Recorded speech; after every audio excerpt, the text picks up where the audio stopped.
Okay. This could be start of Volume 9 or Volume 2 Part 3 if you want to get technical. Oh boy. The prologue. Tuli was busy working at the table. Effa placed a cup of tea beside her just far enough away that it wouldn't get in her way, then sat down to watch her. Tuli had been given a truly ridiculous hair stick order by a customer, asking not just for decorative flowers, but for autumn fruits as well. Oh, Rosemine's order. So she had been throwing herself into her work as soon as she got home from her apprentice job to meet that request. She had even kept going after dinner. Effa sipped her own tea as she watched Tuli work, waiting for her to approach a good place to stop before starting a conversation. Did you hear what the tiny new High Bishop did at the coming-of-age ceremony yesterday, Tuli? I heard Laura talk about it at work. Her big sister came of age this season. Effa had heard about it from their neighbors whose children had come of age in the summer and seen that Tuli knew as well. We went to go and see mine, but we weren't able to see anything since the doors were closed, remember? Tuli said. I couldn't believe what Laura told me. She said that nobody was taking their prayers as seriously as the adults did during the Star Festival, so mine had to make everyone repeat them. Wow. Effa nodded with a bemused smile. The whole family had gone to the temple to see Rosemine, the High Bishop, after the coming-of-age ceremony, much like they did during the Star Festival, but they hadn't been able to see what was happening inside as the doors were kept shut during the proceedings. And when the doors did eventually open, the family was so focused on spawning mine and protecting Kami from being crushed by the flood of new adults that they hadn't paid attention to what anyone was saying. As a result, despite going all the way to the temple, they knew the least out of everyone. Laura's older sister was apparently really surprised to learn that a difference in the prayer can change how big the blessing is, Tuli said, coming to a good stopping point in her work. She set down the hair stick, then moved to the next seat over where her tea had been placed with a smile. Rumors of a tiny High Bishop capable of giving real blessings had spread through the town after the Star Festival marriages, and now people were talking about how she had made the youths repeat their prayers at the coming-of-age ceremony. One had to wonder whether anything to do with the temple had ever been talked about as much before. Maybe they were all just caught up in the excitement of seeing a real blessing, Effa suggested. But for the children, having a noble like the High Bishop tell them they weren't taking things seriously, and that they needed to redo their prayers was scary. They thought they had messed up and would get punished. Mine should know that. Jeez. Tuli puffed out her cheeks in a pout. You aren't wrong, but I think the High Priest would want to make sure that the commoners don't look down on the High Bishop for being small, or treat her as a curiosity for being able to perform blessings.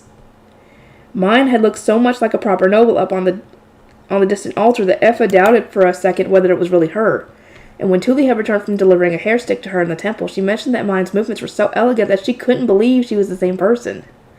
Mine had changed so much that even her parents could hardly recognize her from afar, and Effa was genuinely worried that she might be pushing herself unreasonably far to fully become a noble. Repeating the prayer was a necessary part of Mine surviving as a noble, I'm sure of it. I honestly think Mine was just being weird. I mean, nobody ever took their prayers seriously before now, Tuli said with pursed lips. Effa couldn't help but smile. Maybe that really was the case. Mine certainly would do strange things for reasons that only she understood.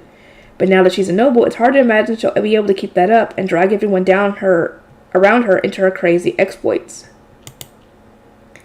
Well, let's say that she hasn't changed much on the inside. He thinks she made them repeat their prayers so that the kids being baptized in autumn would know they need to take their prayers seriously to get a blessing. I think everyone will be more serious now. Once she had finished her tea, Tuli returned to her original seat and got back to work on the hair stick. She had started over several times now, not at all satisfied with her first attempts. But now it was close to being finished. That hair stick is turning out really nicely, Effa said. Mine taught me the stitching technique in her letters. I never would have figured out how to make so many different fruits on my own. Not everyone could learn to crochet like that just by reading letters full of strange diagrams, Tuli. What you've done here is really impressive. Effa had watched as Tuli pored over Mine's letter, teaching herself through trial and error, so seeing the hair stick so close to completion meant a lot to her as well. On top of all the fruits, Tuli had made flower petals using thin, high-quality thread. These had then been attached to a base with hide glue to make a beautiful three-dimensional flower. She had even been given a new metal hook from the Gilberta Company to make the hair stick, which allowed her to stitch the flat threads more tightly to make something even prettier than usual. It's due in 3 days, so I'm going to work for as long as I can. I'm not going to let anyone take the job of making Mine's hair sticks away from me, because I think this is the only way I'll ever get to see her. When Tuli was at the Gilberta Company, Benno had apparently told her she would have even fewer opportunities to see Mine once she started spending more time in the castle. Knowing this, Tuli looked at the hair stick with a firm glare, her blue eyes filled with resolve. That night, while Gunter was drinking, Effa told him what she had spoken to Tuli about. She said that Mine is going to be spending less time in the temple, so we won't have as many chances to see her. We might not even get to watch her from a distance after the ceremonies. And even if that wasn't the case, so many of our neighbors are going to the autumn baptism ceremonies that we can't go ourselves, right? Effa thought it unlikely that anyone would connect Mine with the tiny high bishop. Mine hadn't spent much time with her neighbors, so her funeral was over, and there was a considerable distance between the floor of the chapel and the top of the altar. Plus, according to Lutz and Tuli, she carried herself so differently that she was almost unrecognizable. But having her family show up at the temple all the time would no doubt arouse suspicion. They would look weird peering into the temple after ceremonies, and if asked what they were doing, they would have no good answer. I know we have to keep our distance because of the magic contract, but I want to see Mine up close. I'm just really worried about her, Effa said. Yeah, you're the only one who doesn't get to see her in person. As a soldier, Gunter had been assigned to accompany and protect the priest, heading from Ehrenfest's temple to Haas, which would give him opportunities to see Mine. His excitement actually made Effa a little jealous. How about you go with Tuli when she delivers her hair sticks? I can't do that with Camille at home. You could ask someone to take care of him for you. Tuli got to see Mine, and she's still real inexperienced, so I'm sure you'll be fine. When she was growing up, Effa had often helped her dad, who was a former commander at the gate, at work. Her duties included serving tea at soldier meetings where various nobles were usually in attendance, and the language and manners she had learned from this put her on the same level as Lutz and Tuli when it came to etiquette skills. If she asked the Gilberta Company, there was a chance that she would be permitted to accompany Tuli to the temple to watch over her while she was still practicing her manners. But once Lutz and Tuli had fully mastered polite behavior, Effa wouldn't be given permission to visit nobles no matter how many times she asked. Children grow up so fast. This really is my only opportunity, Effa thought, feeling an indescribable sense of panic in her chest. Your good manners are only going to get you so far, though, Gunter continued. Once Mine moves to the castle, you won't be able to see her no matter what. The likes of us can't even go to the noble's quarter, much less the castle. Not to mention, I can take a day off work to look after Camille for you right now, but once you start working again, getting days off will be a lot harder for you. He was right. Effa tightly gripped her chest. Her daughter had become a noble, and this was her last opportunity to see her. Gunter, could you ask for a day off 3 days from now? Effa had asked the Gilberta Company if she could accompany Tuli on her hair stick delivery, and they agreed. She would be allowed to visit the orphanage director's chambers. Mom, remember to call her Lady Rosemine here, okay? I know, Effa replied, looking around the chambers. Fran had said that it would be best for Effa to avoid coming to the temple while she was pregnant with Camille, so this was her first time entering the orphanage director's chambers. She had heard about it from Tuli and the others, but all they had said was that the door led straight into a hall that was bigger than their entire home, filled with fancy furniture, unlike anything they had ever seen before. It was hard to get an actual mental image from that. Effa took in her surroundings while Fran guided her to the second floor. A single home spread across more than one floor was such a foreign concept to her that she felt completely thrown off. Lady Rosemine, the Gilberta Company has arrived. Thank you, Fran. Rosemine turned in her ornately carved chair, wearing a beautiful fake smile, unlike any smile she had ever made at home. But her eyes shot wide open the instant she saw her visitors, and she let out a goofy covering her mouth with her hands. She was soon wearing that fake smile again, but it was clear to Effa that her daughter hadn't changed at all. Effa was holding back her laughter, and it seemed that Tuli and Lutz were too. They were clearly struggling to keep straight faces as they listened to Benno's greeting. This is a craftswoman who assists Tuli in making her hair sticks. I have brought her here so that she can introduce herself, Benno said. Rosemine stood up with a bright smile. The hair sticks you made are my prized possessions. I would ask that you show me the new one in this neighboring room, she said, before opening the door beside her bed and launching instructions at her knights and attendants. Effa passed through the door, surprised that there was another room inside of a room that was already so big.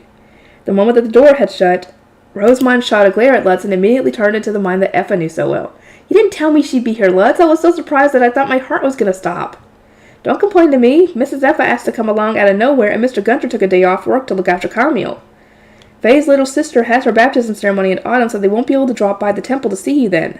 If you're so unhappy about it, I just won't bring her here again. How's that sound? I take it all back. I was just so surprised that I didn't know what to say. Please bring her whenever you get the chance. Rosemine replied casually, showing that no matter how dressed up she was on the outside, she was still mine on the inside. But Effa didn't know how much interactions the magic contract would permit between them. She opened her mouth and then closed it again, searching for words to say but having no idea how she should talk to Rosemine. If one thing was for sure, it was that she shouldn't speak as her mother. Having Daniel the knight accompany them into the room made that more than clear. Effa had met Daniel when he guarded Mine back in her apprentice shrine maiden days, and while she knew he was a kind, warm-hearted individual, he was still a noble. If she messed up here, she would never get to see her daughter again. I am glad to see you well, Effa said. After racking her brain, the only thing she could think to say to her daughter at their long-awaited reunion was a stiff, formal greeting. Still, Rosamund broke into a wide grin, her happiness more than apparent. Effa knew that smile. Mine would make it whenever she wanted to be cuddled like a baby. But no cuddling will be permitted here. Tuli, present Lady Rosamund with her hair stick, Benno instructed. Tuli gave a small nod, then delicately took out the hair stick, repeating the process she had practiced over and over again at home. Her movements had been a bit awkward at first, but now they were smooth and precise. Effa could remember Tuli grumbling that Mine was still able to do it more impressively than her, and now that she had seen how gracefully Rosamund moved, she found that easy to believe. Lady Rosamund, I present to you the new hair stick. Tuli had made a plethora of light yellow petals, then fixed them together around a stem using hide glue to make what looked just like a real flower. The word fancy hardly did it justice. The flower had then been cutely decorated with orange leaves and reddish fruits symbolic of autumn.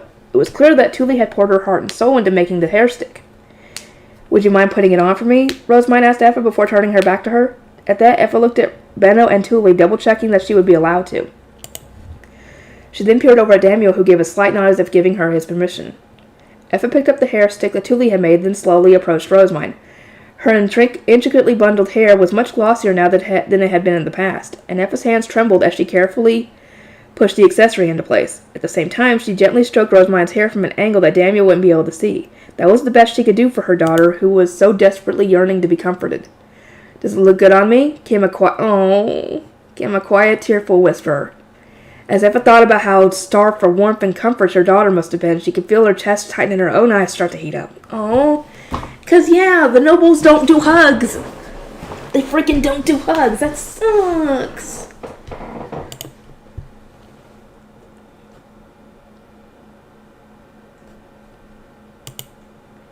Yes, very. It looks very good on you, Effa answered, her voice trembling. When Rosamund turned around, Effa couldn't tell whether she was still smiling. The golden eyes looking at her were wavering, and it was clear that Rosamund wanted to hug her and call her mom. Oh, freaking magic contract. That sucks. Heck, it all sucks. But I mean, it was either that or everybody died. It sucks. It was a look that Mine used to give whenever she was feeling anxious and craved comforting, like she was desperate for warmth and a temporary escape from the world.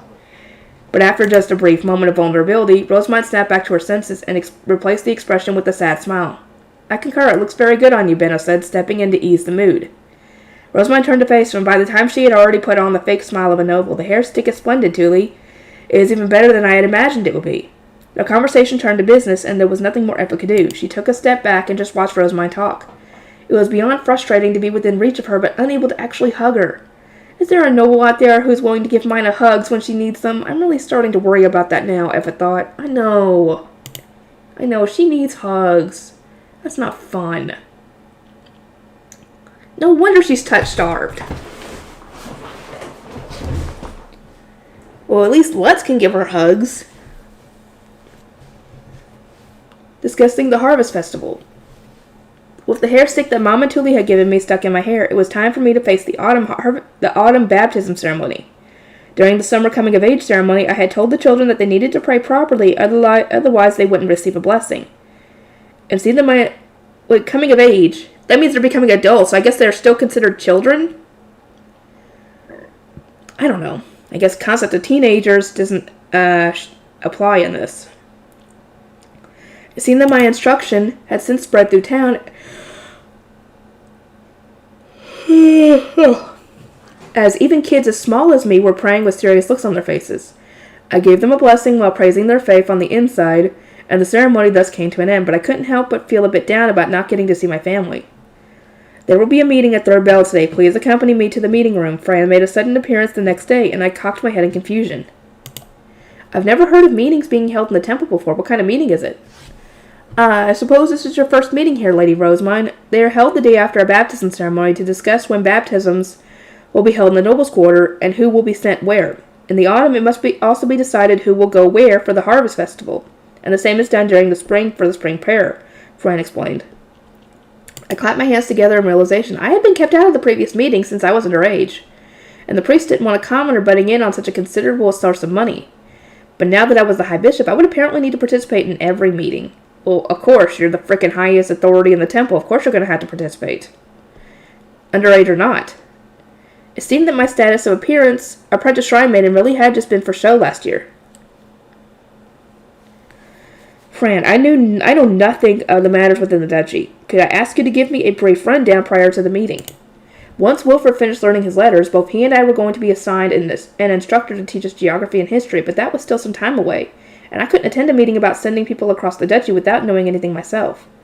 A map will be necessary to explain, but there is no time to borrow one from the high priest. I shall put that aside for now and explain the Harvest Festival. As the name implied, the Harvest Festival was a festival where farming towns celebrated their crop harvest and expressed their gratitude to the gods. Each town needed to be visited by a blue priest and a scholar, with the priest performing ritual rites while the scholars collected taxes. In farming towns, the Harvest Festival was also apparently where baptisms, coming-of-age ceremonies, and wedding ceremonies were held. Oh, okay. Farming towns have such low populations that doing this event at any other time would be absurd, Fran continued. They couldn't feasibly be held during spring prayer since food was scarce from the long winter hibernation, plus everyone would be preparing to return to their summer residence. Fran then went on to explain that on top of attending these ceremonies, we would need to spend the Harvest Festival collecting chalices from towns with gyves, the name for nobles who ruled over land. Compared to spring prayer, where we just had to go and deliver chalices and give blessings, it seems the Harvest Festival will be quite busy. It is third bell, Lady Rosamond. Shall we head to the meeting room? Fran asked. The meeting room was about as big as a school classroom, and several long tables were lined up end to end in a big rectangle. A quick glance around was enough for me to confirm that all of the blue priests were in attendance, yet half the tables were still empty. It was obvious that we had a serious shortage of priests on our hands. All eyes were on me as I walked alongside the tables, eventually taking the seat that Fran had pulled out for me. I felt a little arrogant for sitting at the very end of such a long sequence of tables, but I was the High Bishop. I was of a higher status than anyone else here. Ferdinand's always so cocky, it's easy to forget I actually have more status than him here. Yeah. I will now discuss the autumn baptism ceremony as well as the Harvest Festival, Ferdinand declared. He listed off essential topics one by one, progressing through the meeting at a steady pace. Along the way, Egmont complained that he wasn't being given the same locations as last time. Well, too bad.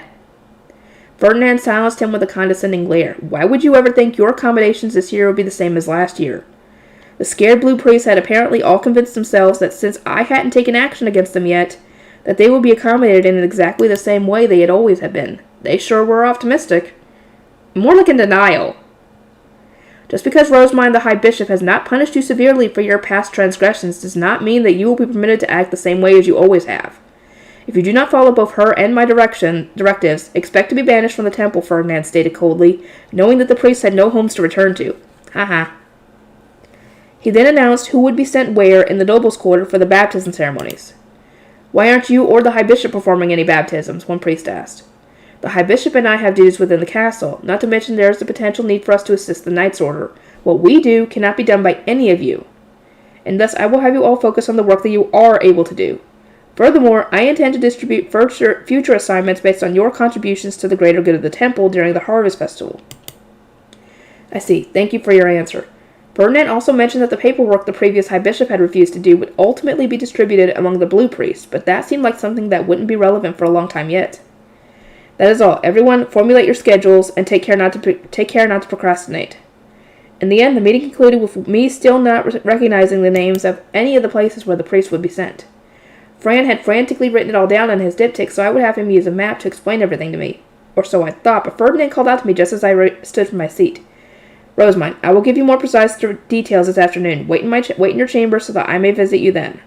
Not long after lunch, Ferdinand arrived with Zom, who had all sorts of documents that he began spreading out on the table. Ferdinand instructed him on where to position the map and how to order the documents, and asked me just how much I knew about the Harvest Festival. Only what I heard from Fran right before the meeting. I barely know anything at all. Scholars collect taxes, priests and shrine maidens perform rituals. We also collect some of each town's harvest as a tithe, in which you may use for winter preparation, Ferdinand explained. The food would be a huge boon for the orphanage, but I wasn't sure how they were going to handle all the crops that would surely build up in the carriages as they went from town to town. Each priest will go to 15 different towns, right? The amount of crops they have to transport will surely build up very quickly, and wouldn't some rot along the way? For what purpose exactly do you think the scholars are accompanying them? The collected harvest will be transported back to the castle through the use of teleportation circles. Oh, okay. According to Ferdinand, teleportation circles were types of magic circles that came in pairs. One was used to send objects, the other to receive them. The scholar would leave for the Harvest Festival with the sending magic circle and would then send their gathered taxes to the receiving magic circle in the castle. The food gathered by the Blue Priests would be teleported there as well, and they would have to go to the castle themselves to retrieve it at a later date. I had no idea such a convenient magic tool existed. What value would there be in a magic tool that does not make life easier? Take care not to waste my time by stating the obvious. She was a commoner, dude. How do you not expect her to not know this stuff? Magic tools were apparently focused on practicality since they ended up used up valuable mana, and a good magic tool was one that brought the most value to the largest number of people. I think that trade would improve and even flourish if merchants could use those magic tools, I said. They were powerful enough to send a town's harvest across the duchy all at once. If used for trade, merchants wouldn't have to venture along their usual dangerous routes, and lower shipping fees would reduce the price of merchandise. But, yeah, they don't have a... Oh, wait, did they have to have mana to use those? Ferdinand agreed with my idea, looking a little bored. I, too, think that merchants would already be using the tools if they had mana of their own. Ferdinand, I would like magic tools that can be used without mana. Such a thing would fundamentally not be a magic tool, Ferdinand said, offering a flat response before changing the subject. True. That is true. Now, regarding the Harvest Festival locations. I didn't recognize any of the town names, and I understood next to nothing that was said in the meeting, I confessed. In my lessons prior to my baptism, the only thing I had been taught that was relevant to geography was my extended family and the land they owned. But the provinces I knew were being visited by other Blue Priests, meaning I personally wouldn't be going to any of them. I'll be explaining that now. Take a look at this map, Ferdinand said, and Zom spread something out on the table. It was a map just like the one Ferdinand Karstedt had been poring over prior to spring prayer, with land separated by red and blue zones. The red area is the central district, land ruled directly by the Archduke. The blue area is land ruled by Gives. As this will be your first harvest festival, I have assigned you to towns relatively close to Ehrenfest, Ferdinand said before pointing at various towns, labeling them Day 1 and Day 2 while Fran listed their names. You say close to Ehrenfest, but we seem to be going pretty far north and south. That is because you will be gathering materials at the same time, Ferdinand said, putting his finger on a place called Dorvan, whatever. It was the southernmost town I would be visiting. The forest on the edge of Dorvan contains the fate plant known as a ruella, which bears fruits on nights with a full moon. It is a known fact that autumn mana is strongest on the night of Shitsaria, and that it is easier to gather wind materials of potential magic energy there.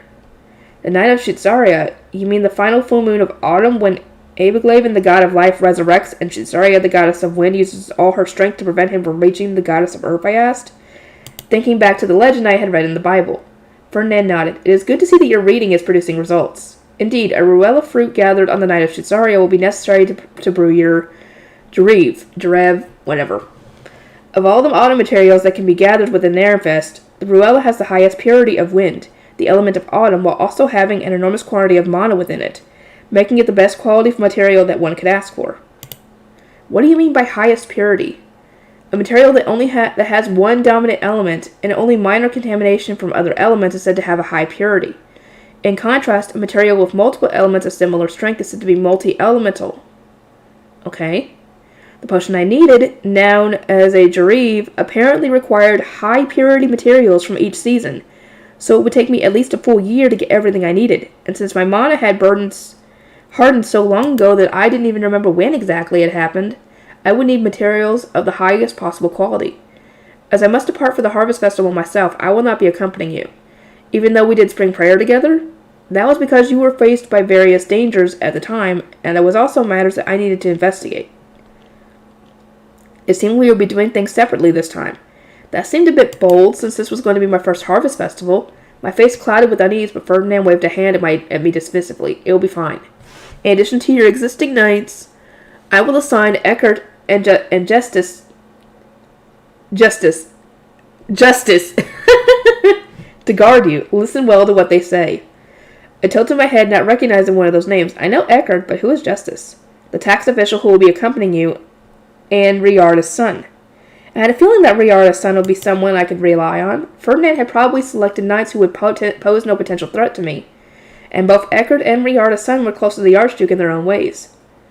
Both the material gathering and the harvest festival will go smoothly if you follow their instructions. When the time comes, I shall deliver the tools that you will need to gather the Ruella.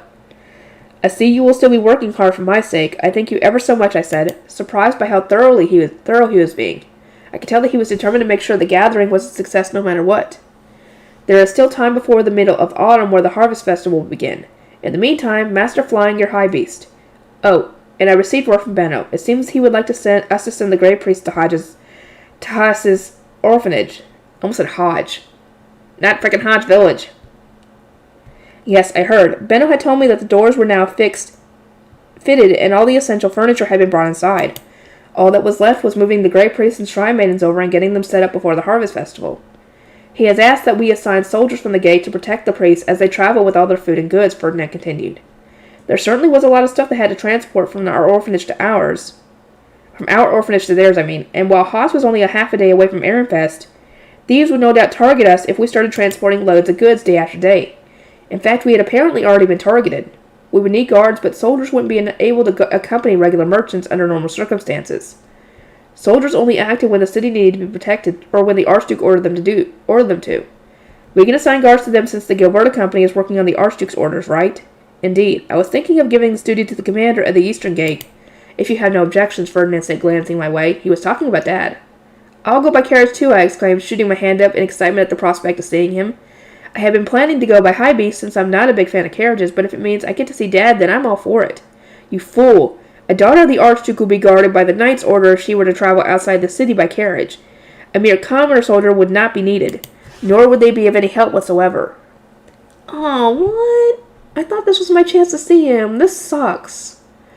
As I slumped my shoulders, hope turning to despair in an instant, Ferdinand rubbed his temples. Let people finish speaking before you jump to conclusions, he sighed. You and I will be traveling with your guard knights by high beast. But while you will be staying in Haas, I intend to entrust the soldiers with guarding you. You will likely get many opportunities to see him once you are in Haas itself. Good grief. Ferdinand's exasperated explanation shot my spirits back up, and I gave my thanks to the gods with a broad smile on my face. Once Ferdinand had finished his explanation, I returned to the orphanage director's chambers. I immediately asked Monica to fetch Lutz and Gil from the workshop and eagerly awaited their arrival. As soon as they showed up, I instructed Daniel with guarding me and immediately entered the hidden room, pretending not to hear him mutter, "Am I going to have to see that again?" That. What's that? A hug? Let's, I sang as I leaped into his arms. It seemed he couldn't keep up with my bubbling energy, so as he immediately gave in and hugged me back, warning me in a tired voice that I was going to catch a fever again. Guess what? Dad's going to be assigned to guard the Grey Priest heading to Haas's orphanage. I'm going to see him again for the first time in ages, I explained, feeling so happy that I could dance. Lutz blinked several times and gave me a confused frown. Huh? Master Benno said that the nobles will be traveling by high beast, so not even the guards would get to see them. I heard from Tully and Mr. Otto that Mr. Gunter got so impressed over it that he was barely working at all. Word about the guard duty had apparently already reached the gate, and Dad had leaped at the opportunity the second he heard. Only later did he learn that I would be traveling by high beast, and now he was so depressed that he had been complaining each and every day about not wanting to go back to work. In other words, he had gotten just as depressed as I had over us not being able to meet. This sure is a weird thing connecting us, I thought, chuckling a little before explaining the circumstances to Lutz. While it's true that I'll be traveling to Haas by high beast, the soldiers will be assigned to guard me while I'm there. So Ferdinand said we'd get to see each other every now and then. Really? Man, I gotta go tell Mr. Gunter about this. He's so depressed right now, and that's just what we need to motivate him again. Tell him I'm looking forward to seeing him, too. Oh, and I'll write a letter to him, I said, hastily scrawling. I can't wait to see you in Haas. Good luck at work. On a sheet of paper which I folded and handed to Lutz. The next day, Lutz came back with a grin to tell me how delivering the news had gone. Dad had apparently sprung back to life after reading the letter, so full of energy that it was almost comical. Mom and Tully had laughed about how nothing they'd said could cheer him up, yet a single letter had worked magic on him. How far am I? I'm sleepy. So very sleepy. Haas's monastery. Today was a day that the Grey Priests and Shrine Maidens were due to move to Haas. 2 carriages that had been provided by Benno were lined up by the temple's back gate, connecting to the lower city. Everyone in the orphanage had gathered to see them off, as 3 priests stepped into one carriage and 3 Shrine Maidens into the other. Mark will be riding with the Grey Priest, while Lutz will be with the Shrine Maidens. Please take care, everyone. Thank you. I'll watch over your esteemed Grey Priest, Lady Rosemine.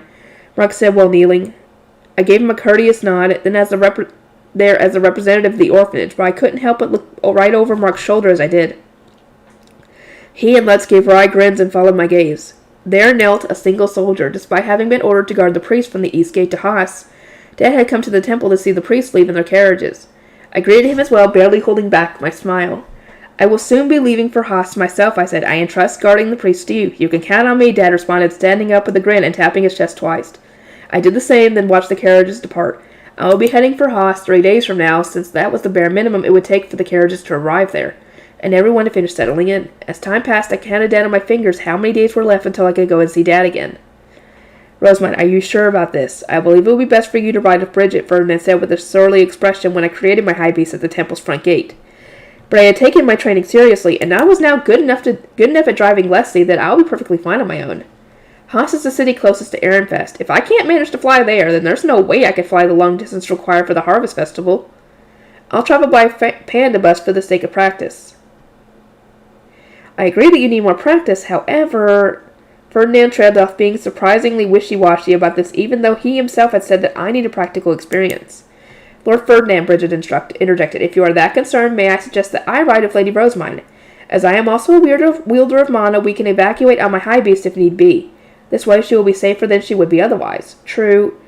Bridget, would you feel comfortable doing that? I have seen Lady Rosamund's improvement with my own eyes. She has my trust. Bridget said in a cool and confident tone, but I could see that her amethyst eyes were twinkling. It seemed to me that she was at least a little interested in riding my panda bus. She made her high beast disappear and walk over, so I opened the door on the passenger side. Ferdinand lowered his eyes in defeat as he watched on. If you insist, Bridget, I'll leave her to you. Bridget bobbed her head in a nod and stepped into my panda bus. I got into the driver's seat myself and closed all the doors. Bridget, please fasten your seatbelt. Pull this and click it into here. I explained, putting my own seatbelt on to demonstrate. Safety first, after all. Only the driver's seat had morphed to match to my size, so the passenger seat beside me looked super big and tall from my perspective. Stroking the side of her seat, Bridget smiled. This truly is a cute high beast. Right? He's so cute, isn't he? Thank you! Ferdinand's the only one who didn't like it, as far as I know. Ferdinand treated it like something weird, but I knew my panda bus was cute. Maybe I would be able to discuss his cuteness with a fellow girl. I looked up at Bridget with hopeful eyes, only for her to flinch in regret and awkwardly clear her throat. That meant that in the sense that it is a good match for you. I thank you ever so much. Now it's time for liftoff. I gripped the panda bus by its steering wheel, pouring mana into him, and then stepped on the accelerator to chase after Ferdinand's high beast, which had already flown off. He began running on his tiny panda legs, and when I pulled the steering wheel back, started soaring through the air. I never considered that one could sit inside a high beast. The seat is very comfortably soft, and it's nice that I would necessarily not have to change your clothes designed for riding a high beast. I have a feeling that ladies in noble society might wish to copy this design, Bridget said. It seemed that fine noblewomen had to change into clothes made for riding high beasts, since sitting on the back of an animal required you to spread your legs to straddle it, but no such accommodations were necessary to ride the panda bus. Were there no carriages when high beasts were first made, I wonder? High beasts were made in the image of animals, and the spell is not equipped to create carriages or anything of the like. The concept of riding inside the animal itself is definitely new, and it is a very wonderful idea in my opinion. Retrospectively, I probably wouldn't have thought to ride inside of an animal either, had I not grown up around anime and theme parks full of animal rides. But for all of Bridget's compliments, I couldn't exactly celebrate much, after all the original idea here definitely wasn't mine. I wasn't sure whether it would be trendy among women, since Ferdinand looked so displeased with him. I confided. The panda bus's legs waved about through the air as he followed after Ferdinand's lion. My red panda is so super cute. Our high beast landed by the monastery. It appeared that someone had been keeping watch, as Benno and the others immediately came outside. Hang on. Yeah, that's right. Or came outside. The Gilberta company, the Grey Priest, and the soldiers guarding them were all kneeling. I climbed out of my high beast and returned him to his face stone form, which I then placed in the cage hanging off my belt. It took me a bit longer than it took Ferdinand and Daniel, but still, I was getting better. With that done, I took a half step in front of Ferdinand. Had we been able to do things my way, then I would have been hiding behind him instead, but I had been told it was improper for the high priest to stand ahead of the high bishop. Ferdinand looked across the people kneeling, then nodded. We appreciate your welcome. Now we shall see the inside of the monastery at once. Everyone stood up. I made eye contact with Dad, who was standing at the very front of the soldiers, and we exchanged smiles. That was all we could do with Ferdinand and the others around. I shall start with the girls' building, Benno said, taking the role of guide as he led us inside. The previously empty doorways now had doors, and there were boxes for putting personal belongings in alongside mattresses on the floor. The beds should be ready by winter. Given the rush, we prioritized making the rooms livable. I nodded repeatedly. The rooms being livable was important. Boxes and mattresses were about all the orphans would need, since they didn't have any personal belongings to begin with. This room is for handling paperwork, Bendel continued. There is an identical one in the boys' building.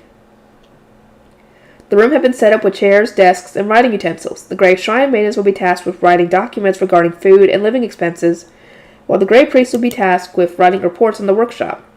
The dining hall only had a makeshift table that consisted of a board resting on several boxes. The rest will be prepared later. The carpenters had been using it while working on the monastery, and it apparently had been more than good enough for them to eat on. Since it was already the afternoon, the soldiers and the Gilberta company would be spending the night in the monastery as well. That meant everyone would be having dinner together, which demanded an extra board or two be added onto the table. Like in the temple, the basement of the girls' dorm was a kitchen, and it was equipped with pots, metal griddles, and an oven like in my kitchen. It also had wooden plates and cutlery, so eating here would be just like eating in the temple's orphanage. It is a bit excessive for an orphanage's kitchen, but we went the extra distance, so we knew you'd be visiting, Lady Rosemind. I thank you ever so much. My chefs will surely appreciate it. There was an exit in the basement of the girls' building, just like there was in the temple, leading to the basement of the boys' building, which had been made into a workshop. It had all of the tools and materials it would need to operate as a Rosemind workshop. The only things it didn't have were various metal type letters and a letterpress printer, but given that the latter demanded the strength of several adult men, and we had a shortage of personnel, they will be focusing on papermaking and mimeograph printing for now. We will begin the printing process once more people have arrived, but for now this should be enough for the workshop to function, Benno said while leading us upstairs. The rooms in the boys' building were just like those in the girls' building, furnished with boxes and mattresses to make them livable. It seemed that this is where the soldiers and the Gilberta company will be staying. These kids are just orphans and they're living better than us, huh? One of the soldiers accompanying us grumbled with a grimace. Would you like to become a priest then? You won't be permitted to marry or leave the temple, and your life will be constantly shaken around by the whims of blue priests, but if that sounds like a pleasant life to you, then we'll be gladly welcome you into the monastery, I said, unable to remain silent. I knew nothing about the orphan situation, that they were stuck in the orphanage until their baptism, that they could be easily discarded if unneeded, or that they could die if there was no one around to take care of them. And yet they had the gall to say they lived better lives than them? The soldier quickly noticed my frustration, and the blood drained from his face. He knelt down and said, "Forgive me, I did not mean to offend," before offering a variety of excuses. Lady Rosamond, it is understandable that they would think that after seeing how we live now, it is thanks to you and your efforts in the temple that our quality of life has seen such a dramatic improvement. They have no way of knowing how much worse our lives would be if not for you, one great priest said, trying to console me with praise. All the while, I could see Dad proudly nodding along with a look on his face that seemed to say, "Isn't my daughter incredible?" Don't just nod in agreement. Think about the soldier trembling on the ground right now. Isn't he yours, I thought, but seeing Dad acting so proud of me like usual eased my anger, and my shoulders soon loosened up. I imagine you spoke without thinking, but I would ask that you take care before making such prejudicial assumptions about others, I said. I have no excuse. It won't happen again, the soldier said apologetically. I had forgiven him, and so the matter ended. The matter ended there. Next up was the chapel. It had two impressive, ornately carved wooden doors, which immediately exuded the majestic aura that one would expect from a chapel. As the great priest pushed them open, I saw that the previously pure white floor inside now had a carpet laid atop of it, and there was an altar at the far end of the room meant for holding the statues of the gods. The chapel wasn't too large overall, but it definitely had the same atmosphere as the temple. Benno, when will the statues be ready? Ferdinand asked, looking at the unadorned altar. I am told it will take 1 more month. I see, so they will be ready in time for the harvest festival. Excellent. Rosamond, follow me. I will now make your room. Ferdinand took out a face stone, pressed it against the wall at about waist height, then made his staff appear and began to chant something. In no time at all, a band of red light started to stretch out from the face stone, extending up until it was about 15 centimeters taller than Ferdinand before splitting in two and moving in opposite directions. After growing for a bit longer, the band suddenly bent at a 90-degree angle and headed straight down, then bent at another 90-degree angle just before they touched the ground. The two lines were now headed toward one another, moving parallel to the floor until they eventually fused back together. Finally, the light stretched straight up to return to the face stone, which then started to shine intensely. When the brightness faded, the face stone was embedded in the door to a hidden room. Rosamond, register your mana here and build your room. Okay. I put my hand on the face stone and registered my mana with it just like I had with the hidden room in my own chambers. Back then, it had been so high up that I needed to use a chair to touch it, but here it was low enough that I could reach it from the ground. It was only then that I realized Ferdinand had adjusted the height for my convenience. I let my mana flow while thinking of my room in the temple, and when the door opened to signal the end of the registration, it revealed a room that looked to be exactly the same size. You may order furniture and any other things you need, and have them brought here, Ferdinand said, looking over at Benno and Mark. I followed his gaze. They were smiling, but I could see in their eyes that they were taken aback by being expected to do more work. Sorry. I'm really sorry. Oh, yes, and pour your mana into this until the color has completely changed, Ferdinand instructed, pointing at a face stone that was embedded in the back wall at the far end of the chapel. What is it? Something essential for protecting the monastery. As of now, it still contains mana from when it was constructed, but that will not last until spring. Protecting this place is one of your duties. I steadily poured my mana into the protection magic tool to charge it. I had expected it to require a ton of mana to protect the whole monastery, but as it turned out, the amount it needed was surprisingly small. I guess probably surprisingly small for you. We looped back through the monastery and returned to the front door. It was time for us nobles to hurry up and leave so that everyone else could get back to working on the monastery and preparing dinner. I see that the monastery is more than livable, I said to a gray shrine maiden who responded with a smile. Yes, I think we will be just fine here. I suggest that you all stay here for a while. If everything is determined to be fine, we can go and get the orphans. We shall return in 3 days to check up on things. Please tell me then if you need anything else, I said, giving each priest and shrine maiden a diptych. I had asked Benno to prepare them in advance since they would be essential for their work. These have your names engraved on them, which means they are not shared property, but your own personal belongings. Consider them my gift to you for the work you will soon be performing in this monastery. I pray that they will be of use. We are honored. The priests, knowing that only my attendants had carried diptychs in the temple, broke into grins as they looked at their names on the diptychs. Lutz, is everything ready? I asked. Of course, he replied, handing me a cloth pouch that made a small clinking noise as it moved. I took it from him and turned to face the soldiers. Thank you all for your efforts in guarding us today. I cannot offer you much, but I hope to express my appreciation with a gift. You may accept this without worry, I said. The soldiers rarely went outside the city, so it wasn't hard to imagine that their families would be worried about them. I'd been gone for so many days in a row, my gift was like a bonus, or a company covering its employees' travel expenses. I intended to ask them to guard Benno's supply of caravans in the future, so the more they liked us, the better. It may come to pass that I ask you to guard us again in the future, for if so, I trust you to serve us well.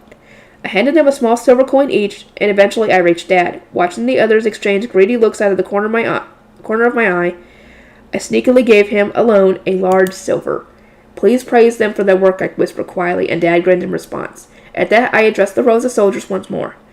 I must be leaving now, but remember that men are not allowed in the girls' building under any circumstances. I trust that none of you are immoral men who would seek to lay hands on my shrine maidens, but those in charge to take care to keep their men under control. Violators shall not be forgiven under any circumstances, I said, glaring at them to drive my point home. Dad and the Gilberta Company were fine for sure, but people in the lower city looked down upon those in the temple orphanage. I didn't want any of them to relax once I was gone and try to blow off some steam by laying their grubby hands on the shrine maidens. I wasn't joking when I said that all of the shrine maidens still in the orphanage were absolute babes, so firmly putting my foot down for safety's sake was crucial. Ferdinand summoned his high beast as I followed suit and made my panda bus. Bridget got in with me, and off we went. It would be 3 days before we returned to Haas. Upon returning to Ehrenfest, I received reports from Benno and Dad completing the third picture book that I will be printing, one based around Leidenschaft, the god of fire, and his subordinate gods, and met with Wilma to ask her to draw the illustrations. The 3 days passed before I knew it. Assuming the priests hadn't experienced any problems living in the monastery, it would be time to start thinking about bringing the orphans. This time I'll be meeting the mayor of Haas. Rosemine, do you truly intend to make your attendants ride in that thing? Ferdinand asked, looking at my family car-sized panda bus like he was walking, or rather flying, garbage. Of course, that's why he's a panda bus, I replied, not bothered by his lack of taste in the slightest. My attendants were happy at least. Whoa, Lady Rosemine, the door just stretched open. So cool. Wow, the seat is so soft and comfy. Gil was so excited that he didn't even realize he'd stopped speaking politely, while Nicola's never-ending interest in new things meant that she was completely full of glee from the moment she had packed her luggage and climbed inside. Fran was the only one looking at the panda bus with an expression of abject despair and grim resolve. I am prepared to travel with you until the end of my days, Lady Rosemine. Fran, you don't need to look like you're about to step off a cliff. It's not that dangerous. Bridget rode with me last time just fine. And I shall ride again. Fear not, Bridget said, getting into the front passenger seat. Fran, stealing his resolve once and for all, clenched his teeth and climbed into the back seat. Does everyone have their seatbelts on? We're about to go, I said before flying off. Fran was nervously gripping his seatbelt while Gil and Nicola let out cries of excitement as the panda bus soared through the air. Whoa, so high. Lady Rosemine, the city looks so small. Fran, look out the window. Gil, Nicola, you mustn't speak to Lady Rosemine right now. She needs to focus. Fran immediately scolded them, and I couldn't help but smile. Fran, I can talk while driving just fine. Please don't. I beg you to focus. He's terrified. Poor guy. I feel bad for Fran. The poor guy was terrified the entire time. Does he... I'm guessing he's never ridden on a high beast before? Maybe? Because I would assume that he's done that with Ferdinand probably, but I don't know. I guess not, considering I think attendants normally ride in carriages if they're using high beasts. So, yeah, he's probably never ridden on a high beast before. We arrived at Haas before long. My attendant started to unload my luggage once I had landed in front of the monastery, and a number of grey priests came out to help them carry it inside. Once everything had been brought into the hidden room at the far end of the chapel, my attendants began setting up my room. It wouldn't take long since we had only brought the carpet and tapestries with us. A spare bed from the temple will be brought here later so that I wouldn't have to worry much about collapsing.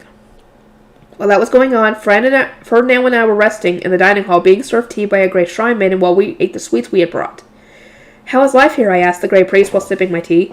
All has been well. Having the forest and river so close by has made paper-making much easier, one responded. There was a tinge of nervousness in his voice, no doubt due to Ferdinand being here.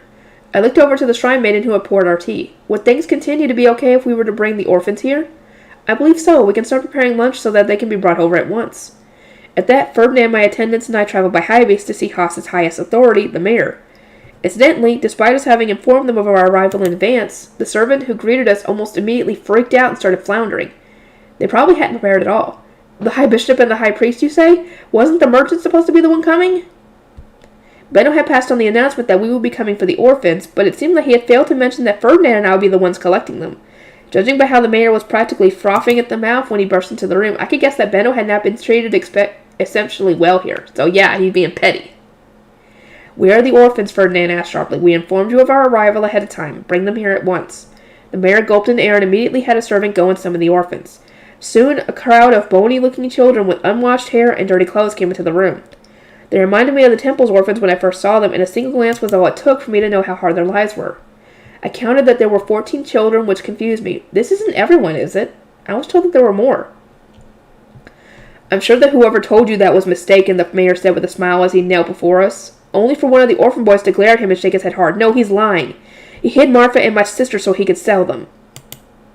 "Shut it, Thor," the mayor shouted, his eyes flaring with rage as he stood up to strike the boy, but Daniel smoothly stepped forward, pinning the mayor's arm behind his back, and drew his staff. Lord Ferdinand ordered all of the orphans to be brought forward. Did you not hear him, or are you deliberately defying him? Yeah, you're defying the high priest, the high bishop, a.k.a. the Archduke's adopted daughter. Are you really going to do this? Daniel asked coldly. For a mere commenter like the mayor defying a direct order from Ferdinand, the half-brother of the Archduke was like signing his own death sentence. He could be executed here and now without anyone batting an eye. The mayor gasped at the sight of Daniel drawing his weapon with zero hesitation. "Someone, anyone, go get Nora and Martha." 2 young girls were brought into the room, both so pretty that I understood why they had been singled out to be sold. We now had the correct number of orphans that Benno had reported, so I began to speak to them. "Would any of you like to move to the orphanage I have built? You will become priests and shrine maidens, but I'm not forcing anyone to come against their will. You will have a place to sleep and eat at the monastery, but you will need to work and live according to our rules." The orphans fearfully looked between the mayor and I, aside from Thor, who simply looked straight at me. "If you're not going to sell my sister, she and I will go with you." Yeah, I think anything would be better than what they're already dealing with. "Thor," muttered the older of the 2 girls, a worried look on her face. She was probably his sister. The mayor reached out a hand toward her to interrupt what was happening. "Hold it. Nora's not leaving." "Yes, she is. Yes, she is." "Silence. Lady Rosemine has not permitted you to speak," Daniel said, pushing the kneeling mayor's head back down. Ferdinand narrowed his eyes coldly at the mayor. That was the look he gave when he was getting annoyed. I turned my back at the chilly air gathering around him so that I could speak to Nora. "What do you want to do, Nora? If you move to our orphanage, we will never sell you." "But great priests and shrine maidens are not permitted to marry." "No, not like orphans can get a proper marriage anyway," Thor spat out. "I'm not asking you, Thor. I'm asking Nora." Nora lowered her eyes for a moment, then looked at me. "I'll go. I won't be able to marry here either, and I was about to be separated from Thor forever." "Anything is better than being sold," she said with a sad smile. "Aw, I think she's kind of crushing on Thor. That's sweet." "Then I shall welcome you. If Thor's going, me and Martha are too," another boy said, taking the hand of the girl who had been brought in with Nora. "Rick, are you sure?" Thor asked. If we stay here, Martha's getting sold next. Next? As in he's done this before? It seemed that the other orphans didn't intend to defy the mayor, so they all just shook their head and asked to stay. Whether they were scared of changing environments or scared because Daniel had been violent with their owner, the mayor, I couldn't tell, but either way I didn't intend to force them to join. I shall take these 4, then. Is that okay with you, Ferdinand? Quite. We did what we came here to do, and nothing more. Let us depart. The mayor just watched us leave in a daze, no longer having the 2 girls in his possession whom he had hidden from us to sell. Jerk. Then looked at my attendants. Nicola. Wash the girls in the girls' building. Gil, wash the boys in the boys' building. As for the soap in their clothes, they will be the same as the ones used in the temple and have already been prepared, Fran said, earning nods from Nicola and Gil. Noticing that the 4 orphans were stiff with anxiety, I gave them a warm smile. We can eat lunch once you're clean. You're all hungry, aren't you? The word lunch made the orphans swallow hard, and while they exchanged scared glances over being separated, they still went to their respective buildings to be washed. Ferdinand and I headed to the dining room, then took our seats at the furthest end of the table. These were the seats for nobles. The table no longer looked exceptionally miserable, thanks to Fran having covered it with a tablecloth, but that didn't change the fact that we were sitting on wooden boxes in front of a table made of boxes and a board. In the temple, blue robes ate first. Their attendance would only start once they were done, and the leftovers would be sent to the orphanage as divine gifts. This meant that nobody could start eating until we had finished. So we started lunch with Fran and a gray shrine maiden serving us. Daniel and Bridget were eating with us as fellow nobles, so we didn't have the time nor space here for the guards to eat separately. Rosamond, you have taught even gray shrine maidens to cook food such as this? Ferdinand asked with a frown. He was paying money for my recipes. It all began when only one chef remained in the temple over the winter, which demanded that we use apprentice gray shrine maidens as assistants in the kitchen. But once they had learned how to make tasty food, they would naturally continue making it when they returned to the orphanage. The techniques just spread from there. It wasn't as though I went out of my way to teach them, and the blue priests don't know about it simply because they have no interest in the orphanage. Ferdinand, being one such blue priest, twitched his cheek ever so slightly. So you have not only taught them letters and math, but how to cook as well. If other nobles were to learn of this, we will be swarmed with requests to buy them. My children are expensive, just so you know. They have lots of special abilities. Considering that they were served necessary roles in spreading the printing industry and furthering my education reform plan, it would take a lot for me to sell one of them, even if the nobles were interested. Plus, I know how to have the authority to turn those nobles down.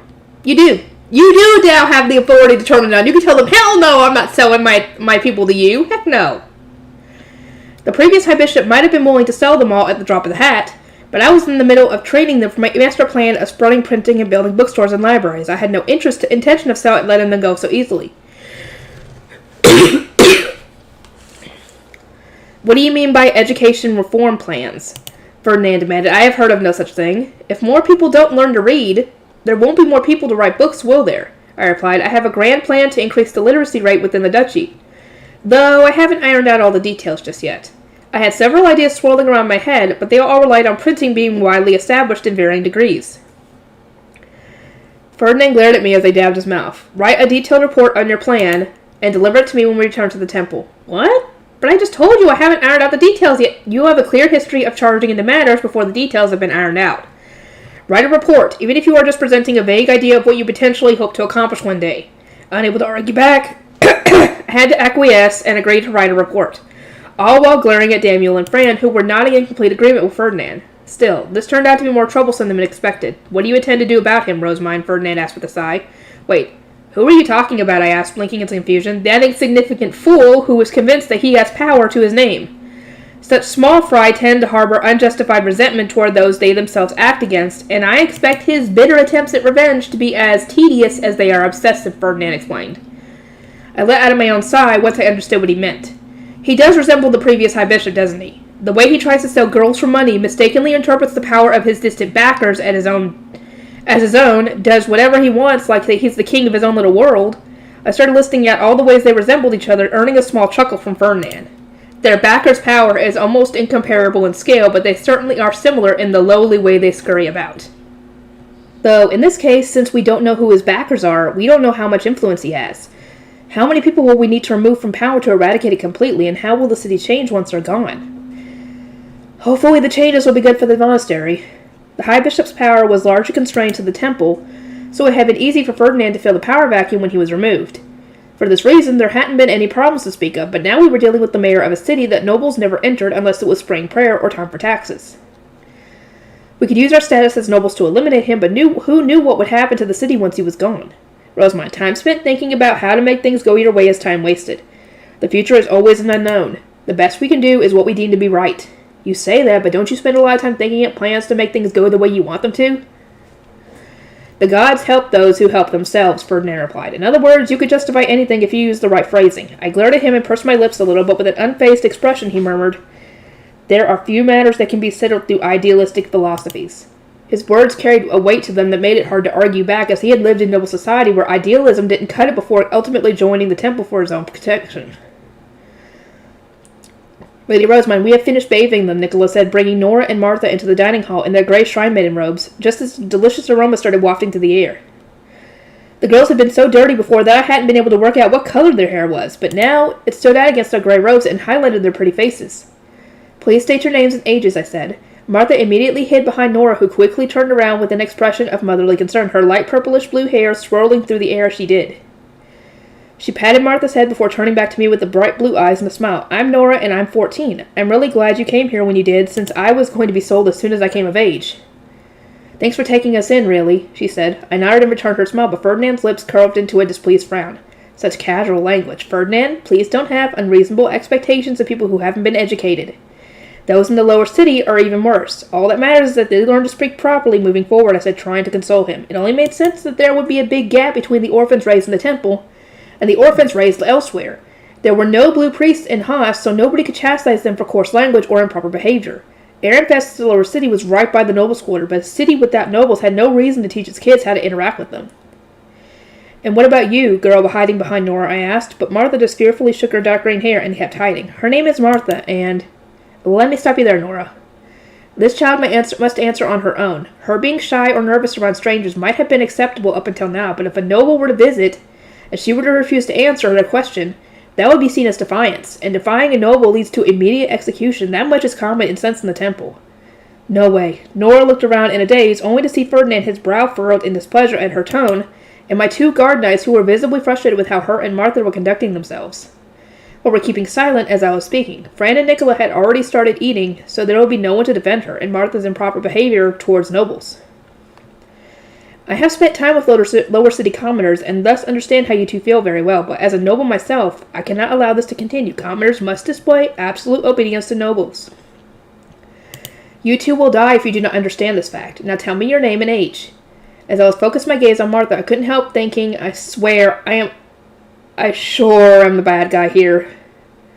Martha was immediately pushed forward by Nora, and tears welled up in her eyes as she choked out a response. I'm Martha, 8 years old. Very well done. I know that it will be hard for you to adapt to an entirely different way of life here, but nobody will sell you, and you will have food each day. I ask that you both dedicate yourselves to adapting quickly, knowing that you will be cared for in return. Okay, they both replied, but no sooner had I let out a sigh of relief at their understanding than Thor and Rick angrily started charging at me. What are you planning to do to Martha and my sister? Stop, I will not be doing anything to them, I said, but they continued charging this way before they could get much closer, though. Daniel and Bridget knocked them both back with light smacks. Light smacks. The two boys immediately fell backward, slamming into the boxes being used as chairs. Thor, Rick, Nora cried, to think that you would charge at a noble. There is courage, and then there is foolishness. Were I any other noble, you two would be dead right now, I said. They had acted so recklessly because they hadn't grown up around any nobles. That was dangerous. At this rate, they could end up dying in the blink of an eye. Listen well, you two. It is crucial to be patient and calm when dealing with nobles, even when they do things you don't like. There is a world of difference between defying the mayor, who is a fellow commoner, and defying a noble. He will merely beat you, but a noble will kill you where you stand without listening to a word of protest, I explained.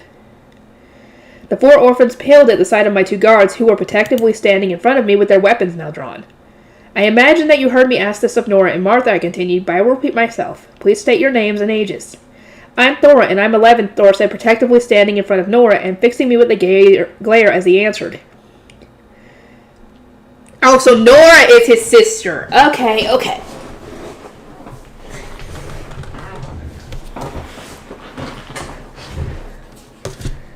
He looked a lot like his sister, his eyes just as blue as hers, and his hair was a similar color. It wasn't hard to imagine that he had protected Nora from the countless men who had no doubt targeted her for her looks.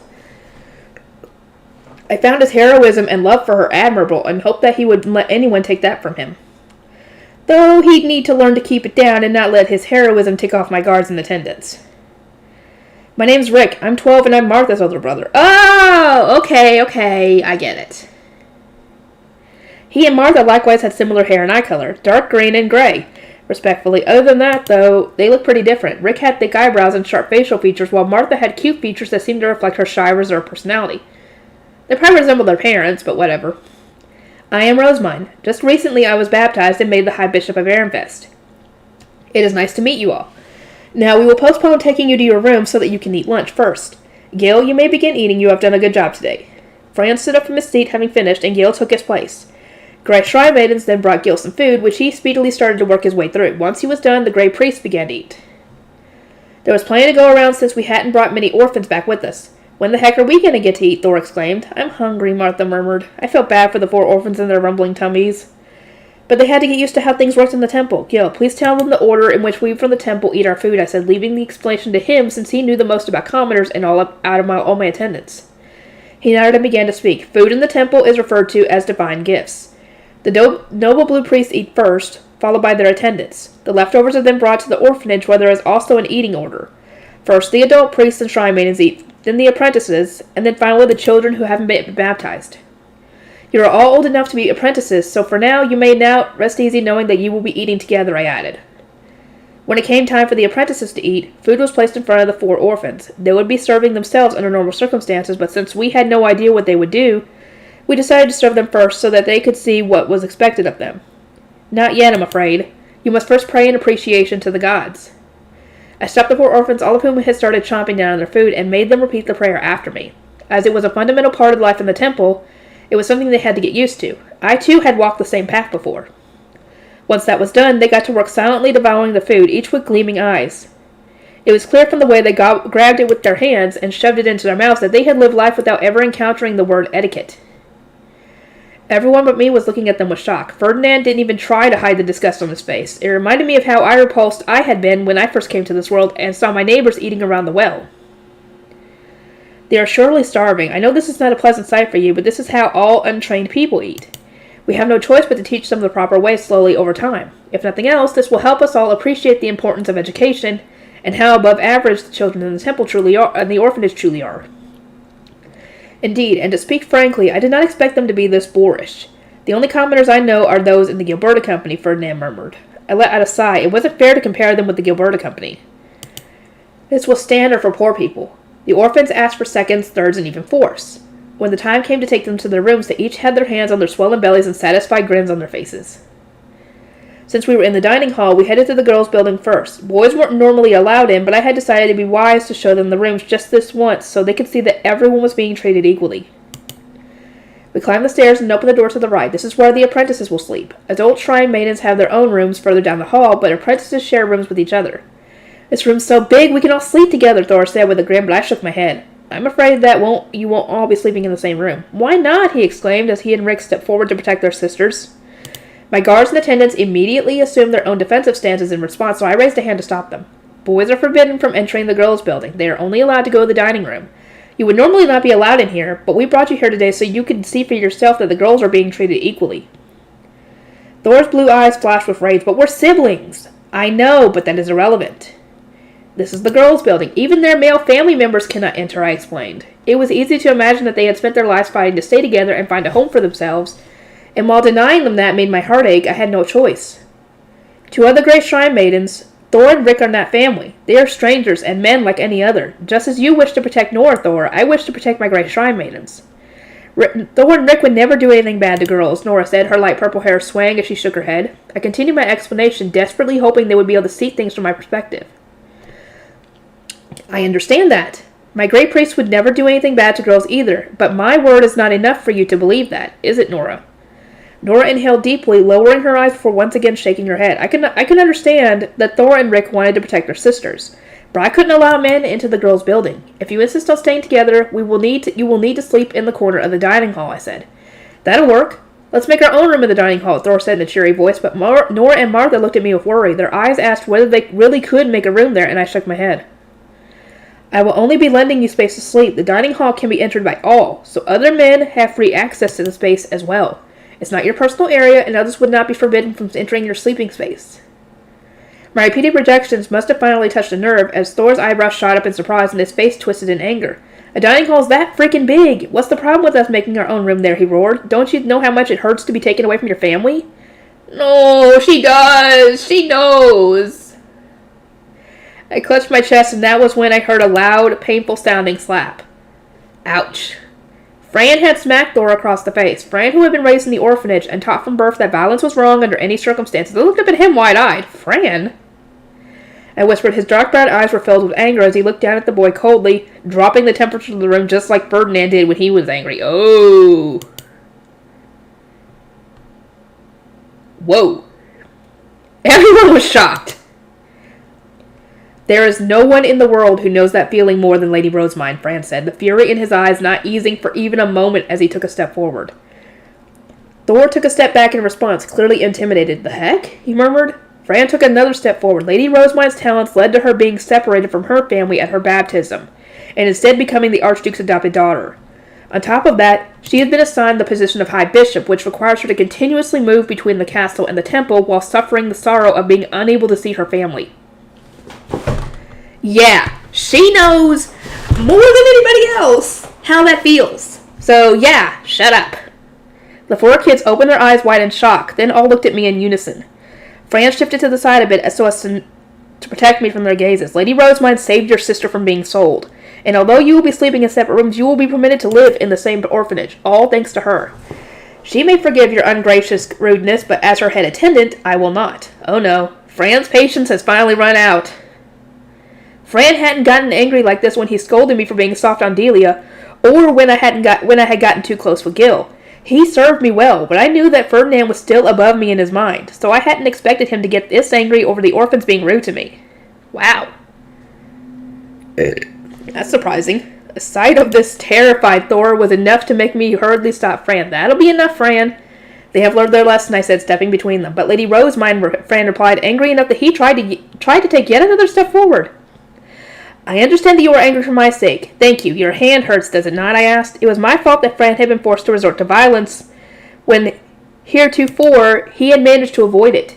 I just wasn't a good enough noble yet. I grabbed his sleeve to stop him and clasped my hands around his reddened palm. His gaze moved down to his hand, at which point I looked over to Thor, who was holding a hand against his struck cheek, and Rick, who had stepped forward to protect the others. Listen well, Thor, Rick. I understand painfully well your desire to protect your families. I also understand that you are feeling anxious and uneasy here, in a world where everything runs on rules different from the ones you are used to. Throughout my life, I had experienced a vast number of worlds with clashing rules and philosophies. The contrast between Earth and this world, commoners and nobles, craftsmen and merchants, the lower city and the temple and the nobles' quarter, and so on. I know exactly how nerve-wracking it was to enter a new world and how hard it was to live with when its values clashed with your own. But you aren't alone, are you? I continued. You may not be able to sleep in the same room, but you will still be living together. Nora and Martha will never be sold. Thor raised his head and slowly blinked his blue eyes, seeming to understand for the first time that my words were well and true. You can sleep in the dining hall if you absolutely insist, but I think that Nora and Martha would rest easier in the girls' building where men are forbidden from going there than in the dining hall where anybody can enter. Am I right? I asked. Thor was doing everything he could to protect his sister, but he hadn't actually asked Nora or Martha what they thought. I looked their way, and Nora immediately cast her eyes down, her long eyelashes pointing toward the floor. Thor, please go to the boys' building. We will sleep in the girls' building. Nora? I don't want to sleep in the dining hall. I won't be able to relax with men I don't know walking around. It's been so long since I've been able to sleep easy. Please understand, Thor. All it took was one look at Nora's faint smile to know how exhausted she was, and how many years she had spent living in uneasy fear. Hearing her words, Thor bit his lip in frustration. Me too, Rick. I want to sleep with Nora, Martha said, desperately pulling on her brother's sleeve. It must have been rare for her to be so forward about her opinions as Rick's eyes shot open wide in surprise as he looked down at her. Are you sure you'll be fine? Uh-huh. It's not scary here, Martha said, giving Rick a small smile as she removed her hand from his sleeve. Now that both her and Nora had expressed their desire to sleep in the girls' building, Thor and Rick had no choice but to concede, because they're not going to go against their sisters on this one. They're doing all they can to protect them. They wouldn't go against them if that's what they want. Now then, I will continue the tour, I began, thinking that everything had been peacefully settled. But just as I was about to head toward the staircase, Fran raised a hand to stop me. First, apologize, he said to Thor. What? I asked in surprise. Lady Rosemine is the High Bishop. I demand that you apologize for behaving so rudely to the High Bishop, Fran continued. What? He's still mad? Well, duh. They would have to apologize. They're commoners. You're the High Bishop. Of course they would have to apologize.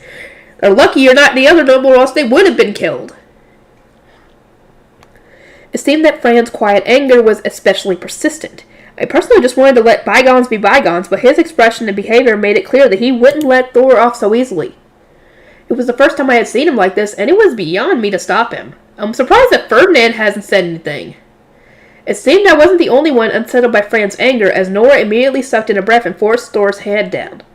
Then once she had her little brother on his knees, she knelt down as well and faced me to apologize. I'm sorry. Come on, there, apologize. Come on, Thor, apologize. I'm sorry. Okay, they apologized. Isn't that good enough? I silently pleaded, looking up at Fran. Our eyes met and he gave a small smile, but it wasn't his usual peaceful smile. Instead, it was like an ice-cold smile that lacked any trace of warmth. Lady Rosamine, I suggest that we leave the tour to Gil and Nicola. Fran? I would like to discuss this matter in more detail. Gil, Nicola, please take them away, Fran ordered. Gil and Nicola stammered out words of agreement, then raced down the stairs with the 4 orphans so quickly that they were practically fleeing from him. Wait, no, don't leave me behind! I cried out on the inside. Oh no, now you're going to have to deal with this. How are you going to calm him down? But Fran's coldness seemed to propel them forward, and they were gone in the blink of an eye. They're scared of him now! Of course! None of you have seen Fran like that. Now it's just Fran, my 2 guards, Ferdinand. Why didn't Ferdinand say anything? I'm surprised that he even was surprised at this. As you might expect, Ferdinand was wearing a smile that was just as frosty as Fran's, and I immediately broke out in a cold sweat. Uh-oh. What is going to happen? Now then, Lady Rosamine, let us discuss this matter in your room, Fran said. Indeed, Ferdinand agreed. It seems we have much to teach her. Okay, I squeaked. These 2 are way too similar. It's honestly terrifying. Somebody help me! But nobody came. It was at times like this I wanted the protection the most, but my 2 guards wouldn't even look me in the eye. Oh dear, what is going to happen? The orphans' treatment and investigating the city. Fran would never go anywhere near the orphanage director's hidden room back at the temple, perhaps due to this place being different, or the anger that was consuming him. He went into the monastery's hidden room without an ounce of hesitation. Once there, he spoke immediately and with a severe expression. You must not permit the orphans to be rude to you. You are already looked down upon for your youth, and if you permit rudeness, then they will only move to exploit you further. He said, at which point my 2 guards raised their chins slightly in subtle agreement. What I fear most is you permitting their rudeness, encouraging their arrogance, and then ultimately being displeased by what they proceed to do. Indeed, it is especially a concern because you entirely lose control of your mana when angry. There's always much collateral damage, Ferdinand added. I hung my head, unable to argue back. My intention had been to be kind to them as they were newcomers, but apparently that wasn't a good idea at all. All things demand care and caution at first. Kindness is a virtue after all, but do not conflate kindness with being soft and weak.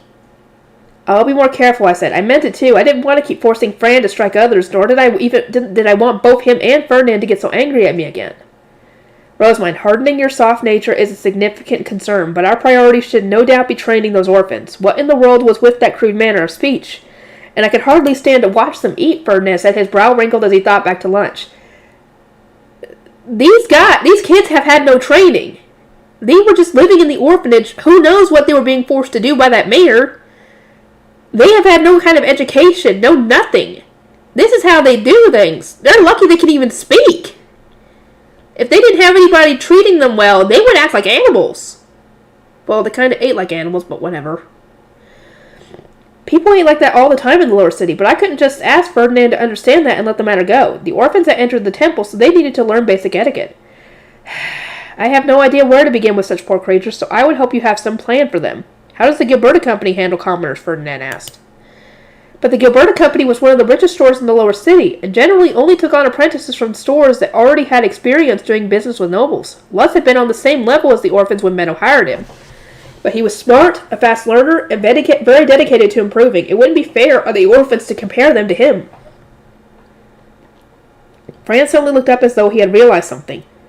Given that there are only 4 of them, perhaps it would be best to take them back to the temple, he suggested. His reasoning was that they would learn better at the temple's orphanage. That was where the other kids were being taught. That would no doubt provide them with a good learning environment, but it would just stress them out if we took them there before they were better used to this way of life. When I had first gone to the temple, I had agonized over how different the culture there was, but I had a home to return to. I had less of my family there for comfort. I could complain that nothing made sense and they would agree. Which was incredibly important. They would have nowhere to escape to if we moved them to the temple now, and with their entire family feeling the same stress for the same reason. It was hard to guess how much comfort they would be able to find in each other. I suggest we wait a bit longer before taking them to the temple. It will be ideal for them to learn the ways on familiar ground first. At this rate, they are bound to experience much conflict at the temple, and it would be best to give them the opportunity to return to the mayor should they find adjusting impossible. Lady Rosemine? Fran looked visibly confused, having not once in his life thought about leaving the temple. We still don't know whether they will adjust to the temple's way of life, do we? The girls might wish to stay here to avoid being sold, but it is possible that the boys would prefer the freedom granted to them by the mayor, I explained. The most freedom this orphanage offered was letting everyone go to the forest to gather and make paper. So I can imagine the mayor giving them more than that would play a big part in whatever decision they end up making. I suggest we wait for the Harvest Festival to end. If they all decide to stay, we can take them to the temple for the winter. By that time, they will no doubt have adjusted to life here. In that case, how shall we train them? Fran asked. Putting aside the young one, it is rare for children that old to enter the temple and have no experience training them. In the lower city, kids generally got jobs as soon as they were baptized. They worked as apprentices, and those whose parents died would become live-in apprentices, with the store then looking after them. While it wasn't unusual for pre-baptism kids to be sent to the orphanage, when they had no family to take them in, it was extremely rare for this to happen to children old enough to be apprentices. Do the children here not take on apprentice work, I asked? For those whose parents are farmers, their fields would be requisitioned the moment both parents die. I imagine that underage children would not be able to grow enough to eat on the amount of land given to them, though I must confess that I do not know the details. Ferdinand said with a light sigh. He had looked over related tax documents before, but since he had never actually observed the life of a farmer, he wasn't entirely sure what happened to the orphans. Then I suppose we have no choice but to start from the beginning and teach them like we would teach any new children. And by that you mean... I imagine that every aspect of life here will be drastically different from what they're used to. Even something as simple as how food is served, I explained. In many ways, the temple follows the same rules as a noble's mansion. We will have to begin by carefully teaching them how to use cutlery. It was common in the lower city to just eat with your hands, so much so that the temple's orphanage was considered the odd one for teaching kids to use cutlery. From that point, we will need to teach them to clean, I continued. Lutz gave high praise to the priest for how quick, efficient, and thorough their cleaning was. And I imagine that cleaning skills these orphans learned under the mayor will not suffice in the temple. From what I can remember, Lutz had mentioned being taught to clean by Gil, and then passing the techniques on to the other apprentices in the Gilberta Company. However, please be sure to always teach them together as a group. Ensure this is done when taking them to the forest to gather, when making paper, and when cooking. They should learn together, not separately. And why is that? Ferdinand asked, presumably having been planning to assign an individual tutor to each orphan since there were only 4 of them, and we had a total of 6 priests and shrine maidens. They will learn faster if they're together. Groups will breed competition, and they will be able to teach each other as well. You mustn't look down on the power of groups, I said, using the kids competing over Carta as an example. Ferdinand blinked, then murmured, so it is similar to how the Royal Academy encourages growth, before looking at me with an unsettling smile. I got the feeling that he had started cooking up some kind of weird plot. That was probably just my imagination. I think he is planning something. I don't know what the heck he's planning. But, yeah. In any case, I say we focus on helping them adjust to life here for the time being. Please never forget how difficult and time-consuming it is for outsiders to adjust to the temple's way of life. Teach them slowly and with great patience. Understood. I will convey this information to the priest, Fran said, now back to wearing his usual peaceful expression. Thank God he calmed down. That was scary. Now then, with that settled, let us return to the temple and investigate Haas a bit more, Ferdinand said. What? But we've already done an investigation, I replied. We already had scholars at the Gilberta Company look the place over and inform us of their findings, but Ferdinand just tapped his temple with his pointer finger while looking at me. You fool! Their investigation was centered around making a workshop here, so most of the information they gathered was about the population, geography, and businesses. These are all irrelevant to what I'm talking about. What we are going to investigate is which nobles are backing the mayor, how much power and influence he has accumulated, how many of his associates we will need to eliminate if we take action against him, and how we are going to fill the power vacuum afterward. This is entirely separate from investigating the best location for a workshop. It seems that Dark Ferdinand had appeared and was more than ready to operate in the shadows. But, well, I would just leave that to him. I wasn't really suited to deception and trickery. My head was better used in other places. I exited the room once our conversation was over to find Gil and Nicola looking this way, their faces clouded with worry. I smiled to show them that everything was okay, and their expressions brightened in relief. The 4 orphans looked equally concerned and then equally relieved when they saw that Fran was calm again. We will visit again 5 days from now, I said to the Grey Priest. In the meantime, we will investigate the mayor to see which nobles he is connected to and how much influence he has. We shall ask Benno and Gustav to take care of any food matters, so I ask that you try not to leave the monastery if you can help it. Take care not just of the new orphans we have welcomed, but yourselves as well. They knelt down and replied, as you wish. By that point, the 4 orphans were kneeling in the same way as well. The monastery has magic protecting it, so you will be safe as long as you stay inside, even if the mayor comes. But we can offer no such protection if you leave, so be careful, I warned. The 4 orphans nodded with worried looks on their faces, each knowing the mayor well. Ferdinand summoned Benno the second we got back to the temple. He wanted to get as many details as he could about Haas and its mayor. Thankfully, Benno managed to arrive at the temple in the blink of an eye, entirely as if he had been expecting the summons. We went and acquired the orphans. Our reception was less than stellar, and you expected that, did you not, Benno? Oh, yes, the mayor's reception was always less than stellar.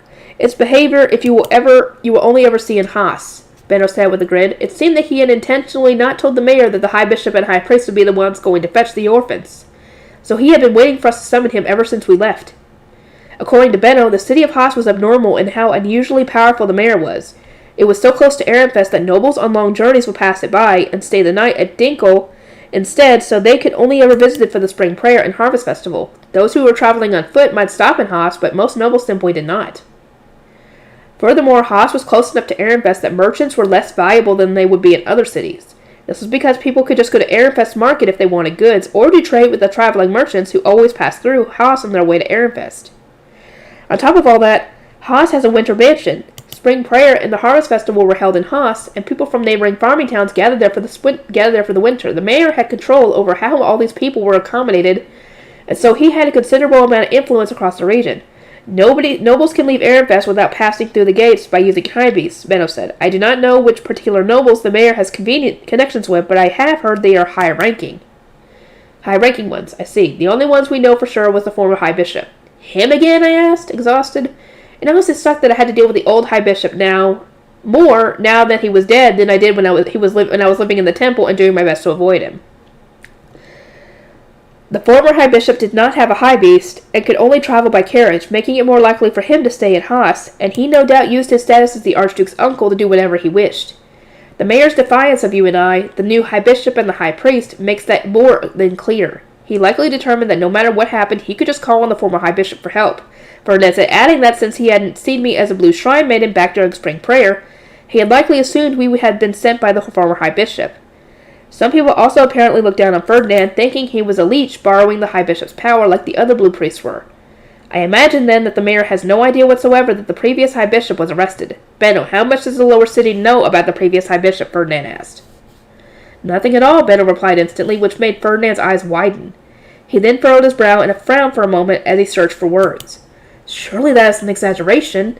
After all, a new high bishop appeared. They must know something.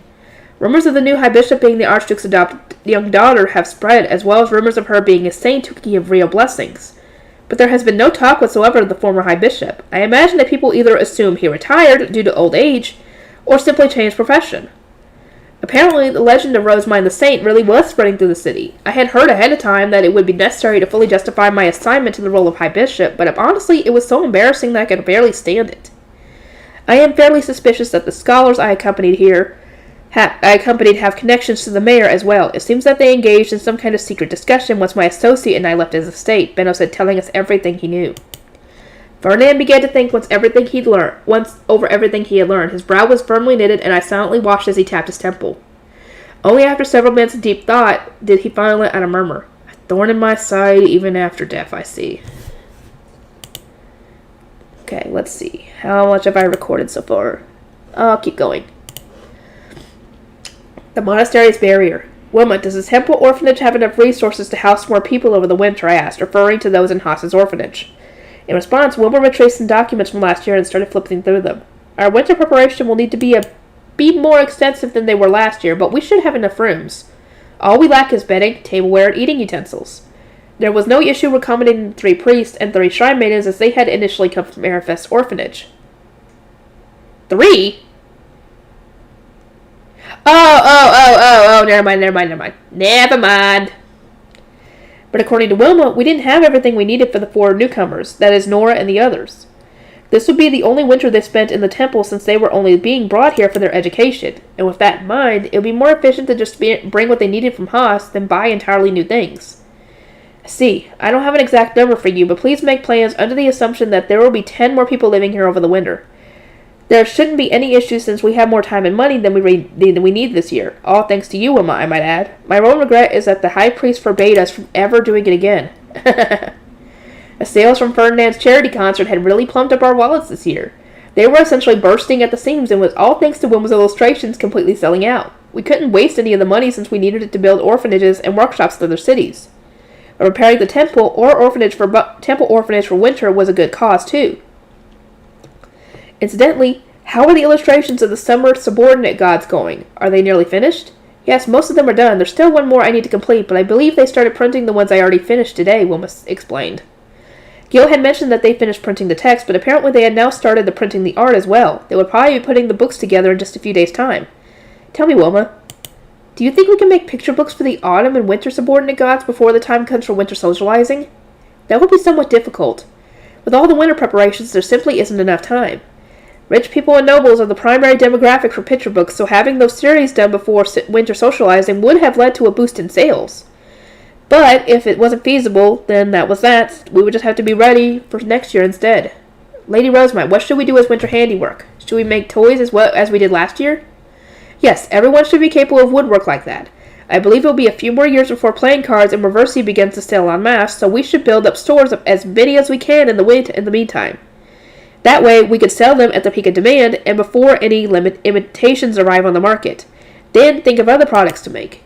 All the makeable things I can remember were simple to design, so I had no doubt they'd be copied in no time.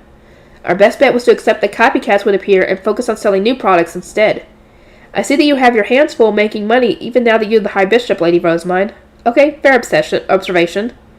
But to be clear, and to protect the honor of my noble parents, I was being given more than enough money to live comfortably, unlike before when I had to earn my own money to survive as an apprentice Blue Shrine Maiden. I was plotting to make money here for the orphanage's sake, and to spread printing for my books. The orphanage must earn enough money to cover its operating costs. If you rely on funding from nobles, you will be back at square one the moment the funding disappears. My duty as High Bishop is to ensure that the orphanage will continue to function with or without me. I am ever so pleased to hear such comforting words, Lady Rosemine. And so, it seems the orphanage will be able to accommodate everyone.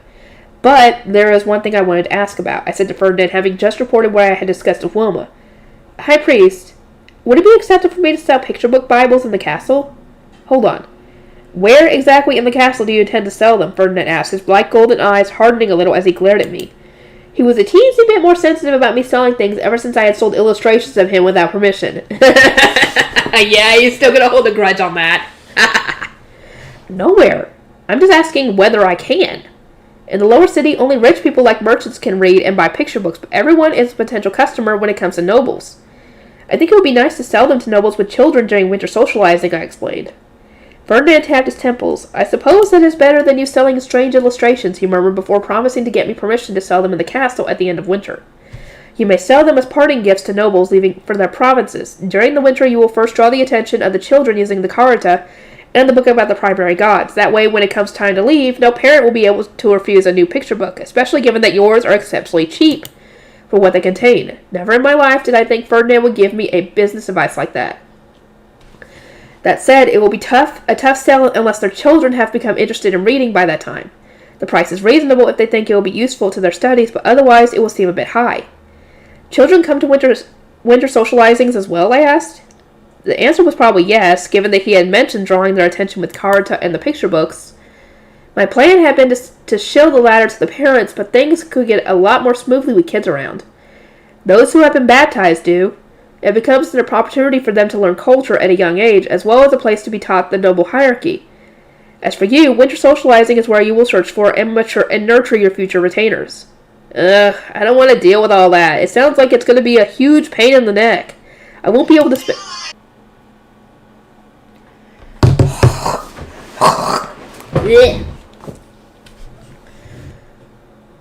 Where did I end off? I won't be able to spend all my time working on picture books then, I guess. Looks like I have a busy winter ahead of me. That was when I remembered what I had spent the previous winter doing. Wait, doesn't the temple have the dedication ritual over the winter? Surely I won't have time to be involved in socializing. You will have time and you will participate in both. I do so every year. Ferdinand, in all his supreme competence, apparently commuted between the castle and temple each year, but expecting the same from me in all of my supreme incompetence was a bit much, especially considering my ill health. Fran had a full understanding of my health, but even with him keeping his eyes on me at all times, I still had ended up getting forced to drink potions time and time again. I went last commuting between the castle and the temple. Ferdinand, I think I might die this winter. Fear not, I won't let you die that easily. There will be potions ready for you, he replied. It seemed that he was willing to brew potions for me, but not less than my workload. Talk about mean. At least don't make them too bitter, I requested. Ferdinand frowned, no doubt considering how many potions he should brew, and that was when I felt goosebumps rise all over my arms. Eep! It wasn't like I was cold or anything. A sudden gross shudder had run down my spine, and a sickening sensation washed over me as thoughts of Haas Monastery flashed in my mind out of nowhere. Ferdinand, something weird just happened, I said, looking toward him for an explanation. He stood up looking like he had noticed something. It seems that someone has tried to enter Haas's monastery. I sense a slight disturbance in the protection field surrounding it. I imagine you can feel it as well, since you added your mana to the protection magic, Ferdinand explained. It seemed that we could both sense people attacking the monastery, him because he had built it with creation magic, and me because I had poured my mana into the protection face stone. Come with me, Rosemine, Ferdinand said as he headed to the hidden room beside his bed. I was a bit confused by his response. If people were attacking Haas's monastery, surely it makes sense to go there as soon as possible. Ferdinand, are we not going to Haas? I did not feel any significant interference. It'd be wiser to investigate matters first, I said as he opened the door. I rushed in after him. This was my first time entering his hidden room in ages, that is, excluding all the times I'd come here to be lectured. Ferdinand picked out an octagonal bowl made of dark wood from among a mess of tools on one table, then set it down on a shorter, much less cluttered table. The bowl had a yellow face stone at each of its corners, and the intricate designs carved into the wood made it clear that this was a magic tool. He placed a hand over one of the face stones and poured mana into it, causing yellow light to stream through the carvings. The light split in two directions, moving around either side of the bowl and gradually connecting its face stones while the design's patterns emerged to form a complete magic circle, standing out against the dark background. A second later, liquid started rising up from the bottom of the bowl, filling it steadily. Ferdinand took out his staff and said, Spiegelm. I don't know, guys. Let me know, please. Spiegelm, whatever. Before tapping the water, which made an image rise onto its surface. It was of Haas's monastery.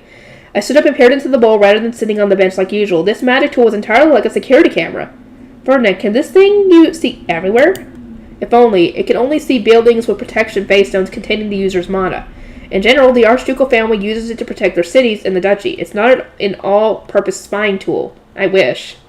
I had assumed it could also be used for weirdo peeping, but apparently I was wrong. Thank God for that. You don't think Ferdinand would do that anyway. I sighed in relief, which immediately earned me a threatening smile from Ferdinand. What in the heck were you thinking, he asked. Oh, nothing at all. I think what's happening at the monastery is a lot more important right now. In the picture, we could see a group of around 10 men armed with farming tools trying to force their way into the monastery.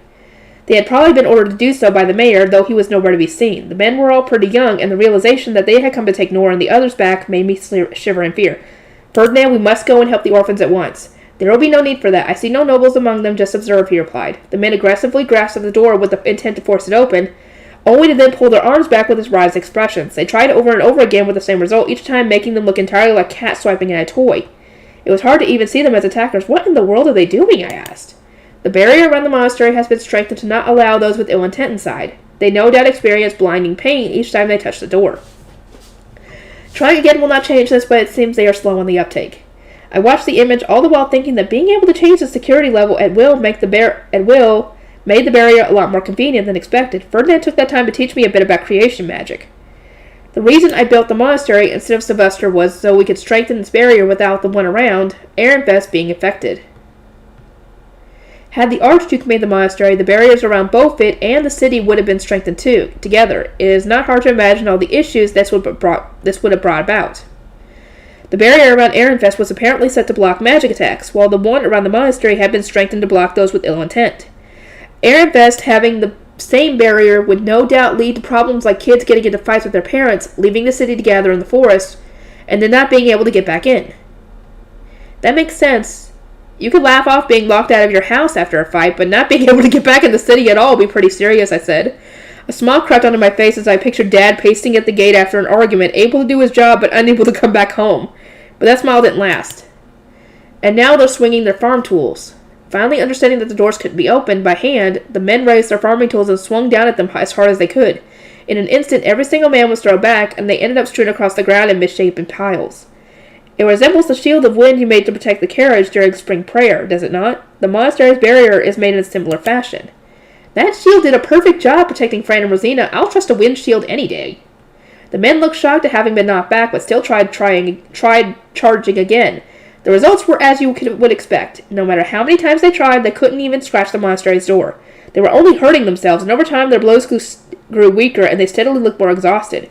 The men grimaced up at the monastery as if seeing some kind of uncanny, oh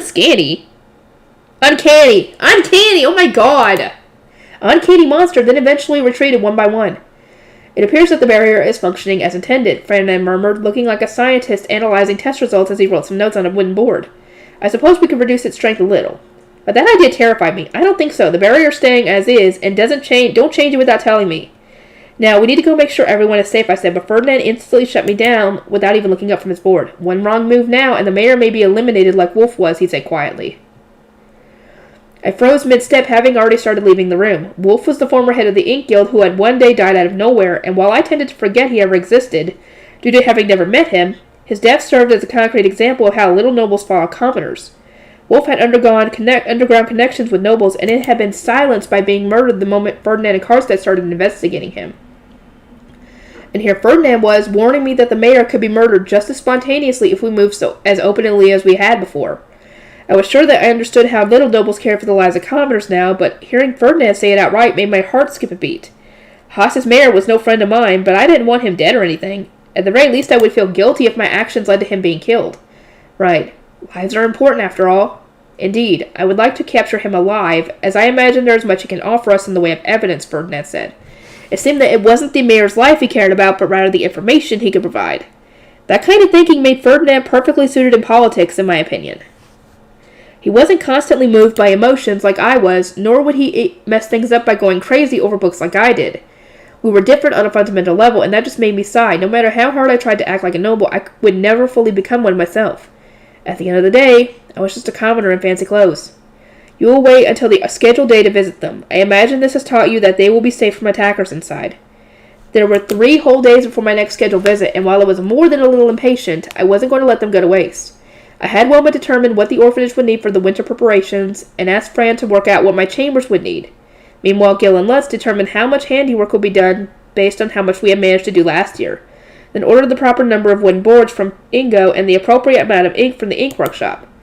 I had received an ordonnance from Riarda instructing me to visit the castle so that I could have my winter clothing prepared, and Benno sent word that he wanted the chefs back to open the Italian restaurant. He also expressed his enthusiasm for me to sell my salting out technique to the wax guild since he wanted to use the animal fat candles that didn't stink from last year. In the midst of all that, Monica came to my chambers from the orphanage with a bundle wrapped in cloth. A guard at the gate leading to the lower city had apparently been handed a letter, and it was a standard practice for those in the orphanage to take such deliveries to the temple's noble section for them. But despite calling it a letter, what Monica actually had was a wooden board. I thought she was carrying a baby, for example. Like, what the heck? Who's living on the babies? Lady Rosemine, the sender, said that they knew the former high bishop was no longer in the temple, but asked for this to be delivered to him anyway.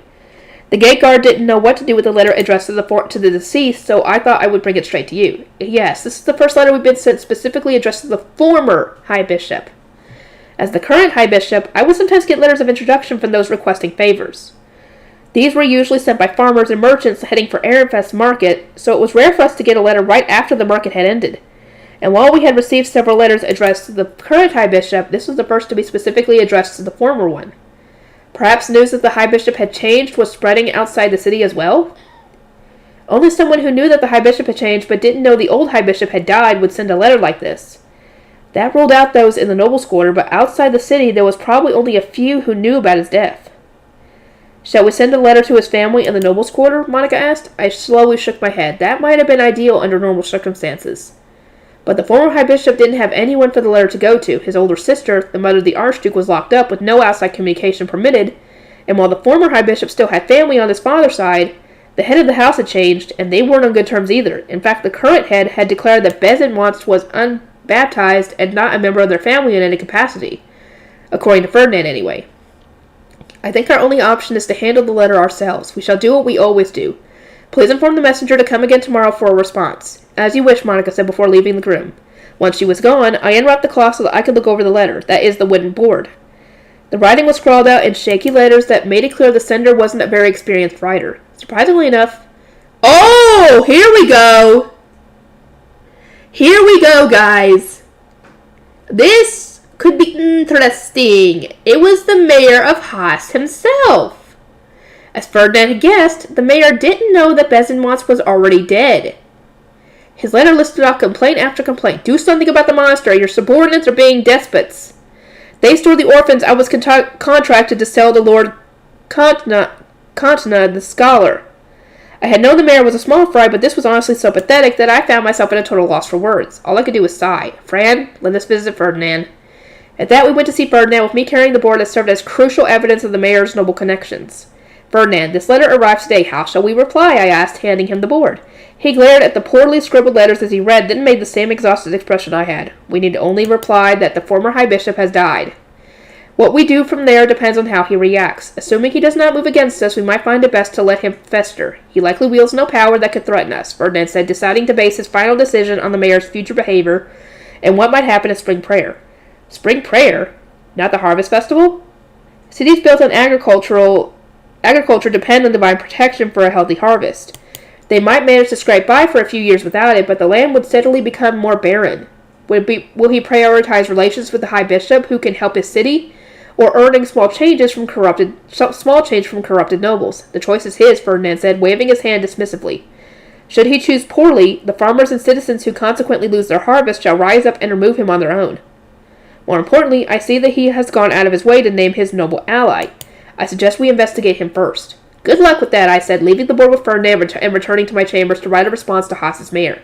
Or rather, I wrote one under Fran's supervision. He made sure to explain using all the usual noble euphemisms that the former High Bishop was dead, and that the mayor would have to decide in what direction to take his life now. I just hoped he would be able to parse the language. I want to continue! A new task and winter preparations. I gave my reply to Haas's messenger. The city was only half a day away, so it was likely that the mayor would read it before I returned to the monastery the day after tomorrow. I was hoping he would understand the situation and settle down, but how he was actually going to react was anyone's guess. Oh, it could be anyway. Ferdinand, is it truly wise to leave him be? I asked. As it stands, we have no better option. It would be easy enough to eliminate him, but we must consider what would follow, Ferdinand explained. As nobles, we could quite easily use our authority to arrest a mere commoner mayor and literally have his head roll. Yeah, considering he tried to go against you guys. Hello! But considering the state that Haas was in, it would be unreasonable for us to execute the mayor and do nothing else. But still, isn't it best to eliminate an evil villain like him as soon as possible? Rosamund, why do you refer to him as evil? Well, he's selling orphans, bribing scholars, and seems to have been exploiting the old High Bishop's power. That seems like a lot of bad stuff, I said, counting each raisin off on my fingers. Ferdinand simply raised an eyebrow in surprise. None of those are particularly bad, and they are certainly not evil, he replied, catching me completely off guard. I blinked in surprise, trying to understand what I had just heard, and we both looked at each other in confusion. The mayor earns the right of ownership over the orphans by taking care of them. So whether he sells them or not is entirely up to him, Ferdinand continued, and giving nobles money and gifts to earn their favor is just a matter of course. Do you not remember Benno giving me gifts when we first met? It is only natural to use what you have to secure good relations. Orphans were literally owned by those who looked after him, and it was so normal to bribe nobles that it didn't even count as something bad. I cradled my head, taken aback by this huge contrast in what we saw as common sense. Wait, so what did the mayor do wrong? Oh well, what else but disobeying our orders and standing up unpermitted to protest our decision, Ferdinand replied. According to him, selling orphans and exhibiting a certain degree of corruption was fine as long as it benefited the city. In fact, doing those things made him even made him a good mayor. The people of Haas would put their full support behind him if the money made from selling the orphans helped the city. If they used it to help the city. Haas totals 1,000 people when the neighboring farming towns gathered to stay in its winter mansion. and it is only natural that they would be prioritized above a certain number of orphans. If we use our power to destroy a mayor battling to protect his city, we will earn the ire of all the townfolk, Ferdinand said. My heart thumped painfully. I never thought about it that way before. So we're the bad guys from Haas's perspective. At the moment, yes. We took the orphans they were planning to sell the nobles by force, put them in a monastery that the townspeople cannot enter, and are prioritizing those orphans over the tax-paying citizens, he explained. Never in the world had I expected that saving orphans from being sold into slavery will be perceived as wrong by others. I stood there shocked as Ferdinand continued with an unfazed expression. Unlike before, when you earned all your own money as an apprentice balloon shrine maiden, you are now living off the taxes of your citizens as the daughter of the Archduke. Is it any wonder why you might be expected to prioritize taking care of those taxpayers over orphans? Since I needed individuals without jobs to start working for the new printing industry, the temple's orphanage had been very convenient for me. That was why I was planning to spread the industry by building new orphanages across the duchy, and presumably why the Archduke had given me his permission to do so. But never did I consider that it would be actively harming the lives of normal citizens. The Archduke gave me permission to do this because he determined that by giving official work to orphans previously outside of the labor pool, you would be increasing the number of tax-paying citizens to draw wealth from. He was not simply acting out of compassion, Ferdinand said. A chill ran down my spine. I was being forced to confront the flaws in my narrow-minded worldview and carefree attitude. It felt like another fundamental part of me was being torn apart and forced to change, which kind of made me want to cry. I did not expect that we would have to such fundamentally deliver different understandings of evil, Ferdinand said. This insect will no doubt prove to be a productive learning experience for you. I hereby instruct you to create an opposing faction to the mayor, expand it, and then isolate him politically. Excuse me? I am telling you to produce a successor to the mayor so that Haas may continue to function without him. If you can acquire an obedient pawn who will obey your every whim, eliminating the current mayor will cause no problems whatsoever. Do your best. Given that we will almost certainly be executing him regardless, we may as well exploit him to our fullest while we still can. So essentially, he wants her to pick someone to be the new mayor once they get rid of the old mayor for disobeying them. Ferdinand spoke casually, but I was overcome with terror. My teeth were chattering in genuine fear as I contemplated the task I had just been given, plotting to destroy the life of another person. I may have gone nuts over books in the past and taken actions that ultimately put a huge burden on others, but I had never actively schemed against someone before. I had been raised to believe that such actions were wrong and that they were something I must never do. I'm scared. I don't want to do this. I can't do this. No way. I shook my head, trembling as I shrunk back in fear, but Ferdinand just gave my head a light click, as though trying to console a self-centered child. Rosamine, if you do not handle this situation properly, the orphans in a monastery will not be able to go to the forest. That will prevent them from working in the workshop and ultimately lead to them becoming burdens who can do nothing more than consume divine gifts. They will be ostracized not only by Haas, but by the others in the orphanage as well. You do not wish to steal them away from their home, only to put them in a place where they will be shunned by all, do you? But I don't know how to plot and deceive people. I protested as best I could, but Ferdinand God damn it, just knelt down to make eye contact with me. There is a first time for everything. I shall teach you how, he said, breaking into a smile so poisonally sweet that I could feel the venom flowing into me. It was a sensation that made me tense up and grit my teeth. Oh, this could be interesting, guys. Let's see how she does with this. That night, I was so stricken by Ferdinand's poison that I could hardly sleep. And when it came time to go to the castle the next day, my exhaustion was weighing me down just as much as the fear was. I needed to be measured soon so that the clothes could be ordered and finished before winter, and it was so urgent that Riarda had sent me 3 separate ordinands yesterday. Ferdinand had caved under her pressure, so ultimately I was going to be dragged to the castle against my will. I felt so sick that I just wanted to rest, but they weren't going to let that happen. Curse Ferdinand and his brutally high standards. While I was there, I planned to retrieve Hugo as well. I couldn't foresee there being any issues with that since it was past the date we had agreed on anyway. Gail, we shall be going to the castle today. Inform Lutz that I will be returning with Hugo. As you wish. We will have the picture books finished soon, so please cheer up. Thank you, Gail. I hope that you continue growing up to be a good, honest person. Gail's innocent, sincere smile healed my heart. It couldn't have been more different from the fake, poisonous smile of a certain someone. All of my attendants really were so cute. Rosamine, is something wrong? You do not look well, Ferdinand said. You? You're the reason why she don't look well, dude! I didn't get any sleep because I was up all night agonizing over the fact that I have to plot someone's downfall. And whose fault do you think that is? I added on the inside, fixing Ferdinand with a glare as he blinked in surprise. With such a frail heart, you will never survive as the Archduke's daughter. Am I wrong? This might be a beginner-level task to you, Ferdinand, but to me, it's one of the toughest problems I've faced. I don't think I'll ever sleep again by the time I finish this. Something this trivial would give you insomnia? You truly are weak, Rosemine. I knew that I was weak, both physically and psychologically, so I simply nodded. Ferdinand let out a sigh, then lowered his eyes and thought for a moment. I suppose there is no point thinking about this now. Let us depart. I headed to the castle, and my panda bus now used as a slight smirk on Norbert's face whenever he came out to greet us. I shall inform the Ob about the chefs, so that you will be too busy to do so yourself, Ferdinand said, blatantly lying with a self-assured smile on his face before flourishing his cape and striding off. He was definitely just running away from Riarda. Of course. Lady Rosemine, welcome home. The seamstresses are already here, Riarda said when I arrived, rushing me to meet them in the parlor. The room was filled with piles of warm-looking cloth, plus a bunch of extravagant furs. This was my first time getting to pick the materials for my clothes, and while I knew I should have been excited about that, my mood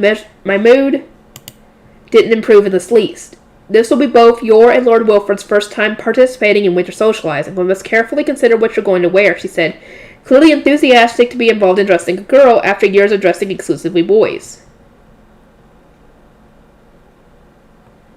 She had apparently already ordered several winter outfits for me alongside Elvira and Florencia. We ordered them to match your summer measurements, but children grow fast, so we will be wanting your newer measurements. Well, I don't grow very much, but sure. Ferdinand's theory was that my need to keep my body filled with mana at all times was making it hard for me to grow. I wanted to believe that I had grown at least a little lately since I had been eating a lot more and never had any opportunities to use my mana. And the measurements showed that I had in fact grown a little, though it was barely anything compared to other kids my age. What kind of outfit would you like, milady? This is one that Lord Wilford's going to wear. I suggest you get something that looks just like it, Riarda said, showing me a wooden board with the design for one of Wilford's outfits drawn on it as she pointed out various colors and types of cloth. I know it was heartwarming to see a brother and sister in matching outfits, but I didn't feel too enthusiastic about being in that situation myself. Regardless, it appears that Riarda had already emotionally settled on the color and cloth. All that was left was the design, which she had also narrowed down to a few candidates. Lady Rosemine, which of these do you prefer? She asked. I really didn't care too much about clothes myself and would be fine in pretty much anything that made other people happy as long as it wasn't embarrassing for me to wear. I would like this one, please, I said, pointing to one at random. I had assumed that would settle the matter, but Riarda wouldn't let me go unless I also ordered a set of underclothes and shoes to go along with it. With nothing else to lose, I took this opportunity to also order some clothes and carpets to make life in the temple easier. That would be a big help since getting clothes for winter last year had been such a arduous task. Riarda, I must be going soon to discuss the chefs with Sylvester. The chefs you brought with you have been enormously popular in the castle, milady. I am told that despite everyone wanting to know the recipes, Sylvester's lips are remaining as tight as can be. It seemed that Hugo was steadily getting more popular in the castle. I smiled as Riarda complained about him not letting everyone share the delicious food, feeling a bit proud. Sylvester used his own money to buy the recipes. It's no surprise that he wouldn't teach them to eat others so readily. I imagine he wants to surprise the nobles during winter. Lord Sylvester invited me for lunch one day, and I could hardly believe what I was tasting. Seems like I have a bright winter to look forward to, Riarda replied. Well, I'll be taking that chef home with me today. Sorry! I apologized to Riarda internally before asking her to set up a meeting with Sylvester for me. I imagine that will be difficult on such short notice. Lord Ferdinand has surely made arrangements for me. Perhaps try asking Sylvester. As you wish, milady. It may be some time before I return. I cannot talk today, guys! Please read this in the meantime, if you would. Riarda took out a book and set it down in front of me. I could feel a beaming smile instantly spread across my face. All of my doom and gloom was being pushed out of sight and mind as the joy of reading washed over me. Thank you, Riarda. Be a good girl and wait for me now. I responded with a nod and a smile before picking up the book and immediately starting to read. It was a book about magic that Ferdinand had prepared for me, containing descriptions of faithstone colors and how they related to the gods. It seems that the colors were connected to the divine colors of the gods, and particular colored faithstones work better with certain types of magic.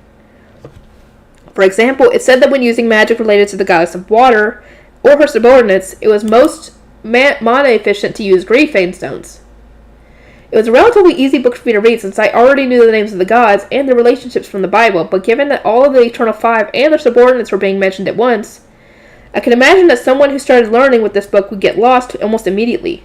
It was probably meant for adults. The phrasing was complex at times, and the sentences were often long and winding. On top of all that, the writing style itself was antiquated and hard to read, using lots of older words. There were illustrations here and there, but they didn't have anything to do with the book's content, so I got the feeling they didn't really matter. If a book like this is being used to teach nobles essential information, then I feel like this picture book I'm making will actually be in high demand, I thought, continuing to read the book with newfound confidence and getting a ton of winter sales. At some point, Riarda tapped my shoulder and informed me that a meeting had been arranged for tea time at Fifth Bell. I decided to continue reading in the meantime. In all honesty, I would much rather skip the meeting entirely and stay to my book. When Fifth Bell rang, I started making my way to the front of the castle's main building where Sylvester's office was. Wilfred approached us along the way, having seemingly been caught by Lamprey partway through one of his usual escape attempts. "Rosemine, I didn't know you were back at the castle." "Good day to you, Wilfred. Where are you going?" "A fine question. Yes, a fine question indeed," I said, deliberately trying to avoid answering Wilfred. Already thought it was unfair that I only got to speak with Sylvester, so I didn't want to say that I was on my way to have tea with him. But Riarda answered for me. "We are going to the break room on the main building's second floor, Wilfred." "Why does father only ever give you any attention?" Wilfred grumbled, biting his lip and glaring at me with anger in his eyes. "You don't fair, you dummy! I hate you, Rosemine." I normally would have kept a blank expression and ignored him, but I was so emotionally troubled by the task Ferdinand had given me that I couldn't let Wilfred's whining slide this time. Him skipping out on his studies and doing whatever he wanted reminded me of my early days as mine when I only cared about myself, which was annoying enough on its own without him insulting me too. "You are the dummy here, Wilfred. You have the opportunity to freely read books, and yet you spend that time running away from your studies and being a burden to all those around you. How is it unfair that Sylvester is treating me differently? You are only getting what you deserve. Now hurry up and learn to read already if you would be so kind. I am waiting ever so impatiently for the opportunity to study, and you are denying me that. If you weren't years behind in learning to read, I would be studying right now instead of getting blood on my hands for Ferdinand." The last part wasn't Wilfred's fault at all, but I was so mad I had to say it. I didn't want to hear him complaining at me ever again. Wilfred widened his deep green eyes and looked at me in total shock, having never dreamed that I would talk back to him. His guard Lamprey was looking equally wide-eyed, and Riarda was blinking rapidly. "What gives you the right to talk to me like that?" Wilfred stammered. "Please remember that you are a coward who spent his time fleeing from the work expected of him as the Archduke's son. If you don't want me pointing at your failures, then I would suggest you dedicate yourself to improving as a person."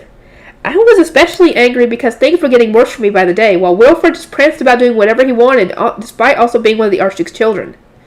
I wanted to yell at him to try doing what Ferdinand had just told me to do. "Lady Rosemine, please contain yourself," Daniel shouted, shaking me by the shoulders and bringing me back to my senses. It seemed that in my anger, I had crushed Wilfred a little. Oopsie! Oopsie! "Rosemine, you need to be careful." "Oh, Ferdinand's not going to like that."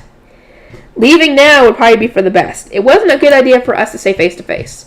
"As I'm busy with a mountain of work, I will be taking my leave now." I turned on my heel and walked off, which was fine, but the Archduke's castle was needlessly big, and the distance between my room and Sylvester's office was absurd. Due in part to my lack of sleep, I ended up getting out of breath along the way.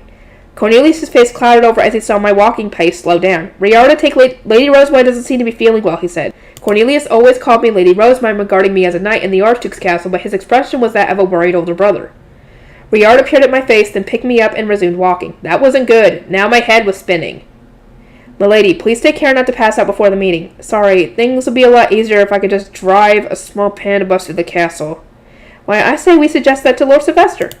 When we arrived at the break room, tea had already started. Sylvester was drinking alongside his retainers and Ferdinand. "You're late, Rosemine," he said.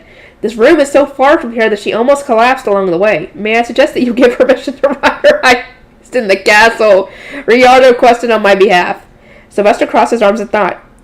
"Won't the wings hit the walls and all that? My lady's high beast has no wings. If she can change its size at will, it won't be a bother to anyone." At that, Sylvester's green eyes shone with curiosity. "Let me see it. I've never seen a high beast with wings before. If it looks funny enough, I'll give her permission." "Sylvester, you are a silly person."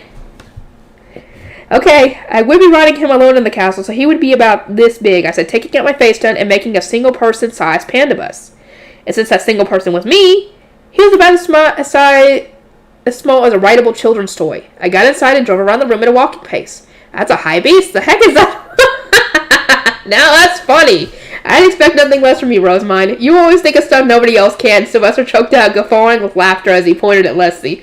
"All right, I'll keep my promise. Feel free to use it all throughout the castle." No, Sylvester!" Ferdinand exclaimed. "What, Ferdinand? Better this than having attendants and knights carry her around at all times, right?" "I mean, yeah."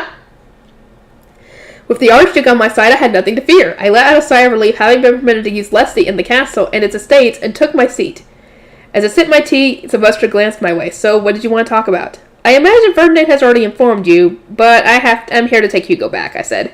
Sylvester shot his head to the side to look at Ferdinand. You didn't mention this, Ferdinand. Wait, really? What in the world did he talk to you about, then? There are more pressing matters than the chefs, and Sylvester, you should know that this lending period that was agreed upon is now over.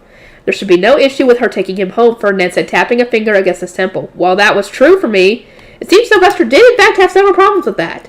No way, the food's finally getting real good. Let him stay a bit longer. No, I can't give you any more time. We won't be able to open the Italian restaurant without him.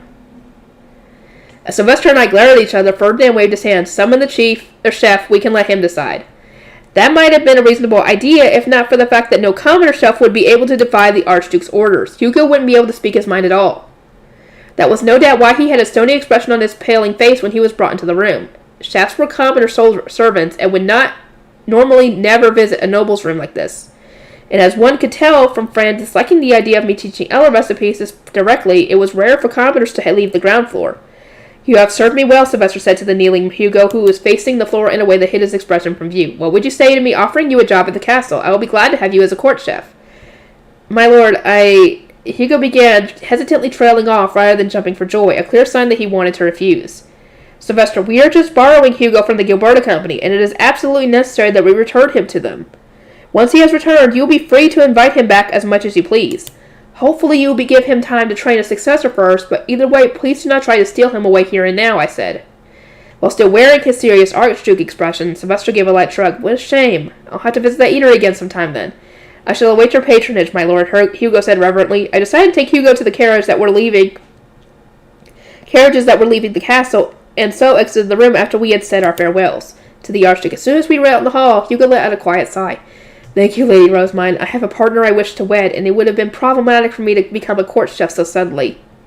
Hugo had been throwing towels along with the other single people back at last year's Star Festival, but it seemed he had finally found a girl of his own. That explained why he wanted to go back to the lower city so much. There weren't any easy methods for commoners to pass messages between the lower city and the nobles' quarter, so it would have been even harder than a normal long-distance relationship. So, will you move to the nobles' quarter once you get married, Hugo? It depends on her. But if the stars align, I would like to be a court chef after the next Star Festival, Hugo murmured with a grin. My restaurant. My head was fuzzy after what seemed like an endless series of restless nights. More people would be executed alongside Haas's mayor than necessary unless I could successfully create an opposing faction to isolate him. And the sleep I was losing from repeated nightmares of Ferdinand's smile wasn't helping things at all.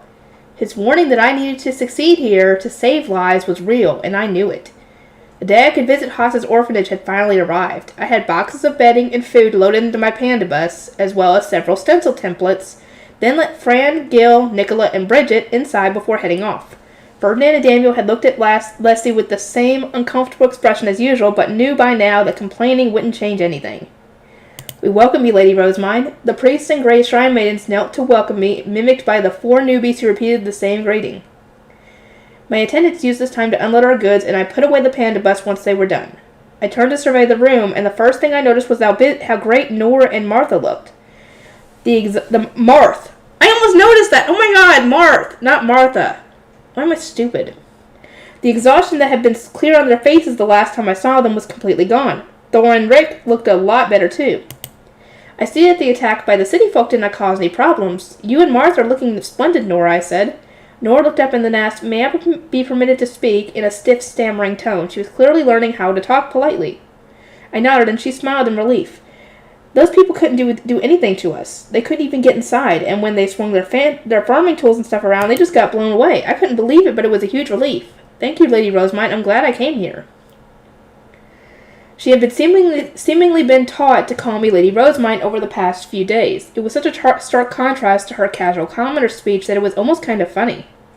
Thor, having listened to what Nora said, looked up as well. Same here. I was real glad to see they won't be able to take Nora away from me no matter what. And we get food every day here. Everyone's saying you're the reason everyone in the orphanage gets to eat. You're small, Lady Rosemine, but now I know you're something else, he said, speaking quickly out of excitement and as casually as ever. But his blue eyes lacked the sharp glare from before. He was now looking at me with respect and gratitude. The gray priests kneeling next to him and Nora were aghast at seeing how frankly the two orphans were speaking to me, but the fact they were now addressing me by a title showed that they were working hard to communicate properly, especially considering how antagonistic they had been just a few days prior. Rick, I imagine that living in the monastery is very different from what you're used to, but how you've been managing. I am sure the mayor afforded you all more freedom than you had here. I care about safety more than freedom. I'm just glad to see Marsh smiling again. Thanks, Lady Rosemine. Rick's gaze softened as he looked at Martha, and she returned a small smile. Seeing that, all my remaining doubt that taking them away from the mayor was the right idea vanished. I wanted to do whatever I could to protect that smile. My sin was to find a solution that would work for both the citizens and the orphans, but I didn't know how to go about isolating the mayor and orchestrating his downfall, nor did I want to. My stomach hurts. The day after visiting the orphans, I had a meeting scheduled with the Gilberta Company. The Italian restaurant was going to be open now that Hugo and the others were back, and we needed to discuss the date, the menu, and when I would be visiting. I would also be signing a contract to sell the salting out method to the Wax Guild with Benno as my representative. You did not look very well, Lady Rosemine. Shall I cancel today's meeting for you? Fran asked, peering at my face with worry after bringing me my breakfast. I must have looked pretty sick for him to think canceling the meeting was a good idea, but I just shook my head. I'll go to the meeting. I want to see Lutz. In that case, I will bring a book for you to read until the time comes. Please rest while you can. I thank you ever so much, Fran. I spent the morning in bed with Fran looking after me, reading as I waited for the scheduled meeting time. Reading always brought peace to my heart, since my head would be too full of worries to think about all the ills of the world ailing me. Third bell eventually rang, and I headed to the orphanage director's chambers for the meeting. Careful, Bridget shouted, quickly grabbing my shoulders and pulling me back. I blinked in surprise, and it was only then that I noticed the thick pillar right in front of me. She had pulled me back before I could slam right into it. Oh, girl, you're not paying attention? I thank you ever so much, Bridget. I could hardly believe my eyes when I saw you wavering right toward the pillar, she said. I believe it would be best to postpone today's meeting. I looked so awful that even my guard felt compelled to interject and suggest I change my plans. But even so, I wanted to see Lutz. As I bit my lip, Frem got on his knees in front of me. Lady Rosemine, may I be permitted to carry you? If you insist on attending this meeting, I ask that you at least allow me to take you there. Please do. And so Fran started carrying me to the orphanage director's chambers. It was impossible to ignore how bad of a state I was in due to sleep deprivation. How much longer are you gone without sleep, girl? I would have fallen asleep on the way to the meeting had nightmarish visions of Ferdinand's poisonous smile not flashed in my mind each time I closed my eyes, causing a searing, stress-induced pain to shoot through my stomach. I couldn't sleep no matter how much I wanted to. Oh no, someone's gonna have to knock you out, girl, to get you to sleep. By the time we arrived at the orphanage director's chambers, the Gilberta Company was already there. Lutz, Benno, and Mark were kneeling in wait, and once we had exchanged greetings, I invited them to the second floor. They looked up and then all immediately furrowed their brows. What might they be thinking, I wondered? They think you look sick, girl! I think you look tired! Before we could start talking business, Fran suggested we move to the hidden room. That was strange, since he usually told me not to go there until we had settled all the important matters. He knows they're going to scold you! I looked up at him in surprise as he put a hand on my back and gently pushed me toward the door, and with a pained expression he murmured, I apologize for not being strong enough to help you. Did something happen? You look awful, Lutz said as soon as we were inside, putting his hands on my cheeks and looking at my forehead. His narrow green eyes made it clear that he wouldn't leave me alone until I told him everything. Lutz, I said, warm tears of relief welling up in my eyes and streaming down my cheeks at the knowledge that there existed someone who would listen to and accept me no matter what. I clung to him and wept pitifully, unable to hold it in any longer. Ferdinand gave me a new mission, and it's really, really hard. I don't want to do it, but I haven't got a choice, and just thinking about it makes me feel sick. I choked out before telling him about the letter I had received after taking the orphans, the task that Ferdinand had given me, my fear of plotting to kill someone, and how Ferdinand's poisonous smile was keeping me up at night. I finished explaining everything that Ferdinand had told me, that I needed to prioritize the citizens over the orphans, isolate Haas's mayor so that he could be safely executed, and so on, only to get two completely different reactions. Lutz angrily shouted, "No way could you ever manage something like that," while Benno and Mark widened their eyes and said, "He sure is being soft." Soft? How is that soft? Yeah, what do you mean soft? He isn't being soft on me at all. I feel like I'm about to die, I yelled. Calm down, that's not what I meant, Benno said, waving a dismissive hand. The high priest does seem to be showing you some unusual kindness, but I meant he's being soft on Haas. That mayor was dead the moment he disobeyed a noble's order, and Haas's citizens gave up their lives as soon as they got together to attack the monastery. Under normal circumstances, that whole city would be burned to the ground with everyone in it. You know that, right? Wait, what? Everyone in the city will be burned alive, I asked, eyes open wide in complete disbelief. I can understand the mayor being executed, but something that drastic just didn't make sense to me. The monastery is an ivory building that the Archduke arranged to be built at his adopted daughter's request. Attacking it is the same as attacking the Archducal family, and don't tell me you don't know what happens to people who attack the Archducal family. They die! They die! That's what happens. I swallowed hard. Count Bindewald, a noble from another duchy, had been imprisoned under extreme charges after attacking me. A bunch of other crimes he had committed were also apparently exposed by searching his memory, but the crucial element that sealed his fate was him attacking the Archduke's daughter.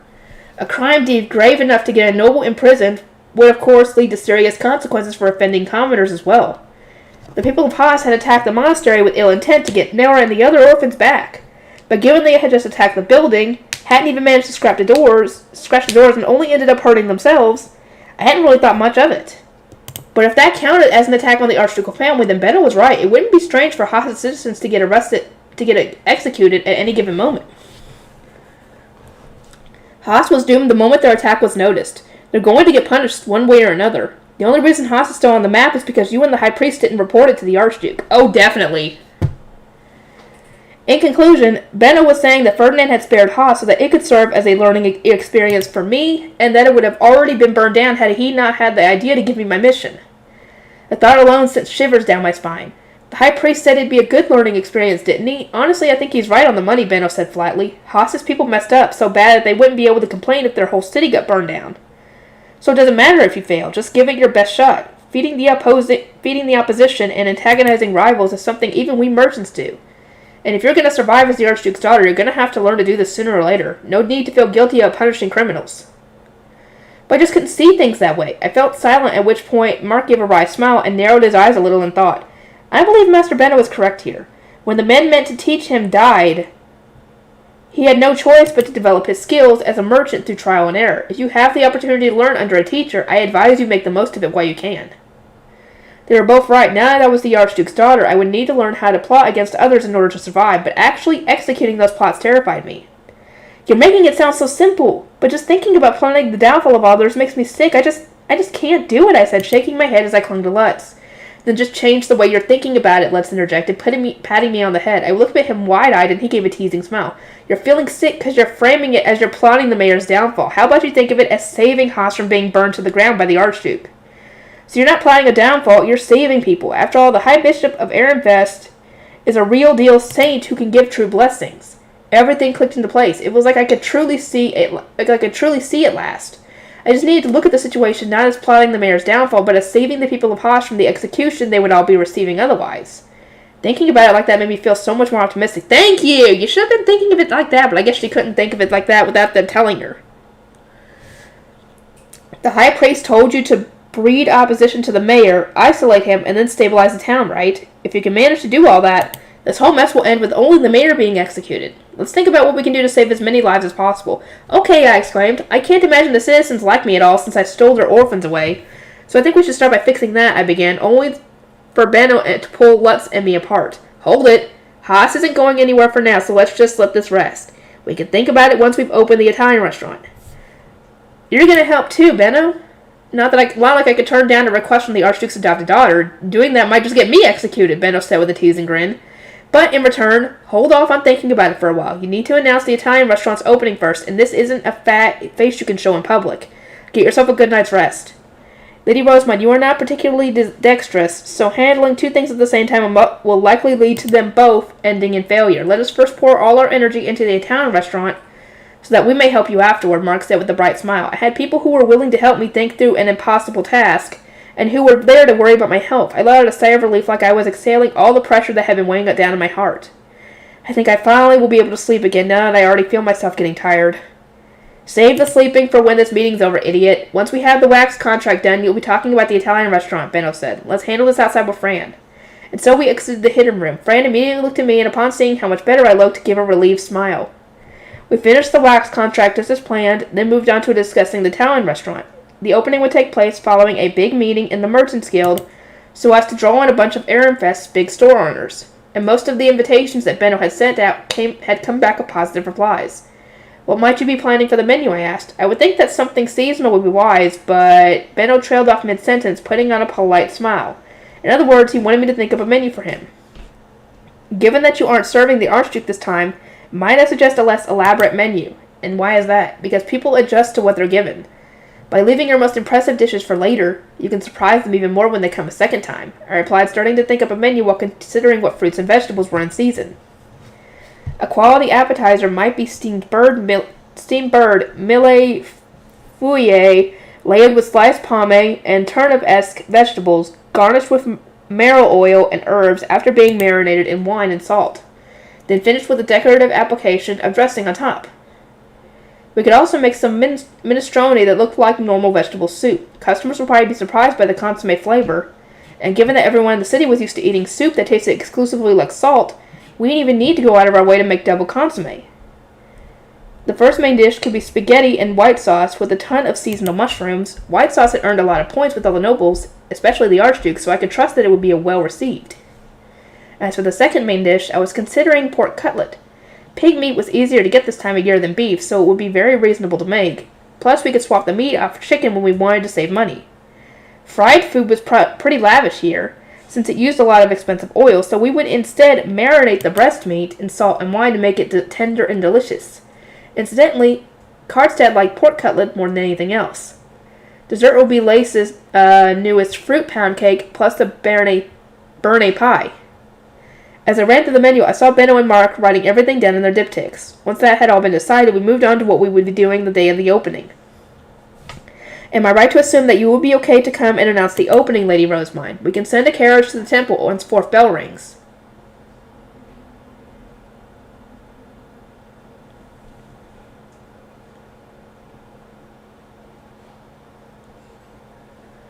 Benno said. I inferred him the subject that he didn't want me getting there too early, so I went ahead and wrote, after fourth bell, go slowly on my diptych. Certainly. There won't be much for me to do after all, since I shall be returning to the temple right after the announcement. We ask only that you take proper care of yourself. Or, in other words, you look sick. Make sure you're better by the time the day comes. And so my meeting with the Gilberta Company came to a close. I still had the same task ahead of me, but my spirits were high now that I'd changed the way I saw it. That night, I slept well for the first time in days. I woke up feeling great, and spent the days leading up to the opening of the Italian restaurant relaxing, prioritizing my recovery above all else. First came writing the contents for a new picture book, then preparing for the upcoming Harvest Festival. Then finally writing a letter to Elvira saying that my artist needed art utensils, and would provide one illustration for free if she was provided four. Ferdinand told me not to print Wilma's illustrations, but he didn't say anything about her drawing more.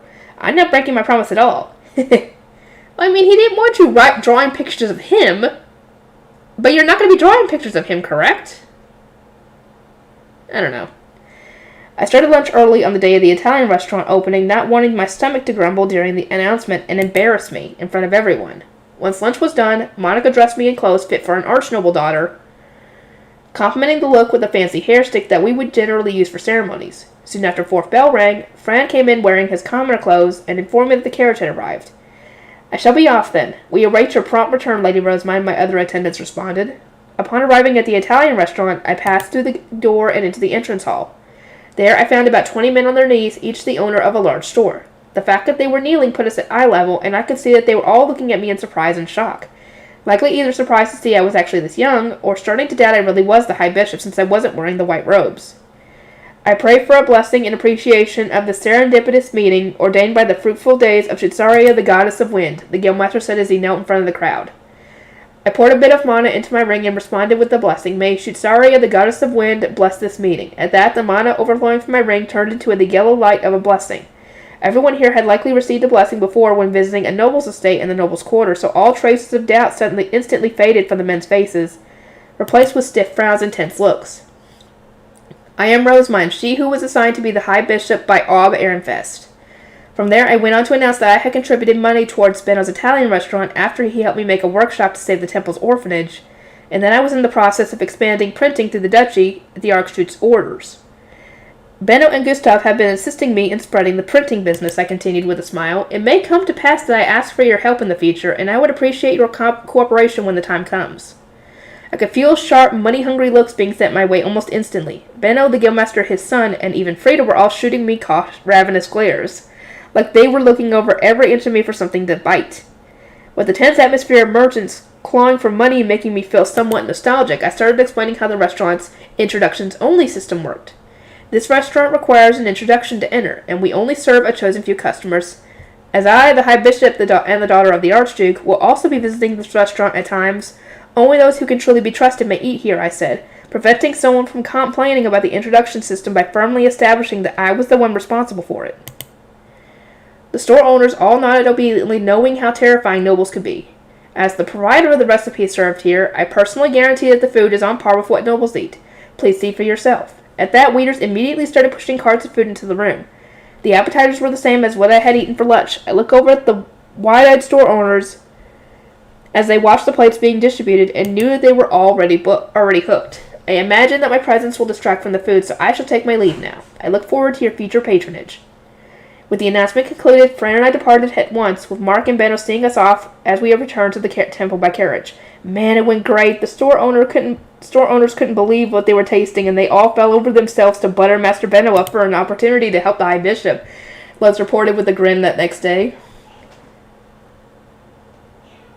We had spent over a year preparing the Italian restaurant, so nothing made me happier than hearing that its opening had gone well. Hopefully that success will continue. The customers loved it, but, well, Benno trailed off, giving Les and me a conflicted smile. We both looked at him, wondering whether there had been some other problem. Did something happen, I asked. It seems like Hugo wants to become a court chef as soon as he can. He got an invitation from the Archduke, apparently. Said we should expect him to leave as soon as he's done training his replacement. He certainly did receive a direct invitation from the Archduke, but are you sure he's in that much of a rush? I thought he wanted to wait until after the Star Festival. Oh!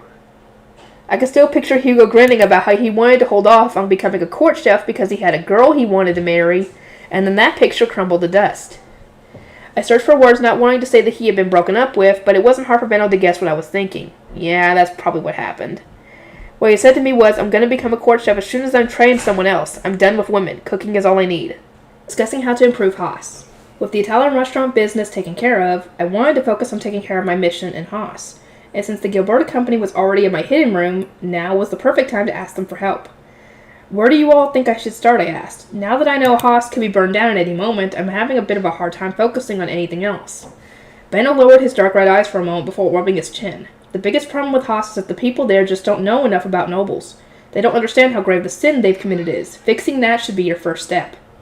People living in the city of Ehrenfest knew not to complain even if a noble killed their daughter, so they certainly wouldn't dare to act over some orphans who didn't matter much to them being taken away. And never in a million years would they be dumb enough to attack a building owned by the Archduke. But just to be clear here, you messed up too. If the mayor there already had a contract to sell those orphans to scholars, then this little incident's gonna give him a lot of complaints from nobles.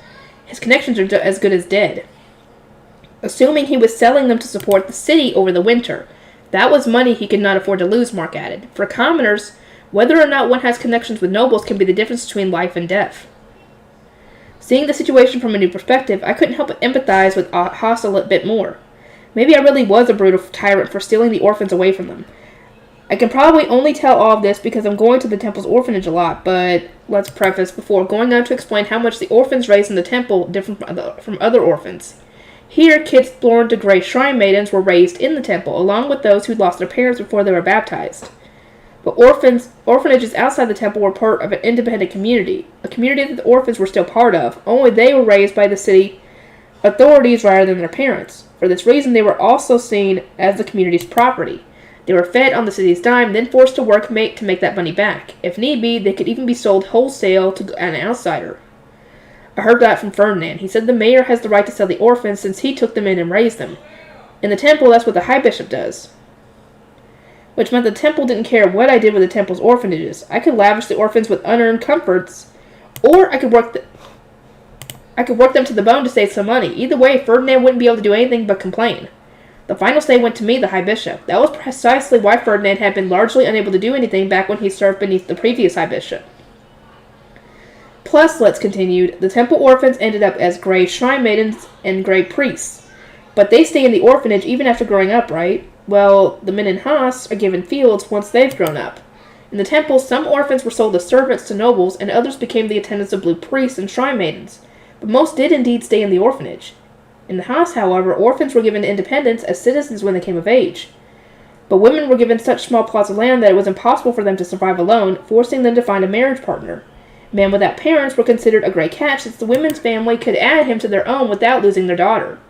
But since women without parents had no funds for a dowry, they tended to end up in miserable marriages. According to Lutz, they either ended up as the second wives of older men who needed to be cared for, or trapped in abusive marriages.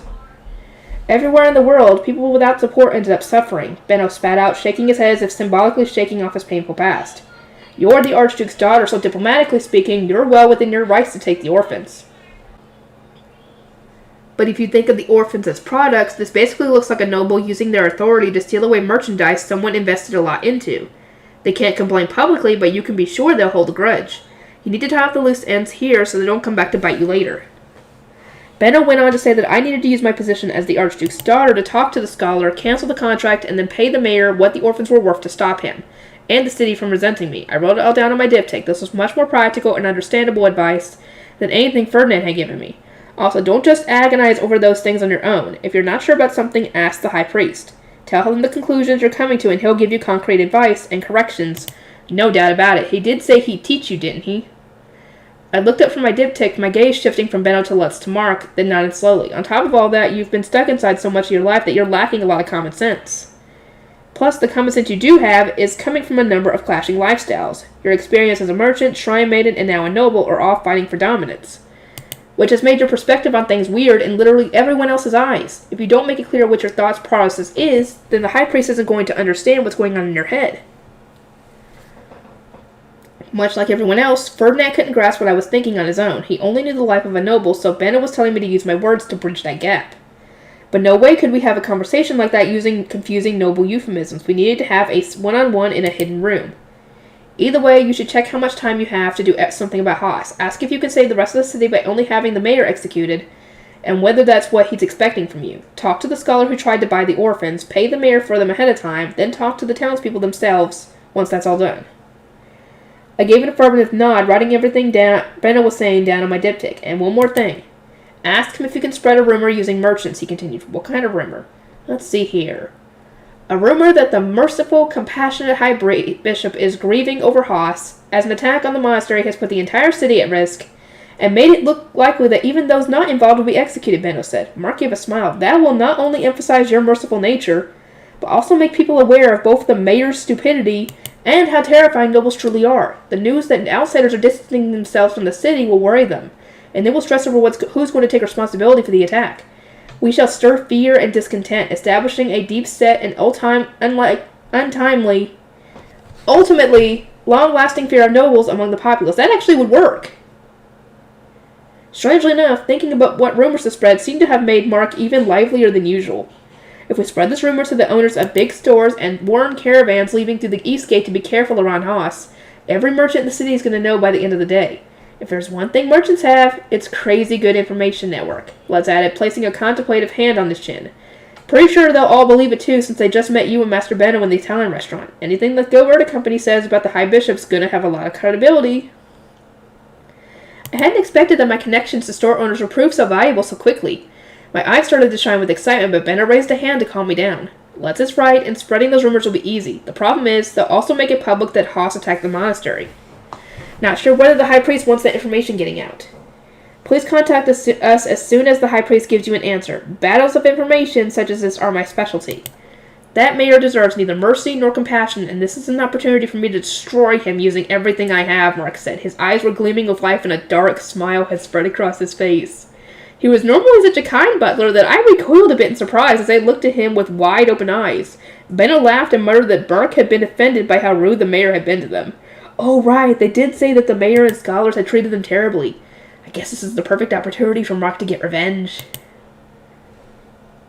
He's like, what the fuck? With the discussion about Haas now settled, we moved on to talking about this year's winter preparation. I would like to do the orphanage's winter preparation alongside the Gilberta companies. Would that be okay? That's fine with us, but don't you guys have to prepare the orphanage for winter way early? Benno asked, stroking his chin and thinking back to last year. I shook my head. Last year we had to keep things hidden from the Blue Priests and the High Bishop, and we just barely finished before the Harvest Festival ended. But I'm the High Bishop this year, so we don't have to worry about the dates like before. We can do it all at the same time you do. Mark nodded and started writing that down on his diptych. Those of the Rosemine workshop are all hard workers, and their help will more than make up for the extra labor this requires. If you can make a list of what you need, adapted to the current population of the orphanage, then we can make arrangements at once. He was as speedy and competent as ever, and I was sure that everything would be fine if we left it to him. Thank you, and also please send a carriage to the monastery around the time of the harvest festival. The priests and Haas will be staying in the temple over the winter as well, and we would like to bring them back here before winter preparations actually begin. We'll get the soldiers to guard you again. We'll be busy then, but sure. Benno responded once he thought things over. Work on the monastery and the Italian restaurant has settled down now, so things are pretty calm compared to how busy I've been lately. He definitely seemed less overworked than before. It seemed that the peak of his busyness had finally passed. With the results of my talk with the Gilberta Company recorded on my diptych, I made a list of everything I needed to do. Chief among them was discussing things with Ferdinand. May we hold our discussion elsewhere today? I asked, looking toward the hidden room. Ferdinand lowered his gaze for a moment, then stood up and said, very well, before opening the door. Once we were inside, I sat on my usual bench and looked over my list. You look much better than Fran's report suggested, Ferdinand said, his brow slightly furrowed. Fran had apparently been so worried about me that he'd reported it to Ferdinand. He wasn't exaggerating. I really hadn't been able to sleep over the past few days, and I looked so sick that even my guards were suggesting I cancel plans. I only managed to start sleeping again after meeting with the Gilberta Company, talking the situation over and getting a new perspective on things. I see, Ferdinand muttered without much energy. Honestly, he looked a lot sicker than I did. Wow. Ferdinand used the same potions he often made me drink on himself as well, forcing himself to stay active at all times. He was always of the opinion that any weakness you showed would be exploited by others, so it was rare for him to look so visibly off. It seems to me that you're the one who's exhausted right now, Ferdinand. That's because I've heard no end of complaints about how I am being too harsh on you. He apparently discussed my exhaustion with others, only to have Kartstedt and Sylvester yell at him for going way too far. Even Fran had complained, albeit indirectly. Wow. So that they know what he's planning?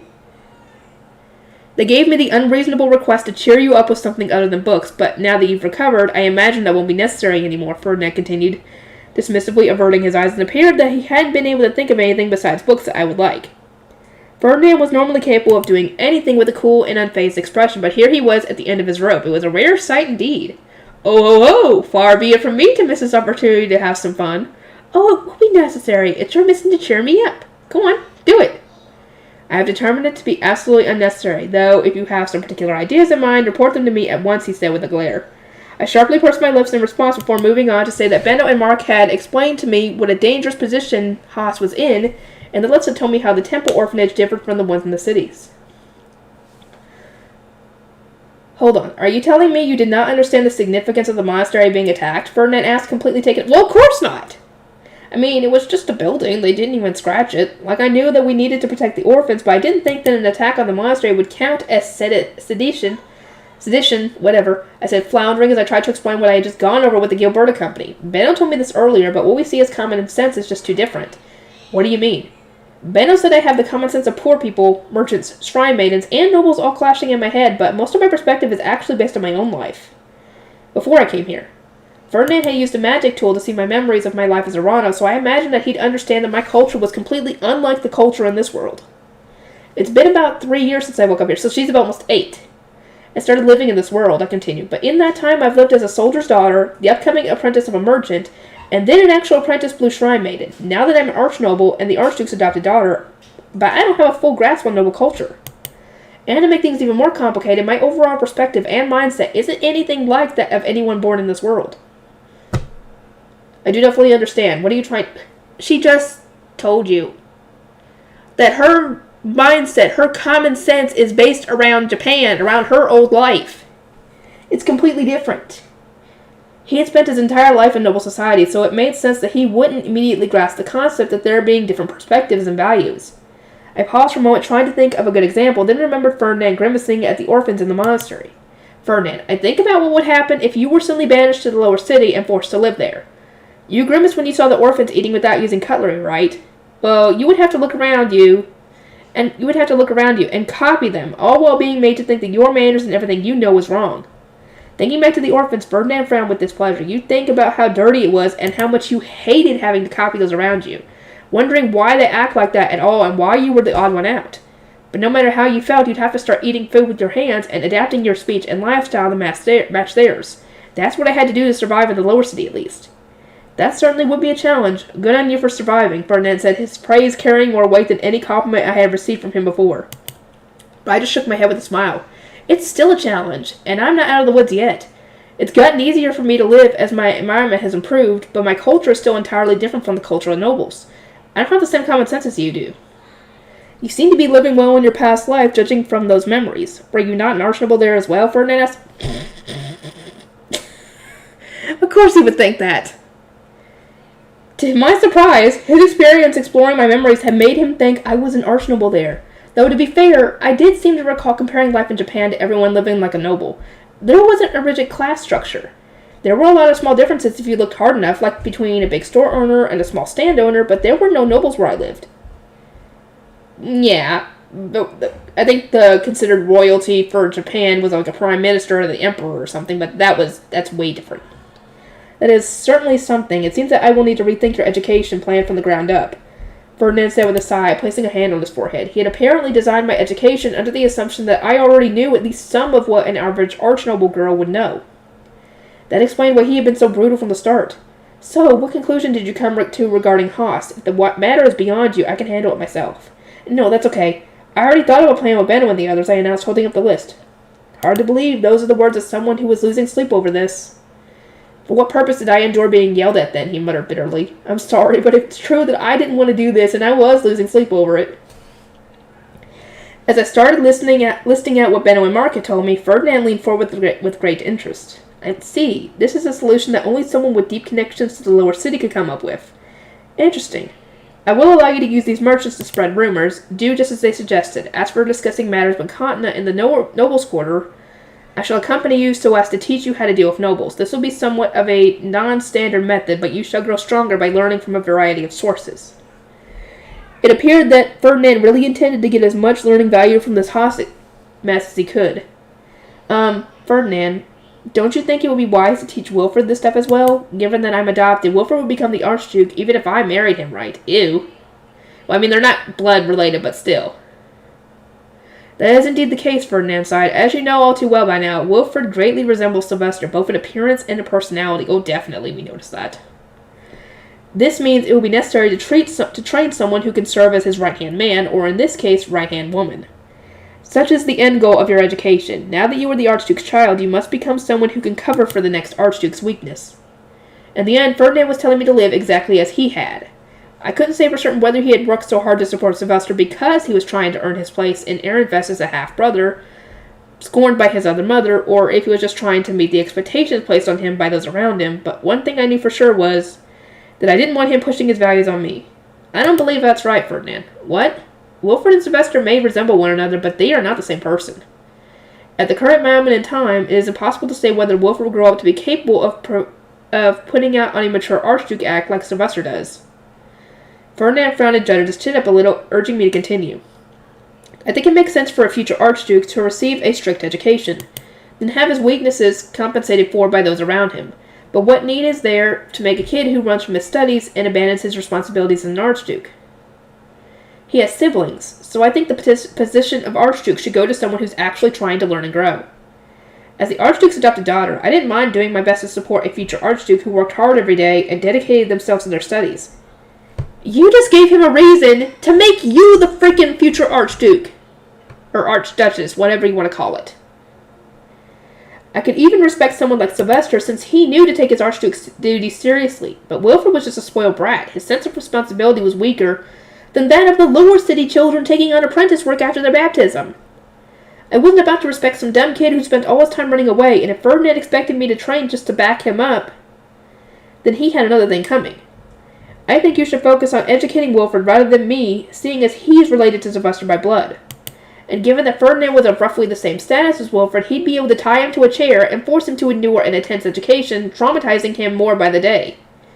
There was no doubt in my mind that such extreme measures were the only way to make Wilfred realize just how soft everyone had been on him his entire life. Ferdinand slowly shook his head. Unfortunately, that wouldn't be possible. Why not?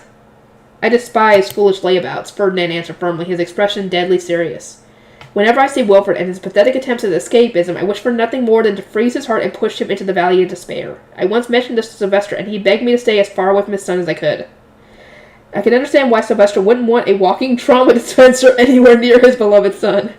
I really could, but future archdukes needed a strict education. I started thinking about what I could do to get Ferdinand to agree to teach Wilfred, only to see him flash me the same venomous smile that had kept me up at night. Oh no.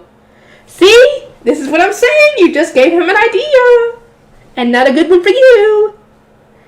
But in stark contrast to Wilfred, you are very much worth teaching. You provide results, and your point of view is always as unexpected as it is intriguing. I am filled with the desire to have you do all... Don't say it like that.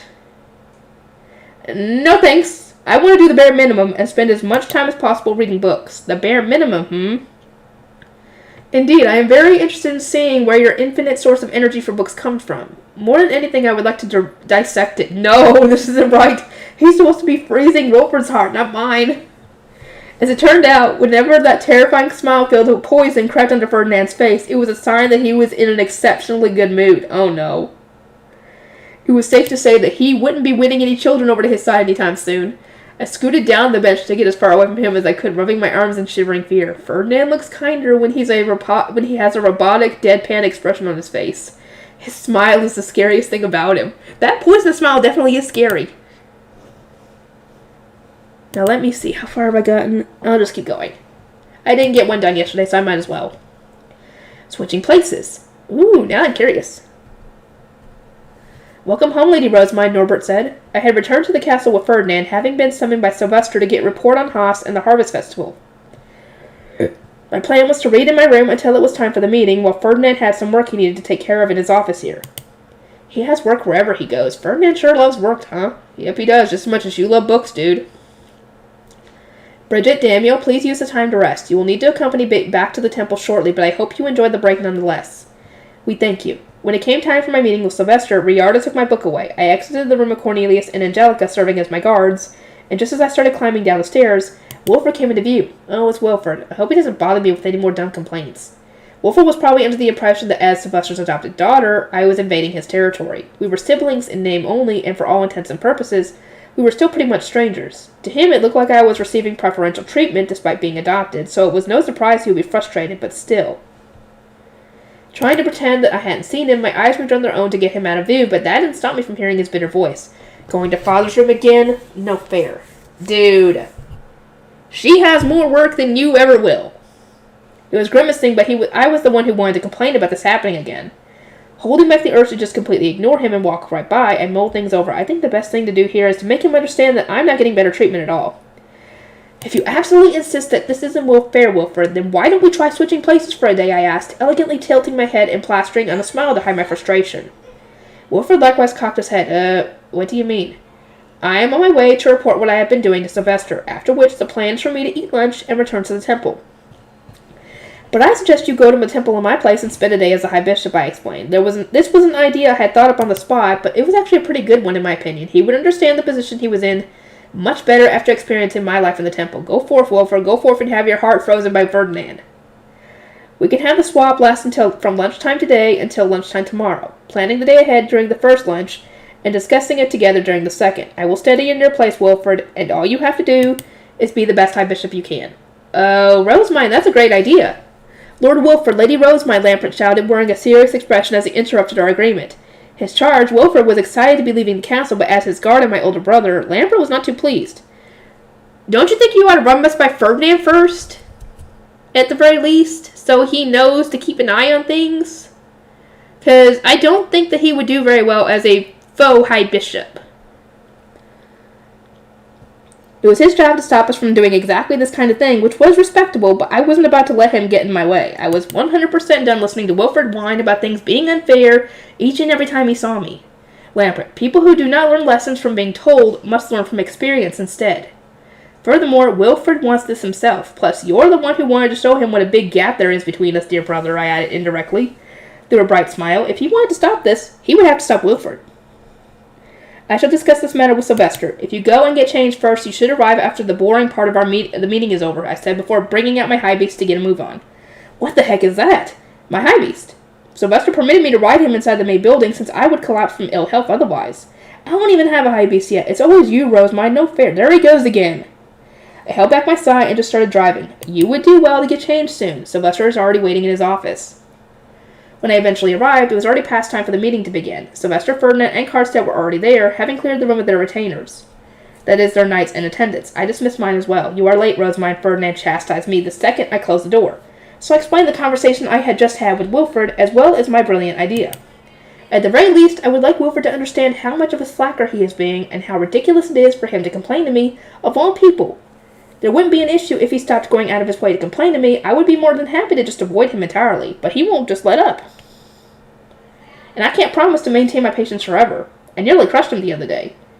It is quite dangerous for someone defenseless to be hit by your unconstrained crushing, Ferdinand observed, having once experienced it himself. Sylvester's eyes widened. But what's all this about sending him to the temple? You want him to spend a whole day with Ferdinand? That's way too cruel. Sylvester, what does that say about you making me spend every day with Ferdinand? If anything's not fair, it's that. Does he not feel bad for me being thrust into my own valley of despair with Ferdinand piling load after load of unreasonable tasks on me? You're the weirdo who actually managed to get close with Ferdinand, Sylvester fired back. Wait just a second. You are the biggest weirdo I know. You, the biggest weirdo I know, are treating me like a weirdo. What? Are you calling me a weirdo? Sylvester and I glared at each other down. Yeah, you both are weirdos. Our intense staring contest only being broken when Karstedt interjected. Now, settle down, you're both weirdos. Thank you. That seemed to be excessive, but in any case, he then stroked his chin and gave me his support. I understand your point, Rosemine. Lampert has often mentioned that Lord Wilfred refuses to listen to anyone, so perhaps sending him to the temple will be good for him. Lampert has also gone to the temple on multiple occasions and is familiar with their attendance, so he'll be more than capable of guarding Lord Wilfred throughout this. Good luck. He's going to need it. Having secured Karstedt as my ally, I turned to look at Ferdinand. At this rate, all I needed was his support to win this battle. But when I looked up at him with hopeful eyes, he returned a cold gaze. I do not care in the least about Wilfred. Hurry up and finish your report. Fine. As I was giving my report on Haas, Wilfred finally arrived. The way he looked around the room curiously showed that this was his first time coming here. Wilfred, do you seriously intend to switch places with Rosamine? Let me give you some fatherly advice. Give it up. Having been rejected by Sylvester the moment he entered the room, Wilfred pouted and frowned.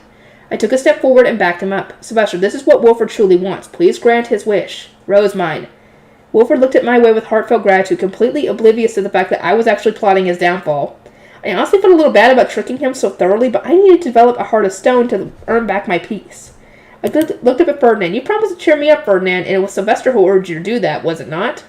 Sylvester immediately grimaced, and upon seeing that, Ferdinand curved his lips into a grin.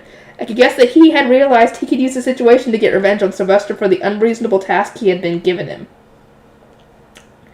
If I can complete Sylvester's impossible task by looking after Wilfred in the temple for a day, I will gladly oblige, Ferdinand said, watching us with great satisfaction as Sylvester grimaced even harder. Ferdinand was the biggest key player in getting Wilfred into the temple for a day, and with him by my side, I could guarantee that Wilfred would have a very fulfilling day. A very tiring day, a very scary day, I might add. I gave a bright smile. Now that Ferdinand has given his permission, I ask that you give yours as well, Sylvester. It is about time that Wilfred sees the orphanage, understands his position, and become aware of what he must do. Unless his education is corrected soon, he will forever be beyond redemption. Ferdinand, did you teach her to do this? She's spitting poison with a smile on her face. She's got one too! She's got a poisonous smile too! I want to see that animated. I really do. I want to see what it looks like. It'd probably be just like Ferdinand's. That's funny. That's funny. She's just like him in ways. Sylvester said with an exhausted expression, comparing us both. Ferdinand and I exchanged eye contact. I mean, do you even have to ask? The answer should be obvious. She has always been like this. His education made me like this. But for some reason, Ferdinand and I gave different answers. Strange, I thought, just as an exasperated Sylvester waved his hand to drive us out of the room. Enough already. I get it. If this is what you want, Sylvester and Wilfred, then you can change places with Rosamine for a day. Just remember that I tried to stop you. The end. Wilfred, I suggest we discuss matters over lunch. I will need to give instructions to my temple ascendants, and you will need clothes to wear at the temple. I explained, climbing upstairs in my single-person panda bus. The two of us were returning to the Norder building after being shooed out of Sylvester's office. It was only once I had entered my room and gotten rid of my pie beast that I felt the strength leave my body. Are you all right, Lady Rosamine? Cornelius asked, peering at me with worry. He had been strangely overprotective ever since Wilfred caused me to faceplant back in my baptism. Ceremony, I'm just feeling a little tired. I'll be fine. Wilfred demanded to ride Leslie in my place, then complained to me when the panda bus didn't move. That was hardly my fault, though. We just had different mana. Dealing with him was especially tiring since there wasn't any poorly behaved kids like him in the temple. But I couldn't let myself be exhausted. I just needed to give Fran instructions on what to do once he took Wilfred in. Riarda, I would like to write a letter. Please prepare a pen and paper. Milady, what in the world makes you think that sending Wilfred to the temple is a good idea? Riarda asked worriedly as she fetched a pen and paper. I confess to not putting much thought into the matter. At the end of the day, I spent most of my time in the temple, so I would like to know how a normal child of the Archduke lives. At that, I started to think of what I needed to get Wilfred to understand over lunch. First, that he was going to the temple to work as the High Bishop, not to play. Second was that he wasn't allowed to complain about how my attendants treated him. Wilfred, while you are in the temple, you will not be the Archduke's son but the High Bishop. Please do your job properly. Furthermore, I will instruct my attendants to teach you as the High Bishop. Please do not expect them to be soft on you. You're the last person I want to hear that from. Unlike you, I'm not being spoiled, Wilfred said with a sincere pout. He seemed genuinely unaware that he was being spoiled. Oh, you are being spoiled, dude. You are. Because you're allowed to run around and not learn, even if you do have to escape to do it. Then you will have no problem with my attendants treating you like normal. Of course, Wilfred agreed with his chest puffed out proudly, and it seemed like he actually meant it. Lampert, on the other hand, noticed the subtext behind what I was saying and gave me a worried look, but I ignored him with a smile. There are rooms for guards in the temple, but not for noble attendants. For that reason, you will be taken care of exclusively by my attendants in the temple, and thus there are both men and women there. You will not lack for anything. I will ask Lampert to accompany you as a guard. As my brother, he is used to visiting the temple. Daniel and Bridget will also be there. Wilfred's other retainers all made expressions of obvious relief at not having to go to the temple. Only Lampert still looked nervous. He had no doubt noticed long ago that I wasn't doing all this out of the kindness of my heart. He had a bad feeling about the whole situation, and good on him for being so sharp. Thank goodness he noticed. He's a smart boy. Since we are switching places, I shall be using your chambers. All of your attendants seem to be men, so I ask that you permit Riarda to accompany me inside. Yeah, sure, Wilfred said with an excited smile. A short while later, we had finished lunch. Riarda sent an ordonnance to Daniel and Bridget at my request, telling them when Wilfred would arrive. They were able to finish preparations in no time, so all I needed to do now was see them off to the temple. Ferdinand, please take care to inform Fran that he should treat Wilfred exactly as he would treat me. Here is a schedule for him. Lampert will be there to assist with your maths, so I do not believe this will cause any interference with your work.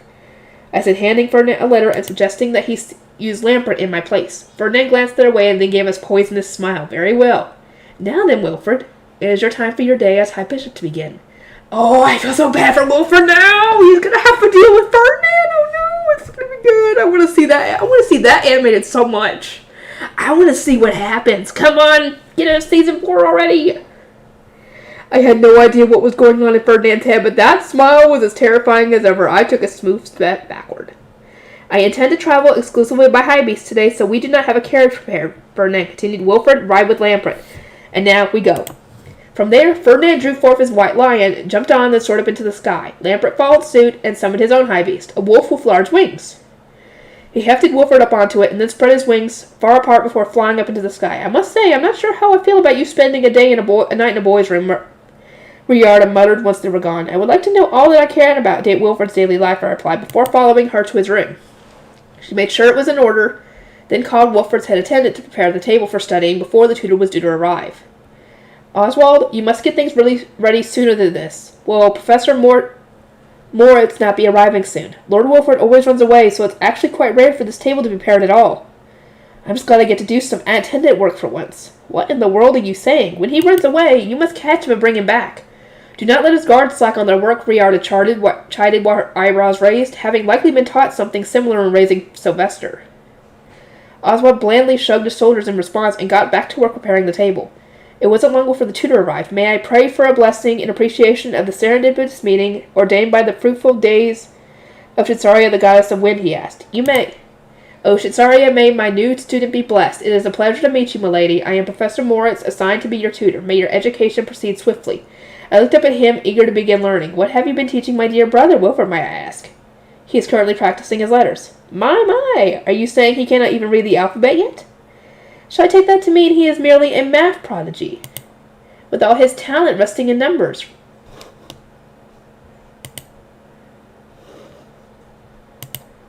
Riarda exclaimed. I had already known that Wilfred didn't even know how to read his letters yet, but it seemed Riarda was unaware of just how tragically uneducated he was. She strode right up to Moritz, getting directly in his face. No, he is still, inexperienced, and Moritz's voice grew weaker and weaker until he eventually trailed off completely. Riarda's eyes shot open as she unleashed her own tremendous thunder on him. Oswald, Professor Moritz, what in the world are you two doing? Do you have any intention of raising Wilfred at all? Everyone line up right now. From that point on, nobody could stop Riarda. She gathered Wilfred's attendants and his remaining guards, and then started lecturing them all. The sheer extent of her anger told me that this lack of education bordered on abandonment, and could not possibly be worse. And while she shot down all the excuses that the attendants and guards tried to make, there was still one clear, ununifying cause for Wilfred's current position. In summary, it was basically all Sylvester's fault. Wow, blame his dad. Sylvester had apparently obtained the position of Archduke after battling with his older sister for it. But he hated the system that forced siblings to fight, and so he decreed that Wilfred will be his successor no matter what. Sylvester was no doubt trying to be kind and spare his son from what he hated so much himself, but that ended up being a big mistake. Under normal circumstances, all children born to the Archduke's proper wives were equal in the line of succession, and the future Archduke was selected based on who had the most mana and was most suited to the position. To that end, the attendants and teachers assigned to an Archduke's child would completely dedicate themselves to raising their charge. That only made sense given that serving the one who would become the Archduke would change their futures dramatically, bringing more honor to their family and all that. That was why Karlstadt had put so much effort into catching the young Sylvester whenever he ran away, and why Riarda had scolded him so severely. It was obvious that Sylvester would be forced to do what was necessary for his growth, no matter how little he appreciated it. But Sylvester had already willed for Wilfred to be his successor, who would then dedicate themselves to raising him. Scolding a child would obviously earn their ire, so it was much easier and safer to let him do as he wished and earn his favor. For this reason, nobody bothered to admonish him. All they did was shrug and smile away his bad behavior. Oswald, surely you know why one with Archduke blood and Archnoble status such as yourself was assigned to be Lord Wilfred's head attendant. It was so you could oppose his selfish behavior without being silenced by his status. And we went as far as to assign Lampert to guard him too. What have you even been doing? In his youth, Sylvester had been caught and forced to study whenever he ran away, while Wilfred was allowed to do whatever he wished. They may have been similar in nature, but their upbringings and the knowledge they received from them couldn't have been more different. They were shining examples that nurture mattered just as much as nature, if not more. Not to mention that, according to what Riarda was ranting about now, Sylvester had changed a lot once Ferdinand entered the castle. He had been the youngest child in his family, and the appearance of a much younger brother made him want to show off as hard as he could. Ferdinand was talented to be sure, but the age gap gave Sylvester an advantage, and the key to his growth was him striving to stay ahead for as long as he could. But Wilfred had younger siblings closer to his age already, and the same motivation wouldn't apply to him. In fact, he had been lazing about for so long that his little brother and sister would surpass him in the blink of an eye. At this rate, it was inevitable that he would fail and develop an inferiority complex. Riarda, there is no point in scolding his retainers any further when the problem itself remains. I believe our only option is to discuss his education and training with Sylvester and Florencia, no? I asked, just as Wilfred's attendants and guards were starting to look dead inside from all the lecturing. It was clear that anything Riarda said from this point onward wouldn't stick with them, meaning it was just a waste of time that would be better spent taking swifter and more effective action. Assuming the situation was as bad as it seemed, we needed to act as soon as possible. Indeed, milady, I'd say that Lord Sylvester doesn't think Lord Wilfred running around from his studies is a big deal because he did the same thing when he himself was younger, Riarda said. Surely he thinks that no child in the world wants to study and is averting his gaze from the awful reality that Lord Wilfred cannot even read and write yet. I will arrange a meeting at once. At that she exited the room, her nostrils flaring in anger. The pale-looking attendants and guards saw her off in a daze. They had gotten so used to spoiling Wilfred that they probably would never expected to be scolded so hard. But, well, they had still catastrophically failed at doing their jobs properly. Now then, Professor Moritz, I suggest we take this time to write up an education plan for Wilfred. What about your studies, milady? I was looking forward to seeing just how a child of the Archduke is educated. But all you have brought me today is a chart of the alphabet and tables covering basic addition. Those are all materials that even the children in my orphanage have mastered. I have nothing to learn from them. It seems that the orphans who work after their baptism ceremonies have busier lives than the son of the Archduke. And next time, bring at least a single book I haven't read before, I added internally. That was what I had actually been looking for, but now wasn't the time to say it. Wilfred would need to know his letters and numbers before winter as well, yes? I believe there is still time if we rush things starting now. Lady Rosamond, if I may, I find it hard to believe that Lord Wilford will be able to master material that he has failed to learn over several years in such a short span of time. Moritz said, indirectly assuring me that he wasn't a bad teacher and that Wilford was entirely responsible for his own failures. But if you asked me, anyone who failed to teach a kid to read after several years of trying was probably just doing it wrong. Why hadn't Moritz tried changing his approach to try and catch Wilford's attention? The orphans in my orphanage all learned the letters of the alphabet and how to do basic math over the span of a single winter. What matters is being interested and having someone to compete with. Assuming that things were advancing according to the schedule I had given to Ferdinand, Wilford would be playing cards with the orphans right about now, and experiencing a humiliating defeat. My plan had been to bring in picture books, cards, and playing cards all at once during winter to shock the noble children. But I didn't see an issue with letting Wilford play a little early. Assuming he really did share Sylvester's nature, he would desperately start studying as quickly as he could to win. I will have Riarda send an ordonnance to Ferdinand so he may bring me study materials. I shall teach you how to use them during class tomorrow morning, Professor Moritz. Children tend to have very short attention spans, but having various study materials would mean that whenever Wilford got bored of one, we could just move on to another. Each day he would learn bit by bit. I discussed with Moritz the principle of setting a bunch of small objectives for Wilford to complete, and how each accomplishment could give him something to brag to his parents about at the dinner table. This would serve as a solid basis for the entire study plan, and that would also give him something to talk about with his father, which would get his father's interest, which would get him the attention he wants.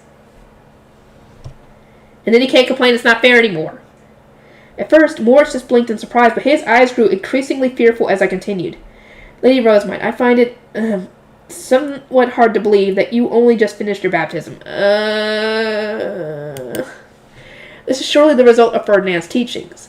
And while there may be more to it than that, the scriptures say that those who try to learn a woman's secrets rarely meet a pleasant end, I said, punctuating my warning with a dark laugh. This time, Moritz looked at me with genuine terror. I did that to warn him not to dig any deeper, not to scare him, but I guess I went too far. Whoops. So many people had treated me like an adult as of late that I'd forgotten how abnormal I really was. A normal kid wouldn't instruct their tutor on how to teach, and they certainly wouldn't write up study plans for an older brother who was just about their age. Ferdinand has said that I am not quite the average child, but Wilford is, so please take care not to audibly compare him to me. It will only weaken his motivation, I said. Moritz bobbed his head in a fearful nod and looking at me like I was a freak. Ooh, that's nice. Fifth bell rang, and there was still no sign of Riarda. It was either taking her longer than expected to arrange a meeting, or she was already giving Sylvester a pretty heated lecture. Probably the latter. Once Moritz had left with a study plan going all the way to winter, I turned to Oswald. He was trembling in fear at the thought of Riarda getting him fired. Oswald, what comes next on Wilford's schedule? Free time, my lady. Wilford uses his time to practice his swordplay and goes to meet his younger siblings in the main building if permitted. How shall you spend it, Lady Rosamond? There was only one way I ever wanted to spend my free time. I clapped my hands together and grinned. This castle has a book room, yes? Please take me there. At that, I got into my high base and had Oswald guide me to the book room. Wilford's attendants and guards were required to follow me as they would normally with their charge, and I ignored how they curiously looked at it and peered into Leslie as we went. They would get used to him just like the scholars in the halls who would double and triple take at him. What a large book room this is, I exclaimed once we had arrived. It was much bigger than the temple's and had more inside as well.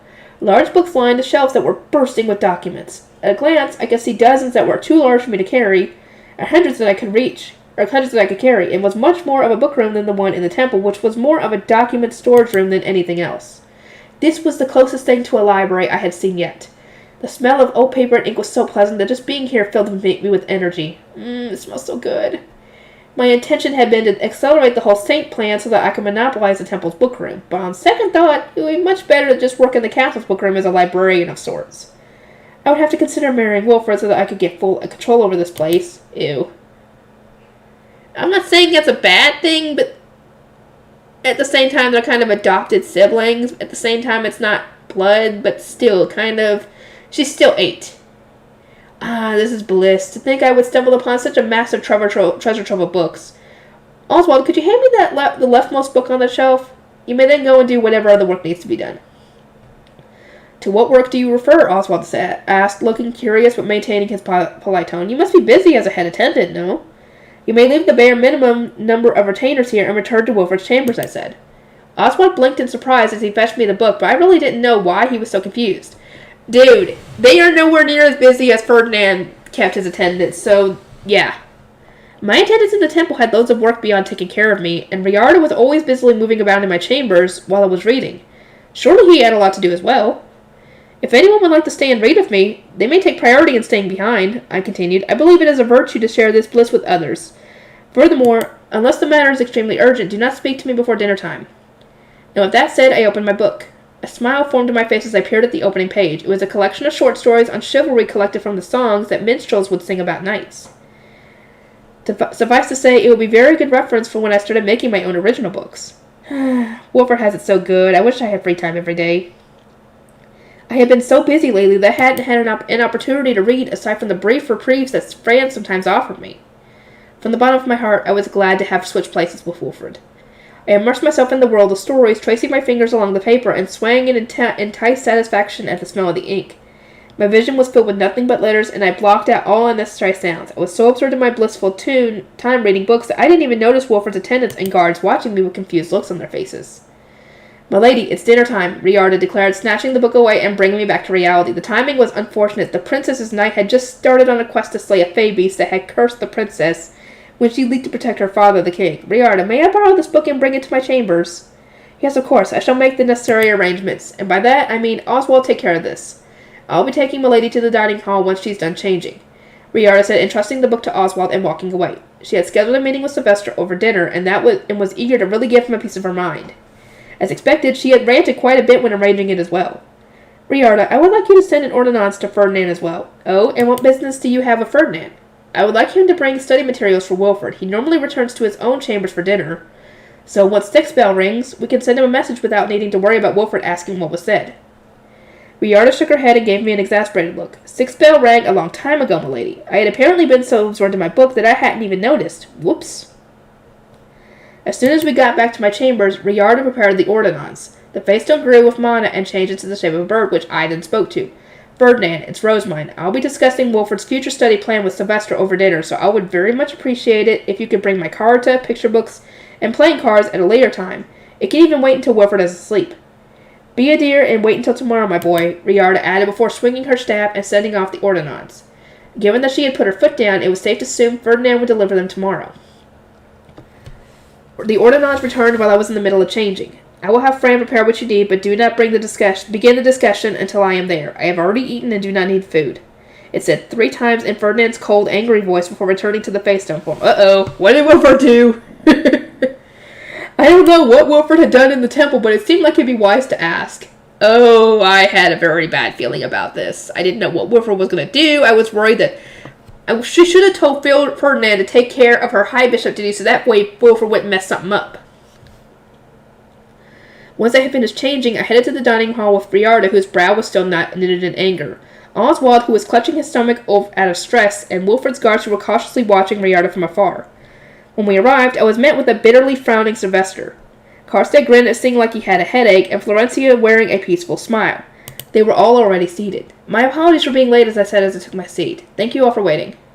"Riardo burst into my office earlier, yelling her head off. Are you behind this?" Sylvester asked me with a glare. "I hardly think it's fair to blame Riardo for being so angry," I responded. "Are you not aware of what an awful state Wilford is in?" Both Sylvester and Karstead looked at me with confusion. It was clear from their expressions that they were completely unaware, but I decided it would be better to let Ferdinand's sharp tongue sort them out than try and say anything myself. "Ferdinand will be here soon, so I suggest we leave this discussion until after we finished eating," I suggested, and Sylvester gave an enormous grimace upon hearing that Ferdinand would be coming too. Once the food was brought in, we ate in silence for a bit until Sylvester eventually broke the ice. "I'll hear how Wilford is from Ferdinand soon enough, but how have you been finding the switch?" he asked. Karstead glanced my way, clearly interested. Oswald, on the other hand, slumped his shoulders and looked at the ground, agonized by memories of Riardo's fury. I spent half of my study time listening to Riardo's rage about Wilford's ignorance, and the other half forming a study plan for him with Moritz. "There is absolutely nothing for me to learn from Wilford's lessons. Were you not perturbed by the reports you were given about him?" I asked. Wilford's tutor and attendants had apparently avoided telling the truth, but that wasn't the only issue. Given Sylvester's own experience in the past whenever he was told that Wilford had run away and been caught, he just assumed that he had been forced to study afterward. Karstead was also used to Sylvester running away all the time, so whenever Lampert mentioned that Wilford had escaped again, he just laughed it off as a path that he himself had walked long ago. After 5th bell, I was given a rare block of free time, which I had spent enjoying a book in the castle bookroom. This bookroom is much larger than the one in the temples, and I lack the words to describe the joy I felt. In any case, it was a blissful experience. I would like to continue switching places with Wilfred so that I may lock myself in the bookroom and read everything in there, I said, conveying just how much I enjoyed my time there.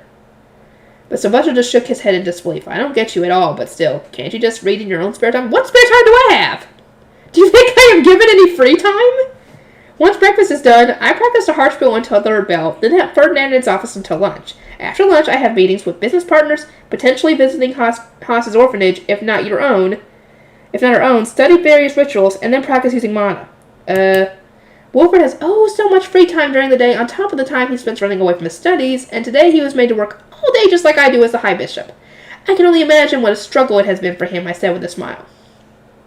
Sylvester's eyes widened. That is far too much work for a child. You were the one who put me in this situation. If not for your orders to prepare the Italian restaurant and spread printing so soon, I'll be having a much easier time, so I would not like to hear the man responsible for my workload complain that I am working too much, I said with a sigh. Are you not leaving most of that to Ferdinand? Sylvester asked, peering at me with surprise. I sent that work your way, expecting Ferdinand to do it. Oh? Well, that's not happening. Ferdinand is already busy with his duties as the High Priest, as well as the High Bishop work that I am incapable of doing yet. Not to mention that he needs to assist you when he comes to the castle, and at times visit the Knight's Order. How is he supposed to have the spare time to be involved with a new business when he's already handling my full education? You expect too much from Ferdinand. He is a man of many talents, but he does not have infinite time. If you work him too hard, he will just die, I concluded, going a bit further than I intended to. Sylvester looked like he'd been caught completely off guard. What? Work in the temple's that hard, he muttered. What? Little late to be noticing that, isn't it? Consider that Ferdinand is single-handedly running an organization of over 100 people, how can that not be difficult? He has nobody he can safely delegate work to. But all he ever did was ask me to send books over since he was so bored and had nothing else to do. Not to mention all the stuff to make magic tools, is he not glad to finally have something to keep him busy? Sylvester asked. He was probably thinking of a time when the temple had a lot more blue priests, back when Ferdinand was burdened with an overwhelming amount of work, before Ferdinand was burdened with an overwhelming amount of work.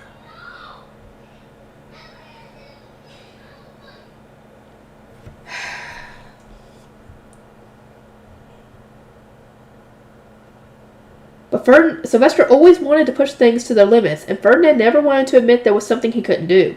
So it seemed the change in circumstances had never been clearly conveyed between them. Every time I gave a report to Sylvester, he had just assumed I was speaking for Ferdinand and listing the things he had done. Sylvester, the printing industry is progressing with me at its epicenter. I am so busy that I have no time to read books, and I will be ever so grateful if you could slow down how fast you wish for the printing industry to expand. All right. Move things along at your own pace, Sylvester said, letting out a sigh and waving his hand dismissively. Then, in a quiet voice, he added, sorry for not noticing sooner. Benno, Mark, I slowed the schedule down a little. Hooray! Just as I made a victory pose on the inside, the doors of the dining hall opened, and Ferdinand walked in wearing an exceptionally displeased expression. His brow was furrowed, and his eyes narrowed. The atmosphere in the dining hall immediately froze over, and everyone instinctively straightened their backs. Ferdinand walked up to Sylvester, looked over everyone who was present, then spoke. Sylvester, your son is a disaster. Remove Wilfred from the line of succession, he said in a quiet, angry voice. A few gasps could be heard from around the room, and Oswald, as Wilfred's head attendant, looked as though he had died where he stood. Sylvester, I consider you to be a fine archduke. There are times when you avoid doing paperwork, but you always accomplish your most important duties, and courageously bear the responsibility of leadership. That is why I believed you when you said that you and Wilfred were kindred spirits, both fleeing from your teachers, but ultimately doing what was expected of you, Ferdinand said dryly. His quiet tone was always the scariest since it emphasized his anger. I had no idea what Wilfred had done in the temple to anger him so much. He couldn't do anything!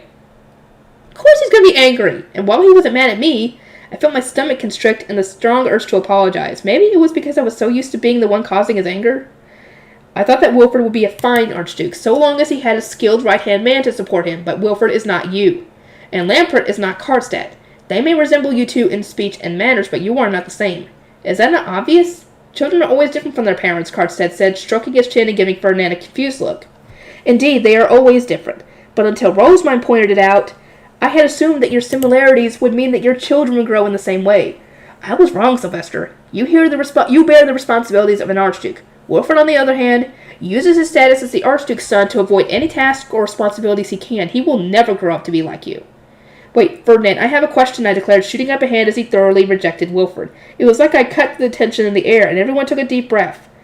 Ferdinand looked at me as well and jittered his chin, gesturing for me to continue. Ferdinand, what did Wilford do to make you draw that conclusion? I think that removing him from the line of succession would have an enormous impact on global politics, so I would like to know what gave you the confidence to suggest it. Sylvester gave a big nod in agreement and leaned forward, waiting to hear the answer. Ferdinand crossed his arms and looked across the dining hall before beginning to speak. Rosemine is the child I know best, and so I assumed that Wilfred would only seem incompetent because I was subconsciously comparing him with Rosemine. But that was not the case.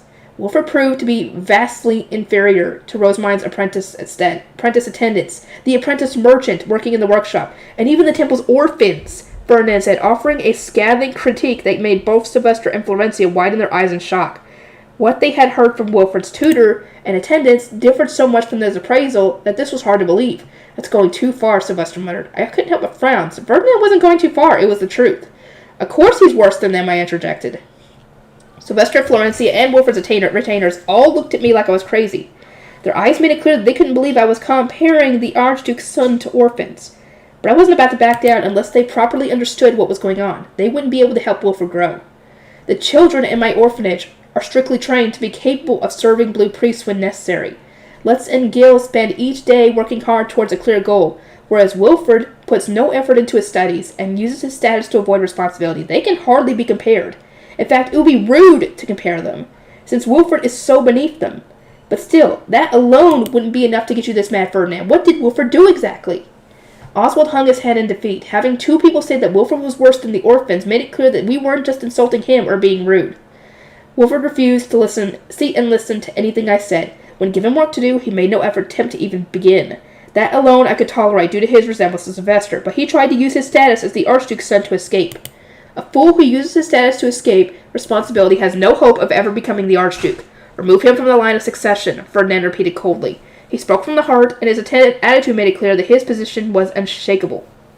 A look on Sylvester's face changed when he realized that Ferdinand had no intention of changing his mind. Hold on, Ferdinand, we can still fix this. I ran away too when I was a kid, so, Lord Sylvester, I have said many times that you and Lord Wilfred are completely different. Have you not been listening to me? Riarda exclaimed, once again unleashing her thunder and silencing Sylvester's attempt to defend his son. Ferdinand narrowed his eyes once even more. His gaze grew distant like he was looking at someone behind Sylvester, and his lips curved into a cold grin. It is only natural that the child of an Archduke would need to work hard to survive. A useless fool who produces no results is no child of an Archduke. The time and effort spent on them would be wasted. Those who are useless have no reason to live. A failure such as Wilfred has no place in the castle, and if you do not wish to abandon him, he will need to start producing results. He had worded it a bit more kindly when giving me tasks to fulfill as the Archduke's adopted daughter, but the core idea was the same. I had assumed he was just being harsh on me as an outsider, but it seemed that Ferdinand had equally high expectations for all children of the Archduke. That at least was fair and easy to understand. But while I gave a comprehending nod, Sylvester put his hands against his temple and shook his head. Ferdinand, that's just too harsh for a 7-year-old child, he said. That only widened Ferdinand's smile. A smile overflowing with mockery and disdain. What are you saying, Sylvester? I am only repeating what your mother said to me day in and day out when I was brought to the castle following my baptism. Too harsh? What a laughable idea. My heart ached as I realized why Ferdinand was so harsh and results-driven, both toward himself and others. He had been forced into a corner from a young age, with harsh lectures and steep expectations allowing him no relief. Ferdinand lived through a childhood where he couldn't even show a trace of weakness, and needed to use potions to force his body to stay healthy. From his perspective, Wilfred was probably so spoiled that he wanted to throw up in disgust. Wilfred is your child and was raised by her as well, so he should know this more than well enough by now, and yet he still acts the way he does. There is nothing that can be done but remove him from your family, and expelling him from the castle. The temple will be glad to take him. At least then his mind will have some use. Ferdinand spat dryly, the intensity of his spite and anger making all those around him gulp. I had been somewhat aware of Besenwatz and Veronica disliking Ferdinand, but he had been close enough to Sylvester that I assumed things hadn't been so bad. Never would I have guessed that he had been taken from his parents right after his baptism, bombarded with cruel words every day, and put through so much duress that he spent his childhood struggling to survive.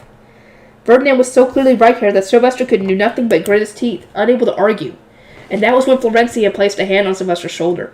He looked up, hoping to have finally found an ally, but froze upon seeing her face. Sylvester, what was it that you said to me? Don't worry, I'll entrust everything to Mother, and he can be sure he'll at least grow up like I did. I believe that was the line you used to take Wilfred's education out of my hands and give it to Veronica. It seemed that there had been an intense conflict between Florencia and Veronica as in-laws, namely over Florencia being denied control over Wilfred's upbringing due to Veronica being unwilling to trust him to someone who had just married into the family. She had doted on him as her first grandson and someone who so closely resembled Sylvester, but given the present circumstances, trusting her with him instead had been a clear mistake. She protected Bezenwast until the very end, so I guess she's good-hearted when it comes to blood relatives, but she spoils them so much that the bad eggs have no opportunity to grow. And she's exceptionally cruel to outsiders in the family like Sylvester, like Florencia and Ferdinand. Just thinking about how she probably raised Wilfred makes my head hurt.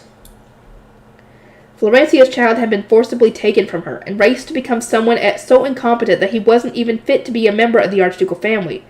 This is the result of entrusting things to Veronica. For Wilfred to become the Archduke as he is now, what do you expect to support him? Who do you expect to support him? Florencia asked, the fury clear on her face as she looked at Sylvester. Well, I do not care for your excuses, Sylvester. You have done something to Wilfred that can never be undone. Despite her calm smile, it seemed as if angry fires were raging in her light blue eyes. She looked around the room, then her intense gaze rested on Oswald. I was wrong to have ever trusted you, Oswald. Ooh. Oh, dear. Lady Florencia, please wait, I can explain. Do not feel the need to explain away your slothful inaction, nor the inaccuracy of the reports you have given us. All I wish to know is the truth, she said. At that, she directed a gentle smile my way. It was hard to tell who the anger radiating from beneath was directed at. I'm assuming Oswald, because mine's done nothing to her. She has tried to help. And this essentially has opened, this whole switching places thing has opened all their eyes as to all this.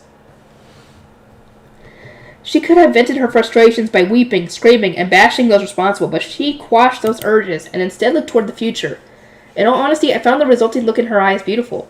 Rosamine, what do you think? Will you tell me your honest thoughts on Wilfred's environment and condition compared to your retainers? She asked. Certainly, Florencia. The apprentice merchant who visits my workshop and the attendants raised at the orphanage can read, write, and do math. They learned to do so over a single winter, so it is hard for me to believe that Wilfred will be incapable of all these things, despite several years of studying under a tutor. Judging from my experience today, I would say that he lacks goals, dedication, and a proper environment. Is that so? Florencia asked, her eyes searching for ways to fix the situation. People work harder when they have a clear goal to work toward. I think that Wilfred being assigned to the position of Archduke from birth has deprived him of such a goal. There is no need for him to work hard, so he has never known the satisfaction of successfully completing a task by himself. Not only that, but there is no one close to him to celebrate his successes, nor is there a rival for him to compete with. He does not have the proper environment to allow him to grow, I explained. Florencia listened closely and nodded, but Sylvester frowned. He doesn't need any competition. Competing with others is one thing, but families shouldn't need to fight like that. Dude, sibling rivalry is healthy. Competition is a key component of growth. I believe that to develop one's talents as an archduke, one must be put in an environment where they can compete with other potential successors. You may have grown to dislike competition within families, but perhaps this competition is necessary to prevent families from becoming too soft on their own. Especially when your family already seems way too soft on one another, I added on the inside. Florencia gave a big nod, as if she had heard my thoughts. Sylvester, I continued, if you truly wish for Wilfred to be your successor, then why did you assign Riarda to me rather than to him? Riarda raised you, and she would never spoil him to earn his favor like others would, nor would she have let him remain illiterate and unable to read numbers this far into his life. Riarda was precious because she was capable of scolding Karlstadt, Sylvester, and Ferdinand all at once, with love in her heart. She was better suited to being assigned to Wilfred than me, given how I spent more time in the temple than the castle. He'll grow up having to shoulder responsibility whether he wants it or not. Doesn't he at least deserve a carefree childhood? Being too strict on him now would just be cruel, Sylvester protested. At this rate, it would be even more cruel to let him grow up as he is now, I said. He will be treated like a fool for being unable to read and write, despite his younger siblings being more than capable, and ridiculed as the only one unable to play the harpsichord during winter gatherings. Do you disagree, Sylvester? I know that Sylvester had good intentions, but under some circumstances, too much kindness was actually cruel. He was so focused on the kindness of what he was doing that he didn't realize how bad things really were. So I had no choice but to thrust his son's future in his face. That would be true, but he's been learning the harpsichord for a while. Surely he can play some songs, Sylvester said, thinking back to his own. It's not the same thing! You don't have the same childhood as him! You tried to run away, but you got caught and forced to study. He is not! Rihanna's eyebrows shot up as she marched forward. Lord Sylvester, I heard from Lord Wilford's music professor today that he runs away from practice so frequently that he still cannot play a basic musical scale. How is he supposed to play an entire song? And how will he do the work of an archduke when, after several years of tutoring, he doesn't even learn to read? He may not be able to do it now, but he will one day. You had what you needed to know drilled into you against your will, but there is nobody to drill knowledge into Lord Wilford. You are operating on entirely different levels. Just how stubborn are you? Face reality just as you do at work, she exclaimed, sharply chiding the Archduke himself, and proving once again that she was perfect for raising the Archducal family. Veronica is gone now, Sylvester. I shall be taking back control of Wilford's education, Florencia said with a smile. Just as you are unable to bring yourself to punish her, and Bezin was until the very last moment, you are unable to make the proper decision here. I cannot trust you to deal with family matters. Discarding Sylvester from the discussion entirely, she turned her back to him and faced me directly. Rosamund, as the one who taught the orphans to read and do math in a single winter, how would you correct Wilford's learning environment? If we hurry now, we may be able to educate him before winter socializing. She wore the serious expression of a mother wishing to save her son, and so I gave her a nod. I have some ideas. First, I would like to reintroduce competition to the line of succession. We can encourage him through fear by explaining that he won't become the Archduke if he continues to be so lazy. But fear alone won't be enough. So I would also suggest replacing any of his retainers who do not take raising him seriously. Would it not be wise to just replace them all immediately, Florencia asked, but I shook my head with an understanding smile. He has spent much time around his attendants and guards, so replacing them all at once would make him uneasy. But in return, we shall assign Riarda to watch over them. Riarda? But she is your head attendant. He needs it more. Trust me, he needs it more. With the rate things are going, he needs it more than she does. She is good. She's fine. Wilford not. Florencia responded, looking between us both with a smile. I will be attending the Harvest Festival and preparing the orphanage for winter soon, so very little of my time prior to winter socializing will be spent in the castle. Riarda can use my absence to restrain Wilford's attendants. Wilford's retainers, I'm sorry. I had other attendants who could handle the upkeep of my castle chambers, and while Wilford's education was important, training his retainers, that is his attendants and guards, was just as crucial. Not even the Archduke could defy Riarda, and she was the best candidate for thoroughly whipping the retainers of the next Archduke into shape. That would be ideal, but are you willing to do that, Riarda? Of course, Lady Florencia. We can hardly leave Lord Wilford as he is right now, Riarda said, fixing Oswald with a sharp glare. She was thinking on her feet and more than ready to adapt to the circumstances. Talk about reliable. Oh, definitely. Riarda's amazing. In that case, Riarda, I hereby order you to observe Wilford's chambers while I am absent and dedicate yourself to improving his situation. As you wish, my lady, Riarda said, kneeling and lowering her head. Seeing that, the anger in Florencia's smile faded a little with relief. Furthermore, I suggest that you show him his parents' work to help him grow, I continued. By seeing the work his father does, he will know what the future holds for him and develop a clear goal to strive toward. It doesn't have to be for very long, but how about have him sit in Sylvester's office and watch him work once every 2 or 3 days. Wilford threw his status around so carelessly because he didn't understand the duties or responsibilities an Archduke had. It'd be wise to teach him what he would need to do should he rise up to the position. My, what a splendid idea! So Wilford could study in Sylvester's office while he worked. Florencia, Sylvester trailed off, trying his best to offer some weak resistance, but she immediately shot him down with a gentle smile. Being a good example for your son is more important than sneaking out to visit the lower city. You will be a good father and help, won't you? Of course I will, Sylvester replied, the look in his eyes making it clear that he had no idea how she knew he had gone to the lower city. I would probably do well to learn from Florencia's example here. She didn't interrogate him or forbid him from going to the lower city as soon as she learned about it, but rather waited until the moment was right to give a critical strike. Is there anything else that can be done, she asked me. I suppose he may need a new guard as well. None of Wilford's current guards seemed willing to capture him against his wishes and tie him to a chair without hesitation. I think Eckert would be better suited for him than Lampert. I suggested. Lampert had only come of age a year and a half ago, so Eckert with his extra years of experience would probably have more of a leg to stand on. Not to mention that he had spent years with Ferdinand and deeply respected him. He would probably be as harsh on Wilford as Ferdinand was, all while wearing a smile. Oh, he probably would. I would want to see all this animated so badly. It would be even better to see it in person than to read about it. Eckert's out of the question, Karsus said.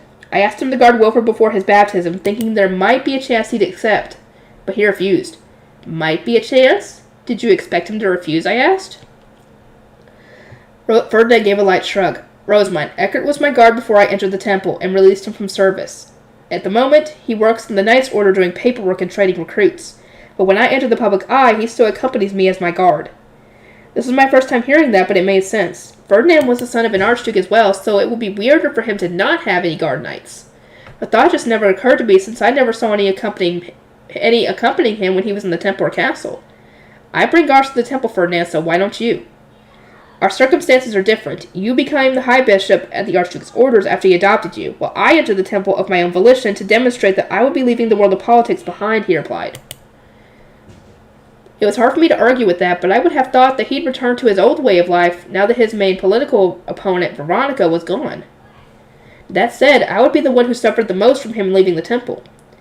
Eckhard has no intention of serving anyone but Ferdinand. He's a strange man who would refuse to serve the next archduke but happily serve a priest, Carson said with a wry smile. Assuming that Eckhard really did support Ferdinand that much, it would probably be wise to avoid having him serve Wilfred, who had been raised by his enemies. Forcing Eckhard to serve Wilfred would probably just lead to unnecessary tension. If Eckhard won't do it, then I suppose our only choice is to train Lampret.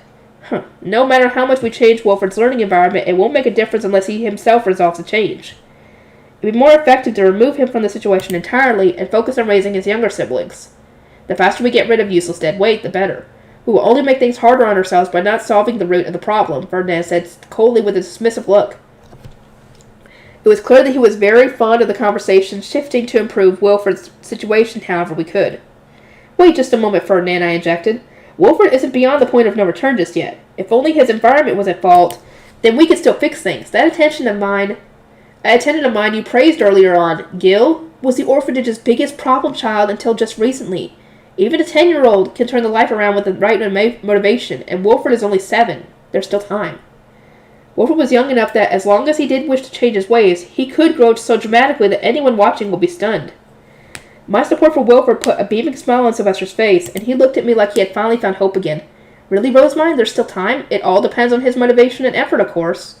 He will never improve without putting in the necessary amount of work. In sharp contrast to Sylvester's hopeful expression, Ferdinand was wearing an extremely bitter frown. Does he really want Wilfred disinherited that much, I wondered, only for him to reach out and pinch my cheek. Rosemine, you have your hands full with so many tasks, and yet you intend to waste unnecessary time and effort on saving a useless fool who thinks only of escaping responsibility? His stupidity will rub off on you, and regardless, you don't have the time. Give it up, he instructed me. His words were barbed, but I knew he was just worrying about my health. At least I think he was. Maybe I was just being optimistic. I held my stinging cheek and glared at Ferdinand. You are correct to say that I don't have much spare time, but I would feel awful abandoning him and allowing him to be disinherited, despite knowing that only his environment is at fault.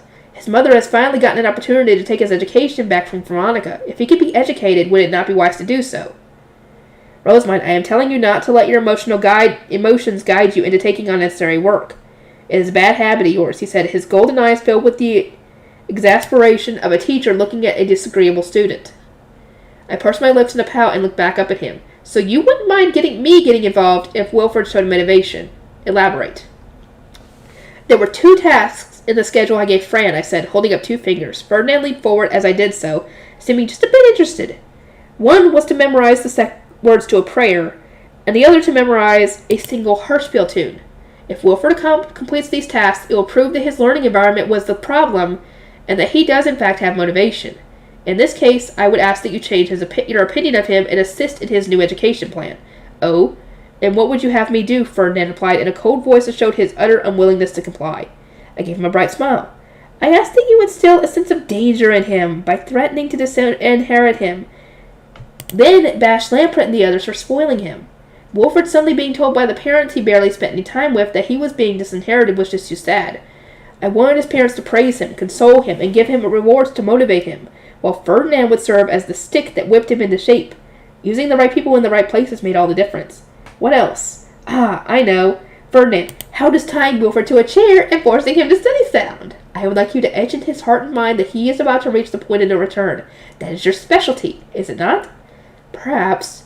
But I cannot deny the possibility that I might go too far. Is that acceptable? Ferdinand asked with an extremely motivated smile. I want to see this animated so badly. Poor Wilfred, but still, he needs to be whipped into shape. He does. He had said that he wanted to freeze Wilfred's heart and shove him into the valley of despair, which was exactly what was needed right now. I nodded, silently praying for Wilfred and Lampret's upcoming struggles. It was better for Wilfred to be so scared that he had nightmares than be disinherited in a meeting he didn't even know was happening. So what do you intend to do if Wilford fails to complete his tasks? That would prove he has no motivation, at which point I would agree that it would be best to remove him from the line of succession and focus on training his younger siblings instead. I answered, causing Ferdinand to raise his eyebrows in surprise. Sylvester hurriedly stood up to say that this was too much, but I continued before I could. Unfortunately, this all happened because you spoiled him too much, Sylvester. If he doesn't have what it takes, then you have to accept that. He will have until the day winter socializing begins. Should he fail there, the dishonor and mockery will stick with him for the rest of his life. We don't have much time, and I'm much too busy to look after a kid with no motivation. And yeah, he said in, volume 7, I think, that he does not spoil his son. That is a big fat lie. He does spoil his son. Just not in the way that you would usually think.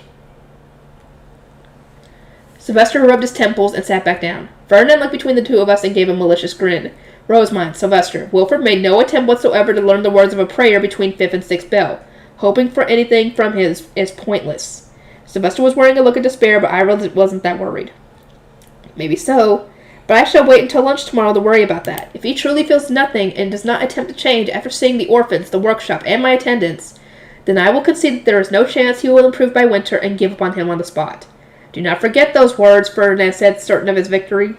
I smiled and nodded. I won't, but I'm sure he'll be fine. I would even bet my reading time on it. Oh, she's betting her reading time on it. That means she's completely serious on this. Ferdinand's lips instantly twitched. He narrowed his eyes and looked at me up and down, searching for my true intentions. Oh, on what basis would you, of all people, gamble your reading time? You have barely interacted with Wilford, correct? My confidence has nothing to do with Wilford, I said, putting my hands on my hips and puffing out my chest with a grin of utter pride. You will find that my attendants are simply the best there is. They have never once failed a task that I have given them, so of course they would succeed in making Wilford do his work. Ferdinand widened his eyes, then rubbed his temples and sighed. After a moment he crossed his arms and towered over me. Not to hurt your pride, but I'm the one who trained Fran. I'm not just talking about Fran. All of my attendants are great. I barked as ferociously as I could at this cold observation, causing everyone to burst out in laughter. It seemed that the tension in the room had finally eased. Yeah, all of her attendants are awesome. Rosina, Gil, Nicola, Monica, Wilma. They're all awesome. I don't know if all of them will be able to get him going, but Gil should be able to with the freaking competition, definitely. The next morning, I gathered everyone into Wilford's chambers. Moritz and Oswald first, then Wilford's attendants, and finally Florencia and Riarda. Once they were all there, I showed them the cards, picture books, and playing cards that Ferdinand had brought, and how to use them. Then explained that Wilford could learn by playing rather than listening to instructions. You made these, Rosamond? Florencia asked in awe as she read a picture book and looked over the cards. I thought them up, but the actual making was done by the workshop workers. The orphanage children learned to read and do math over the winter because they read the picture books, competed with Carta, and played with the cards. They also know the names of the Eternal Five, their subordinates, what they rule, and what their divine instruments are. I heard from one of my guard knights that knowing about the gods would be useful for magic. I believe that having kids play with these study materials over the winter would cause the average level of education for nobles across the entire duchy to shoot up by the end of the season. Indeed, learning all of this material before entering the Royal Academy would certainly make lessons there much easier. As the Archduke's son, it would be wise for Wilford to know all about this ahead of time, Florencia murmured while delicately touching the carta. As expected, those and the picture books would sell like hotcakes among the nobles. With that in mind, it was probably a good idea to print more before the end of winter. Once Wilford returns, we could spend an afternoon teaching him with these. First, he will look at the picture carta while the tutor reads the written carta, then he will repeat back the words. He will then read all of the starting letters, write them out, and practice them, I explained. Back in my Arano days, I had learned to read and write by writing the first letter of a word while saying it out loud. This was pretty similar, and since Wilford already knew about half of the letters on top of the ones used in his name, we'll be starting with carta that use those letters. Yeah, give him something he already knows, and then start working on what he doesn't.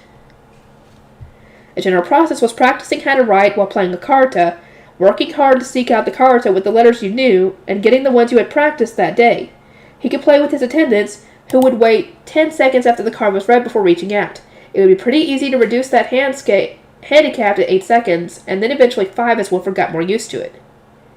As for the playing card, it would make the most sense to start with Go Fish until he got used to the numbers.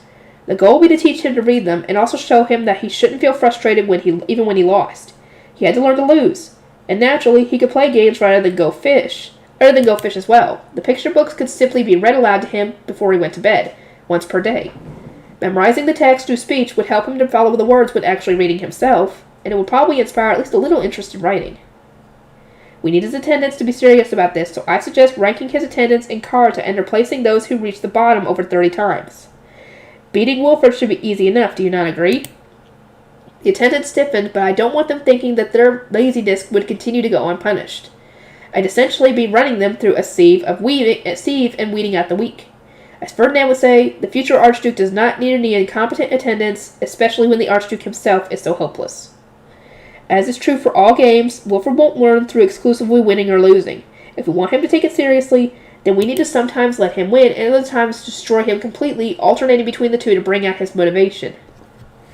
I added some suggestions for incorporating teaching into his daily life, like having him count the number of sweets given to him, or drawing numbers in sauce and not letting him eat until he can read them, which made Riarda give a reassuring smile. "You may count on me, milady," she said.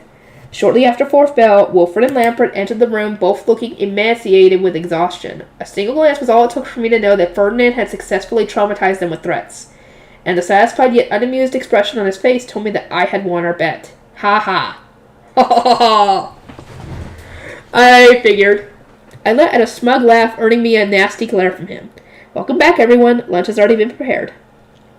We ate lunch with Sylvester and Florencia, listening to Wilford talk about what he had seen in the temple. As expected, he had been shocked by the orphans and workshop workers. Once he was done, his parents praised him for successfully completing his tasks.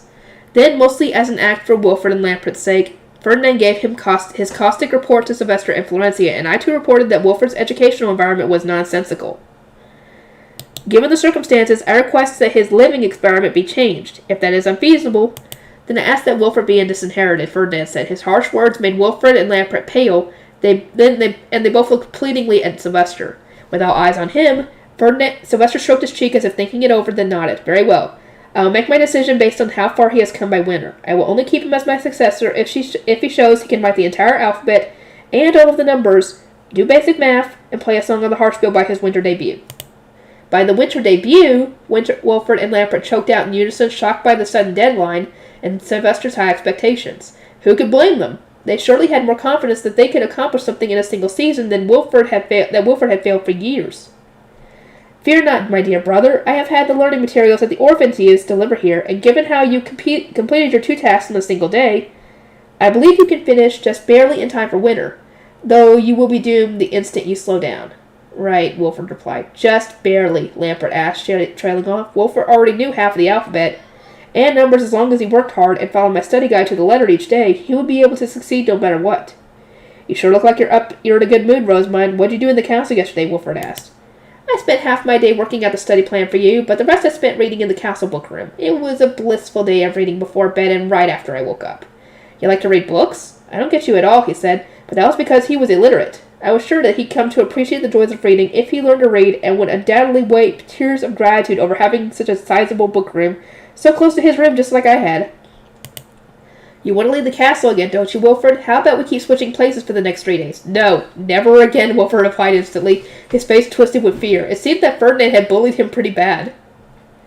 "But, I mean, it's not fair that you get to live such an easy, happy life while I'm struggling as much. I wish I had so much free time I could spend all day reading. I don't want to say things aren't fair anymore. I was wrong." Wilford forced out before turning away. It seemed that the initial goal of my life-swapping plan, that is, stopping Wilford from saying that things were unfair each time he saw me, because it was annoying as heck, had been completed successfully. Perfect. Ha ha ha. That said, I was thinking I would join you in studying this afternoon, I began, only for Ferdinand to interrupt me. "No, Rosamund, you have more pressing matters to attend to, and meetings have already been arranged. You must meet with those who will be accompanying you on the Harvest Festival. Then discuss matters with the scholar official in question to begin softening up past," he explained.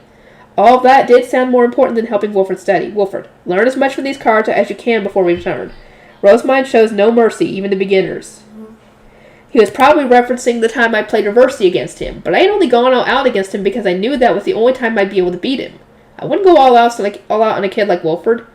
Do you really have to hold a grudge over something so petty? I'll warn you now, girls don't like petty men. Ooh.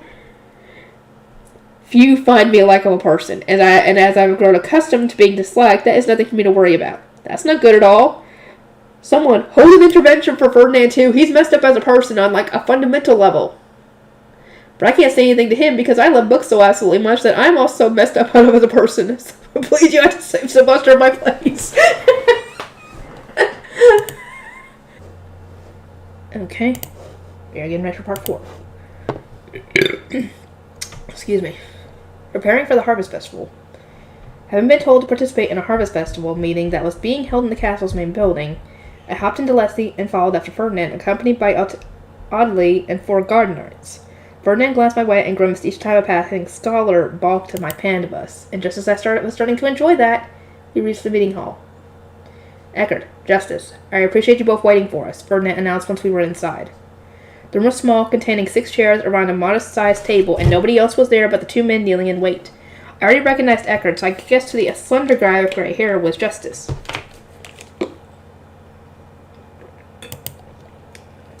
Rosemine, this is Justice. Ferdinand explained, immediately confirming my assumption. His regard is done and shall be accompanying you to the Harvest Festival as a tax official. Oh good, someone we can trust. I hope.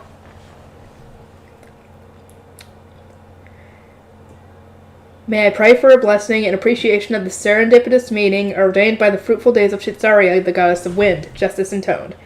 You may... Once the tedious noble greetings were complete, the 2 men stood up, and Justice steadily looked down at me with his brown eyes. He gave a sympathetic grin upon seeing me tilt my head a bit, then spread out a map on the table, thus beginning the discussion about the Harvest Festival. They double-checked the schedule, then we went over everything that needed to be done. Fran had already drilled this all into my head, but since I had never attended a Harvest Festival before, I didn't have a clear mental image of the proceedings. Regarding the number of carriages, will 2 per person suffice, Ferdinand asked. Eckert and I will be fine with just 1, but will 2 be enough for Lady Rosemine? We men can travel relatively light, but women always end up bringing a considerable amount of luggage. I imagine she will need multiple attendances for changing clothes, Justice said. Ferdinand glanced my way with clear amusement. Rosemine, how many attendants do you intend to bring? Since I will be attending as the High Bishop, I suppose I'll be bringing my temple attendants? If so, that will be Fran, Monica, Nicola, and Ella. Should I also have Rosina come along as my musician, I asked. This was apparently so few people that Justice widened his eyes, surprised that this would be enough for me. Most attendants in the castle were specialized in a very particular field, but those in the temple were jacks of all trades. For this reason, I wouldn't need too many people to support myself. Oh, and Ferdinand. I won't need any carriages, I could just use my panda bus, too. I began only to be shot down before I could even finish my sentence. No. You will need a great deal of mana for gathering the ingredient, and enlarging your high beast for such a long period of time will only waste it, Ferdinand explained. Furthermore, if you become involved in something dangerous, those accompanying you will be in danger as well, and I cannot prepare enough guard knights to protect all of your attendants. Finally, if you were to lose concentration due to poor health, we will be utterly incapable of progressing until you are better. The carriage will be necessary for the times when you cannot use your high beast. Point taken. In the event of something dangerous happening, my temple attendants would be the ones most at risk. It would be best not to bring them anywhere unsafe. With the number of carriages decided, Ferdinand moved on to warning me about how to behave during the Harvest Festival. Listen well, Rosemine, you are not to separate from these 2. Do not wander about without any guards or attendants. There will be an abundance of food served, but do not eat any before your attendants have tested it for poison. When 7th bell rings, leave the celebration to sleep, regardless of who tries to keep you there. Respond to all questions from the town chiefs and mayor with vague answers, and avoid giving them concrete information when you can. If you are ever at a loss, leave everything to Eckert and Justice. Do not mess us up. Furthermore, Ferdinand went on, sounding like a school teacher giving a long list of warnings to students about to go on a field trip. He had so many precise instructions that I was now actually less sure about what to do. Eckert was listening intently, clearly trying to absorb everything that was being said, but Justice just gave a teasing laugh. I see you were as high-strung as always, Lord Ferdinand. I was quite worried when I heard that you had taken a small child into your custody, but I see you were playing the role of a proper guardian. Consider me impressed, he said, indirectly conveying that Ferdinand had such high standards, even of children, that he had expected him to have cast me aside already. I could tell from his tone that he was joking around. Ferdinand glared at Justice and looked back at me. I hope that brief list of instructions will suffice. Since about 1,000 people will gather from the neighboring towns to stay in the Winter Mansion, the Harvest Festival will be a large-scale event starting in the afternoon and continuing until 3rd bell. As the High Bishop, I will be involved from the very beginning when the baptisms and coming-of-age ceremonies were held. The blessings for those 2 ceremonies are similar, but just different enough to be confusing. The festival itself ends at 7th bell, but that is when the town chiefs and mayors begin their reception. This Harvest Festival, you shall be visiting the same locations that the previous High Bishop did. This will inform them that there is a new High Bishop, but also mean that your receptions will have been catered to your predecessors. These are not the kind of receptions you should be receiving yourself, so we were to firmly state that it is time for you to sleep and leave the premises at once. Do not accompany them under any circumstances. Ferdinand said, uncomfortably refusing to elaborate. Judging by what I knew about Besenwast, as well as the understanding looks on Justice and Eckart's faces, I can imagine that these receptions would be of the steamy nighttime variety with drinks and women prepared. Oh god, no. Yeah, you're right. And considering one of those meetings that Besenwast had with those people who were wanting to torture and sell her, that's not anywhere near those kind of people. But if you refuse a reception, the townsfolk will no doubt flounder and begin to doubt themselves, wondering what it was you disliked, what they did wrong, and what they should do next year. To that end, Eckart, I ask that you receive the reception in Rosamund's place. Make the sacrifice for your beloved little sister's sake, and accompany the mayor and town chiefs in her stead, as you wish, Lord Ferdinand. Once people learned that the new High Bishop was the adopted daughter of the Archduke, a child with incredibly high status, it would apparently flood me with requests, seeing me as easy to exploit. It didn't help that the previous High Bishop had certainly been willing to participate in such underhanded deals. Thus, Eckart would be the shield protecting me from the ways of all people, while Justice kept a sharp eye on getting the proper taxes from them. Men, if you take your eyes off of Rosamund for even a moment, she will end up causing problems, nearly dying, and doing a number of unpredictable things with significant consequences. You will need to give her your utmost attention at all times. And Rosamund, you are to accompany these two without ever stepping out of line. Understood? Yes, I replied. That marked the end of our discussion on the Harvest Festival. Ferdinand immediately took out a few sound-blocking magic tools and set them on the table. Evelyn reached out to grab one, so I did as well. We will now discuss the true purpose of our meeting. The gathering of ingredients, Ferdinand said, and both Eckart and Justice tensed up. The ingredient gathering was apparently going to be done without anyone else knowing.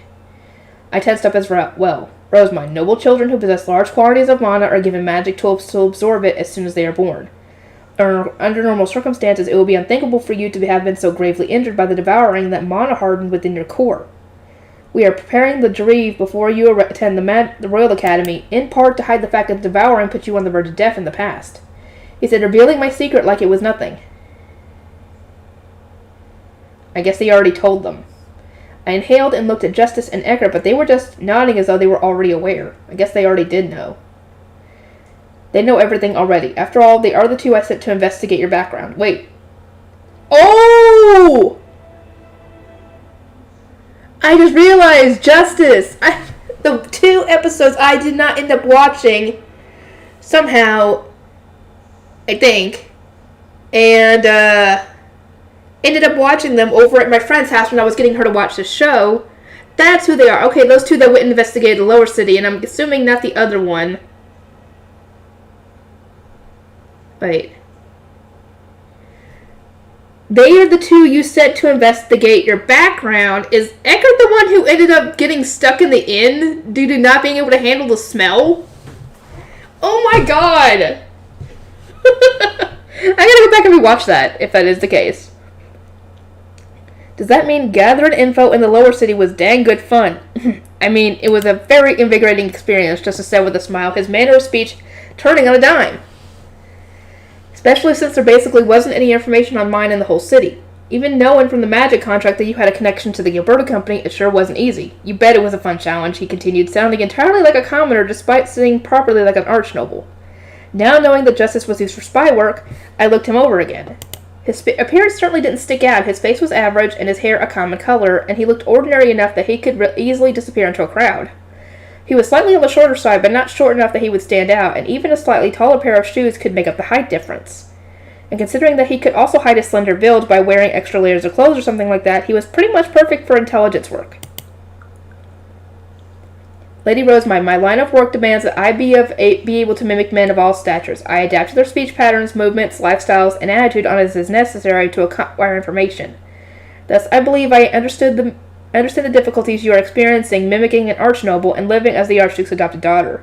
The magnitude of your efforts are not lost to me, and I applaud you for them, Justice said, explaining that he was willing to accompany me as a tax official out of respect for how hard I was working. As much as I appreciated that, I also found the whole thing a bit confusing. Would an archnoble really go out of his way to visit the lower city just to gather information? I cocked my head, and Ferdinand looked at Justice with exasperation. As always, Justice frames everything to be in his favor, Ferdinand said.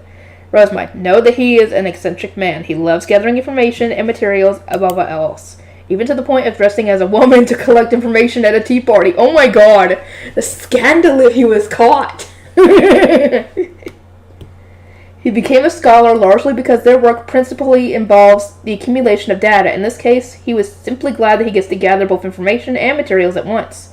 Feel no gratitude toward him whatsoever. Hey! Justice had learned at a young age that attendants and servants acted in an entirely different manner when away from their master, saying things that they otherwise wouldn't have.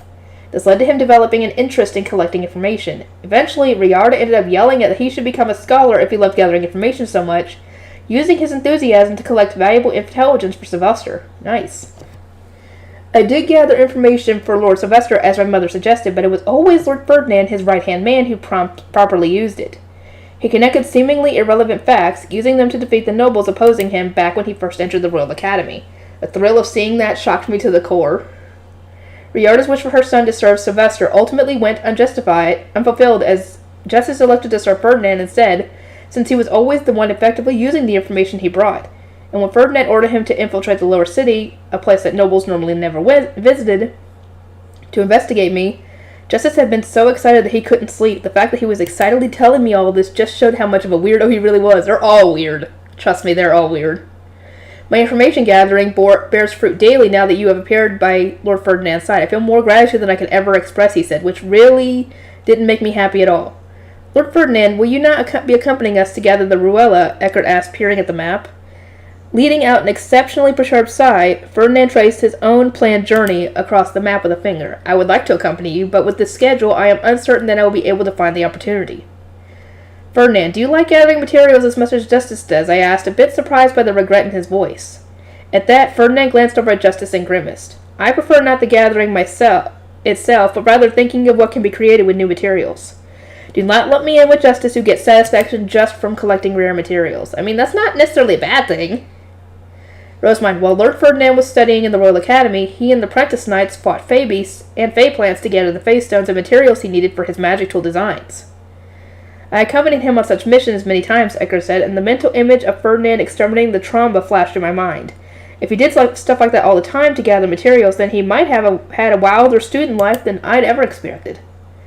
It was rare for me to hear about Ferdinand's past, so I wanted Eckert to continue, but Ferdinand promptly silenced him with a glare. A more sizable group will be necessary in a location where large Fey beasts wander, but as you need only a fruit from a Fey plant, smaller numbers should suffice. Correct, Justice? He asked. Justice gave a firm nod. Indeed, a Ruella tree is a Fey plant located on the outskirts of Dorvan that bears fruit on nights with full moons. I collected them once before on a full moon in the summer, and they were quite rich with wind. There is no mistaking that gathering one on the night of Caesarea will provide us the best autumn ingredient for a Jareve that one could ask for.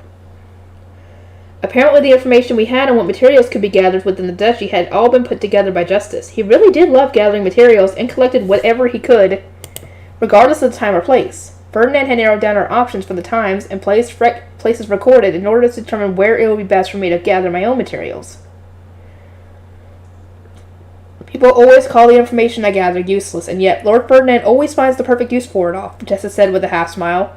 In any case, Lady Rosemont is still too young to have the staff that would normally be used when gathering a Ruella. She will need a knife magic tool to use in its place. I am preparing one now. It should be finished soon, Ferdinand replied. He was apparently in the middle of making a magic tool for me. As always, he had a sharp eye for detail and was taking care of every little thing. With that done, Justice explained to me how the gathering would be done, going through each piece of equipment I would need, and explaining its purpose. The leather bags, the gloves, the knife, and so on. Lady Rosemont, once we arrive at the gathering site, please approach the Ruella tree with your high beast. You should then touch a Ruella with your bare hands and pour mana into it until it changes colors. When that happens, cut it off with your knife magic tool, and that's it. If you were to put on leather gloves that block mana during that last step, then it will make the material a bit worse for your potion, but others would be able to use it for brewing instead.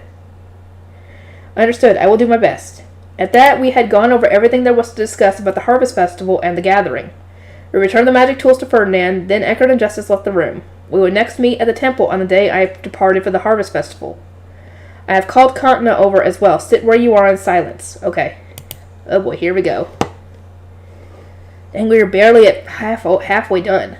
Kantna, the scholar official in charge of Haas, entered the room. He was an older guy of average height and build, but the phrase small fry came to mind the moment I saw him. You could tell just by looking at him that he was a spineless nobody who survived by ingratiating himself with his superiors. His eyes flitted between Ferdinand and me as he tried to determine whether we had good or bad news for him. Even that made him seem like a sneaky small fry. He was definitely the type to boast to those beneath him while brown-nosing those above him far more than was even necessary. Once we had exchanged noble greetings, Katna sat down in the chair that Ferdinand had offered him. His eyes were wandering even more uneasily than before. Lord Ferdinand, may I ask why you have called me here today? You cannot tell even with the both of us here? Ferdinand asked, lowering his voice a little. Katna began desperately searching his memories, making a face as though he genuinely didn't know. Perhaps he had forgotten what his job was, or had been relocated, or maybe somehow he just was flat out unaware that we were involved with Haas. I beg your pardon, but nothing comes to mind. I'm talking about Haas, Ferdinand replied. Katna's eyes flickered for a moment, but his smile remained unfaltering. Haas, sir? What has happened in Haas? The Archduke instructed that an orphanage and printing workshop be constructed in Haas. Rosemine and I have been making progress on this task. I recently sent a few merchants I favor and one of Rosemine's attendants to survey the town, and according to them, you were quite uncooperative. Why, that is quite shocking for me to hear, Katna continued to smile, but his eyes lost focus a little, as though he was running a bunch of calculations through his head. It was clear as day that he was desperately trying to think of a way to save his skin. I heard that you were so uncooperative, in fact, that they found themselves considering the possibility that you actively intended to sabotage the plan. There must be some mistake. Perhaps the merchants are plotting something themselves. They are easily corrupted by money, after all. Do you know what the word hypocrite means? I almost asked, but quickly swallowed the words. I was here to learn how nobles dealt with each other. Now wasn't a good time for me to interject, but I have to agree. Do you not know what the word hypocrite means? I have to agree with her on that one. So you are suggesting that they lied to me? Rather, I imagine that we misunderstood each other at some point, perhaps. After all, merchants live solely for profit. They are surely not adjusted to the way we nobles think. Katna said with a plastered-on smile. He kept mentioning the merchants over and over, entirely as though he had forgotten that Gil had been there as well. Ferdinand always told me I was terrible at reading the room, and he was right. I tossed aside my restraint and just started speaking. Are you saying... Stop it, mine. Just shut up. Let Ferdinand do what he's got to do. Just started speaking. Are you saying that my attendant is also not adjusted to how nobles think? I asked, deliberately not mentioning that Gil really wasn't adjusted to how nobles thought, since I wanted to see how he would react. Katna's eyes widened in surprise, and he blinked rapidly, having not expected me to speak as well. That's not what he began before quickly trailing off. I wanted to follow up by asking then what did you mean, to drive him into a corner, but I gave up on the idea when Ferdinand smacked my leg beneath the table. Ferdinand lowered his eyes, then raised his head and put on a thin smile. I understand your position, then, and we'll move on to our main point. You signed a contract with the mayor of Haas to purchase 2 orphans, did you not? Yes I did. What about it? Rosemine took a liking to those orphans, and dragged them away from their orphanage somewhat forcefully. Only later did we learn that the mayor had already signed a contract with you. I summoned you here in case you were unfamiliar with what had happened. It pains me to have so brazenly stolen what was rightfully yours, Ferdinand said, putting on a worried expression that was so obviously fake to me it was laughable. It seems, though, that your jealous wife has been probing others to learn why you recently left Ehrenfest. Ooh. Getting ready to blackmail. I imagine you would not be so foolish as to buy an orphan on the cusp of coming of age with her at your back, so your actions must have been driven by some pressing circumstances, am I correct? I internally applauded the sheer evil of Ferdinand threatening Katna while appearing to worry about the situation he was in. The blood drained from Katna's face almost instantly, but the fact that he was still managing a smile despite being as pale as a ghost was very noble-like. Oh yes. Very pressing circumstances indeed. But if Lady Rosemine has taken an interest in the orphans, then I shall gladly let her have them. Consider the contract null and void. I will just need a moment to retrieve the papers, he said, before practically fleeing the room. Ha-ha, done. Once the door was closed, I looked up at Ferdinand. You certainly know a lot about Katna's wife, don't you? When negotiating with nobles, the victor is often determined by who knows more about the other. The information justice gathers is so disorganized that identifying the valuable parts among it all is a challenge, but the rewards are great. Justice gathered all sorts of information with great aplomb, while Ferdinand had a fearsome memory and a talent for using the right info at the right time. One could say that as a duo, they were terrifyingly invincible. Justice had mentioned that only Ferdinand could use his information properly, and that was probably because as a normal person would have enormous trouble picking out what was useful from a huge mess of trivia. I personally had no intention of making either of them my enemy, but they had already investigated me in the lower city, and I had no idea how much they knew. I somehow got the feeling that I had more weaknesses to exploit than you could count, and that Ferdinand would probably be able to squish me like a bug in a fraction of a second. Fear not, Ferdinand, I will never in my life make an enemy out of you, no matter what. What inspired you to say that? Has Ecuador Justice given you any strange ideas? All of you are so unbound by rationality that I struggle to understand your actions at times. I mean, dude, she doesn't know where your people gathered. They could have information on you that you wouldn't even know about. I'm pretty sure we all just think you're scary, Ferdinand. I later learned in conversation that unlike pathetic old me who decided to obey Ferdinand out of sheer terror, the other two had resolved to serve him for the rest of their lives out of sincere respect from the bottom of their hearts. For that reason, Eckert told me not to lump myself together with him. Sorry, Eckert, but I don't think I'll ever understand the urge to serve someone like that. Cotton returned with the contract while Ferdinand was still frowning over my sudden declaration. He held it out, nervously looking at Ferdinand's furrowed brow and displeased expression. This is the contract. Ah, yes, my thanks. We shall pay for the contract notification, so take care not to demand money or orphans from Haas, Ferdinand said. All we needed to do now was bring the contract to Haas to show the mayor. Then all this orphan business would be done. I sighed in relief at the worst finally being over, but then Cotton glanced at Ferdinand and started speaking in a smarmy tone. Oh no. Is he going to try and demand our orphans? Don't. Still, this is somewhat troubling. As we discussed, there are profound circumstances behind this contract. I signed it not for myself, but for another, he explained. I had thought that Ferdinand only suggested there was profound circumstances to silence Cotton and give him an excuse for his wife, but apparently Cotton really had been searching for an adult woman at someone else's request. Who put you up to this, I asked. Will I need to discuss this matter with them as well? We had nullified the contract so that the people of Haas wouldn't see us as villains, but I didn't want Cotton and whoever he had signed it for to think of us in that way either. I had a feeling that nobles being mad at us would be even more of a pain than the mayor being mad at us. I would very, very much like to carefully and politely discuss this with them as well, Ferdinand added. Lady Rosamine, I am not sure this is a topic fit for your ears, Cotton stalled, beginning to sweat and pleading with his eyes for Ferdinand to save him. Apparently this was a conversation that he couldn't have with me around. Rosamine, that will be enough for today. You may join Wilfred in his studying. Bridget, Angelica, take Rosamine where she needs to be, Ferdinand said, waving his hand to urge me out of the room. I nodded and left. Once outside, I traveled to Wilfred's room in my panda bus. There, I found him engaged in a tepid karate battle where everyone else was stuck waiting on him.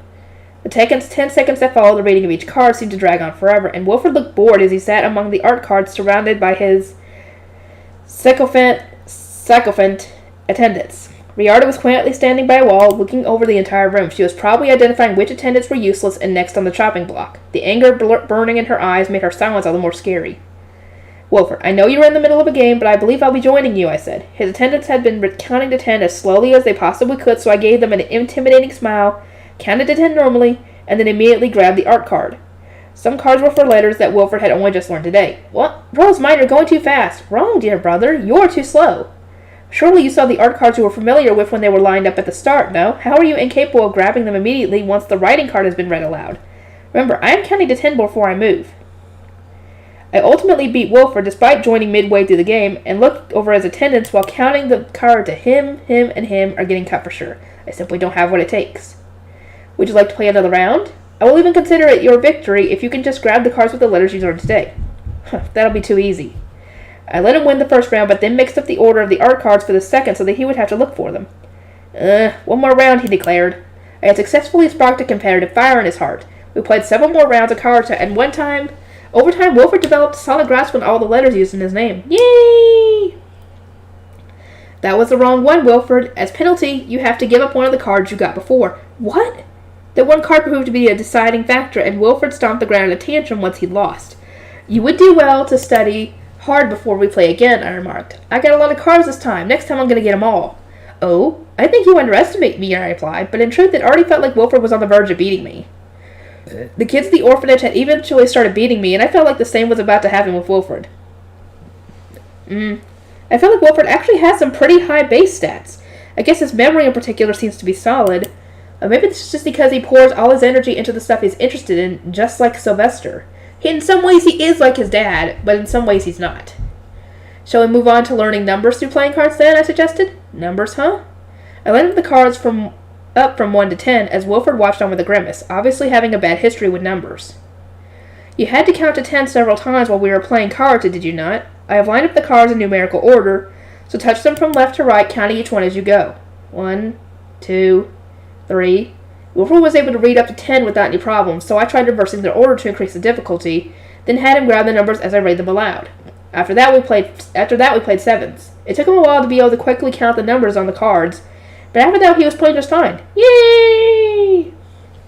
Sounds like he's doing well. Which is good. That's what they wanted. Riarda, have you decided which attendants to replace? I asked, since she had spent the entire studying session carefully watching Wilfred's retainers. She looked around the room and smiled. Of course, my lady. You said to replace those who lose 30 times, but never said not to replace those who lose fewer times than that. I will remove every single lazybones not taking this seriously enough. There certainly are many who do not understand the gravity of our situation, Oswald agreed, looking over the room. Florencia had told him to his face that she was wrong to have ever trusted him, which obviously meant that he was in more danger of being replaced than anyone.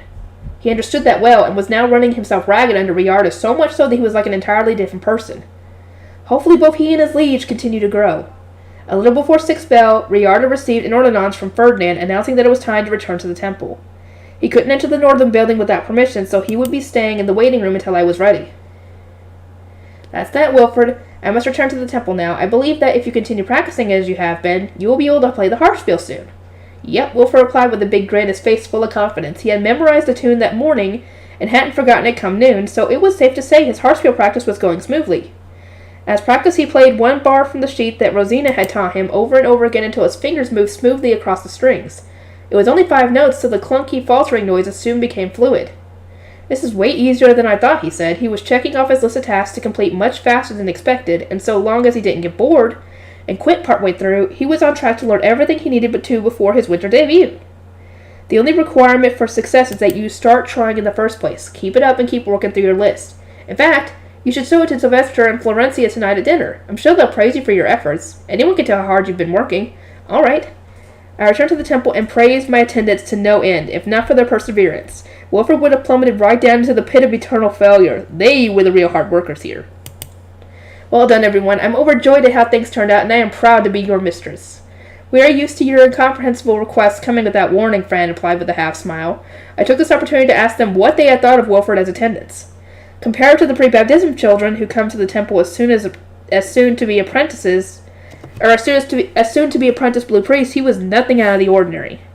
The fact that he listened to us at all made him much more obedient than most, Fran replied, and I got a little headache at the thought of the apprentice priests and shrine maidens we will be dealing with in the future. Wonder if that's foreshadowing. The next day was a normal one. I played harpspiel as I always did, then went to help Ferdinand. When I arrived, he had a sound-blocking magic tool for me. Regarding what Katna said after you departed yesterday, Ferdinand began before proceeding to explain that there were dramatically fewer Grey Shrine Maidens being provided to nobles than before. In the past, all you had to do was ask the High Bishop for a Shrine Maiden and it was a done deal, but Bezenwast had gotten rid of all the unattractive ones to cut down on food costs, and the remaining good-looking ones had been given work in my workshop in the orphanage. This meant that there weren't any left for the nobles, and those who tried asking Blue Priests for their Grey Shrine Maidens, attendants found themselves being significantly overcharged. The Blue Priests were reluctant to let go of their attendants because apparently they found it difficult to ask either Ferdinand or me for new ones.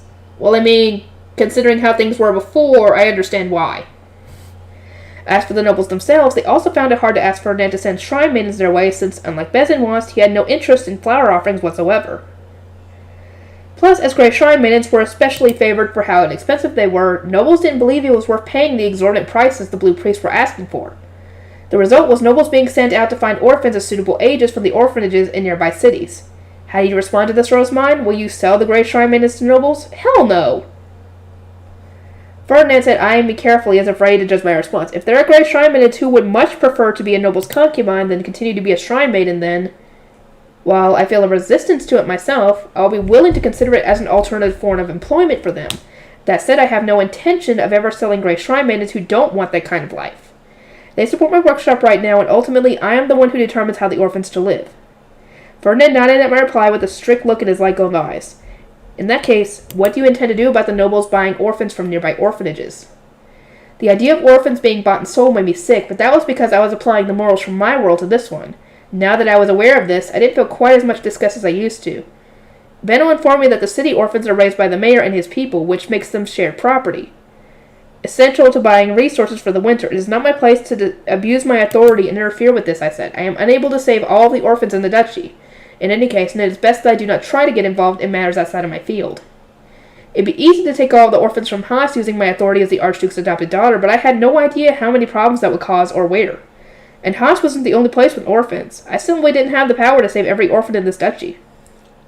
On top of that, as the High Bishop, what I needed to think about more than anything else was the temple's orphanage. It would be wrong for me to thoughtlessly try to extend my reach to the orphanages of other cities, so while I would do what I could in the monastery in Haas, anything else was out of sight and out of mind. It was hard to accept this, but unless I sucked it up and grew as a person, I wouldn't be able to survive here. A respectable response. It is good to see that you are learning, Ferdinand replied, giving a satisfied nod. A mean-spirited smile then crept onto his face as he continued his line of questioning. In that case, Rosemine, what will you do regarding the orphans still with Haas's mayor? They are in your sights now, are they not? I bit my lip, then shook my head. Unlike temple orphans, city orphans are made citizens and given plots of land when they grow up. Girls can use these plots to engineer marriages, and from what I've learned, I believe that many can find more happiness living as a citizen in a region they're familiar with than spending the rest of their lives in the temple as a priest. Each orphan was faced with two choices. They could reject their current lifestyle entirely and be re-educated from the ground up, living a futureless life serving nobles as a priest or shrine maiden, or they could continue living as they were, enduring a life that was harsh and full of struggles, but at least made sense to them. Only they themselves could say which they would prefer, and personally, had I been given the option, I would have rather stayed with my family than become the Archduke's adopted daughter. I have already given them a choice. The moment they chose to remain with the mayor, they ceased being a matter of concern for me, I replied, knowing that this was the proper answer for the daughter of an Archduke to give. Ferdinand nodded in approval. Upon seeing his satisfaction, I sighed in relief at having not made any mistakes and slowly lowered my eyes to the floor. Oh, I hate this. I felt like a part of me was just painted over and turned the color of a noble. Poor thing.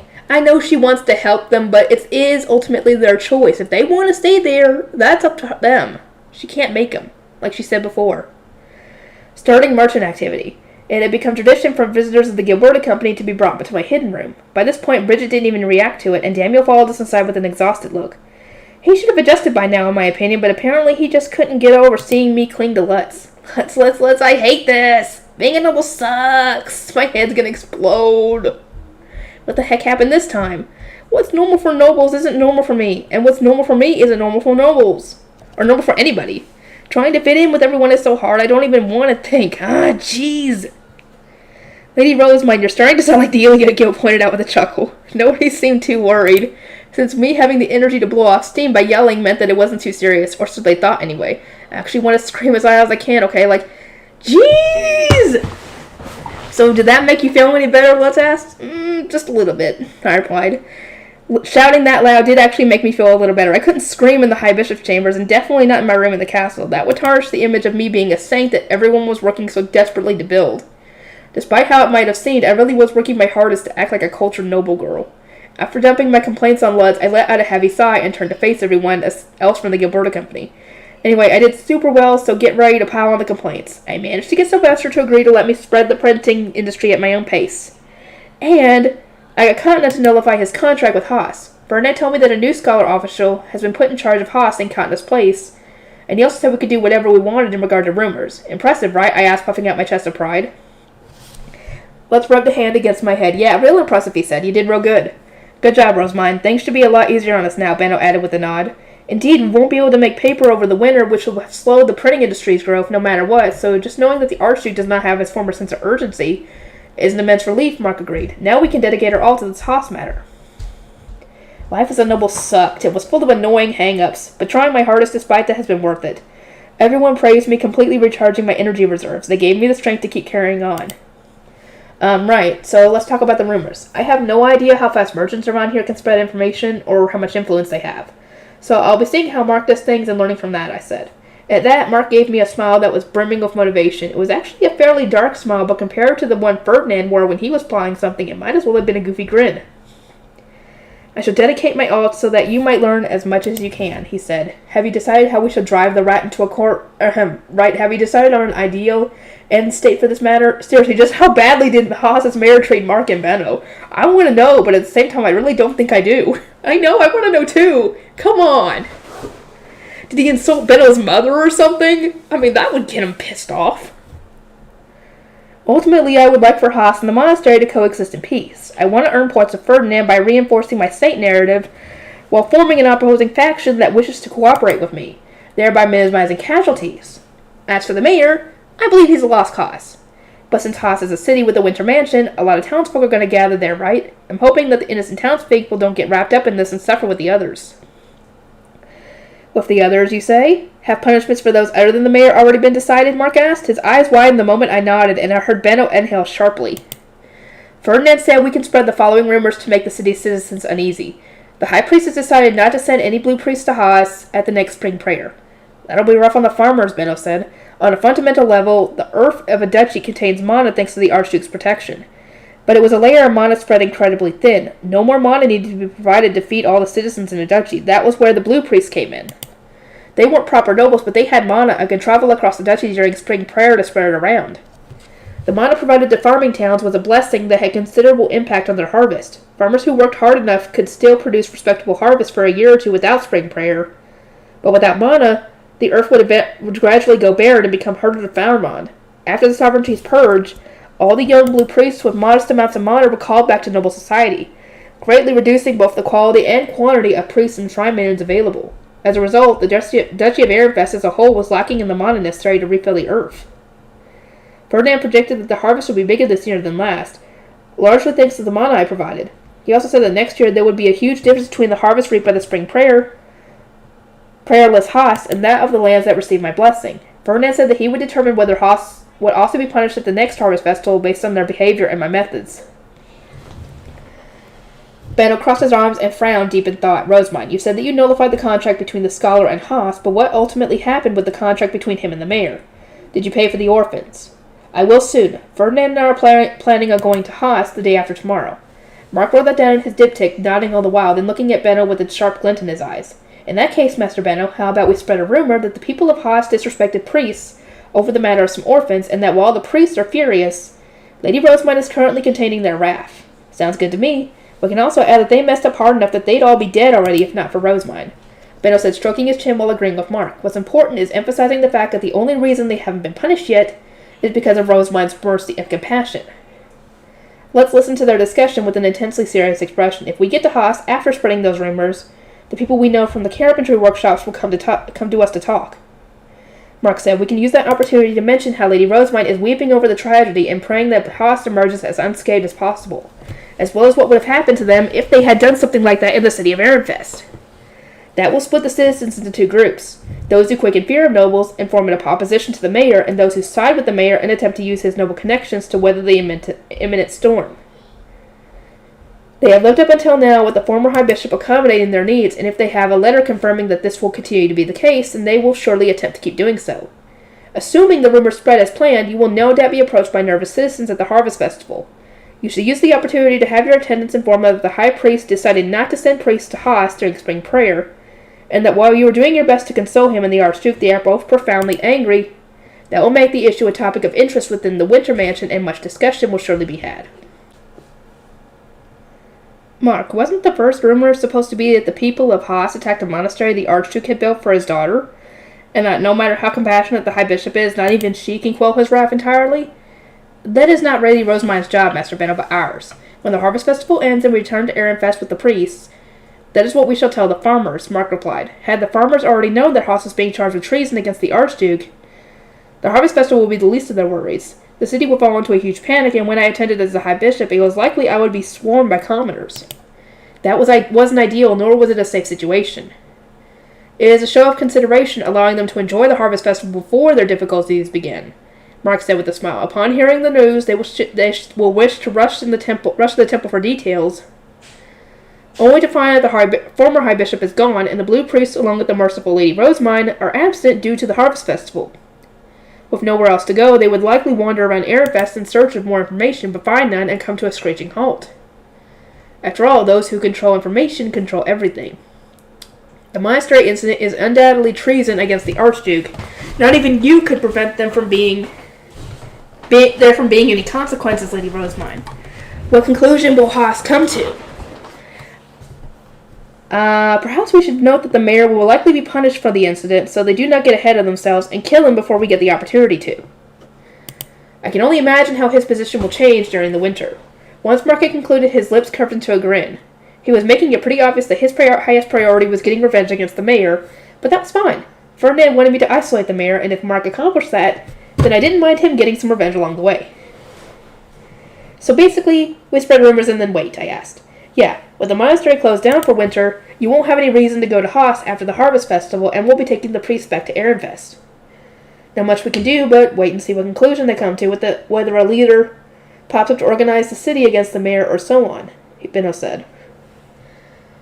The knowledge that once the Harvest Festival was over, I wouldn't have to deal with Haas until spring took a huge burden off my shoulders. Great. I don't need to think about Haas until spring then. Hey, hold it. Think about it a little. But there's nothing I can do, right? And I'm not one to think about all these complicated social problems anyway. That's not what I'm built for.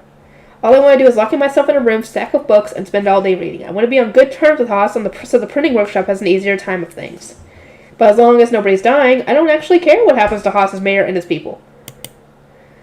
I was only using my head so hard here because Ferdinand and everyone else was spreading noble logic that would lead to the entirety of Haas being crushed, with all the senseless death that entailed. It is a pain, but you're the one giving us the final instructions. You gotta at least keep an eye on the situation. If you want to play dumb, you'll be on the same level as Haas's mayor. Okay. From now on until the Harvest Festival, I want Lutz and Gil to see how the rumors spread through the city and how Haas and the merchants visiting it change over time.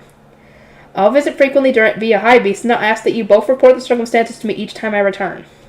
Sure, but information's not the only thing you want, yeah? Lutz asked, shooting a glance my way. I returned a smile. He had seen right through me. Why can't I hide anything from him? I want you to buy cow and pig skin before the Harvest Festival and make hide glue in Haas, I said. We still have some left over from last year, but I don't know how much we'll need moving forward, so I want to make some more this year just in case.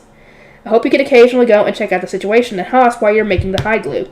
That's what I thought. Sure, that could work. Lutz and Gil both agreed to my request.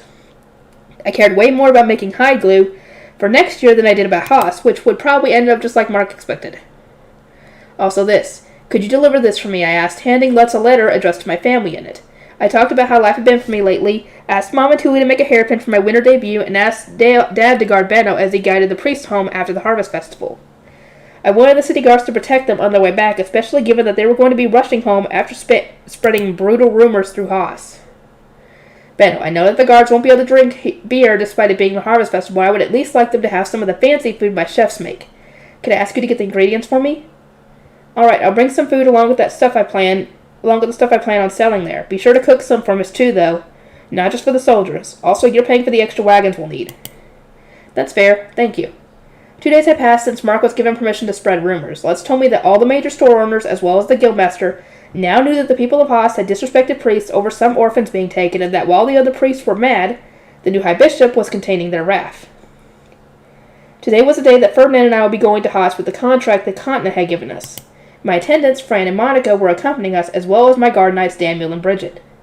Well then, we shall see whether those in Haas understand the position they are in a bit better now, Ferdinand said. If they had understood the letter, then they'd no doubt be groveling at our feet. But I couldn't help but wonder if any of them actually knew how to decipher it. I had personally wanted to write the letter using language that a commoner could really easily understand, but Fran had said with a cold smile that as the High Bishop and daughter of the Archduke, I needed to follow proper noble tradition to avoid being looked down upon as a weak child. His smile so closely resembled the one that Mark wore whenever Benno was disrespected that I had no choice but to have the letter written with the usual noble euphemisms. I hope they read the letter, but they probably wouldn't have been able to understand it properly unless they had someone used to reading noble euphemisms, I replied. That said, Haas was only half a day's journey from Ehrenfest. The rumors that Mark had spread might have reached them already, assuming the merchants weren't so afraid of getting wrapped up in matters that they were blasting through Haas without saying much. We traveled down Highbeast from the monastery to the mayor's estate. I could see a caravan of merchants traveling with carriages pointing toward us and conversing among themselves. This would no doubt add to the weight of the rumor, since the old High Bishop only ever traveled by carriage, and here we were visiting the mayor using high beasts only nobles had.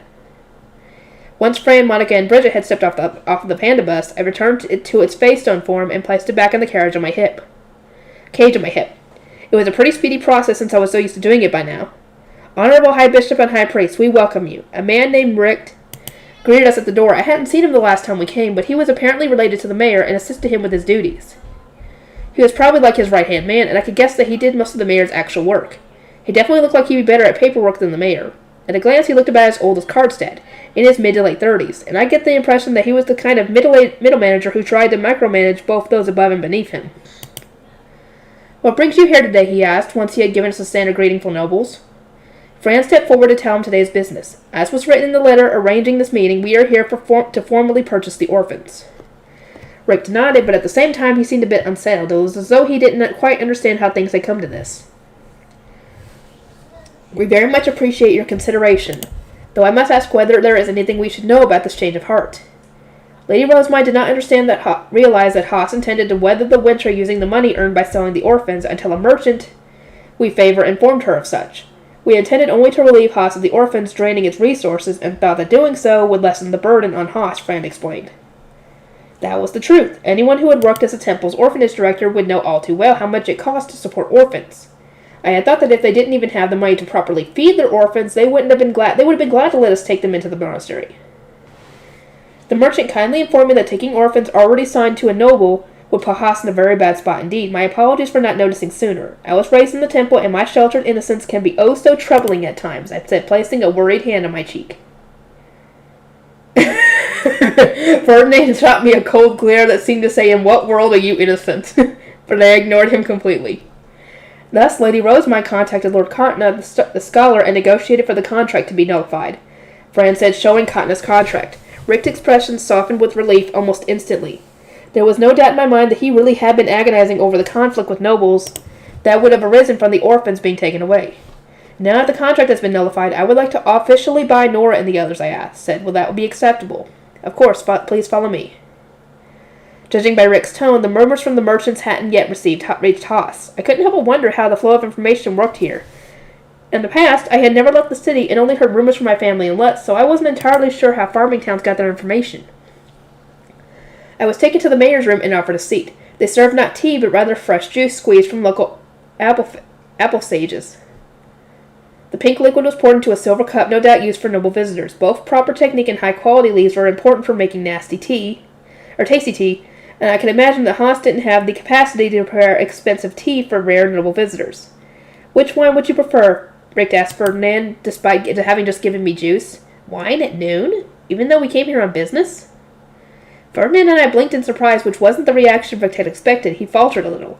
Bezin Waston, his priest, had apparently welcomed wine at any time of the day. "I desire no wine. I shall drink what the High Bishop is having," Ferdinand replied, and so he was also poured a glass of fruit juice, served in a similar silver cup. Fran took the cup, smelled it, examined the color, swished it around, and then drank one mouthful. He swallowed it slowly before wiping his mouth with a finger and checking to see if anything had happened to the cup. With the poison testing done, Fran used a cloth to wipe the lip of the cup before presenting the drinks to Ferdinand and me, all while Monica wrote down the steps she had just observed on her diptych. I watched her out of the corner of my eye as I moved to pick up the cup, only to suddenly freeze. So heavy. The silver goblet was stupidly heavy compared to the cups I normally used. I couldn't pick it up with one hand, and even when I tried using both, my arms trembled like crazy. "I'm going to spill this. I'm going to drop the cup when I try to drink from it."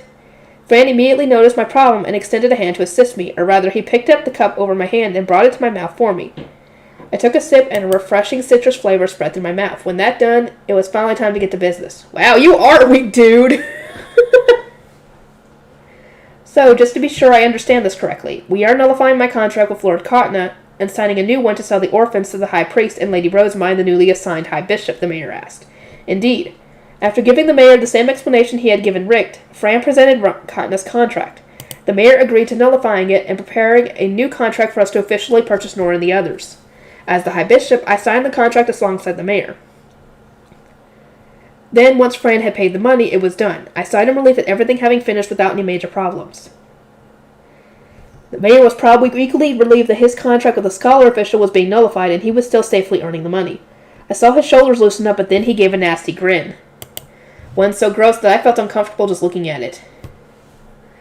Still, Lord Bezenwas certainly has impressive influence, even after retiring. I would expect nothing less from the uncle of the Archduke himself. He truly is a powerful man, the mayor said in a slimy tone.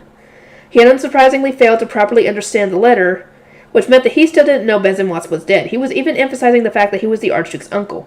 Sure, he was Sylvester's uncle, but he was still executed for his crimes, okay? The mayor didn't seem to know that I had been assigned to the role of High Bishop due to being the Archduke's daughter, but he was being so smug that I didn't feel like correcting his misunderstanding. I see. I had no idea he was such a respectable man, I replied, half listening as the mayor continued to dump praise on the Bezenwast. But could you please shut up already? I feel like my side's about to freeze up. Ferdinand was sitting to my right, radiating a frosty aura with a smile on his face. Ooh, yeah, now I see why you said that. It was pretty terrifying. The mayor didn't seem to notice that at all, however, and while he was free to dig his own grave and rest his neck on the chopping block, I didn't want him to do it while I was present. This is something of a secret, but I have deep connections with the former High Bishop, and he has done much to accommodate my needs over the years. Him speaking to you was of my request, in fact. The mayor said proudly. He had apparently misread the letter so badly that he thought his own letter to the temple had been sent to Bezenwast, who then yelled at us and made us come and pay for the orphans. Please don't say another word. You don't have long to live as it is. Don't make the rest of your life even shorter, I cried out inside, but my silent words didn't reach him. Wearing a satisfied grin, the mayor told us that he would be wise to continue obeying the former High Bishop, since while he was no longer in the temple, he was still the Archduke's uncle. Someone say something! Please! I was sweating hard for the rest of the meeting, but just waiting for Ferdinand to explode, but it ultimately ended without issue. I stood up relieved that I hadn't needed to witness a murder up close and returned to the monastery. Now then, Rosamund, I will very carefully be watching to see what you do with that moronic, incompetent, hopeless, blustering fool of a mayor. His life is of no concern to us. Learn what you can from his miserable failures, Ferdinand spat. His long string of derogatory adjectives made it more than clear that if not for the mayor being a learning example, he would already be dead. Plotting the mayor's downfall was hard, but it was still better than being drenched in a sudden shower of blood. Although I feel like the mayors just make things a lot harder for me, I really doubt I'll be able to live up to Ferdinand's expectations here. I will do all I can to isolate the mayor and secure operation between Haas and the monastery. Mark is already quite enthusiastically spreading rumors and progressing our plans, so I ask you to wait until spring for the results to show. As much as I hope Ferdinand calms down by spring, I kind of doubt he will. With that guy's memory, I doubt he will. He will hold that grudge until this guy's dead. We gathered the monastery's priests together and informed them about the harvest festival and our winter plans, including the fact that Lutz and Gil will be coming by to make hide glue. Once that was done, Ferdinand and I returned to Ehrenfest Temple. Haas's Harvest Festival. Ooh, here we go! So it's already gotten to the Harvest Festival. On the morning of the Harvest Festival, Ella, Rosina, Nicola, and Monica left the temple in carriages packed with food, changes of clothing, and other bare basic necessities. Carriages for Eckhardt's and Justice's attendants and belongings soon departed as well. For health reasons, Ferdinand ultimately decided I would be traveling to Haas on High Beast. Daniel and Bridget would take the lead with Eckhart and Justice following me from behind, which meant that Fran would be the only one riding with me. He and I would be spending the entire Harvest Festival together since he had Ferdinand's potions on hand. Rosamund, be absolutely sure not to push yourself at all, Ferdinand said, having invited me to lunch since my personal chef had now departed. Okay, I replied. Eckhart and Justice were with us as well, and once we had finished lunch and listened to Ferdinand's final warnings, we departed at once. Eckhart, Justice, I am counting on you here. Do not take your eyes off Rosamund for even a moment. Yes, sir. I brought up my panda bus, causing Eckhart and Justice to both step back. Rosamund, is that your high beast? Of course, Eckhart. Isn't he cute? I said with a laugh. Eckhart made a choking sound, rapidly looking between Leslie and me. I mean, is that not a grun? No, it's not a grun. It's a panda bus. I see. Eckhart replied, his face twitching. Seeing him react so similarly to how Ferdinand had when he first saw the panda bus reminded me just how poorly most Nables would view Leslie. Well, they might not like how he looks at first, but he's cute and convenient. Everything should work out eventually. As for Justice, though, his eyes brimmed with excitement as he saw entrances stretch open for Fran and me to climb into. Lady Rosamund, might I ask how this high beast functions? I would positively love to ride it. Justice, are you mad? Keep those foolish ideas to yourself and produce your own high beast already, Ferdinand barked. Oh, God. I love this. At that, Justice shrugged and brought out his high beast. It was an animal that I hadn't seen in the Knight's Orders, something like a winged cow with several horns on its head that really caught the eye. One horn was long and sharp like a unicorn horn, while two others were long and sprawling like the horns of an elk, and they were so big that I was actually worried Justice wouldn't be able to see where he was going while riding. The legs were like those of a lion or tiger, thick and muscular with sharp claws protruding from its paws. Much like your grun, Justice's high beast is modeled after a fey beast known as a behelm. A behelm, Ferdinand said. My high beast is not a fey beast. It appears as a fey beast to all who see it, but that is irrelevant right now. You must depart at once. The Harvest Festival cannot begin without you, Ferdinand replied, urging Daniel and Bridget to leave with a wave of his hand.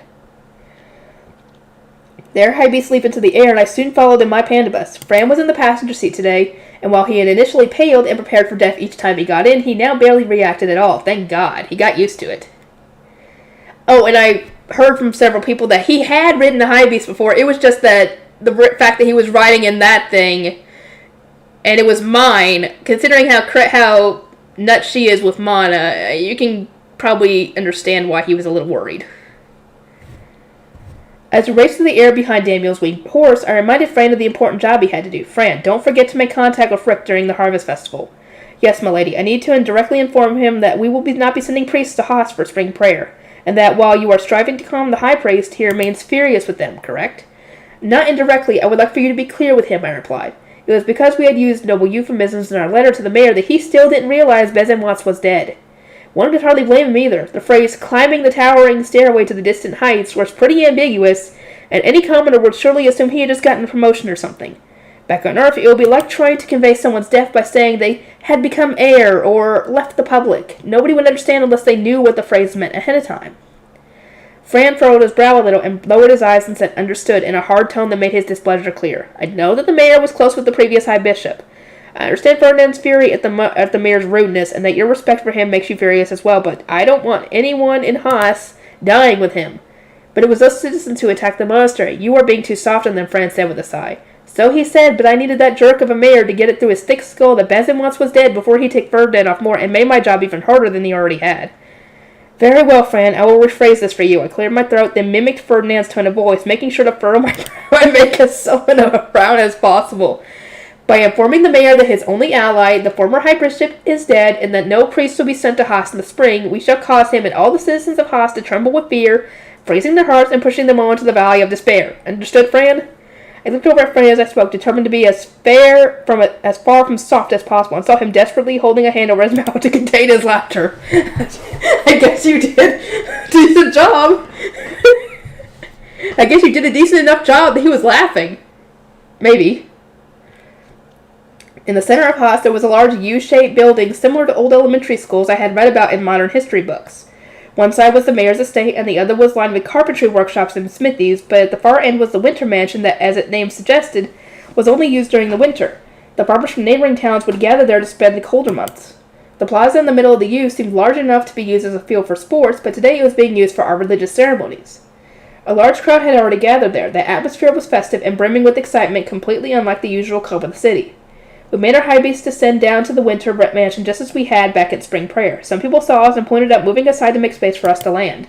Soon, a path had formed through the crowd, leading to a stage right next to the building that was meant for religious events. There were tables and chairs for priests and tax officials on the left side, a similar arrangement for Haas's officials on the right, and an altar for performing rituals in the middle.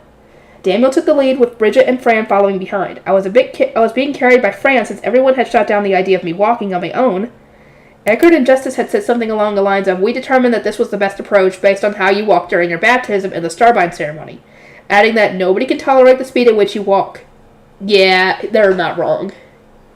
And so I advanced to the stage in Fran's arms. The crowd looked on curiously, with a few people here and there wearing anxious expressions. They were probably the ones who had heard Mark's rumors. Ooh, they're getting around! Eckert stepped to my side, standing so that the crowd could no longer see me. His expression was tense, and I could see him running his eyes over the gathered people without letting his guard down for an instant. Here you are, Lady Rosemide, Fran said, having set me down and pulled up a chair. Once I was seated, Eckert and Justice sat at my left and right, while Fran and my two guard knights lined up behind me. Being on the stage helped me see so much more of the crowd than those who were being baptized, coming of age, and getting married were all dressed up and gathered before me. The children who were due to be baptized were wearing white clothes, embroidered with Autumn's divine colors, while those who were coming of age wore simple outfits made with fabric, also matching Autumn's divine color. Those getting married seemed to be wearing their parents' hand-me-downs, judging by how some were covered with fancy decorations and embroidery, added over time, while others were plain and clean as if newly made. The women were also wearing lace crowns sewn with autumn plants and fruit. Here all ceremonies were held in the autumn. This meant that, unlike an Ehrenfest, even siblings who were born in different seasons could wear the same fancy outfit. This was also why everyone was wearing clothes themed around Autumn's divine color. A glance at the crowd told me that the kids here weren't too different from the ones at Ehrenfest, and while the citizens didn't particularly catch my eye, I got the feeling that the men and older folk from the farming towns were slouching forward a bit more, perhaps due to long years of farm work. The Harvest Festival will now begin. Send forth the children to be baptized, the mayor announced, signaling the start of the Harvest Festival to loud cheers and applause from the crowd. Among all this, the children being baptized this year climbed up onto the stage. There were about a dozen of them in total, and there was a pretty big size difference between those who had just turned 7 and those who were about to turn 8. Though it's safe to say I'm still smaller than literally all of them. That's sad. Fran took out the flat white medals we had brought with us and stepped forward to the kids. One by one, he stamped their blood on a medal, just like the priest had done with the children at my commoner baptism festival back when I was mine. I lowered my gaze, looking away until all the blood stamping was done. Seeing other people's blood also made me uncomfortable. God, please end soon. After that came the Bible stories, but this time Fran read them from one of my picture books while showing the kids the illustrations. He was reading instead of me because his voice carried better. The kids all leaned forward as they listened, probably having never seen a picture book before in their life. Well, obviously not. Seeing their shining eyes all but confirmed to me that we really would want to establish public schools to help improve the literacy rate. Only the city of Ehrenfest has a temple, though, so establishing a school there won't lead to improved literacy rates across the duchy. It would be nice if we had the money to actually build schools, but we don't. And I can't imagine Ferdinand would be particularly enthusiastic about holding another charity concert. Oh, but maybe I could just send Grey Priests to winter mansions like this one in the city. They could hold temporary winter-only versions of the classes that we have in the temple. Given that the kids and adults will be spending their days bored inside anyway due to all the snow, maybe they will be eager to learn. Though, that plan would require me to raise the social status of priests first. And I don't know if you'd be able to do that. As it stood now, Grey Priests were scorned as orphans, and I wouldn't dare risk locking them in a winter mansion with people who looked down on them. They would almost certainly be treated poorly, and while they could use my authority as a shield to some degree, that wouldn't make their status as an orphan disappear. Do you all understand how to pray to the gods now? We shall now proceed on to the High Bishop's blessing, Fran announced, snapping me back to reality. I stood up and walked to the center of the stage, feeling all eyes on me from both the plaza and the stage. Then, once I had stopped upon the prepared stand, I took a deep breath. I am Rosemine, assigned to the position of High Bishop this past summer by the Archduke. I looked over the children as I introduced myself. They were all blinking in surprise, no doubt taken aback by the fact that I, the High Bishop, was smaller than them. It seemed that they had assumed I was simply tagging along a Fran. Let us pray to the gods that you all grow up to be strong and healthy. Praise be to the gods. The kids all wore serious expressions, wavering slightly as they got into the praying position that Fran had taught them. Seeing them try their best was so cute that a smile crept onto my face as I poured mana into my ring. Now then, I shall give to you all a blessing from the gods, I said. Please kneel in place. The kids watched as Fran knelt and mimicked his posture. O Shitsaria, goddess of wind, please hear my prayer. We offer thee our thoughts, prayers, and gratitude so that thou might bless these newly born children and grant them the divine protection. I intoned, and a yellow light shot out from my ring before raining down on the children's heads. Holy cow, wow, it's shining! The kids stood up on the spot and began waving their arms around, trying to get as much light powder on them as possible. It was exactly what you would expect children to do, but Fran seemed to have been caught off guard since he only knew the well-raised orphans in the temple. His eyes were wide and he was completely frozen in place. Thus ends my blessing to you. Please step down from the stage so that the new adults may rise. Sure, all right. You're pretty amazing for someone so tiny. Oh, yeah. The kids raced off the stage with gleaming eyes, heading straight back to their families. In their place came the new adults. Once the baptism, coming-of-age ceremony, and weddings were over, it was time for the other major event of the Harvest Festival to begin. Put simply, it was a grand sports tournament between all the towns, a competition modeled after the battle between autumn and winter, the winners of which were guaranteed to have a good harvest next year. Given that I barely ever left the house, this was my first time ever seeing a sports event in person. I excitedly listened to the mayor's explanation, eager to see what kind of game it was when Eckert smoothly stood up. Lady Rosemine, I suggest we return to the monastery. Certainly, if you insist. What? I thought I could stay at the festival until 7th bell. 5th bell rang just a second ago, didn't it? Eckert was smiling in a way that he showed he wouldn't accept no for an answer, so I took his hand and stood up, tilting my head in confusion. Fran, look over this year's offerings with justice. Damiel guard them as they do so. Bridget and I will return to the monastery with Lady Rosemine serving as her guards. I leave the rest to you, Fran, I said. Having speedily given his instructions, Eckert hefted me up with ease and brought out his high beast on the stage. He jumped onto it, and a second later we were flying through the sky with Bridget following right behind us. Eckert, what brought this about? There seems to be many suspicious fellows in Haas. It's unlikely that you were in any danger, but anything can happen during a high-energy event festival. Better safe than sorry in this situation. Oh, he means Richt. I had in fact noticed that Richt had been glancing my way since I arrived, looking like there was something he wanted to talk to me about. However, with all the ceremonies taking place, and Eckert, Justice, and Fran surrounding me, he just hadn't had a chance to walk over. But his repeated glances as he waited for an opportunity had apparently made him look suspicious in Eckert's eyes. I was looking forward to the festival, you know. The festival will continue on for several more days regardless. You'll see more than enough whether you want to or not.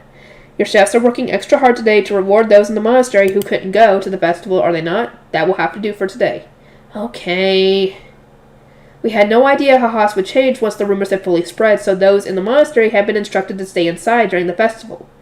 In return, Ella and Nicola were using the food that Benno had brought to make absolute feasts for the Gilberta Company employees, city soldiers, priests, and shrine maidens. We arrived at the monastery to find it buzzing with activity as everyone got there ready for their feasts and prepared their beds for the night. Meanwhile, soldiers were carrying crates from the Gilberta Company into the kitchen and the barracks at the instructions of Grey Priests. I caught a glimpse of Dad climbing down the stairs to the kitchen with a box in his hands. Nora and Martha had taken out the bedding that wasn't being used in the girls' dorm, bringing it to a kitchen so that Thor and Rick could then carry it to the boys' dorm. Monica seemed to be directing them among others herself, and when she saw me arrive, her eyes widened and she came rushing over. "Lady Rosemine, what brings you back so soon? Have you fallen ill?" "No, I brought her back just to be safe," Eckert answered. "Lady Rosemine, we will be staying in the mayor's estate tonight. Please wait for us to return for you tomorrow morning." "Certainly," I said with a nod. Eckert then turned to look at Monica. "Attendant, prepare a change of clothes for Lady Rosemine, that is all. I am returning to the festival. Have enough fun for the both of us," I said. Once he had gone, I passed to the chapel with Monica, heading to my hidden room in the back. The room had been fully furnished over my several visits to the monastery and was now a fully fledged bedroom, ready for me to sleep the night in whenever I needed it. With Monica's help, I changed out of my ceremonial high bishop robes and into my bedclothes. Ella, Nicola, and the Grey Shrine Maidens were busy making the food in the kitchen, while Rosina was with in the girls' building preparing rooms for all the girls, including herself. As a noblewoman, Bridget would be sleeping in my room. She had said that she'd be fine with a bench, so we just needed to bring in a mattress for her. "We have hardly finished preparations, Lady Rosemine, so please rest in your room until dinner is ready." "Thank you, Monica. Do not mind me at all. I know things are busy or hectic out there, but please do your best." And so I did as I was told, resting in my room until the stone on the wall started glowing. That meant someone was calling for me. Bridget opened the door, and there stood Gil and Lutz. "We have something we wish to report, Lady Rosemine." They stepped inside, and the door closed. Since Bridget was here, they both maintained a strict air of formality, and I, too, kept my back straight while listening to them. "We have finished making the hide glue as ordered, Lady Rosemine. It is currently in the workshop, and when it has dried over the winter, it will be ready to use." Gil said. I responded with a nod, but had Bridget not been there, I would have given him a pat on the head and a compliment. As the thought crossed my mind, Gil and I made eye contact. He must have been thinking the same thing since he glanced Bridget's way and shrugged, and I returned a small smile at our little silent exchange. Hans's orphans were disappointed that they wouldn't be able to join the festival since they had looked forward to it every year prior to now, but now they are so excited for the food here that they've forgotten all about it, Lutz continued. Furthermore, it seems that rumors of you paying the soldiers extra for their trouble has spread, so this time the soldiers at the gate fought with all they had to be among those guarding the carriages. Either due to your words or the training of their commander, the soldiers are more cooperative with the priests than they were last time. Dad had apparently stood by and watched as the soldiers argued over who would get to guard the carriages, since I had already chosen him ahead of time. As funny as that was to hear, Les was probably telling me so I would be ready to pay extra again. I'm glad to hear that the soldiers are being more cooperative. In that case, I'll have to prepare another bonus for them. Let's please ask Benno whether he is able to lend me some coins. I replied, not having brought any money myself since I was only here for the Harvest Festival. I could handle any purchase with my guild card anyway, so it hadn't seemed necessary. Let's wrote that down in his diptych. How are the rumors progressing, I asked. The merchants who heard the news in Ehrenfest sped past the city, giving warnings to anyone who would listen along the way. When Master Benno and Mark arrived in the city, some locals even came over to ask about them. Things are progressing just as Mark expected them to, Lutz answered. It seemed like the people from Haas stopped talking when the farmers started to arrive. So while the city people might know stuff, I don't think the farmers have heard the rumors, Gil continued. Hearing that reminded me how Rick had been looking my way. He was probably hoping to stop the spread of panic and confusion. I mused aloud. If the farmers learned that the previous High Bishop was dead and no priests were going to be sent to the next spring fair, the Winter Mansion would no doubt send into panic. Let's ask Mark to shift into the next phase of our plan. As you wish. Not long after we had finished our discussion, Monica came to tell me the dinner was ready. I headed to the dining hall, and there I found everyone kneeling in front of tables covered with food. Today is the Harvest Festival, I announced. As the name so strongly implies, it is a festival, so I asked that you all relax and be at ease. Everyone looked confused, and who could blame them? There probably didn't exist any other noble who could say something like that to them. But still, with such a huge feast laid out on the table, I wouldn't be able to eat comfortably knowing that everyone was watching me and internally yelling for me to hurry up. I am saying that we will eat together. It would be a waste to allow all this warm food to get cold. Call everyone from the kitchen as well. The table shall be divided between nobles, retainers, priests, and shrine maidens, soldiers, and the Gilberta Company, but we can all still eat together. There might not have been any beer, but there was freshly squeezed fruit juice. After clinking cups together in a cheer, everyone started eating their food. Bridget alone frowned as the soldiers behind her erupted in uproariously conversation. As a noble, it was probably hard for her to tolerate. My apologies for all this, Bridget, but it's simply beyond me to eat leisurely with so many eyes watching. I imagine you won't be all too pleased to eat alongside servants and soldiers, but I hope you can tolerate it for today. Oh, you misunderstood.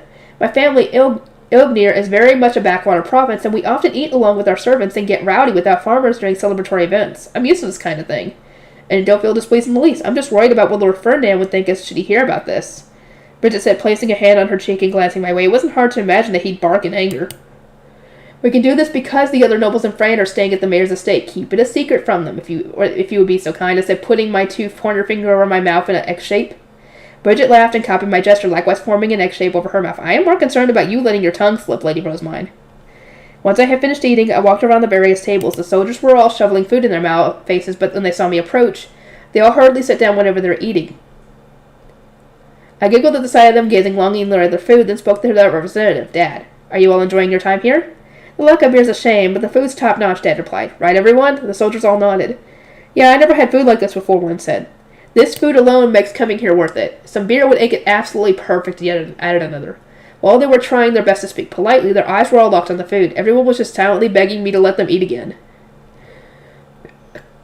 I'm glad to hear you all are enjoying it. I shall inform the chef later, I said. Please continue eating. At that, the soldiers immediately dove into their plates again. While watching them snatching food from each other and the like, Dad whispered to me in a quiet voice quiet enough to be lost among all the clatter. Today's food tastes very nostalgic. It reminds me of the first time one of my daughters cooked for me. She used lots of the wine I kept stashed away, Dad said with a smile, bringing a fork full of wine-seasoned bird to his mouth. Memories of that time I had used a stash of honey wine to cook a bird, then laughed about it with everyone at the table flashed in my mind. It was so nostalgic that tears welled up in my eyes. I can't let myself cry here, I thought, taking a deep breath and smiling as I held back the tears.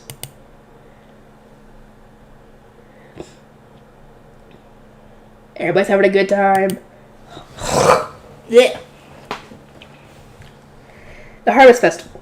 When dawn broke, the monastery became a hive of activity. We would be closing it off come the end of the morning today, and so the kitchen staff were operating at full capacity to prepare breakfast and lunch while everyone hurried to finish moving things around. Breakfast was bread and soup, which was set on the table for people to eat when they got an opportunity to. The priests piled mattresses, cutlery, and other such basic necessities into the carriages as they cleared out their rooms. The soldiers cleaned up their own rooms and bedding themselves while those from the Gilberta Company worked to prepare for their upcoming business. And me? I would have been nothing but an inconvenience in the midst of all that. That was why, once Monica and Gil had served Bridget and me our food, we hid away in my room post-haste. The only thing I could do was wait for everything to be ready for me to leave. I leave the workshop to you. I believe Ingo's workshop should be finishing the materials needed for the winter handiwork soon. Yes? That's right. Also, I would like to ask Ingo to improve upon the printing press. Would that be acceptable? Yes, of course. Bring him on! The more improvements, the better, I thought. And based on the wide grin that spread across Liz's face, he must have heard me loud and clear. We were using the feedback from those who had experience using the printing press to determine what areas needed to be improved, so I wouldn't be particularly helpful in that process. All I could do was encourage the Grey Priests to speak freely about what parts they found inconvenient and what changes they wanted to see. After all, the printing industry wouldn't progress if it was stuck to the status quo. Gil, I shall entrust the temple to you in my absence. Please do what you can to help Nora and the others fit in at the orphanage, I said. The Grey Priests and Shrine Maidens and Haas had taught Nora and the others enough about temple life that they now fit right in at the monastery. But the temple orphanage was filled with people they didn't know, and they would be living among a large group rather than being mostly among themselves. I had no doubt that bringing them to the temple would stress them out for reasons they hadn't come across here. As you wish. Having entrusted the orphans to Gil, I turned to face Dad, the head of the soldiers. Gunter. There was a pause before I spoke, since calling him by his name was so weird to me that I had to think about it for a moment. I entrust guarding the priests to you. I ask that you bring them all to the temple safely. It is because you have been so reliably granting my wishes that I feel at ease sending them out with you. You can count on me, Dad replied. I walked over and started handing out the coins that Benno had prepared for me beforehand. As thanks for your efforts, I said, passing them to the kneeling soldiers. The gleaming looks in their eyes was more than enough to assure me that they would take the job seriously. And so, the party heading for Ehrenfest departed. After seeing them off, Benno and Mark made their move. They would be operating away from us to spread their rumors. They would be spending the morning doing business in Haas, making comments along the lines of, I hear a bunch of citizens from Haas attacked a monastery built by the Archduke, but isn't that treason? I don't know who's responsible for the attack, but I can only imagine how many heads are going to roll for it. Then they would rush back to Ehrenfest. Be careful, Benno, Mark. We thank you for your concern, Benno and Mark replied together before heading off toward Haas. Not long after, my attendants and personnel get into carriages to go to the mayor's estate. Monica, Nicola, please meet up with Eckert and Justice's attendants before heading to the next winter mansion. I'll be waiting here for Eckert. After seeing everyone off, I waited in my room in the monastery with Bridget for Eckert to come and get me. It was time very comfortably spent since Ella had prepared cookies for me, sandwiches for lunch, and freshly squeezed fruit juice for me to drink. What is your home province like, Bridget? I'm not too familiar with the duchy's geography yet, so I would love to hear about it, I said. In my opinion, it was easier to learn the geography of places you had actually heard locals talking about before. Bridget put on a troubled smile at my request for small talk. Ilgnir is located in the southwest of Ehrenfest. It is a sizable but rural province, low in population without any special exports to speak of. We have a large lumber industry, but the same can be said for all provinces in our area. If the province has so much wood, perhaps it would be suitable for making paper. It was possible that Ilgnir had a greater variety of wood than Ehrenfest, and if they were in need of a special export, then paper would definitely fit the bill. The printing industry simply required a large paper supply to function, so I wanted to have a thorough discussion about what kind of trees were in the province, and whether there was any new trees or fake plants that could produce high-quality paper like Trombase could. For now, I need to prioritize the spread of printing throughout the Archduke's central district, but I would like to meet Guy Ilgnir one day to discuss the production of paper, I said, and Bridget's emphasis eyes shone brighter than I had ever seen before. Oh yes, please do. I shall be eagerly waiting for the opportunity.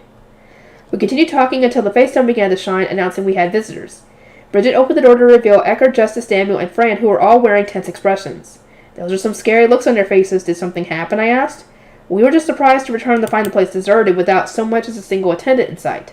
Where in the world did the crowd from yesterday go? We're closing the monastery for the winter, so we sent them off to Ehrenfest orphanage. Did my attendants not tell you when they reached the mayor's estate? I asked. Ah, I see, Eckert replied with a relieved sigh. They had apparently been so taken aback by the deserted monastery that they had come running straight to my room. Didn't you know about this, Fran? Wait, hold on. You look unwell, Fran. Is everything okay? He looked so sick that I could tell something was wrong from a glance. As I peered at his worn-out expression, he forced a smile and said, It's nothing. In what world is that expression nothing? We do not need to leave until noon, from what I remember. Please rest in the boys' building until 4th bell. No, I cannot rest when my mistress has no other attendants, Fran said flatly. Please forgive my staying. Eckert nodded in approval. It seemed that everyone ended up like this when Ferdinand trained them. Curse you for being such a stubborn hard worker. I will not forgive it, I replied. Fran must not have expected me to refuse, as he and everyone else, for that matter, looked at me in total disbelief. I am rumored to be deeply compassionate, and thus I order you to either sleep on this room's bench or privately in the boys' building. You may choose which you prefer.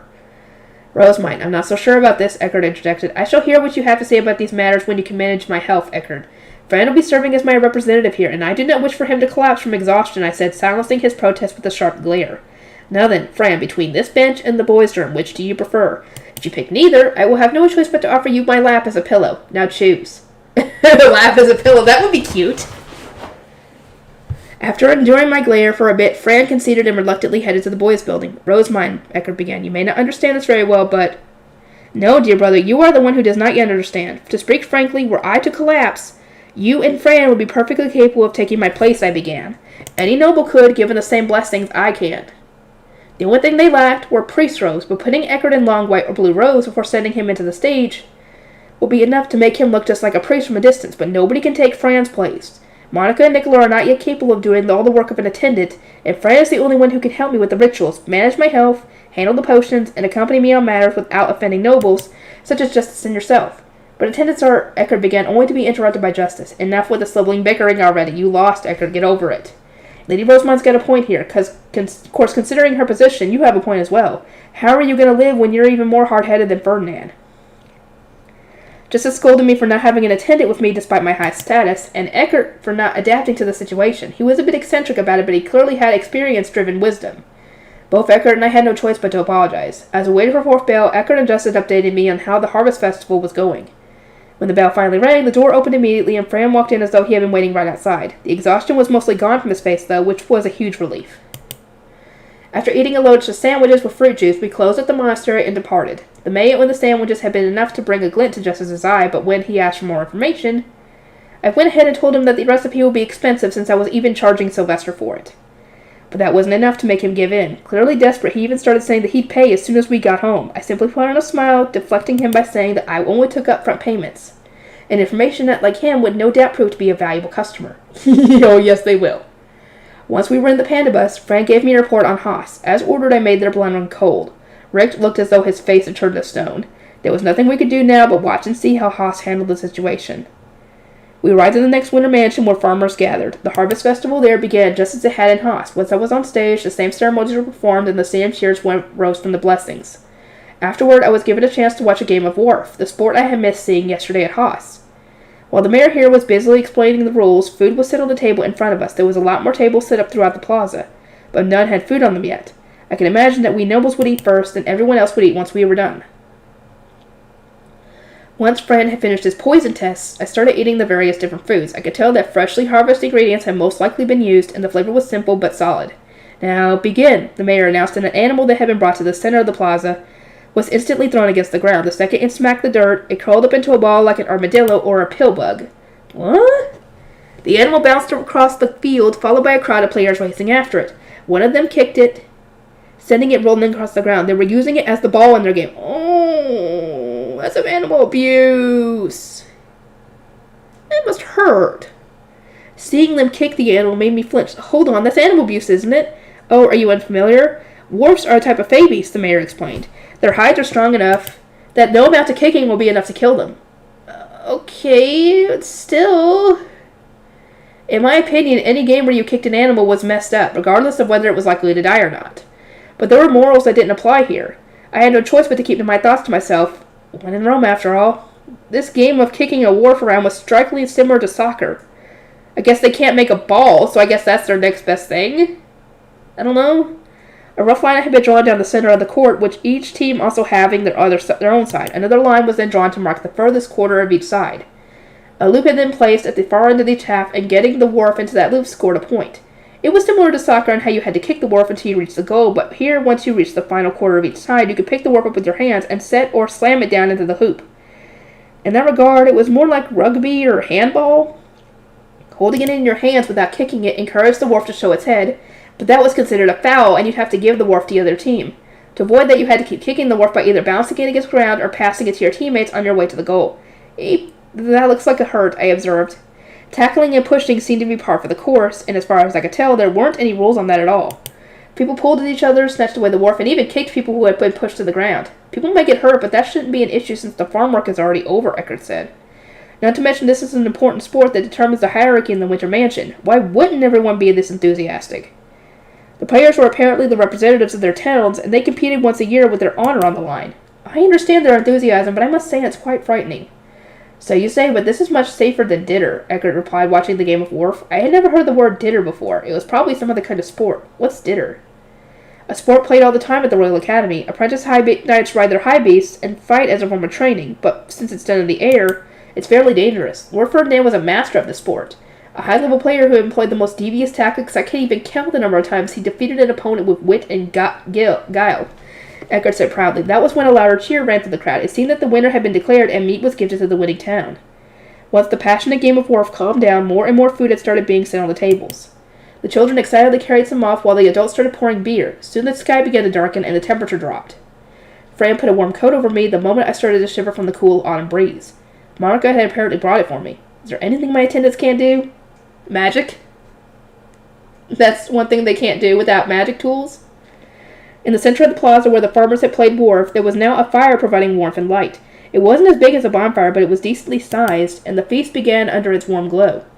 The mayor celebrated everyone's year of hard work and spoke of the upcoming winter, to which everyone toasted and began eating boisterously. In the meantime, since we nobles and the city officials had already finished eating, we discussed taxes and the food that we paid to the duchy. The mayor and its officials were wearing bright expressions since this was their first good harvest in many years. I didn't know how large it had been last year, but I was glad to see them so happy about the large harvest that my blessing this year's spring prayer had provided.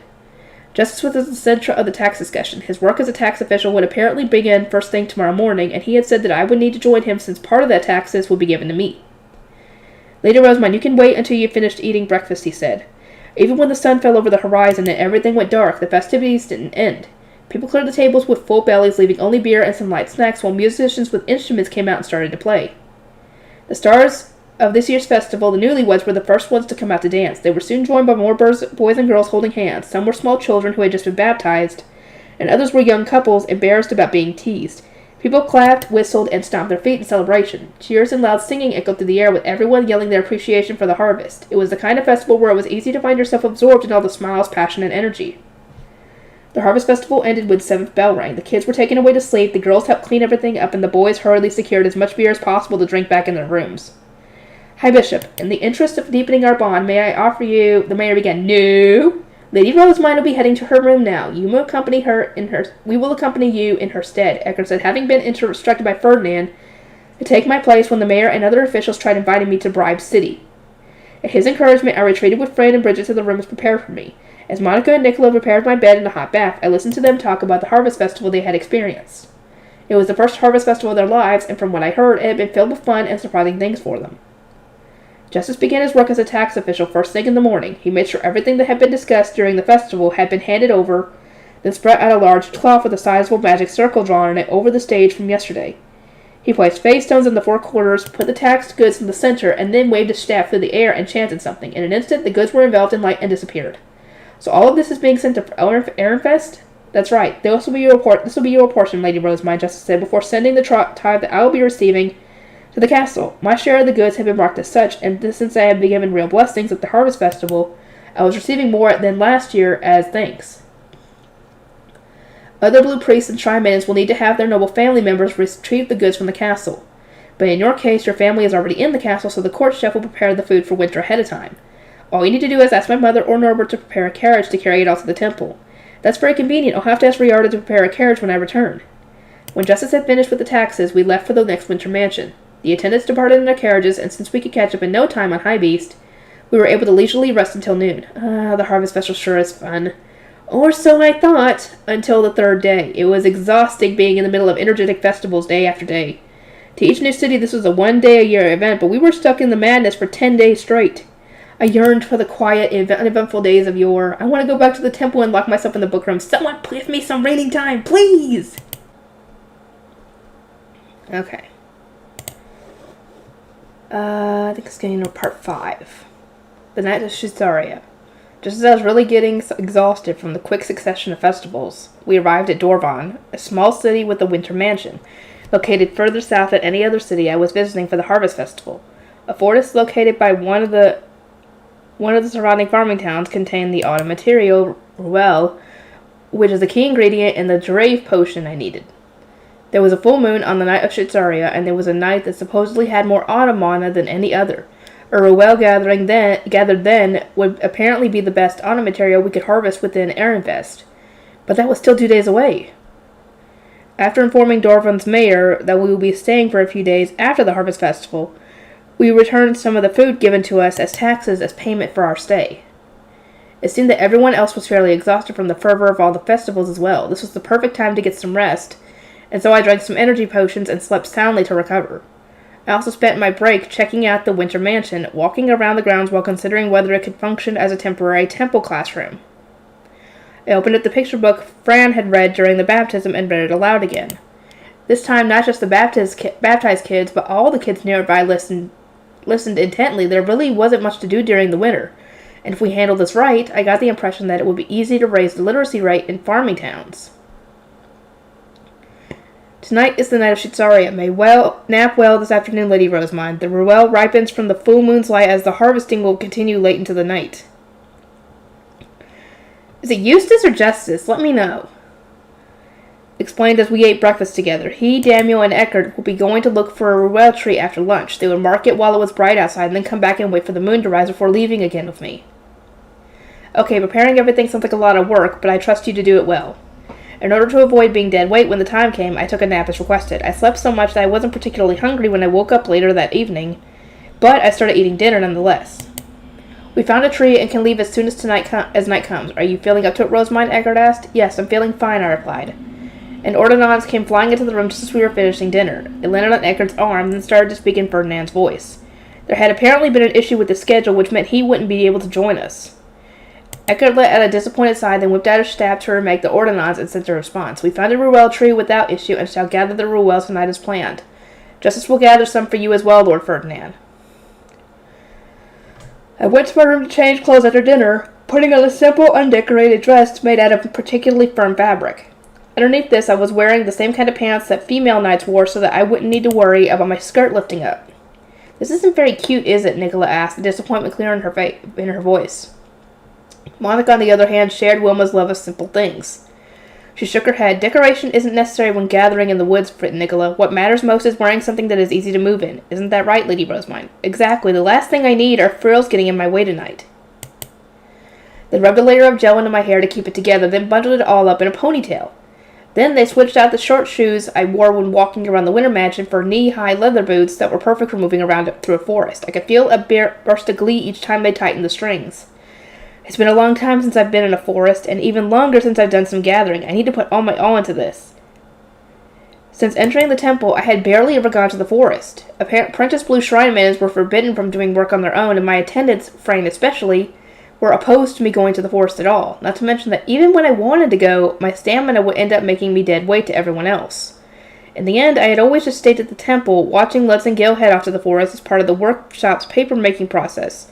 And now that I was the Archduke's adopted daughter, I spent all my time traveling between the temple and the castle. I'm so excited! Once my boots were on, I stood up and let my attendants put a leather belt around my waist. I had pouches with gathering gloves and space for the materials, plus a container for me to put a face stone in. They also put a second leather belt on me, this time holding the knife magic tool that Ferdinand had prepared for me. As far as I was aware, that was all I needed for the gathering. I looked down at the knife and all the gathering tools on my belt and giggled to myself. I might not have had any armor like Bridget did, but my outfit definitely looked pretty cool and heroic. How do I look, Nicola? I think you look wonderfully capable, Monica said calmly.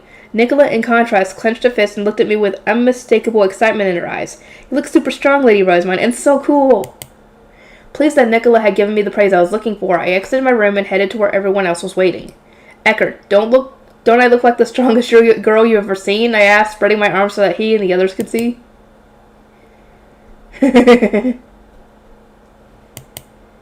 Eckert widened his eyes and shook his head with a very disappointed expression. You must not do anything but gather the Ruel. Understand, he said, as if speaking to a child who always refused to listen. Fine. Once everyone was ready, we went out. I had expected it to be a bit brighter thanks to the full moon, but it was actually pretty dark. I looked up in confusion and saw that the moon was a different color than I had ever seen it before. Is it just me, or is the moon purple right now? I yelped, pointing up at the night sky. I was kind of creeped out by the color, but everyone else simply glanced up without so much as a reaction. It is the night of Shutsaria, Jessica said with a shrug. Meanwhile, Eckert was giving me a surprise look. Have you never seen this before, Rosamund? Never. I don't usually go outside when it's late and in the autumn. I'm usually bedridden, I explained. But even then, I had lived in this world for 3 years now, and not once had anyone mentioned anything about the moon turning purple. The weather gets much colder after the night of Shutsaria, so it was said to be the day when Abiglave, the god of life's power, finally surpasses that of Shutsaria, the goddess of wind. In contrast, the moon is dyed red on the night of Flutrain at the start of spring. Since that is when the snow begins to melt, it is said to be the day when Flutrain, the goddess of water's power, finally surpasses that of Abiglave, the god of life. Tonight apparently wasn't the only night that the moon changed color. It happened every year when the seasons changed, and since the relative strengthening of mana had nothing to do with poor commoners in the lower city, I concluded that my family simply hadn't bothered telling me when I was bedridden with a fever. Lady Rosamund, Ruels bloom beneath the light of the full moon. Now should be a good time to begin, Justice said before producing his high beast, hopping on and flying away. I did the same, following after him while looking uncomfortably at the shining purple moon. Bridget and Daniel were on either side of me while Eckert followed from behind. We passed over the farming town, which was deserted now that everyone was traveling to the winter mansion, and advanced into the forest until we found the tree that Justice had mentioned at dinner. He had flown into the woods without any hesitation whatsoever, thanks to knowing exactly where to go, though, despite him mentioning marketing the tree. I had no idea how he found it. Lady Rosamund, that is a Ruel tree, Justice said. The tree was tall and without leaves, instead having metallic branches from which dozens of flowers similar to white magnolias had bloomed. Each one exuded a powerful aura. The flower petals will peel off from the outside as the full moon shines on them, and the Ruel within will grow. It will be some time before they fully ripen, he explains. I nodded, driving Leslie closer to one of the flowers. The smell grew even stronger as I approached, so I closed my eyes and slowly inhaled the sweet scent. It was, in a word, enrapturing. Would the flower petals make good materials, too? I think you can make a really nice perfume out of them, I said. Justice looked over the flowers with narrowed eyes. Gotta say, I didn't know Ruelas gave off such a strong smell. The night of Shutsaria might have a different effect on them than other full moons. Heck, let's try it. I'll grab one to take back, he said, sounding more like he was having a conversation with himself than actually answering me. He excitedly pulled out his staff, and after muttering about how these Ruels were nothing like the ones he had seen before, chanted, Messer. Justice pulled his high beast over, his staff now in the shape of a knife. He stood up on his stirrups and began cutting branches to retrieve some of the flowers. From there, he trimmed away at any unimportant branch parts. leaving behind only the branches connected to flowers, which he delicately put into his pouches. Justice, I want to try that too. Huh? Right. Forgive me, Lady Rosamond, he replied, raising his head with an awkward look before immediately putting on a noble smile. It seemed he had completely forgotten about everyone else, becoming entirely absorbed in his own little hobby.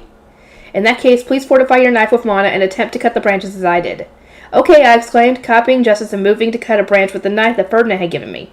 It was a bit of a dry run, but I needed to confirm whether I could gather things with my own strength or not. Uh-oh. Here we go, guys. We know she's weak. Here's hoping she can do it. With my knife magic tool in my right hand, I brought Leslie within touching distance of a flower and then leaned out the window. I gripped a thin branch with one hand and pressed the mana-filled knife against it. For a second, my heart pounded with worry over whether or not it would actually cut, but the knife slid through the branch like butter. Wow, it went through so easily, I murmured, looking at the Ruella branch in one hand and the knife magic tool in the other.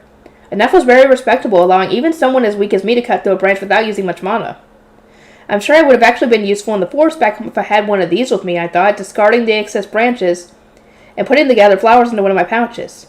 Whew, looks like you'll do just fine with the gathering, Eckert said, having apparently been a little worried that I wouldn't be able to handle it myself. Lady Rose, my gathering of the fruit will be done the same way. You only need to only cut the branches off so that only the fruit remains, Justice explained. Okay, I know what to do now, I said, letting out a sigh of relief. It seemed that I wouldn't have any issues gathering the ruel after all. Oh, the flowers. Having apparently received enough moonlight, the sizable flower petals began to scatter. They peeled off one by one, fluttering away in the breeze and twirling down to the ground like leaves on the wind. The moment they touched the ground, they disappeared as if becoming one with the forest floor, an ephemeral expression of beauty that I couldn't take my eyes off of. The magical sight didn't last long at all. Before I knew it, the petals were all gone, and there wasn't a single flower left on the branches. But there were small pearl crystals that looked just like amethyst the size of my little finger, now growing in their place. Those are the ruel fruit. They grow to be about this big when exposed to a full moon, Justice said, holding his thumb and pointer finger about 10 centimeters apart. His lips then curled into a tight frown as he looked at the ruel. Pretty sure these were light yellow when I gathered them before.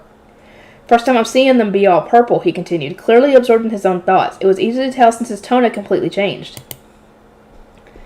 Does the fruit change color based on the color of the moon? They just might. I'm going to grab some as well for my report to Lord Ferdinand. That is, if you allow me to do so, Lady Rosamond. If they're for your report and research, then I don't see why not, I replied. Just don't gather them all, I guess. My conversation with Justice on the other side of the ruel branch was cut short by the sound of grass rustling. Footsteps coming this way. Uh-oh. And not just one or two pairs of footsteps either. The very moment I concluded there might have been dozens upon dozens of them at the least. I saw a group of animals, some looking like large cats, others like squirrels, leap from the bushes and come rushing this way. They were small fluffy animals, not even tall enough to reach Daniel's knees, but their red eyes gleamed eerily in the darkness, immediately removed all notion that they were cute. Fey beasts! Eckert shouted, whipping out his staff and transforming it into a spear shape before leaping from his descending high beast. Using the momentum from his fall, he thrust a spear through a rabbit-like fey beast that had horns in place of ears. The spear pierced through its stomach and out its back, revealing a glittering jewel stuck into its tip. A second later, the rabbit shape melted and disappeared into nothingness, while the jewel was absorbed into the spear. They don't seem very strong at a glance, but there are lots of them. Eliminate every last one. Yes, sir. Daniel and Bridget similarly leaped off their high beasts, whipping out their staffs and transforming them into their preferred weaponry. With one swing after another, they began mowing down the fey beast. Eckert, there are more coming, I cried. Since I was still riding my high beast high in the air, I could see the fey beast swarming around the tree. There were more gleaming eyes in the bush than I could hope to count, all looking our way with clear malice. A shiver ran down my spine at the sheer hostility in the air. Rosamond, do not descend from your high beast no matter what. Prioritize the gathering above all else. Surrounding the ruel tree with their backs to it, the three knights raised their weapons and began cutting down the horde. They swung their spears, knocking some fey beasts aside and stabbing others to death. Some melted away to nothingness, while others lay limp across the ground. Eep! The hordes of fey beasts swarmed the limp ones and quickly began devouring them. Seeing them prioritize eating each other over the armed knights gave me goosebumps. When the horde eventually spread out again, all the limp fey beasts were gone. In their place was a single fey beast, now much larger than the others. Daniel, always aim for the fey stone, even with the weaker fey beasts. If other fey beasts eat the weaker ones, the fight will only get harder for us. Eckert yelled, which is enough for me to piece together that fey beasts grow from eating fey stones, and the larger fey beast was eating the weaker ones around it to grow even bigger. Upon hearing Eckert's warning, Daniel hurriedly stabbed the larger fey beast with a spear over and over until finally he managed to pierce the fey stone. It seemed that things weren't so easy for him, especially when the fey beast could grow stronger through cannibalism. Above all else, it was clear that he was being pushed much, much harder than Bridget and Eckert. I need to do something, but what? In a panic, I racked my mind for something I could do, but Justice simply shook his head. There's nothing you can do, Nate, milady. So he said, but I still wanted to help. Dude, focus on what you have to do and then go help. I thought as hard as I could, trying not to let the fear of being eaten by Phoebes overwhelm me. But when it came to battles, all I could do was pray to the gods. Oh, what about a shield? I could surround the tree with Saria's shield and stop the Phoebes from entering. That would give them time to heal, and no, Amana's shield would stop the full moon's light from reaching the tree. All of our efforts will have been for nothing if we can't gather the Ruel. Justice said, leading me to bite my lip. Milady, you need only think of the gathering. Leave the fighting to the knights. He was right. The smart course of action will be to let the experts do their job.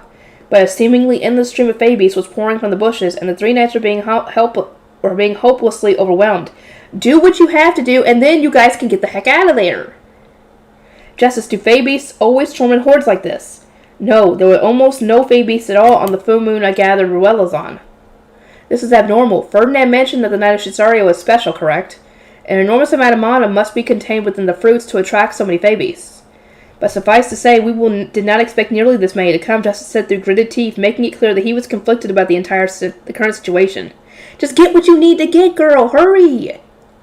My gathering was a top priority here, and all we could do was watch as the Ruel slowly continued to grow. But their growth was so painfully slow it was actually frustrating. Justice, how much longer will this take? Echo cried from below, panic in his voice. Justice answered in a growl, still glaring at the Ruels. They aren't even halfway to full size yet. More Phoebes than we can count are targeting the Ruels. There's no end to them. Out of all three knights, Daniel had the least mana and was visibly struggling the most. His shoulders were heaving as he gasped for air. He was probably getting exhausted faster since he had to compensate for his lack of mana with raw physical strength. Justice, if we can't use a shield since it can block mana, then what about a prayer of divine protection? Can I pray to Angriff, the god of war, and give them a blessing? Justice swung his head around to look at me as though he had completely forgotten I could do that, then nodded with gleaming eyes. Yes, that would be perfectly safe. Please bless them, milady. O god of war, Angriff, of the god of fire-laden shafts, exalted 12. I pray that you grant them your divine protection, I prayed, focusing mana into my ring. The blue light of the blessing scattered around the tree, raining down upon the three knights. Instantly, everything about their fighting changed. They were moving visibly faster and more nimbly than before, even cutting down more Phoebes at once, as though their weapons had become sharper. Lady Rosemine, this divine protection is magnificent, Bridget exclaimed. It was clear from her tone that she was beyond elated, and there was a gleam in her amethyst eyes as she glanced over her surroundings. All of a sudden, she bent her knees, her skirt flourishing as she quickly changed position. At first, I didn't understand why she had changed her stance, but then she suddenly swung a long glaive, a pole weapon with a slightly curved blade at the end. Yeah, she roared, her weapon whistling as it cut through the air. Every Phoebes in her path instantly broke apart and melted away. Nearby Phoebes began to swarm around the weakened ones that had survived the blow, but Bridget readied her weapon once more and took a step toward them. Begone, she roared, stomping the ground as she swung her weapon down. Its long blade flashed, cutting the entire group to pieces in an instant. Seeing her continuously swinging her blade without pause was beyond heroic, and reminded me of that card set had mentioned she had more mana than Daniel. This will make things easier, Eckert said, now having a much less arduous time killing the Phoebes with Daniel. Lady Rosemine, please firmly grasp this Ruella and pour mana into it. Continue to do so until its color changes completely, Justice said, pointing at a now large Ruella. Ruel, whatever. I responded with a nod, still distracted by what was going on beneath us. Milady, their job is to hunt the Phoebes within the duchy. You need not fear for them, Justice continued, giving me a firm look. Please focus on their gathering. Their fight will not end until you're finished. I nodded again, then reached out to grasp the sizable Ruella. Just as its crystalline appearance implied, it was hard and smooth to the touch. I need to get this over with as quickly as possible. The knights had to keep fighting until my gathering was completed. I glared at the Ruella in front of me as I started pouring my mana into it, but unlike the face stone I used to make Leslie, I had a hard time actually getting my mana to go in.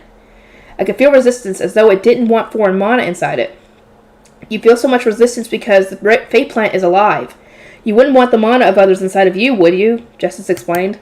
That made sense. I can remember how gross it felt when Ferdinand tried pouring mana into me to cure my wounds during the Tromba extermination. Milady, I will gather some of the others while keeping watch, Justice said, putting on his own mana-blocking gloves and collecting a bunch of steel pure Ruels for his own purposes. He was finished in no time at all since he didn't need to dye them with his mana. I squeezed the crystalline Ruel in my hands, continuing to pour mana into it. Sweat was beading on my forehead despite it being a cool autumn night. The purple fruit started turning a faint yellow as I repeatedly bombarded it with mana, trying to overwhelm its resistance. Just a little more. As I was gripping the fruit, one of the squirrel-like Phoebes evaded the knight's attacks and started rushing up the tree, but just as quickly kicked it down for Daniel to finish off. It hadn't managed to hurt me or anything, but I was completely immobile while gripping the Ruel, and that knowledge filled me with an indescribable sense of dread. I kept pouring my mana into the fruit, chanting, "Hurry up," in my head. "Justice, is this enough? Is it died completely?" "Absolutely, please take it." After checking with Justice that the fruit had finished changing color, I took out my knife and cut the branch it was attached to. "Got it." "Alright, everybody, retreat!" Eckert roared, his voice echoing through the forest. Just as I started to relax a little, there was a loud screech, and a cat-like fey beast that had climbed another tree leaped toward me. Its mouth was open so wide it looked like its jaw could dislocate at any moment. With its gleaming teeth bared and its sharp claws protruded, the creature lunged at me. "Eep!" I defensively crossed my arms in front of my face and closed my eyes tight. "Milady!" Dang it! Justice whipped the fey beast down with his stab. Just as I felt a joke go through my hands, I reflexively opened my eyes and saw the fey beast falling to the ground with my Ruel in its mouth. Fuck! "My Ruel!" I cried, immediately trying to follow it with Leslie, but Justice stopped me with a sharp yell. "No, milady, Eckert, get away!" Eckert had tried flying after the fey beast himself, but before it even touched the ground, it exploded. Or that's what it looked like anyway. Aftermath. Great. As it turned out, the fey beast hadn't exploded at all. Instead, it had grown more than 10 times its size in an instant, going from being knee-high to towering above us. It was so large, in fact, that I was beneath its head even while flying through the air. It fully eclipsed the moon, casting a shadow over us all. A Goltz? Eckert, who had been racing toward the fey beast to retrieve the Ruel, immediately jumped back and got on his high beast. Daniel and Bridget did the same, looking up at the fey beast with awe. "What's a Goltz?" I asked. "A higher evolution of a Azance. But this is my first time actually seeing that evolution happen," Justice said. The cat-like fey beasts that had attacked us were apparently called Zonts, and by absorbing mana, it had evolved through multiple forms until eventually becoming a Goltz. A Zonts would normally get bigger by eating Ruels into the fey beast, but it would at most evolve into a Fetz, which was the next evolutionary stage. It wasn't scientific Darwinism, but the technology or terminology made sense nonetheless. This must have happened because it absorbed your mana, milady, but this degree of evolution would normally be unthinkable. The 2-story tall Goltz began to sluggishly move. It opened its enormous small mouth wide and began eating all the smaller fey beasts around it. Those smaller fey beasts were thrown into a panic from the sudden appearance of an overwhelmingly strong Goltz. Some immediately fled, while others tried devouring those around them for even a fraction of extra strength, which quickly descended into chaos. "Ordonnance," Justice said, creating an ordonnance to send to Ferdinand an urgent request for help. "Lord Ferdinand, a Zonts has eaten the Ruel filled with Lady Rosamund's mana and evolved into a Goltz. It needs to be exterminated post-haste. I request immediate assistance from the Knight's Order." Listening to Justice's report with gritted teeth, Eckert turned his staff into a sizable dual-handed claymore. Justice looked between him and the blade, then narrowed his eyes. "Eckert, can you handle it?"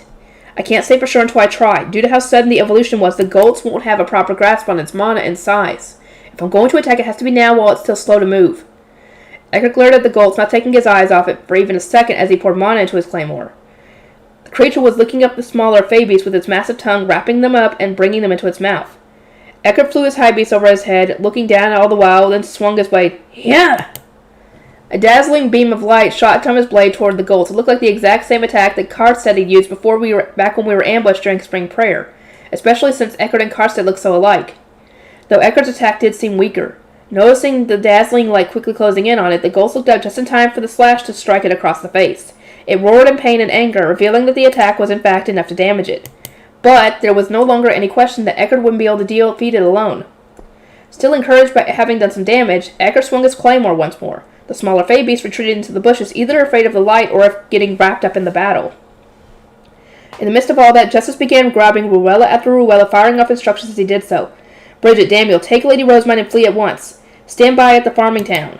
With Bridget taking the lead, I soared away on my high beast. We passed over the forest and returned to the deserted farming town when we stopped and turned around. Even from there, we could tell that the Goltz was still rampaging thanks to the unnatural shaking of the trees. Well, what do we do now? Beating small Xants was a piece of cake since they posed so little threat, but a Goltz was too much even for an arch-noble knight like Eckert to kill. The problem here was obviously my mana. I only ever used it when I was too mad to think or when I was giving blessings, so I'd never had any opportunity to observe its size from an objective standpoint. Ferdinand had talked a lot about how I needed to learn to control my mana, that I needed to keep myself protected from it since there was so much, and I needed to make sure I didn't pose a threat to the duchy, but I never actually understood what he meant. I hadn't even been able to truly gauge how considerable my mana really was until now. I didn't know my mana could do that to a fey beast. This is all my fault, isn't it? No, Lady Rosamund, it is our fault for failing to protect you, Bridget said flatly, causing Daniel to clutch his stomach out of stress as he gazed into the forest. What should we do now? I asked. We can't just leave the Goltz here. Lady Rosamond, lead this matter to the Knight's Order. This is why it exists, Bridget declared proudly, puffing out her chest ever so slightly, but judging by how ineffective Eckert's attack had been, I wasn't so optimistic. Look, Lady Rosamond, Lord Eckert is returning. Everything should be okay now, she said. And indeed, 2 high beasts maneuvered out of the trees and came flying toward us. It was Justice and Eckert.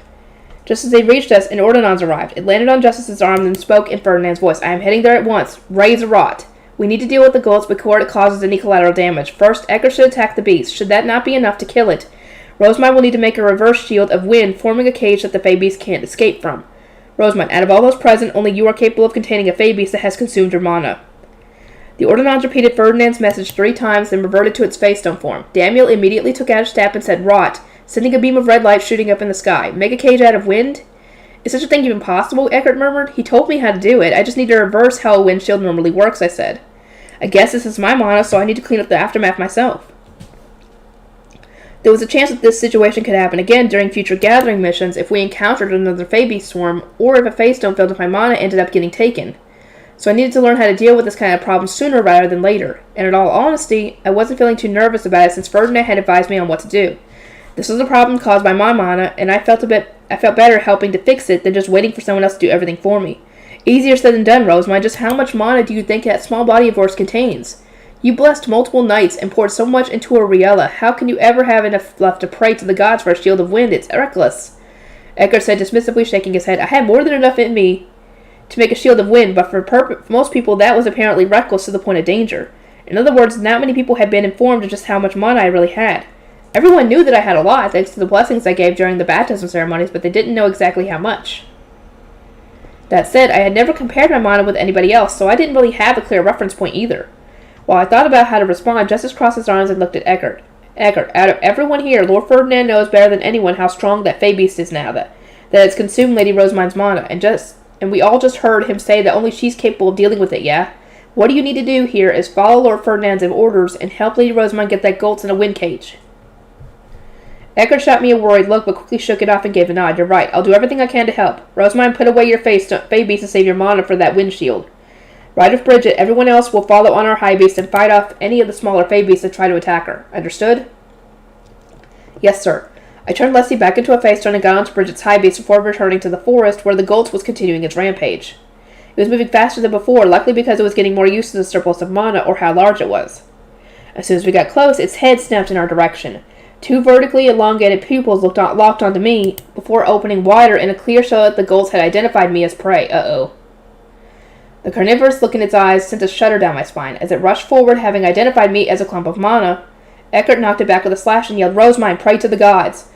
O goddess of wind Shutsaria, protector of all, O 12 goddesses reserved by her side, I prayed, pouring mana into my ring as I always did. For a split second, it felt as though the goddess herself was right next to me. I reflexively looked up at the purple moon, goosebumps rising on my arms. I couldn't tell whether it was due to the moon or if something really was nearby, but the flow of mana felt a little different somehow. Please hear my prayer and lend me your divine strength. Grant me your shield of wind so that I might blow away those who mean ill will. I continued picturing a flipped umbrella as I made the wind shield to contain the Gultz, and just as I had envisioned, a translucent amber shield appeared in the air. It even had a similar design on the inside. Now contained within a giant dome, the Gultz charged the shield, only to be knocked back. Everyone let out a sigh of relief, but I clasped my chest. I felt a chunk of my mana get sucked out upon the impact. For a second, I thought it was just my imagining things, but no, my mana was being drained each time the Gultz rampaged around and hit the shield of wind. Rosamond, you don't look so good. Is your mana holding up okay? I'm just fine, it's just... This is a lot different from what I'm used to. I've made a few wind shields before, and my mana's never been sucked out each time it was attacked. That's because the Gultz is attacking with mana that your shield cancels out. I would guess that everyone you faced before now simply didn't have that much mana, Eckert replied. I nodded. He was right. The first time I'd used it was during Spring Prayer, when I was fighting farmers, and when I used it to protect everyone at the temple. I hadn't been hit with Ferdinand's mana head-on. My shield simply blocked the stray sparks of mana directed at the toad count. Never had I thought that it would require so much mana to maintain a shield of wind against a strong foe. I gritted my teeth and glared at the Gultz as repeatedly slammed into the shield trying to break through. If I continued draining my mana at this rate, I had no idea whether I could maintain the shield long enough for Ferdinand to get here. Come on soon as you can, Ferdinand. Rosamond, you look sick. Are you out of mana yet? Eckert asked. I still have mana, I replied. It definitely took a lot to maintain the shield amid all the attacks, but the bigger problem for me right now is my concentration. In the past, all I needed to do was make the shield and that was that, but now I had to stay focused to keep my mana flowing to stop the shield from breaking apart. But I'm fighting an even greater foe than the Golds right now. An even greater foe? What could that be? Eckert exclaimed. Sleep itself. Exhaustion and the passage of time had coalesced into one of humanity's greatest foes, sleepiness. Although I had napped earlier that evening, we hadn't left the city until long after 7th bell. It was already late in the night when the Ruella started to grow, and I could harvest one, and there had been non-stop conflict ever since. My young body was reaching its limit. On top of that, I was riding with Bridget. She had one arm wrapped around me, and thanks to her softening her breastplate to avoid hurting my head, I had the most incredible boob pillow, enticing me to drift away to sleep. I just want to sleep. Get a grip, Rosemine. Nobody else here is capable of making and maintaining such a large shield. I know that, which is why I'm offering a deal. Anyone, tell me some hilariously fascinating stories to drive away all my sleepiness. I wrenched my drooping eyes open to keep glaring at the Golds, asking for the knights to not just knock down the smaller fey beasts that occasionally leap toward us, but to keep me awake as well. That's a tall order. Justice is probably the man for the job, what with all the information he has. Take it away, friend. Hold it. I'm good at gathering info, not retelling it. Not to mention I don't know Lady Rosemine well enough to pick a good story for her. Daniel served her for a long time, so surely he's the man for this job. The two archnobles looked toward Daniel, who paled and shook his head hard. Lady Rosemine is interested in books and libraries. I don't know any stories that could satisfy her, I cried. Justice immediately raised an eyebrow. Libraries? Then shall I regale you with tales of the Royal Academy's library? Yes, please do. Tell me how many books it has, what those books are about, anything. My sleepiness was blown away in an instant. The Royal Academy was a school for noble children that I would be attending when I turned 10, and had a full-on school library. I wanted to use this opportunity to learn as much as I could about it.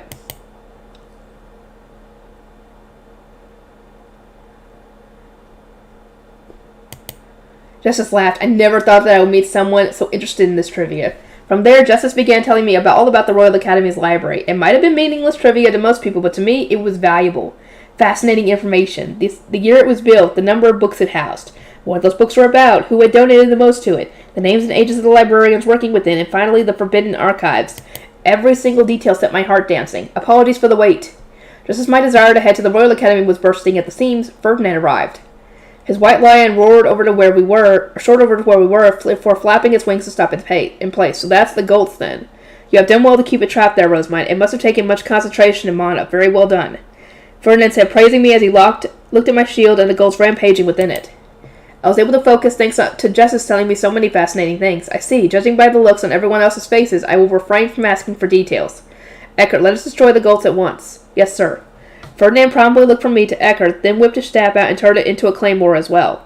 He then flew up into the air, pouring more mana than I had ever seen before into his blade. Eckert shot Ferdinand a tense look, then stood protectively in front of us and slowly raised his own claymore, similarly pouring mana into it. Once Ferdinand was above the Golds' head, his claymore began to shine with a rainbow of colors. We're going all out, he roared, ready your blade. At that, he lifted his sword above his head and plummeted toward the creature as if planning to crash into it.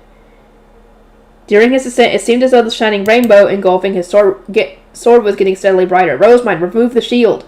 I hurriedly got rid of my shield, and in an instant, both Ferdinand and Eckert swung their swords.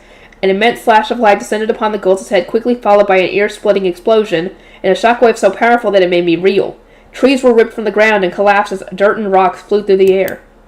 Yeah, I crossed my arms in front of my face just as Bridget swept her cape around us for protection.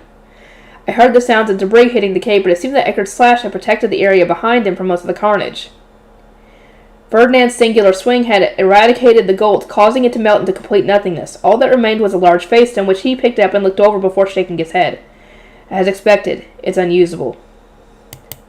The face stone we had earned by killing the Golds was, of course, a Gold's face stone, not a Ruel. The stone containing the mana of a bunch of face stones on top of my own, meaning it would be unusable for the potion. Eckert, share this among yourselves later, Ferdinand said as he tossed the face stone toward him. Eckert caught it, then carefully placed it inside one of his leather pouches. As I looked over the fallen trees, I saw that the Ruel tree from before was still standing. There wasn't a single Ruel left. However, they had all either been gathered by Justice or eaten by the Fey beasts. I failed, I murmured, despite having come this far with everyone and managing to fill a Ruel with mana, as Xanthe had taken it from us. We had been forced to summon Ferdinand over when it subsequently turned into a Golds, leaving him to clean up the mess, and what did we have to show for it? Nothing at all. I felt a large hand rest upon my head. You are not to blame here. We simply lacked enough information about the Knight of Shisaria. Next year we will be fully prepared for this situation. So do not cry, Ferdinand said. I'm not crying. I was just yawning because I'm so tired. I said, hurriedly rubbing my eyes, and looked up at Ferdinand, who let out a short, haughty laugh. Okay, I'm going to try and get one more done before I stop for the day. My winter preparations. The royal gathering had been a failure, and I ended up bedridden, having to drink some potions to recover.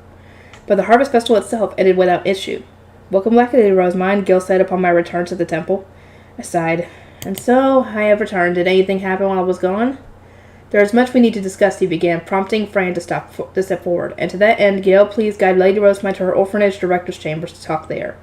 It will be more peaceful there since she has just returned from the harvest festival, and her things are currently being returned to the High Bishop's chambers, he suggested, indirectly saying that I would get in the way of the movers. I heard him loud and clear, and so we headed to the orphanage director's chambers with Gil and my guard knights. Here you are, Lady Rosemine. Gil served me tea once we were inside, which I sipped as he caught me up on everything that had happened while I was gone. He was making clear strides in his tea-making skills, and while he still wasn't as good as Fran, he was a lot better than before. He told me about how much paper and how many picture books they had made, how much ink they needed, and so on, before moving on to talking about a tromba. A stretchy tree appeared in the forest while we were making paper there, and we all cut it down together. It was large enough that the soldiers had to help, he explained. They said that we had done very well, and that since they didn't need the young thin branches, they were allowed to take those with us. We've already peeled away the black bark. Lutz had apparently negotiated with the soldiers to let us take all the young tromba wood with us. As long as nobody was hurt, I'm glad to hear that. Afterward, Ingo came to the workshop to discuss improving the printing press with Lutz and the Grey Priests. I believe Lutz will have a more detailed report on that for you. I'm looking forward to that. Just thinking about improving the printing press made me excited. What sorts of changes do they have in mind already? What about the kids from house? Are they fitting in well? Would it be okay for me to go and check up on them? We can go to the orphanage if you would like. Oh, yes, I would. There is something I need to ask Wilma after all. And so I headed to the orphanage with my guards. Wilma was surprised by my sudden arrival, but when I explained that everyone else was busy moving things back in my room, she giggled. You have so few attendants, Lady Rosemont, that those matters often prove to be a handful. Do I really have that few attendants? I've heard that most blue priests maintain about 5, which is as many as I have. I also knew that the former High Bishop had about 6 attendants. I say about, since I wasn't sure whether Delia counted, but still, we weren't too far off from each other. That is enough for most blue priests, but you are the High Bishop, the orphanage director, and a forewoman all at once. I believe you would want at least 3 attendants for each position, Wilma replied.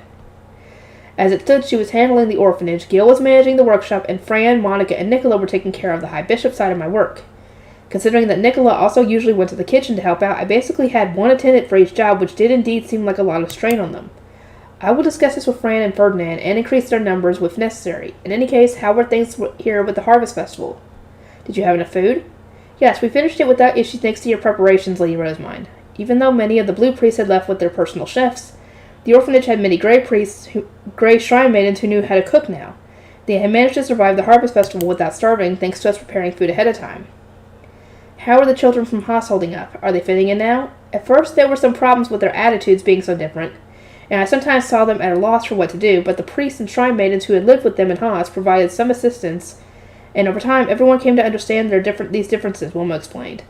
The kids in the temple had been raised here without ever going outside, so they weren't too familiar with the concept of people thinking differently from them.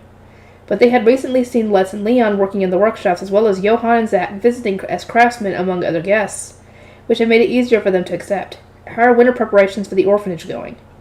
We had already started boiling jam, drying mushrooms, and doing everything else we can. More firewood was gathered in the forest this year than last, and what we bought through the Gilberta Company have already been delivered, she said. Pig Day was still a ways off, but this year we'll be doing it together with the Gilberta Company, and with their experience from last year under their belts, they wouldn't have any problems. Excuse me, Lady Rosemine. Nora and Martha were asking whether the orphanage spun thread or weaved fabric for its winter handiwork. As we had never heard of these things, I wanted to ask you about them. Should we acquire what would be needed to do them this year? Wilma asked hesitantly. Weaving and spinning were the most important kinds of winter handiwork that a female commoner could do. They were necessary to make clothes for your family, and sewing skills were an important factor in becoming a beautiful woman who men wanted to marry. However, gray priests and shrine maidens were given clothes from the temple. At the moment, we had just been buying cheap used clothes from poor lower city stores for the dirtier work in the forest or printing in the workshop. Honestly, it would end up a lot more expensive for us to buy thread. Even those who were bought by nobles were given clothes and hand-me-downs in the noble estates, and since basically no priests or shrine maidens ever got married, sewing and weaving skills didn't really matter that much. As the temple provides clothes, there's no need to make them. I'm not currently considering weaving to be important. However, it might be nice to prepare wool and knit clothes in general so as to have warmer attire for the winter. Last year we had bought old sweaters for warmth, but the more warm clothes one had during the winter, the better. For this reason I decided to order wool and knitting needles from the Gilberta Company so that the orphanage could work on knitting this winter. Having warm clothes will be much appreciated. Nora and Mars seem to know how to knit, and it might be wise to ask Tuli if she has the time to help as well. Wilma replied, seeming quite enthusiastic. It would probably be a good way to kill time over the winter, too. After telling her about the tithes that were being prepared in the castle to be sent to the temple later, I stood up from my chair. Before you go, Lady Rosemine, there is one more thing I would like to ask. Oh no. I drew a few more illustrations of the High Priest using the art utensils provided by Lady Elvira, but I am unsure of where to take them. Please show them to me at once, I requested, and soon I was face to face with an illustration of Ferdinand drawn using soft colors. It had Wilma's filter over it, of course, so Ferdinand was basically radiating a heavenly aura. This really makes Ferdinand look like a saint, but that's just not right. He definitely doesn't give gentle smiles like this. They're dark and full of evil. I was screaming on the inside, but as far as I could tell, Elvira really did see Ferdinand like this. She would probably cry tears of joy upon seeing it. Please wrap it up in cloth, place it in a chest, and bring it to my orphanage director's chambers, I instructed. There was a chance that Ferdinand would find it if it was brought to my high bishop's chambers, so I decided it would be best to leave it in my orphanage director's chambers instead. As you wish. Having finished talking with Wilma, I returned to my chambers with Gil and my guard knights. The unpacking had already been completed. Lady Rosemine, please spend the remainder of today resting. You would be quite busy starting tomorrow, Fran said. Over half of the Blue Priests had already returned from the Harvest Festival, and as the High Bishop, I would need to listen to their reports with Ferdinand tomorrow. I would then have to retrieve the small chalices from the Blue Priests who had visited provinces ruled by other nobles, and after confirming that all the golden chalices were accounted for, I would line them up on a shelf and lock them away. Managing the chalices was part of the High Bishop's duties, and we will be refilling them with mana over the winter's dedication ritual. Furthermore, you will need to decide on both the ritual and home visitation schedules, Frank continued. The tithes that the Blue Priests had acquired during the Harvest Festival would later be brought from the castle to their homes, and so they would thus be visiting their homes to accept the delivery, but since there was so much to move around, the process would turn into a huge mess, and thus we created a schedule and had them leave gradually over time. These are the temples, or rather the Blue Priests' winter preparations. You will need to visit the castle to retrieve your own tithes, Lady Rosemine, but that can be done when you give your report to the Archduke. It seemed that I would need to go to the castle and give a report to Sylvester once all the Blue Priests had returned, and I had all the chalices. That, too, was the duty of the High Bishop. The plan is for the castle to prepare my tithe and send it over via wagon, I said. That would be a great help, but your winter clothing is going to be prepared in the castle as well, correct? We will need to bring that here as well, and you will surely have many meetings over your winter debut, Fran said, listing out all the reasons why I would continue to be busy even now that the Harvest Festival was over. I had assumed everything would be the same as last year, and that I would only need to prepare my chambers and the orphanage for winter. But all of my new responsibilities meant that things weren't quite so simple. I had assumed that everything would be the same as last year, and that I would only need to prepare my chambers and the orphanage for winter. But all of my new responsibilities meant that things weren't quite so simple, and so began a series of meetings with Blue Priests that continued day after day. Their main job had been to retrieve the chalices, but they also told us about the tithes, tax officers, and atmospheres of each farming town. Some Blue Priests went into surprisingly thorough detail, while others simply noted that not much had changed from the previous year. Ferdinand, might I suggest delegating some administrative work to Kampfer and Freetic? Neither are from wealthy families, and it seems they will take their work seriously if paid a proper amount. I do not have the time to teach them from the ground up without knowing how motivated they will prove to be, Ferdinand said curtly. As it turned out, he had actually delegated work before, but the Blue Priests were so incompetent, and the former High Bishop so intrusive, that he had ultimately decided to just do everything himself. I know that you get work done faster and more reliably than everyone else, but you're so busy right now because you always use that as an excuse to take on more work. You should learn to delegate, even if things end up taking longer as a result. After all, Bezidwans isn't here to get in your way anymore, I said. Now that Bezidwans was gone, it wouldn't be an exaggeration to say that Ferdinand wielded absolute power within the temple. There was some Blue Priests who had been minimizing contact with Ferdinand to protect themselves from the High Bishop, and now Ferdinand could use this opportunity to train them. How many blue priests would normally be doing the work that you've taken it upon yourself to manage? Just so you know, Sylvester was giving you more because he assumed you were bored and had an abundance of spare time here. Have you not been telling him how much work you really have? Work given by the Archduke must be done swiftly and properly. What point would there be to reporting the amount? All he needs to know are the results, Ferdinand said. I couldn't help but sigh about how strict his attitude toward work was. Who had raised him to be like this? Veronica, most likely. I had read in a book once that keeping your superiors updated was one of the fundamentals of a smooth workflow, and while the people here didn't seem to respect that, it was surely important. One key aspect of a smooth workflow is keeping everyone up to date on what's going on. For example, Sylvester relaxed the printing schedule a little after I told him how I felt. He said that I could continue at my own pace. You told him you could not finish the work you were given? Ferdinand asked, his eyes wide with disbelief. I pursed my lips in a pout. I didn't say that I couldn't do it. I just told him the truth, that he was being so unreasonable about it that I didn't have any spare time at all. He assumed that you would be doing it all for me, Ferdinand, and was very surprised when I told him that I was taking the lead myself. And that was enough for Sylvester, of all people, to agree to slow down. I see he is very soft on you, Ferdinand said, crossing his arms with a frown, but really he was the weird one for piling so much work on me when I was so sickly, and, at least in appearance, a child. He would probably just say that it only made sense to give work to those who were capable of completing it, but I didn't want to do more than I had to. I just want to read. Give me reading time. In any case, the one thing I can say for sure is that you should not expect me to do as much work as you, Ferdinand. I simply lack the stamina for it, I said. My hands were already going to be full with the dedication ritual and dealing with noble society over winter. My body couldn't handle much more. You have a fair point, but I have prepared more than enough potions for the both of us. Well, I don't think a lifestyle dependent on potion abuse is very healthy. Actually, Ferdinand, I really think you need to learn to live without relying on them. If you don't reduce your workload to a point you can handle on your own, you're going to collapse one day. Don't make me tell Riarda about this. Ooh. Yeah, threatening to tell Riarda about this. At that, Ferdinand gave an extremely displeased scowl. He could no doubt imagine what Riarda would say to him, or yell at him, rather. Yeah, she would tell you to stop doing it, to let your body rest. You can't keep continuing like that. Reducing one's workload is no simple matter. What would you have me do? First, you can go to the castle less frequently. I know it's a key part of gathering information, but since they give you work every time you go there, I think staying at the temple and having Justice gather information in your place would be better, I suggested. Yeah, the guy's known for gathering information. Let him do that. Ferdinand tightly knitted his brow in a deep frown. But if I do not go, then work will continue to pile up on Sylvester's desk. That's Sylvester's work. You can let him handle it. How will Ehrenfest survive when its ruler cannot even handle personal responsibility? Despite everything you say, you are actually spoiling Sylvester quite a bit. You should be as strict with him as you are with Wilfred. It didn't take long to realize that the only ones Ferdinand considered family were his half-brother Sylvester and Karlstadt, his older cousin. And when I told him not to spoil the Archduke, he looked shocked. Me? Spoiling Sylvester? Nobody has ever accused me of that before. Think about it. You tell me to clean up my own messes, don't you? And while you help with the work that I can't do, you never help me with the stuff that I can handle myself. Is the work on Sylvester's desk the work he literally cannot do?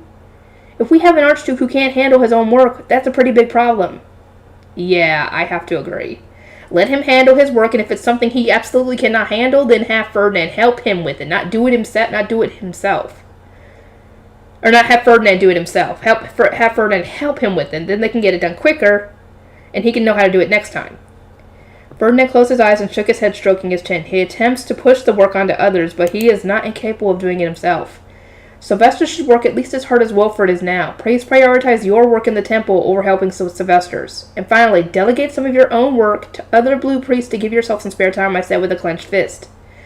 Ferdinand looked down at me, his interest caught. Spare time, And what purpose would that serve? It's for your health. It has absolutely nothing to do with me wanting more reading time. At last you reveal your true intentions, but, well, I suppose your points are valid nonetheless. In that case, when Sylvester makes unreasonable demands of the temple, I expect you to be there as the High Bishop to stop him. Ferdinand said with a grin, unloading more of his more annoying duties onto me. Strange. I wanted to reduce my own workload, but now I have even more work. Why? Because you're trying to help him, too. That's why. He has to delegate more work to people, and who is he going to delegate it to? The Blue Priest and you. Once I had received all the chalices from the Blue Priests, I arranged a meeting with Sylvester and headed to the castle with Ferdinand. As soon as we arrived, I started driving to his office in my one-person panda bus, simultaneously asking Riarda to make the necessary arrangements so that I could take home the prepared parts of my tithe on my way home. I also asked how Wilfred's studies were going. Wilfred is making steady progress in his task list. I have since replaced half of his attendance, and he's now studying harder than ever before. He throws himself at the car each and every day, saying that he'll beat you next time for sure, milady. He can now read most letters and all numbers, though he needs to practice his writing a little more, Riarda explained with a lively expression on her face. She really did love raising kids. See, that's the kind of people who do need to have kids. Even if you adopt them. Those are the kinds of people that have kids that really enjoy raising them and teaching them and seeing them grow.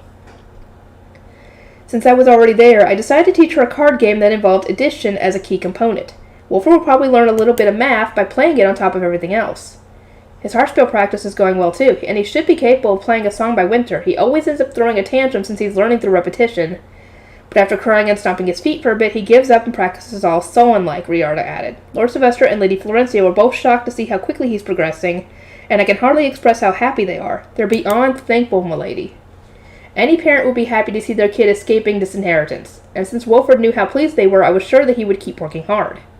As we arrived at the Archduke's office, I put away Leslie and entered the room of Ferdinand. There was a large stack of paperwork on his desk, just as he had said there would be, and upon seeing Ferdinand walk in, even the scholars nearby looked as though they had been saved. Uh-oh. They're not going to be saved. He's going to ignore them. Ferdinand ignored them all, told Sylvester that I had brought all the chalices back, then gave a report on the Harvest Festival. So the Harvest Festival went off without a hitch, huh? Sylvester remarked. Good going, Rosemine, and I hate to ask, but I'm going to need you to fill up 10 extra chalices just like you did last year. No. What? What? Who said no? Oh, Rosemine did. Why?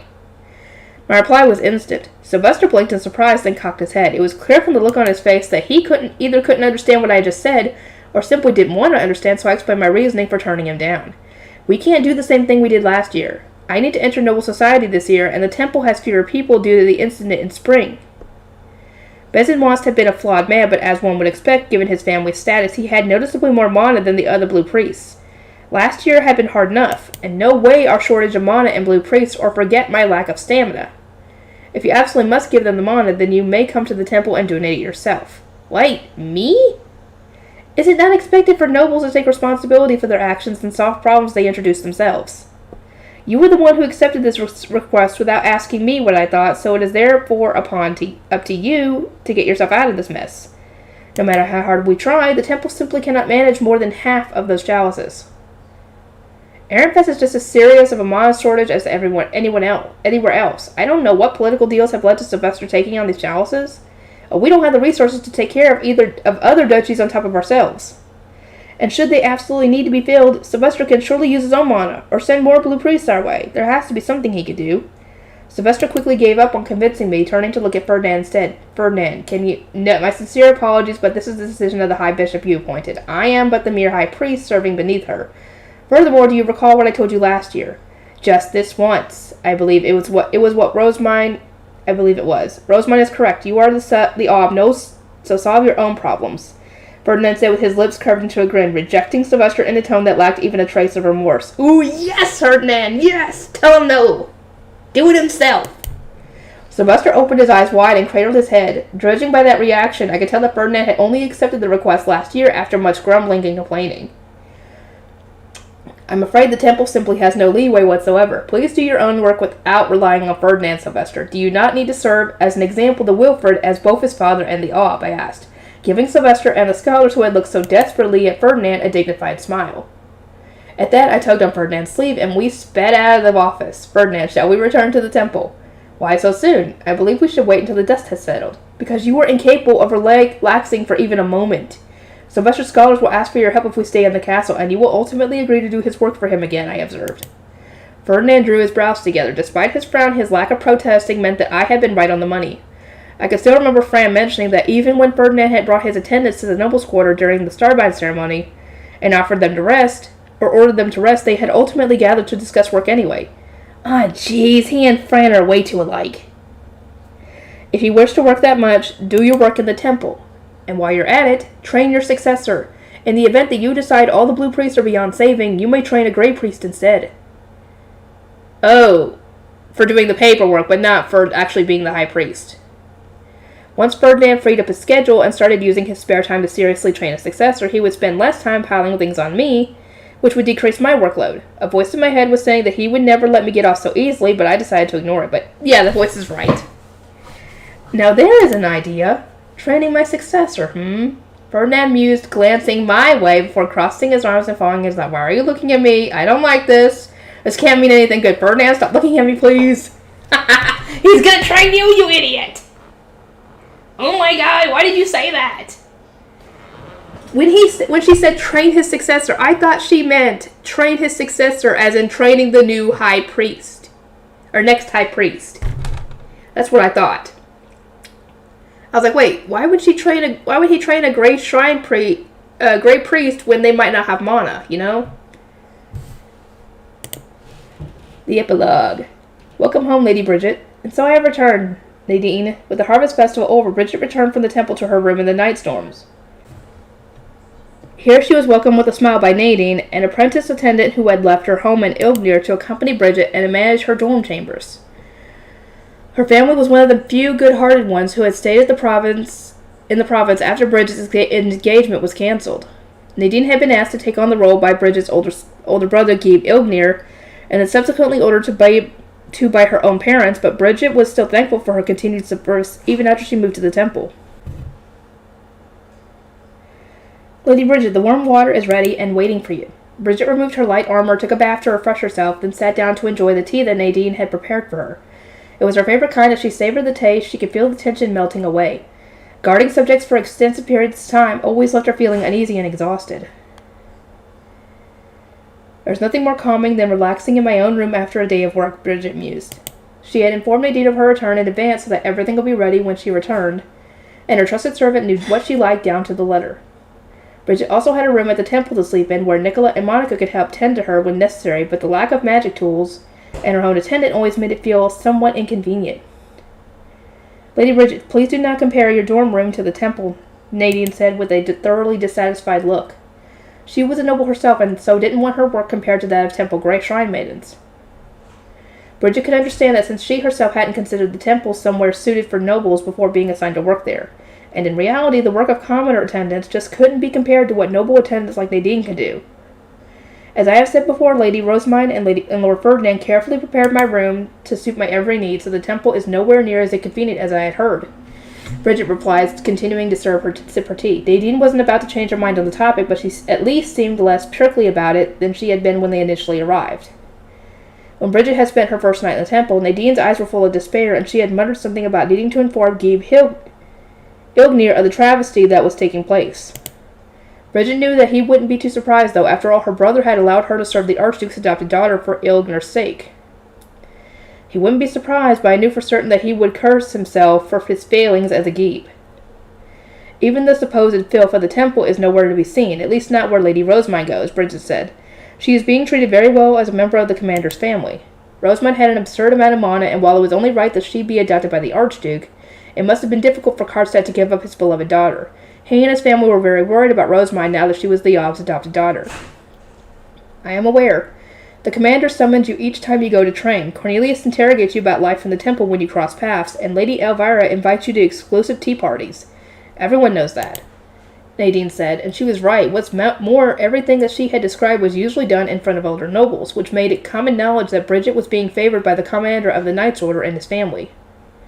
This had in turn changed how others looked at her, and there were fewer insulting whispers now, and friends who had previously been avoiding her were now speaking to her again. I know that it was right for you to become Lady Rosamine's guard knight, and that this is all in Ilgnir's best interest. The fact that the commander's family trusts you so much after just one season is proof of your hard work, but still, I'm frustrated by your poor reputation in noble society, Nadine said, her eyes lowered in sorrow. Bridget knew the people believed she had fallen into despair at her engagement being cancelled and agreed to enter the temple out of self-destructive desperation.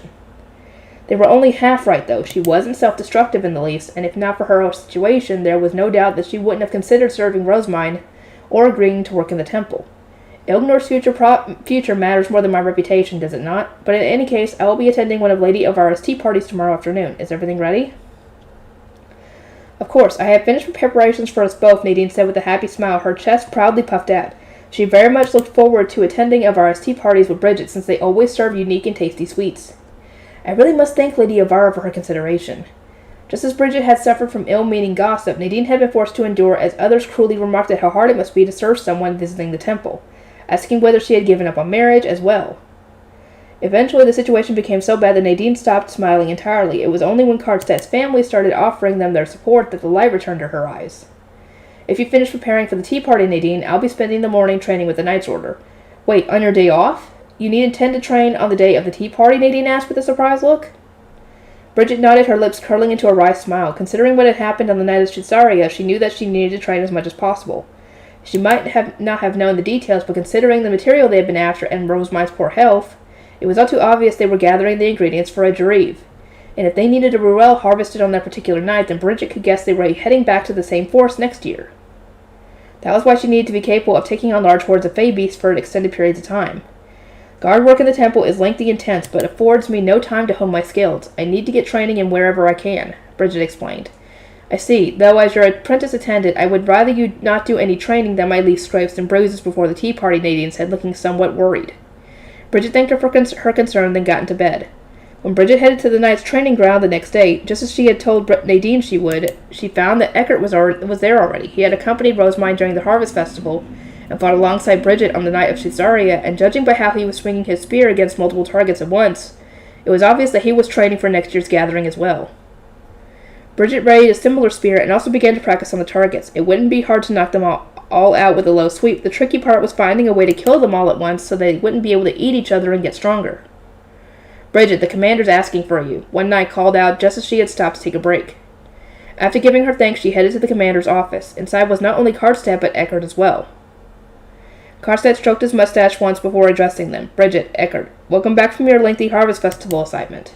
I heard from Lord Ferdinand that the Ruel harvesting ended in failure. He asked me to get the details from the both of you, given that it was mostly over by the time he arrived. Who wants to begin? As Karstad looked between them both, Eckert began to report on the events of the gathering and what everyone had been doing at the time. Bridget, is there anything you'd like to add or contest about Eckert's report? Lady Rosemind was not responsible for the outcome. She was successfully able to harvest a Ruel from the tree, but Azance managed to steal the fruit from her. The gathering only ended in failure because of our ineptitude as regards. That they had allowed a Fey beast to even get close to Rosemind was incompetent to say the least. And this was only made worse by the fact that when it consumed the mana-filled Ruel and evolved into a Goltz, Rosemind had ended up needing to protect her own guards by containing it in a wind shield. There were no other means by which to contain a Goltz that strong and with that much mana, but as for Guard Knights, I find that our failure is inexcusable, Bridget said. Eckert nodded in agreement. We failed because we lacked information on what special properties the Ruels are imbued with on the night of Chitsaria. We also didn't bring enough Guard Knights, and those of us who were there lacked the skill to protect her. As a result, we were forced to summon Lord Ferdinand. They had managed to keep collateral damage to a minimum by following Ferdinand's orders, but one wrong move and the Knight's Order itself would have needed to be summoned. I see, with that many Fey beasts swarming the tree, it seems we will need more firepower next year, Karstad noted. In that case, I would suggest removing Daniel the Lay Knight and instead bringing along more Arch Knights and Med Knights. Bridget said, remembering his inability to deal with the huge swarm of Fey beasts. It was hardly his fault given that he was a Lay Knight with that much mana, but she believed it would be best to leave him behind next year. After all, this was on a completely different level than from guarding Rosemind in the temple, where most people considerably lacked mana. Dang it.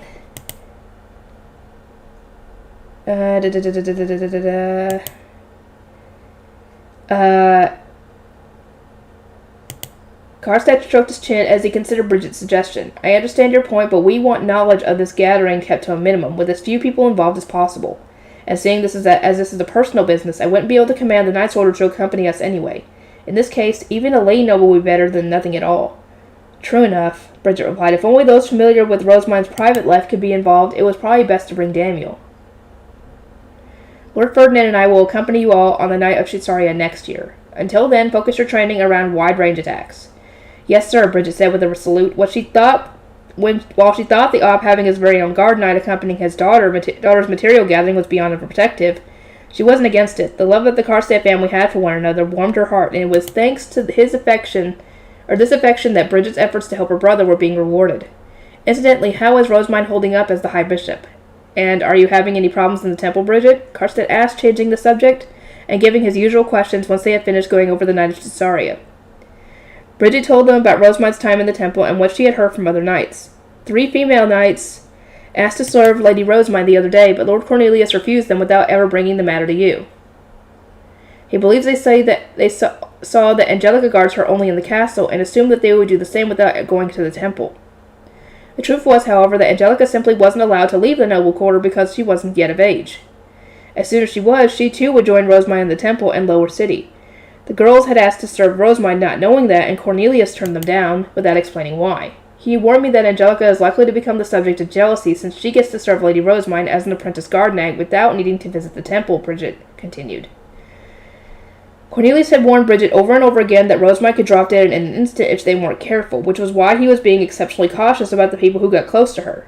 Again, such overprotectiveness was heartwarming, but it robbed him of a level head at times. This was in part due to the fact that Cornelius was still a child, but this wasn't really a matter that Bridget could state her honest opinion on since he was an archnoble and she a med-noble. I see, I haven't informed many others that Angelica will be accompanying her to the temple as well, since that allows us to better judge the intentions of those asking to serve Rosamine, but that jealousy might prove problematic. I will tell Cornelius to explain why he is refusing them next time. Understood. Furthermore, I have heard that some intend to serve Lady Rosamine only until they come of age. Once they have graduated from the Royal Academy, they plan to return home and begin preparing for marriage. Only a rare few, such as Angelica, are willing to continue visiting the temple after coming of age, so please take care. Understandable, considering the brief window for marriage that women have. You have my thanks for your feminine perspective. Bridget, a man such as myself wouldn't notice details like that. But in any case, that should do for now. You have a tea party to attend this afternoon, right? Go and enjoy yourself. Avara poured her all into the sweets that are being served today, Karstead said warmly, his kind words bringing a smile to Bridget's face. That night, Bridget sent an ordinance to her brother Geeb Ilgnir. Dearest brother, I am gaining the trust of the archducal family as one of their retainers. Lady Rosamine expressed her interest in Ilgnir's varied lumber industry during the harvest festival. Am I proving useful to Ilgnir? I believe that my decision to serve Lady Rosamine was the correct one. She is an adorable girl, though admittedly strange in more ways than one. Please look forward to her winter debut. Okay, we get to see this again, but not now, that's next time. I will have to do that tomorrow. I will see you all next time. Yeah, I think this is going to be part 7. This is where I stopped yesterday. I would have gotten this done much sooner, but I went back to bed as soon as I saw that my mom was up and getting the kids ready for school. Wilfred's day as the High Bishop. I hate how Rosamine gets everything she wants. I'm her older brother, and I finished my baptism back in spring. But she's the one who gets all the attention. Lampert says she's having it rough in her own ways, but that's gotta be him lying to protect his little sister. I mean, a bit of running was all it took for her to fall over and almost die. How could she do anything? Rosamine's the only one who gets to leave the castle whenever she wants, doesn't get stuck with teachers, and gets complimented by father at dinner. I mean, she's already... If you'd have her go and do studying, then you would already see that she can do all that stuff. So she doesn't need teachers for that stuff anyway. I'm not even allowed to go to his office since I'll get in the way. But he lets Rosamine in. It's just not fair. When I told Rosamine how I felt, she suggested we switch places for a day. That was the best idea I'd ever heard. I'd get to leave the castle and all my annoying retainers and go to the temple where I could do whatever I wanted, just like Rosamine did. Meanwhile, she could enjoy being surrounded by a bunch of teachers. Shall we go, Lord Wilfred? Lampert asked before spreading the wings of his high beast and soaring up into the air. I was sitting in front of him, and the feeling of rising into the air and flying filled me with complete giddiness. It really wasn't fair that Rosamine had gotten to experience this first. Oh, boo-hoo-hoo. So she got to experience it first. Just because you're older doesn't mean you get to experience everything first. Everybody grows at different rates. Lampert, when I make my high beast, is it going to be a lion like Ferdinand's? I asked, looking ahead at Ferdinand, who was guiding us to the temple. Lampert nodded. Yes, children of the Archduke use single-headed lions, and when you become the Archduke yourself, you can make one that has 3 heads like the duchy symbol. I had never seen Father's high beast myself, but it sounded pretty super cool. Of course he'd have a super cool high beast. And what it was while I was thinking about the awesome lion I was going to have that I realized. Rosamine's high beast didn't look like a lion, though. It was peculiar, wasn't it? I've never seen a high beast like that myself either, Lampert replied. It wasn't long before the temple came into view. It was located right between the pure white nobles' quarter and the brown, messy other side of the city. I had heard about it here being on the other side of the nobles' quarter, but it was a lot closer than I thought. Oh, God. Lampert, what's that brown, dirty-looking area? The lower city, where commoners live. It's not a place you will ever have anything to do with, Lord Wilfred. Well, I mean, dude, if he's going to be the Archduke, he's going to have to find out about all this stuff sooner or later. A man wearing gray robes was there to welcome us when our high beast landed at the temple, and his eyes widened when he saw me. Ferdinand immediately got down from his high beast and gave him a letter. Fran, read this. It's from Rosemine. The two of them are swapping places for the day, Ferdinand said. Wilfred, this is Fran. He is Rosemine's head attendant in the temple. While you are here, you will do exactly as he says. Fran, I imagine that dealing with Wilfred will be quite the task. I shall join you at a later time. Understood, High Priest. A pleasure to see you, Lord Wilfred. Shall we go and get you changed? Very well, I replied. I was taken to the High Bishop's chambers that Rosemine lived in. Once there, Fran told Rosemine's other attendants that I was going to be the High Bishop for a day, at which point they put me in white robes. This was apparently what the High Bishop wore. What tea do you prefer? An attendant called Nicola asked while Fran was reading Rosemine's letter. She then made some delicious tea and served me sweets that I had never seen before. As they broke apart in my mouth, I was overwhelmed by an amazing sweetness. I never had sweets like this before. Rosemine gets all the luck. I wish I got to eat things like this all day, I complained while taking another one.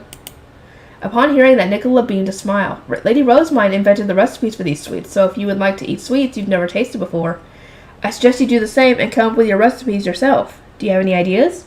I love making things. I love eating them more, though, she said with a chuckle, her eyes filled with anticipation, but how could I know any recipes for sweets I hadn't eaten before? Rosemine invented these sweets? Is that even possible? How do you just think up sweets, I thought, stuffing my face with another as I struggled to work it out. By the time Lampert arrived, asked whether I was going to hand any down, I'd already eaten all but a few. I regretfully passed the rest to him. While I was sipping the rest of my tea, Fran said something to the attendant called Monica that made her hurriedly leave the room. Ferdinand entered shortly after, almost like he'd deliberately timed it so that I'd just be finishing my drink. He was wearing the blue high priest robes that I had seen at Rosemine's baptism.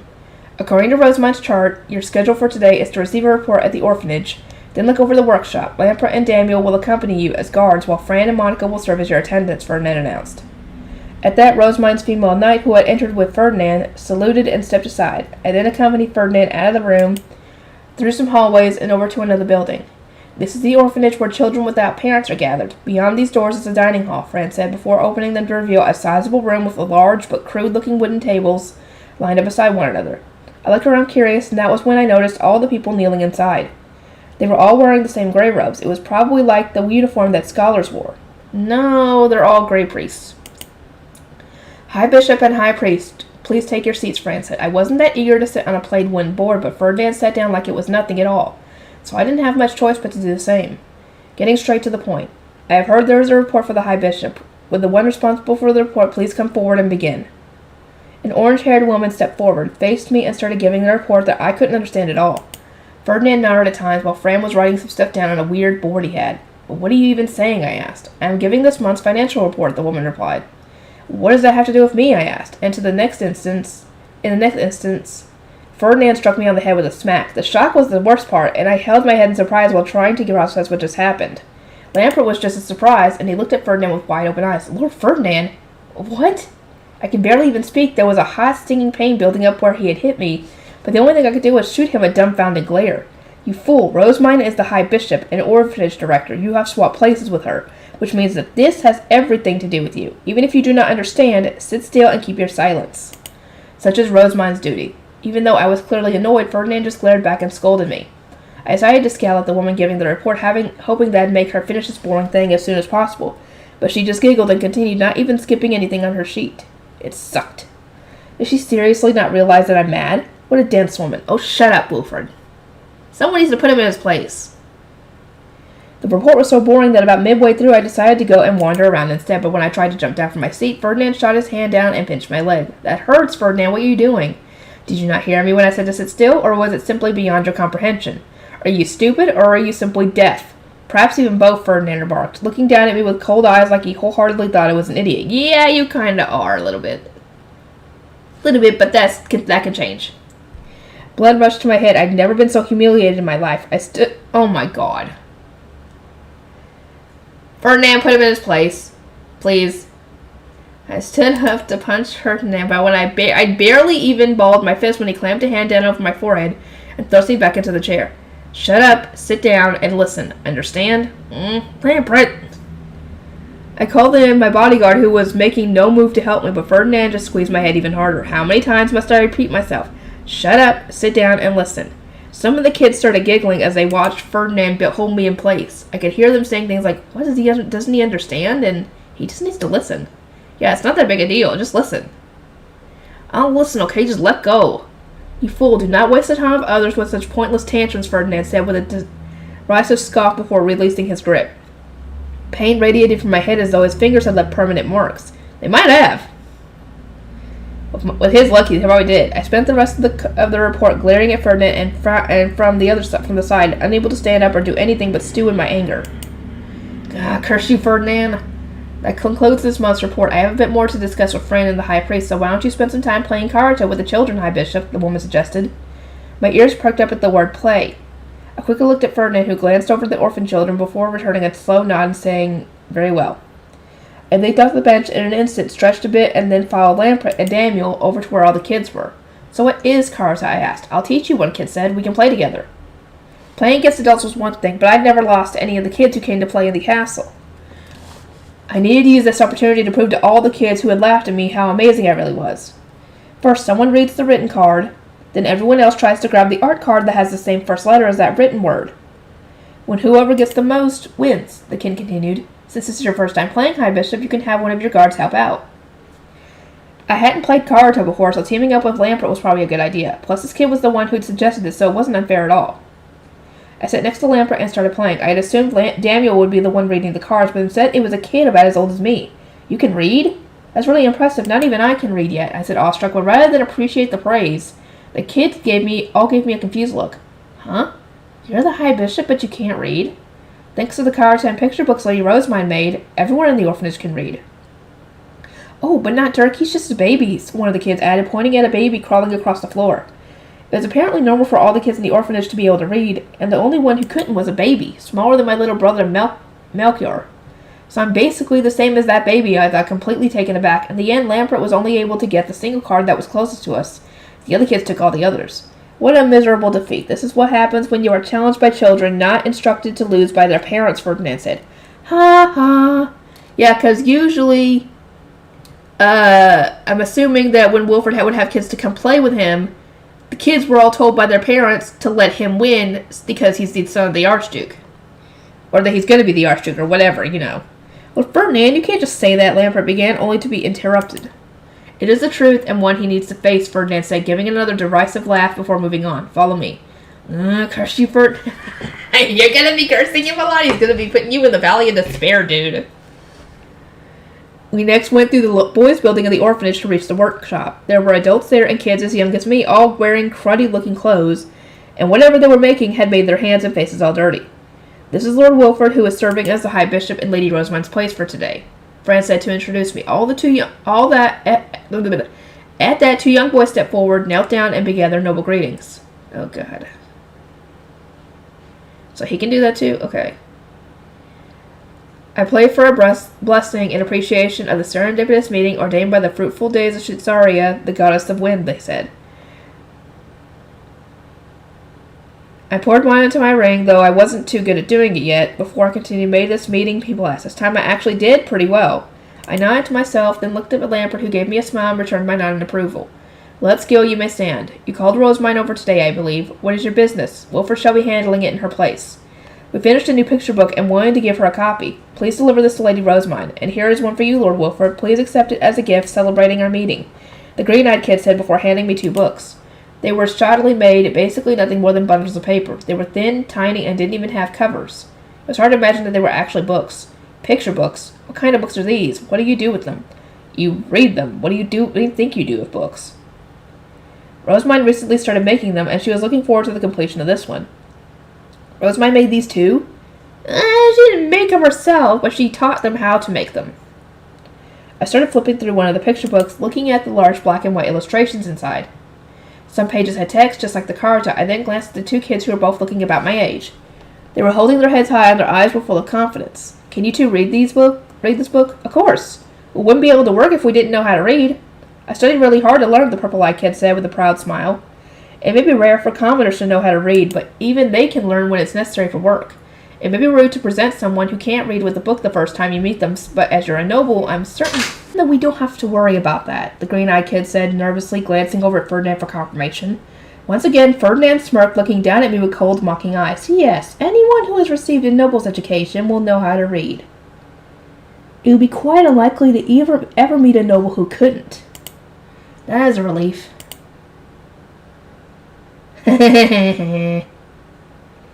Oh, Ferdinand, you're enjoying this.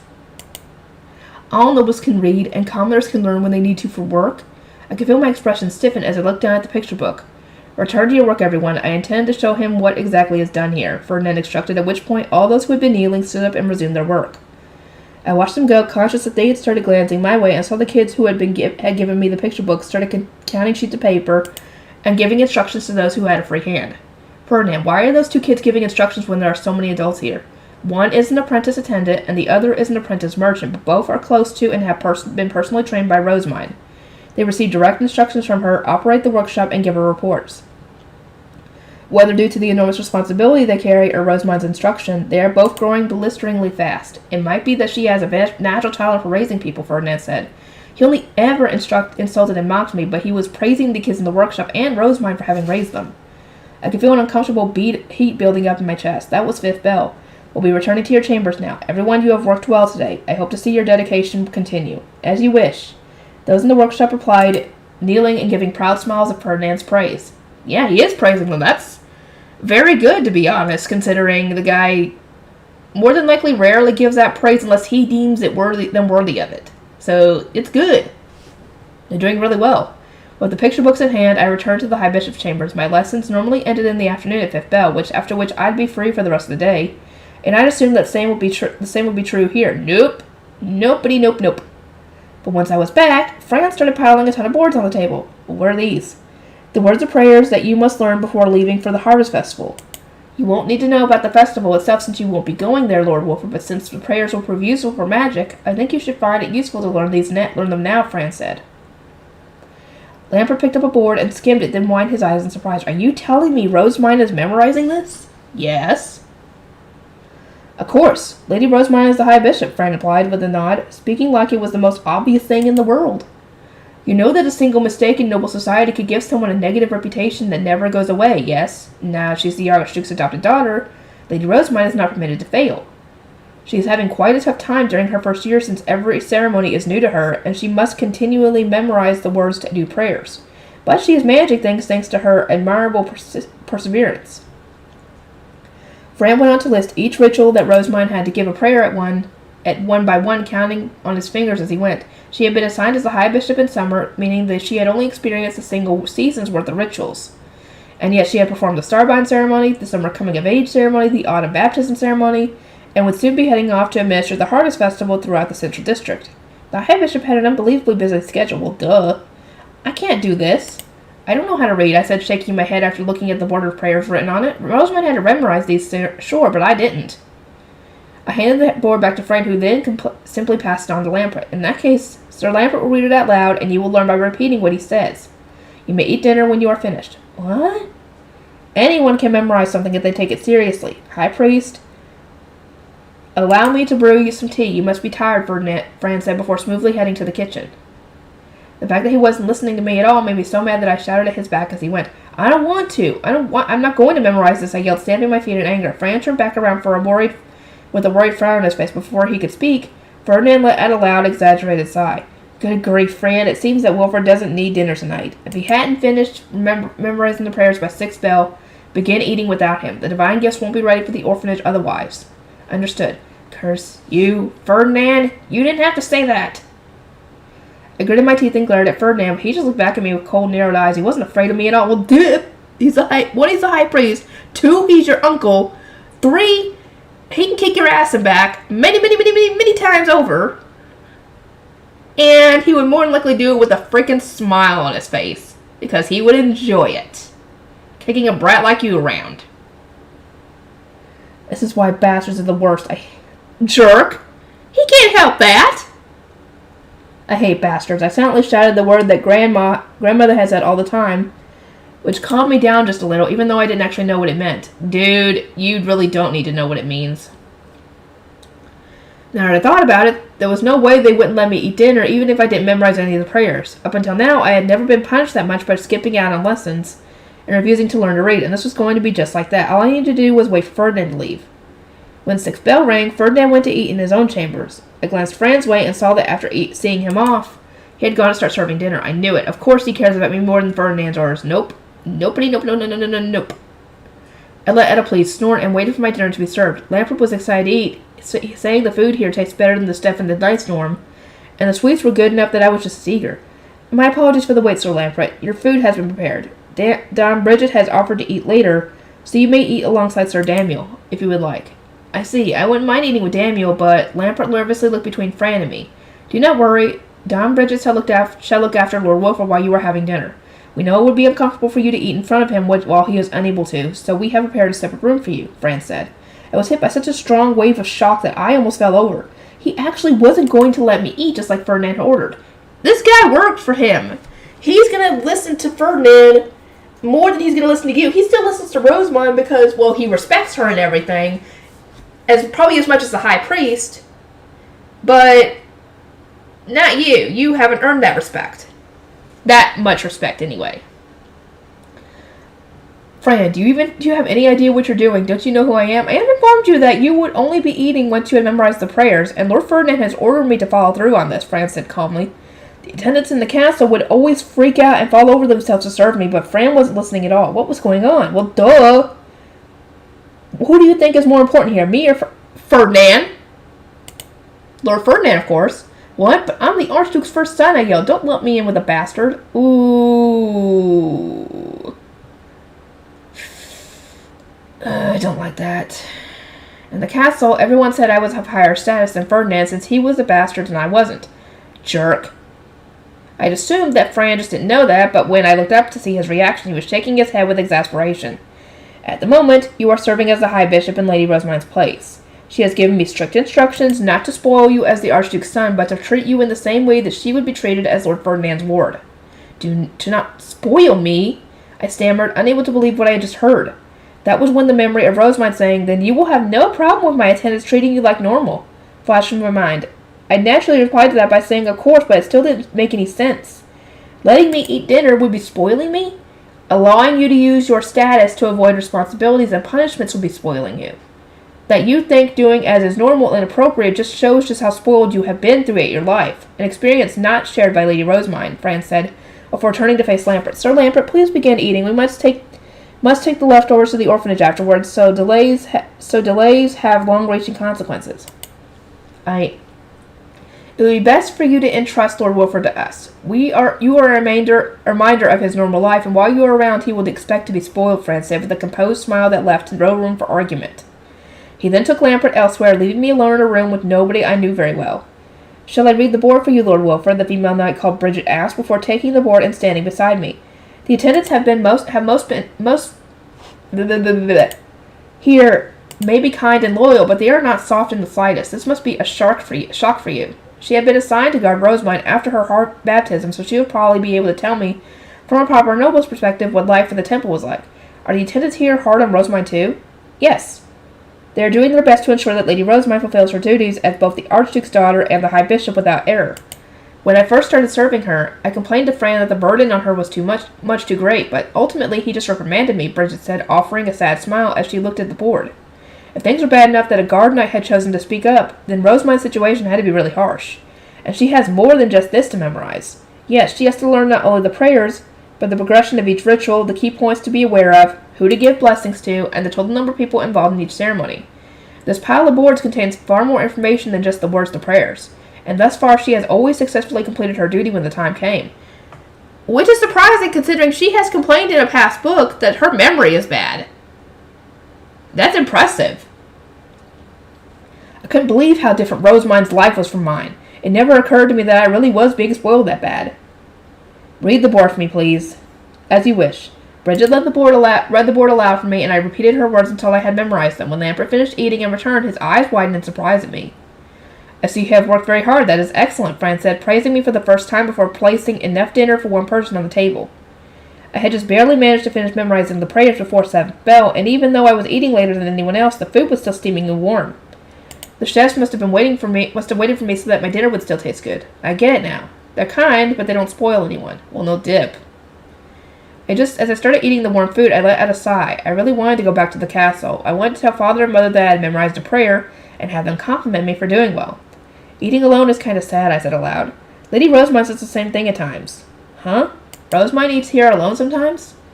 After dinner, the attendants bathed me, and each gave me a report on their day's work.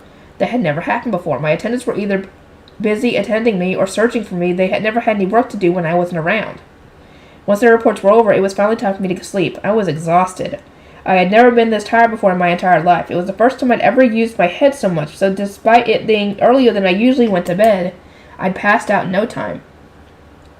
It is morning, Lord Wilford. No sooner had I heard the voice than someone pulled aside the curtains over my bed. I shut my eyes as tightly as I could to block out the bright sunlight. I'm still tired. It is time to wake up. Lay off. I said I'm still tired, I yelled, pulling the covers up over my head only for them to be ripped away by force. Ooh. Yeah, you ain't getting off that easy, dude. You got a lot to do. I widened my eyes looking for who would wake me up in such a violent manner, only to see that it was none of my usual attendants. Fran forced the mattress up at an angle, making me slide right off. Wow. I told you that it was time to wake up. Please get changed and eat breakfast. I had already given you as much time as can be spared. Morning came especially early in the temple, and this was the first time I'd ever been literally forced out of bed. Yeah, you did. Fran changed my clothes and served me breakfast. My head was really fuzzy while I ate, since I'd normally still be in bed at this time. After breakfast, it will be time to practice Harpspiel. Rosemine's music teacher said she brought in the instrument. It was sized for children, and the sight alone was enough to make me grimace. I'm not good with Harpspiels. I don't like them. In that case, there is an even greater need for you to practice and improve. Music is the cultured pastime of nobles, she said. I knew that playing instruments was important for nobles, but not everyone was great at the Harpspiel. Karstedt had said I could one day pick up an instrument I liked myself, which explained why he was good at the flute. But when I said that to my music teacher, she just cocked her head. I have spent spring prayer with Lord Karstedt in the past, and while he prefers the flute to the Harpspiel, he was not incapable of playing the latter. Learning the notes and lyrics to Harpspiel songs is the foundation from which you develop your musical tastes. Wishing to play other instruments is no excuse to not play the Harpspiel. What the? I stammered. Neither Karstedt nor my music teacher had ever said anything like that. Not to mention, since you were baptized this year, both you and Lady Rosemine will be debuting in the winter. I have heard from the High Priest that there is a recital where all the children play a Harpspiel song in public. If you do not practice, will you not be bringing shame upon yourself when you cannot do what all the other children can? She asked, reminding me of when I was the only one who couldn't read cards yesterday. My cheeks flushed. Just thinking about the same thing happening in front of nobles made me feel a weird mix of pathetic, frustrated, and just plain awful. Is Rosemine practicing every day? There are times when her schedule does not permit practice, but when she is in the temple, she practices every day without fail. Skills degrade if you do not spend time honing them, the instructor said before taking out some sheet music. Nobody improves dramatically overnight, so daily practice is key. Please continue until you can play at least one song before winter. Think of nothing else, just focus on a single song. I only needed to learn a single song before winter, so maybe I could manage. That day, despite it being Harpspiel practice, all I did was hum the notes on the sheet music. I wasn't allowed to touch the instrument even once. When practice ended at the third bell, the instructor praised me with a pretty smile. Very good. Upon returning to the castle, please practice moving your fingers in tune with the scales you have learned. You learned them very quickly, so you must have a good memory. Yeah, when he wants to. I felt a tingling sensation in my chest, maybe because I wasn't used to being complimented. She encouraged me to keep practicing, saying that this one song was all I needed to learn to hold my head up high at the winter debut. Back at the castle, third bell was when my morning professor would arrive, but there was no professor here. I relaxed, thinking that I was finally getting some free time, only for Fran to come in carrying a bunch of things. It is time to assist the High Priest with his work. Huh? The High Priest is handling the bulk of the High Bishop's work, outside of performing ceremonial prayers, so in order to lessen his load, Lady Rosemine assists him with his paperwork from third to fourth bell. Now then, please hurry up, Sir Lamprecht. Fran rushed me and Lamprecht along to Ferdinand's room. There were a number of attendants there, all handling their own work. Helping out here will probably make me feel a little proud, since it was like I was on equal footing with the adults. As I stepped inside, determined to work like the kids I had seen at the workshop yesterday, Ferdinand glanced up at his paper. Ah, here you are, Wilfred. Sit over there and practice your letters. There's a stone slate with examples for you to write on. Lamprecht, here's some math that needs to be done, he said, pointing toward a table that his attendants were putting some slates, paper, and cards onto. In the blink of an eye, there was ink and a calculator there as well. Writing letters? So I'm not going to help with your work? What a foolish question! How in the world could you help me when you do not even know how to read and write? Ferdinand asked, not even bothering to look up from his paperwork this time. But Rose, she could write just fine before I even met her. She quickly learned new words, and when introduced to the bookworm, she read its scriptures so enthusiastically that I had hardly needed to teach her anything writing related myself. Ferdinand continued. Rosemina had apparently learned to write without his help. Just what in the world is my little sister? Dude, you have no idea what she is. Oh boy. Rosemina is skilled in math, so you would expect from someone who owns a workshop and has spent so much time with merchants. The boards in front of Lamprecht contain all of the work that she would normally do. I trust that you shall handle it well since you have so generously offered to take her place. Lamprecht's eye widened his eyes at the stack of boards. He'd always sympathized with me for not wanting to study math, probably because he was bad at it himself. I thought I was here for work, but it's just writing practice? I'm not going to bother doing that. I'm out of here, I declared, jumping down from my seat to run away like I always did. Ferdinand whipped out his staff and chanted something quickly under his breath. Several beams of light shot from the staff and wrapped around me, making it so I couldn't move it out. Ha! You got tied up. With the bands of magic holding my legs together, I clumsily fell flat on my face. Lord Ferdinand, what in the world? Lamprecht began in shock, but Ferdinand interrupted him by striding forward, picking me up like I was furniture, and roughly setting me back into the chair. I will not allow you to run away. You said that you would be switching places with Rosemine today. If you are truly the Archduke's son, you must at least take responsibility for the promises you make, Ferdinand said, tying me to the chair with actual rope before disappearing the magic bands. He was being so rough and disrespectful that I didn't even know what to say. I had no idea why he was being allowed to do this to me, or why nobody was saying anything to him about it. Lamprecht, get to work already, Ferdinand instructed. Now is not the time to stare into space. You are wasting time. The fact that Lamprecht immediately shot up, straightened his back, and got right to work told me that I couldn't win against Ferdinand. With no other choice, I reached for the stone slate. Ferdinand's room was eerily quiet. The only noises were the scratching of pens, clacks of calculators, muted requests for permission, and the quiet rustle of papers as people delivered their finished work. It felt like I was going to suffocate. I tried to practice writing at first, but as soon I set the stone slate aside, my hand started to hurt a little. Ferdinand noticed this, stood up, and walked over to examine it. Is that the best you can do? Lord Wilford is very much trying his best, Lord Ferdinand, Lamprecht answered for me. Yeah, this is way more practice than I would ever normally do. Praise me more, I thought, cheering Lamprecht on internally, but Ferdinand just looked down at Lamprecht with the same cold eyes he gave me. It is because of you spoiling Wilford in such a manner that he has grown up to be so slothful and foolish. Lamprecht gasped, his eyes wide open. His mouth flopped as though he was about to protest, but he ultimately just bit his lip and fell silent. Ferdinand gave a dismissive humph, then turned his icy golden eyes to me. Wilford, there is nobody in the castle willing to be honest with you, so it is here that I must inform you of reality. You have neither the resolve, nor the dedication, nor the attitude that the son of an archduke needs. You have noble blood, but it is wasted on a foolish, selfish child such as yourself. That wasn't true. I had the proper attitude for an archduke's son. No, you do not! Dude, do you ever think... No, he does not think. What am I saying?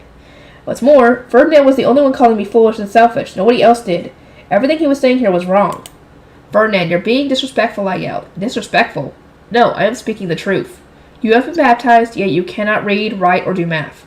You are an incompetent fool who uses his status as the Archduke's son to evade all responsibility.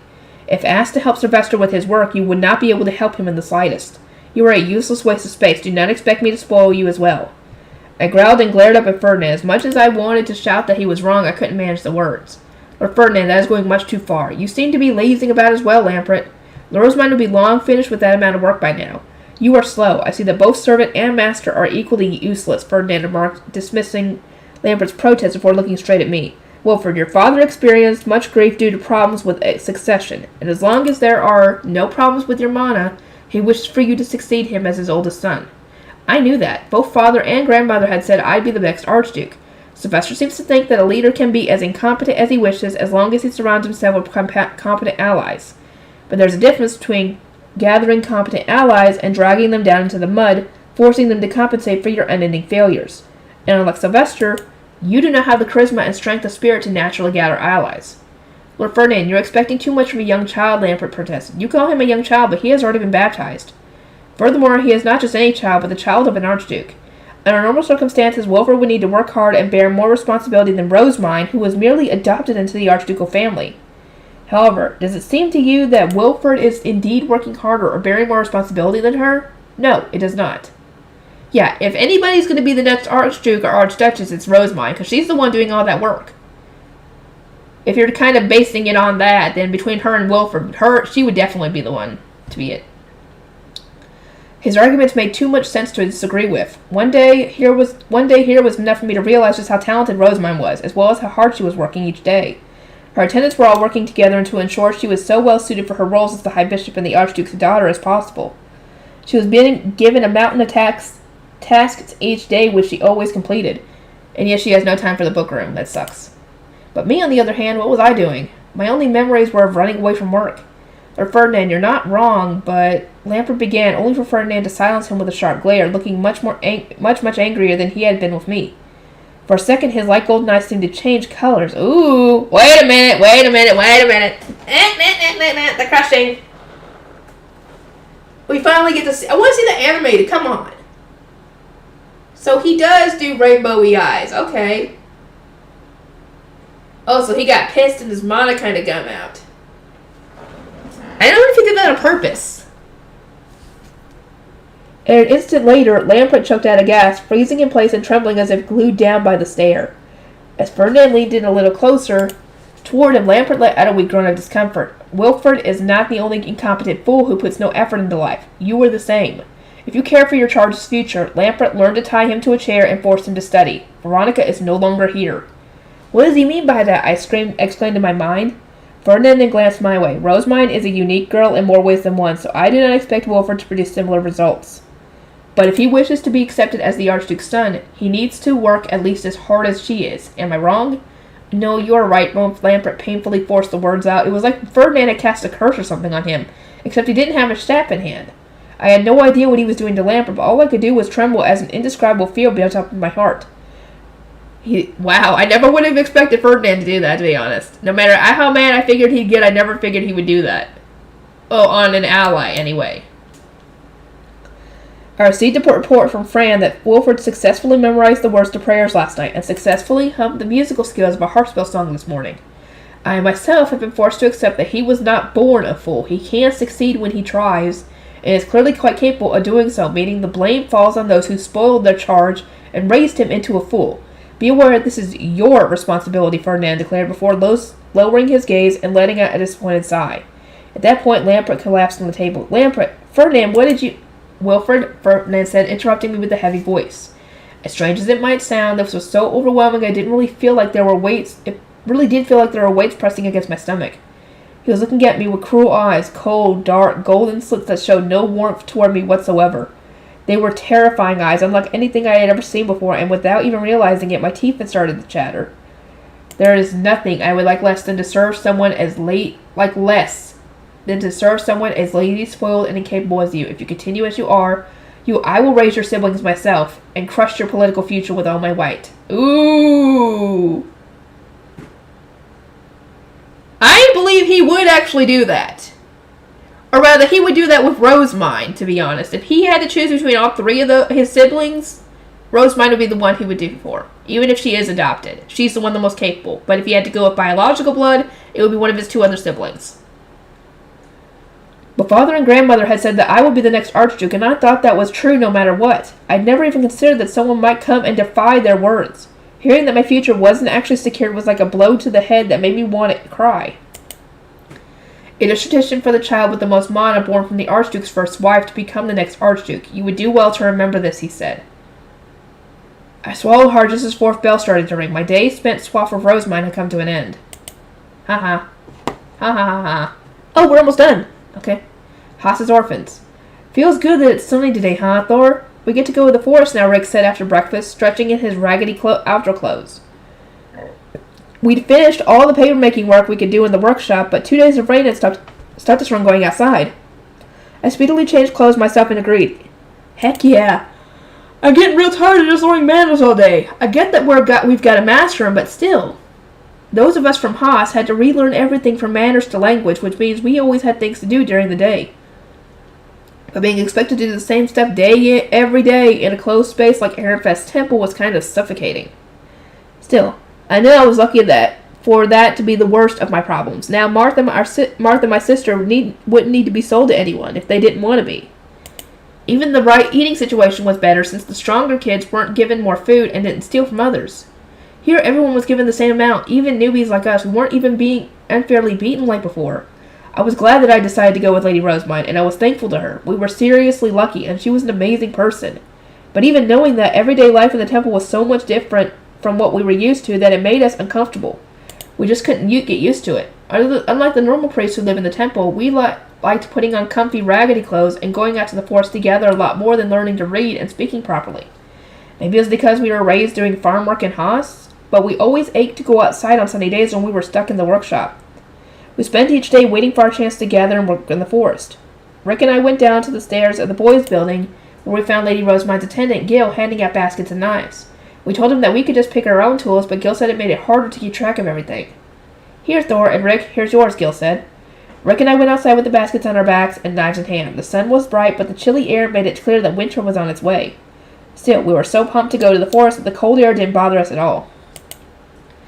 Thor, Rick. I quickly turned around and surprised as I heard Nora say our names. I hadn't expected her to be here, but there was a basket on her back, and Martha was beside her.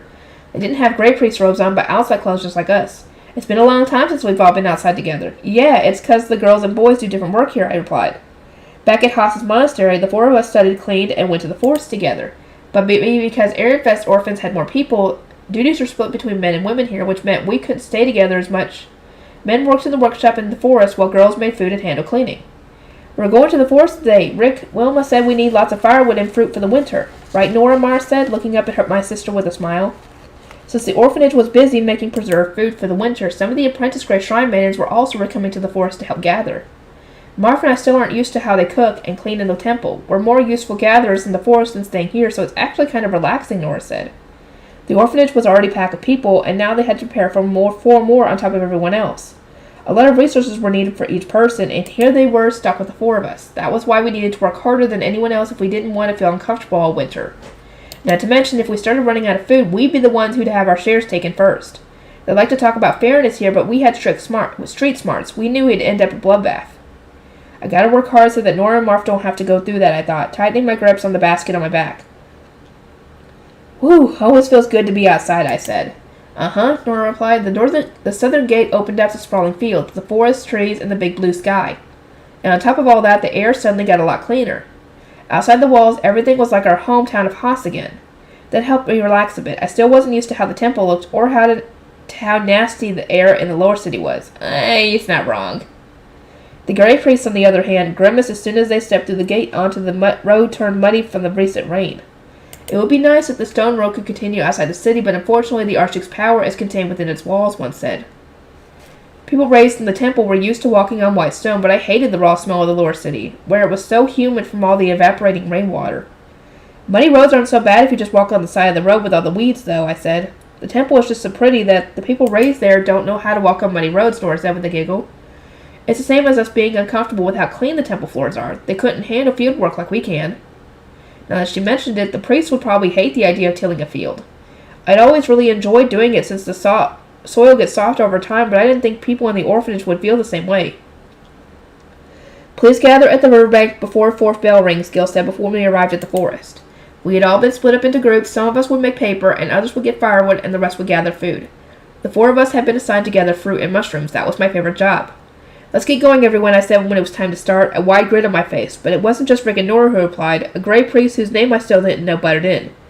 Gathering in groups is insufficient. Please take care to speak properly. In this situation, you should say, shall we go instead? When I said everyone, I wasn't including you, I yelled on the inside. I'd normally protest out loud, but since I knew that he'd probably end up giving me some lengthy lecture, just said I'd be more careful next time. At that, I took Nora's hand and pulled her away. When I turned around, I saw that Rick and Martha were hurrying after us, and since I didn't want the priest to get in the way of us hanging out for the first time in a while, I called one last thing to him, doing my best to sound polite. We'll be gathering raffles over there if you need us. You four certainly are good at climbing trees. In that case, we shall gather tanies off the ground elsewhere, the priest replied peacefully before disappearing into the trees along with the others.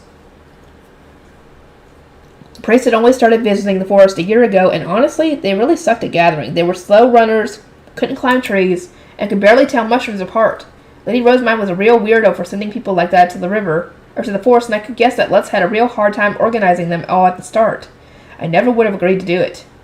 Oh, there's a raffle, Martha declared with a smile, rushing to a tree not too far ahead of us.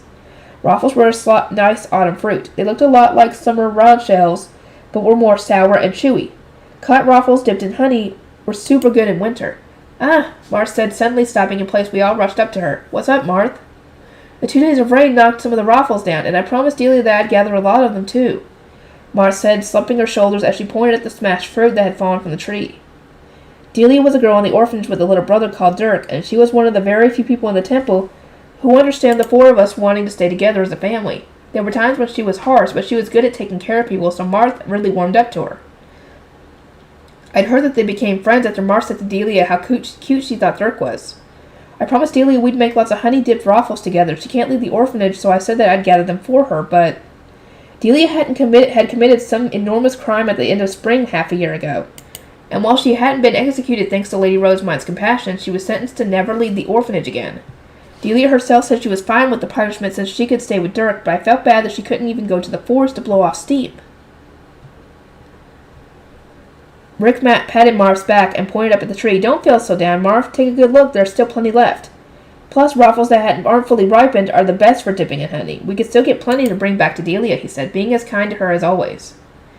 At that, he took out a cloth meant for catching the Raffles. It was my job to knock them down, and after making sure the knife was in my belt, I searched for a fruit big enough to dip in honey. Once I'd spotted one, I started climbing the Raffle tree. All right, it's coming down. Wait, you climbed way too fast, Thor, Marth explained, looking up at the smile as she spread open her cloth. When I saw that she was ready, I cut the Raffle down and watched it fall. Marth caught the fruit, and Rick let an excited shriek as it hit the cloth. I could see Nora picking Raffles from the ground and cutting off the parts that were still edible. We could wash those in the river and eat them at noon. Thor, cut down some more. Yeah, gotcha. Working together with everyone made me feel like we were back in Haas. Once we'd finished gathering Raffles, accompanied by lots of shrieking and excitement, it was time to gather marrows. They were almost out of season, which meant there weren't too many left. Oh, as fourth bell, I said, we gotta go back to the river. It was time for lunch, and as we headed to the river with our baskets full of gathered stuff. Once there, we found the priest cooking soup and steaming branches alongside the potatofuls. We went straight over to the river and started washing the fruits we had cut. Oh, may I ask what you're holding there? A priest washing his hands in the river asked Nora. These are crushed Raffles on the ground, so I cut off the edible parts to chow down. I mean to eat at lunch, She replied, That's a splendid idea. There aren't enough for everyone, so we will need to cut them into pieces to distribute, he said. But we have been planning to just share the fruit among the 4 of us, as there really weren't that many. Trying to share them all among all the priests didn't make any sense. Oh, but that's... You got to. You gotta make it equal. Why do we gotta share with you all? I angrily stood up, only for Rick to hold me back. Thor, you got a knife too, right? Nora, we'll help you cut them, he said, before going right to slicing the Raffles into pieces. I watched the priest head to the pot, then glared at Rick. Why are you just accepting that, Rick? We gathered those ourselves. We won't even get a mouthful if we divide them between this many people. I mean, that's just how they do things in the temple. We're getting as much food as anyone there, even though we're newcomers. Only makes sense that we'd split our food with them, too. You want them to cut down the amount of winter food we get because we kept those Raffles from them? Rick asked. At that, everything clicked. Everyone was treated equally here. We had to follow that, too. I took out my knife and started cutting the Raffles. We were having so much fun with each other that I thought we were back in Haas. I got kind of mad at him like they were taking away our fun again. I get how you feel, Thor. I'd be lying if I said I wasn't a little frustrated too, Rick said with a sigh, watching as the Raffles were sliced into tiny, tiny chunks. Maybe next time we should hide and eat them on our own, Nora said with an impish smile, earning laughter from all of us. All my anger faded away as we jokingly planned how to bring water with us to watch the Raffles out of sight from everyone else. Did you have fun hanging out with everyone again? I asked, plopping down onto the bed beside Rick's once it's time to sleep. Yeah, but what do you think's going to happen to us now? What do you mean? Back in Haas, we kept going because we'd get land when we grew up, right? But orphans in the temple are completely different. I'm glad Nora and Martha aren't getting sold, but what's going to happen to us now? Rick asked, worrying about the exact same thing I was. Sure, I was glad that Lady Rosemind had saved us, and I was thankful to her. Every day, I was glad that Nora and Martha hadn't been sold away by the mayor. If we could go back in time and do it all over again, I'd stick with Lady Rosemind to protect Nora every single time. But what was our future going to be like? I'd assumed that orphans were treated pretty much the same everywhere, but I was dead wrong. Those in the temple weren't given land when they came of age, and they didn't even get to leave the orphanage. Apprentice grey priests became grey priests, and that was that. The only way for them to leave the orphanage was to be taken on as a blue priest attendant, sold to some noble, or die. All the life plans I had thought of in the past had been crushed in an instant. I had no idea what our future would be like. I really didn't think we would even get to go to the harvest festival, I murmured. It was the biggest festival of the year, a great day where everyone could go nuts, even orphans. We had all been looking forward to it, so when we were told that we wouldn't be able to join despite it being held so close by, we couldn't understand what we were hearing. But the priests didn't understand us either. They just looked confused and with very serious expressions asked why we would even be allowed to join the Voice Festival. We are not involved in farm work, and we have paid nothing in taxes. Furthermore, this monastery is not part of Haas. It belongs to Lady Rosemary. Why will we be allowed to join Haas's Harvest Festival when we are not its citizens? Blue priests and shrine maidens accept the taxes and perform religious ceremonies, but there are no religious ceremonies that require our presence, I remember one priest saying. That alone was enough for me to feel like I had been cut away from the world I knew and sent somewhere else entirely. I was happy to have escaped Haas's mayor, but I was just as nervous about my future. Lady Rosemary saved us when we didn't want to be sold away because she was a kind person, but all orphans were treated equally, and she hadn't said anything about the priest expecting us to all act like family. But not quite. She wouldn't allow us to keep our own little family within the temple since everyone there had to be equal. I just hope spring comes soon. I at least want to go back to the monastery, I murmured. While getting under the covers, Rick agreed. Back in the monastery, the few priests there had adjusted themselves a bit to make things more comfortable for the four of us as we got used to our new lives. But here, we were the ones who had to adjust to everyone else. To make things worse, we were in an entirely different city, and the only time we got to be with our sisters was during meals. I missed Haas and its sprawling fields, nearby forests, and wide open skies. It wasn't even winter yet, and I was already homesick. There was nothing I wanted more than to run away from the temple with all its high walls that blocked out most of the sky. We weren't Ehrenfest orphans, we were Haas orphans. I want to go back to Haas, in my dreams at least, I thought while closing my eyes. Really? Oh, we get to see this! This was way back when. I think.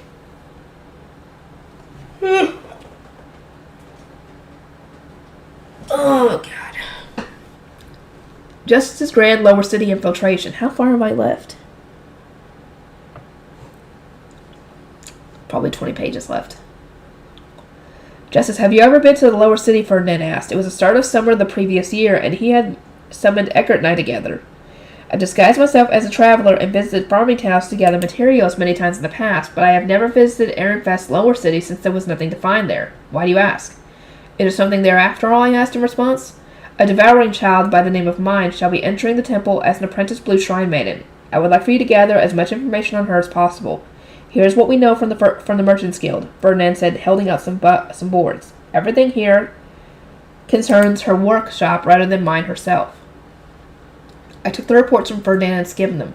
There were copies of monthly financial reports, the forewoman's bank statements with the Merchants Guild, and a list of business partners. Mine's the forewoman, huh? As for employees, none. It says they belong to the Plant Paper Guild, but does such a guild even exist?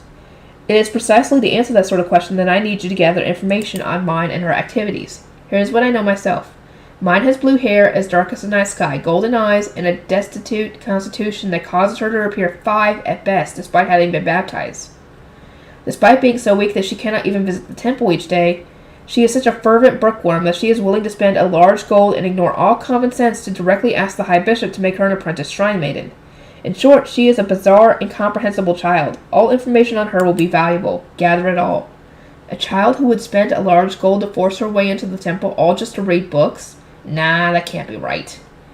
As a noble, it was hard to believe that anyone would ever want to go to the temple, so I didn't know how to react to Ferdinand's claims.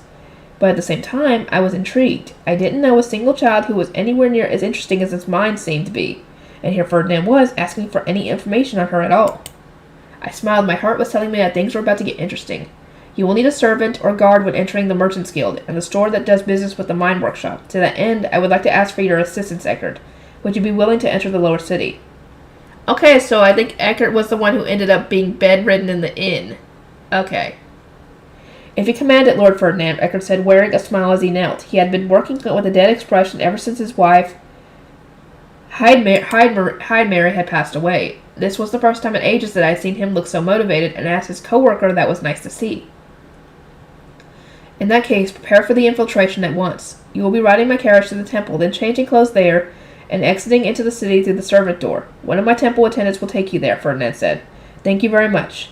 It was difficult for nobles to stealthily enter the Lower City. Noble carriages couldn't stop there, and when it came to purchases, merchants were simply summoned to the nobles' quarter. Anyone will find it strange if a poorly dressed man exited from a fine carriage that had departed from the noble's quarter, so having Ferdinand engineer our entry through the temple's servant door made things a lot easier. I headed home, then took out the clothes I had gathered across all of our dirty spent collecting materials. Some were for farming, others for traveling. I added a few garments I had gotten from a merchant who came to the noble's quarter, and the final results weren't too far from the clothes a noble who had dropped ranks would wear. I also sent an ordinance to Eckert telling him to take in as inspiration from the clothes of the merchants who visited his estate. I cannot talk right. On the day of the infiltration, I entered Ferdinand's estate wearing noble clothes, and then had his attendant Losfum change me into merchant attire. By the way, Losfum, did you prepare a bag with a random assortment of vegetables? Yes, Lord Justice. I was quite confused when the ordinance arrived with that message. With a bag of vegetables and a bag of clothes from Losfum in hand, I climbed into the carriage and slowly started heading off. Justice Eckert, here are your funds for this mission, Ferdinand said, handing over a small bag. You may use this money for whatever you like, whether that be gathering information or, as fifth bell is about to ring, renting a room at an inn. Inside the bag were 6 small golds and 6 large silvers. That was far more than one would need to rent a room, but it was a fair payment for work such as infiltrating the lower city. I accepted this amount and gave half to Eckert. The carriage arrived at the noble's gate, at which point I entered the temple. I had never visited before, since Ferdinand had always forbidden me from going near it, so I was more than a little excited to finally go inside and see what it was like. Ferdinand had dropped us off at the back gate, saying that it would be a problem if the High Bishop Bezenwatz found us. Oh well. Guard, take these 2 to the front door and the back gate, Ferdinand said, and the guard who had opened the door to the carriage guided us to where we needed to go. This is the gate to the lower city, he said. We passed through into the lower city just as fifth bell started to ring. The horrible smell and visible filth immediately made me grimace. Not even the farming towns I had visited smelled this bad, and they weren't this dirty either. That's surprising. This is several times worse than riding through in a carriage, Justice. You sure you're up for this? Eckert asked. Not like I have a choice. This is an order from Lord Ferdinand himself. I first wanted to go to the south gate where mine's father supposedly worked. Thanks to flying over the lower city and analyzing its infrastructure, I had a reasonable grasp of where everything was. Eckert and I started moving south down the main street. Unlike the noble's quarter, there were towering buildings of all sorts of colors and designs on either side of the road, with wagons and carriages traveling every which way. It was a shocking amount of pedestrians, too, and not a trace of the order seen in the noble's quarter. I mean, there's so many people there, of course. I see that the lower city is similar to how the further south you go, the lower in status the people get. I mused upon reaching the central plaza and its fountain. There were a wide range of people here, from those wearing the attire of travelers to those in the raggedy clothing of the poor. We had more merchants' clothes to blend in, but in reality we still got more than anyone. Looks like we should change our clothes. Let's get it in, I suggested. Agreed. The foul smell is giving me a headache, Eckert complained. This mission is harder than camping outside to gather materials. It would probably be difficult to bring him to the south gate. He didn't have any cheaper clothes than what he was currently had on. Nor was he capable of changing his noble attitude enough to blend in. For that reason, he would be stuck operating in the north part of the city. We decided to get a room in an inn located close to the central plaza on the east side of town where most travelers were. Once inside, the female head of the inn looked us over head to toe with wide eyes. Can't say any fancy-looking customers like yourselves have ever come in here not on a carriage. Looks to me like you're all dressed to visit some nobles. Did your carriage break down? She asked. I see. Merchants wear different clothes when going to the nobles' quarter than what they usually wear. I have visited farming towns here and there more than a few times, but now it was painfully apparent that having never walked in the lower city before was a problem. The commoner facade I had developed during my time at farming towns might not prove too useful. Well, I mean, it'd probably be more useful than your usual attitudes, still. While I was thinking about that, I strode forward and handled matters with the lady. Our carriage had some problems, and our normal clothes got dirty during the incident, so we had to put on our best outfits. I would like to order a large room suitable for my master's status. I see. You got my sympathies. Go ahead and use the nearby well to clean your clothes. If you need to, at this time of year, they'll be dry by morning. But if you need something to wear right away, go out the back door and travel 2 blocks. There's a used clothing store right there. Much appreciated. We'll check it out later, I said, thanking the woman as I took the key from her and headed to our room. Despite having ordered a large one, it was still fairly small. Guess we couldn't expect much more from a commoner, and hello. Eckert, once we put our stuff down, let's do something about our clothes, I said. We rushed to the used clothing store that the inn mistress had informed us of, and each asked for a set of business clothes we could wear in place of our best suits, which we had been forced to put on when our normal clothes got dirty. The store owner looked us over with a raised eyebrow. I'm surprised you were willing to walk through town in those clothes at all. Would have been better to keep on the dirty ones, he said, clearly bemused before speedily picking out some clothes. Once we had changed into them, we could finally walk around the city without worrying about drawing attention to ourselves. Hey, mister, ever heard of the mine workshop? It apparently belongs to the Plant Paper Guild, but I don't even know what that is. Mine workshop? Sorry, pal, can't help you there. Never heard of it in my life. It was no surprise that a clothing seller didn't know about it. I shrugged and returned to the inn with Eckert. Eckert, now that we've got some normal merchant clothes, how about we head to the Gilberta Company? I'm too sick to move. Give me some time to rest, Eckert replied. The foul smell of the lower city was so overwhelming that he used cleansing magic to clean his stinking clothes, but that just ended up undoing all the adapting that his nose had done. He pinched his nostrils shut with a groan, saying that he was about to throw up. I watched him from the corner of my eye while speedily changing into farming clothes. I'll go ahead to the south gate then. Try to get used to the smell by tomorrow. Forgive me. Aha, that was Eckert. Okay. I grabbed the bag of vegetables and visited the inn. My plan was to search for Gunter at the south gate and then follow him home to find out where mine lived. That way I could get information on how she acted when she was somewhere she felt more relaxed. As I walked down the main street, I kept an eye on my surroundings, adapting my walking speed and posture to match what I saw.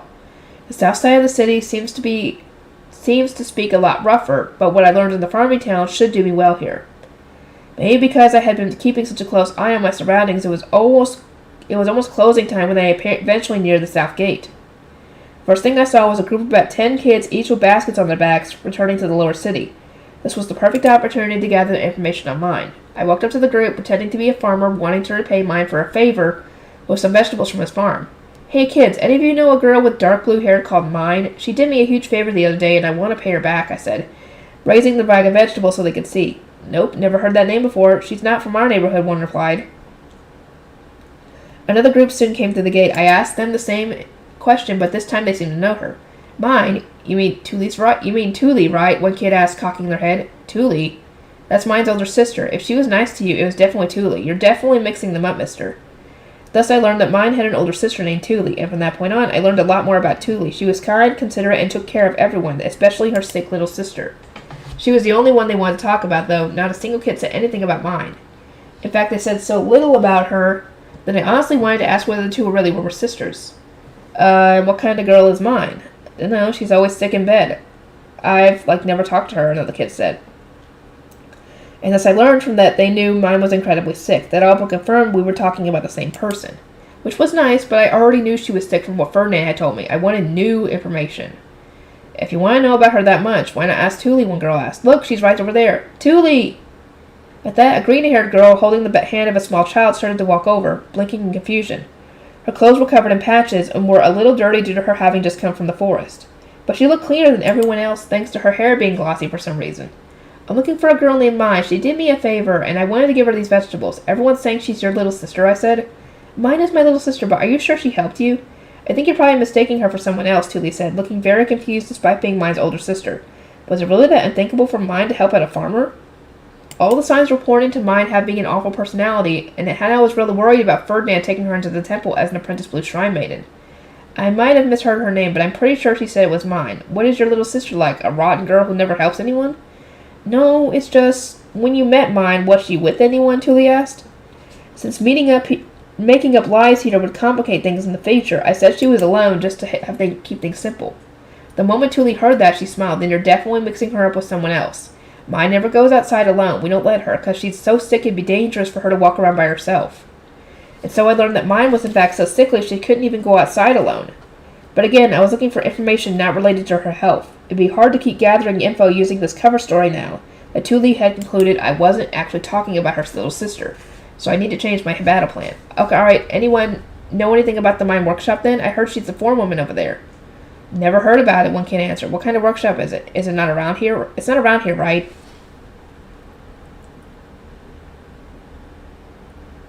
Hold on, I got feels like something in my eye. It seemed that none of the kids knew about it, but Tule gave me a visibly guarded look. This must have been information that only her family knew about, so just asking about it was enough to make them suspicious. Oh boy. I heard it's a paper workshop, but I don't know the details. Nobody I've met knows anything either. I might have just misheard it. My bad for stopping you. Here, have some vegetables for the journey home, I said, handing out the veggies to the kids before continuing to walk toward the south gate. I could feel Tule's eyes on my back more than a few times as I went. After a short while, I turned around just in time to see them disappearing into an alley. From there, I tracked the group to confirm where the mine lived. Suffice to say, it wasn't the kind of building that a girl who had a large gold to spare would be living in. After that, I went to the south gate where I learned that Gunter was absent due to being on morning duty. I tried asking the guards about Gunter's daughter instead, but all I learned was that he was head over heels for his family. Don't go digging into Gunter's family if you know what's good for you. He either rave about his wife and cute daughters until your ears fall off, or threaten the crap out of you if he thinks you're trying to hurt them, one guard said with a genuinely concerned look. Everyone else there seemed to agree with him. I told me all I needed to know about how her family worked, but I still didn't have anything about mine herself. What kind of life did she live to run a workshop without basically anyone knowing about it? So you learned where she lives and what her family's like, then Eckert asked. Yeah, I never would have thought that the people around mine would know so little about her. She barely leaves her house, and when she does, she's so weak that she needs someone to come with her no matter what. It's pretty clear that we'll learn nothing if we keep trying to play by the book. What's your plan, then? We'll sneak into the Merchant's Guild at night. They should have plenty of documents on the one workshop, I replied, looking out the window as I changed my farmer attire into merchant clothes. If the people around her didn't know anything, then I have to check on her place of work. I agree with Eckert not wanting to eat food from such a filthy place, so we had some of our night's order filled field rations and then took naps. 7th bell rang some time later, and gradually the loud bustle of the main street calmed down. The clatter and yells of arguing drunks and soldiers maintaining order faded, by which time Eckert's nose had readjusted to the air. I ran through the now quiet lower city, making our way to the Merchant's Guild. A drunkard blocked our path halfway through, but Eckert quickly drove him away. There's a magic lock, but it seems like a fairly weak one. What's even the point in it? Eckert asked as once he arrived. Commoners don't have any mana, so I'd guess any magic lock would stop them in their tracks, I said. The plan had been for Eckert just to smash the lock in the case that it was a normal metal one, but this required a different approach. Seems like this is the work of a slave noble. Should be easy to unlock. I whipped out my staff and unlocked the door in no time, then slid inside and used a candle with light amplifying magic to illuminate the floor as I climbed the stairs. We found another magic tool on our way up. It seemed this Merchant's Guild used a few of them. The magic tool applied to commoner organizations such as this. One were very often maintained with face stones containing lace collar on it, and the demand was a fairly important source of income for the poorer nobles. Justice, what magic tool is this? Eckert asked. I touched the face stone part of the tool with my staff and carefully looked at the magic circle inside. Seems like it has a simple identification function. All you have to do is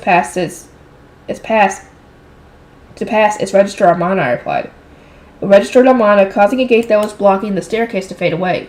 It seemed the upper level was just for the richer merchants, and there was a thick carpet spread across the floor which was more spacious than the last one. We opened a door to the side in search of a file room and began looking through the documents within. They were organized by the name of the workshop, and our search progressed relatively quickly thanks to how tidy it was. Whoever worked here must have been fairly talented. The mine workshop mainly deals with the Gilberta Company, but I see some transactions with a lumber yard and a craftsman. Let's check around the Gilberta Company tomorrow, I suggested. The next day we headed to the Gilberta Company dressed as merchants. A guard standing outside the door swiftly went inside as we approached, and not long after, a narrow-eyed servant with dark brown hair came outside and pressed his right fist against the palm of his left hand. I am Mark at the Gilberta Company. May I ask what business you have with our humble store? He asked. His smile was peaceful, but I could tell he was on guard. His wary eyes reminded me of Thule from yesterday. At the very least, it was clear that he didn't intend to accept us inside as customers. It was possible that he had been informed we were investigating the mine workshop. I glanced at the Gilberta Company behind him. I had thought they would be selling plant paper, but it seemed they mainly deal in clothes and apparel. Guess the used clothing store from yesterday sold us out. Yep, most likely. Either way, it would be better to find information elsewhere than to push matters and put them more on the defensive. I just saw some strange hairpins from outside and got curious. We'll be staying out here. I see. Take your time, then. We watched for a short while as customers and employees flitted in and out of the Gilberta Company, then left. Are you sure you didn't need to go inside, Justice? Eckert asked. The Gilberta Company's on guard against us. Let's try somewhere else, I replied. There was no harm in going to the various craftsmen that mine had ordered from. People who had actually done business with her would naturally have more information for me. Mine? Who's that? Can't say I know that name, a guy from the lumberyard said with a hand on his chin. She's a weird little girl with connections to the Gilberta Company. Pretty sure she's a forewoman who's done business here.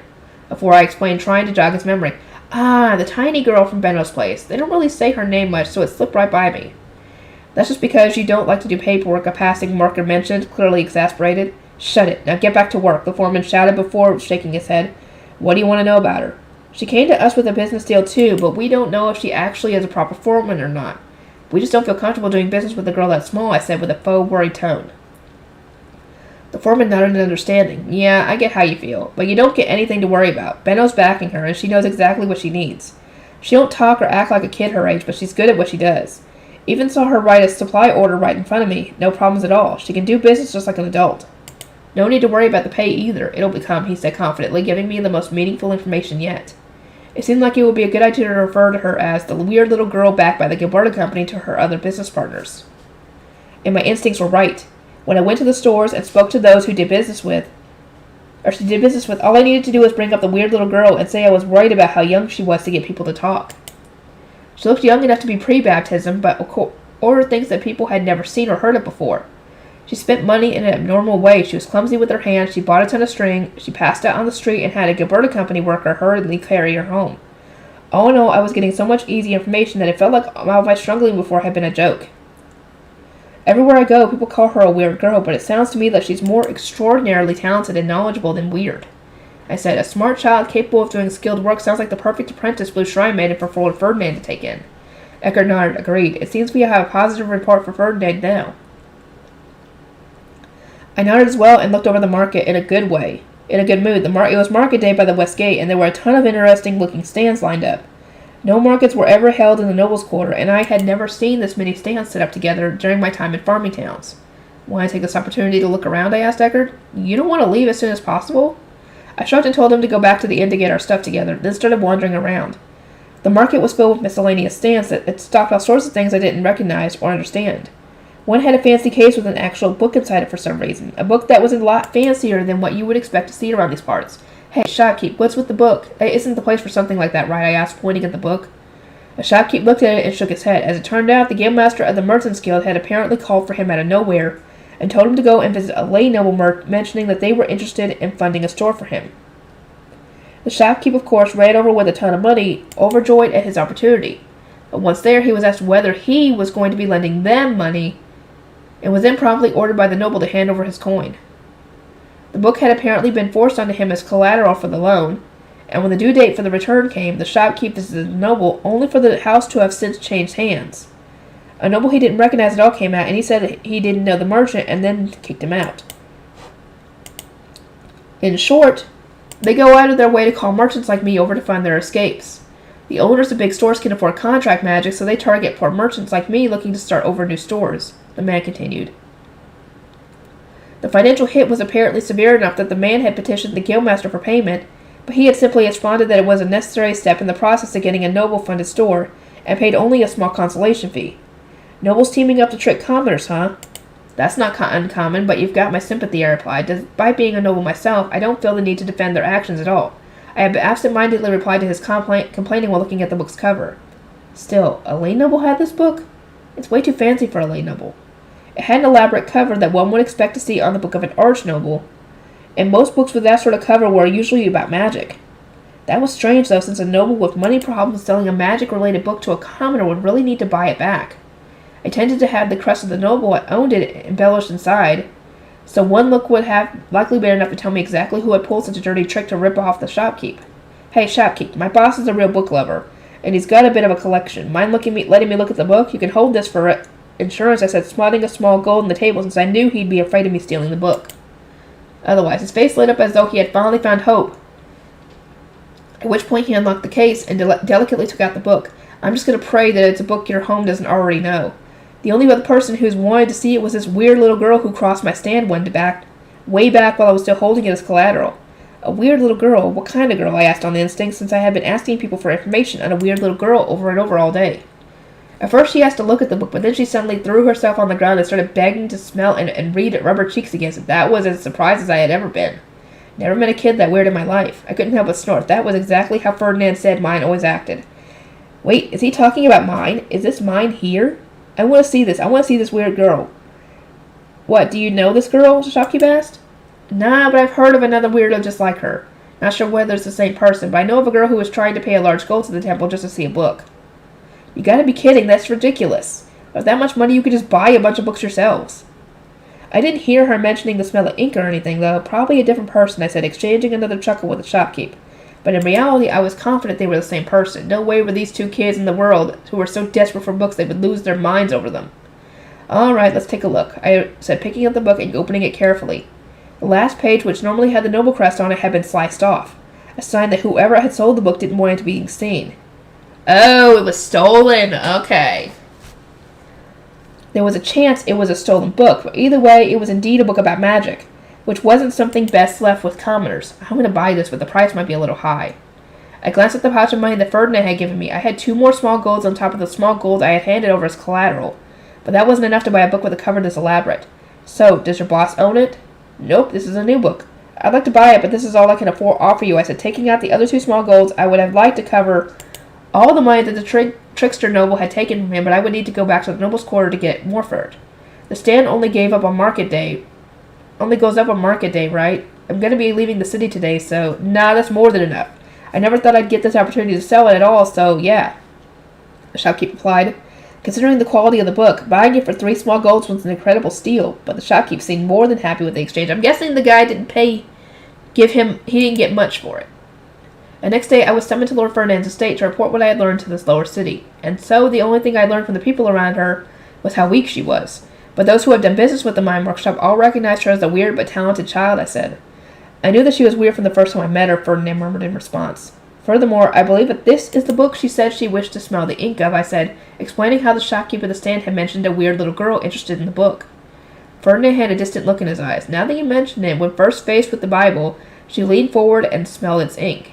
She did the same thing in front of Ferdinand. What kind of mad girl is this mine? But Ferdinand, shall I bring this book to the temple library?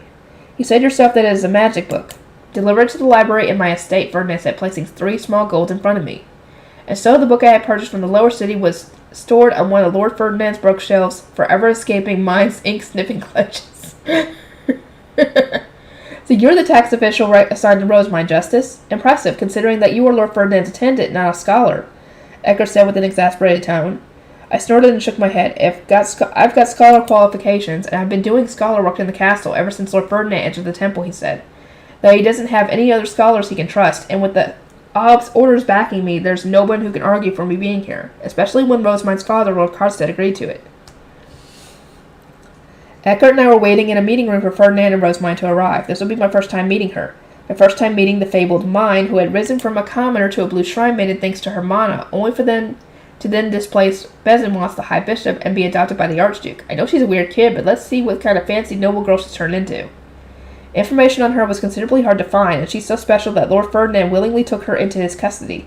I'm real interested in seeing just what kind of kid she is. What do you think about her, Eckert, now that you're her big brother and all? I'm just glad that Lord Ferdinand seems to be enjoying himself. Though personally, I would rather never go to the lower city again, he replied with a scrunched up face. And that was when the door opened. Eckert, Justice, I appreciate you both waiting for us. Eee! Okay, I am done. I will get to work on everything, and I'll see everybody next time.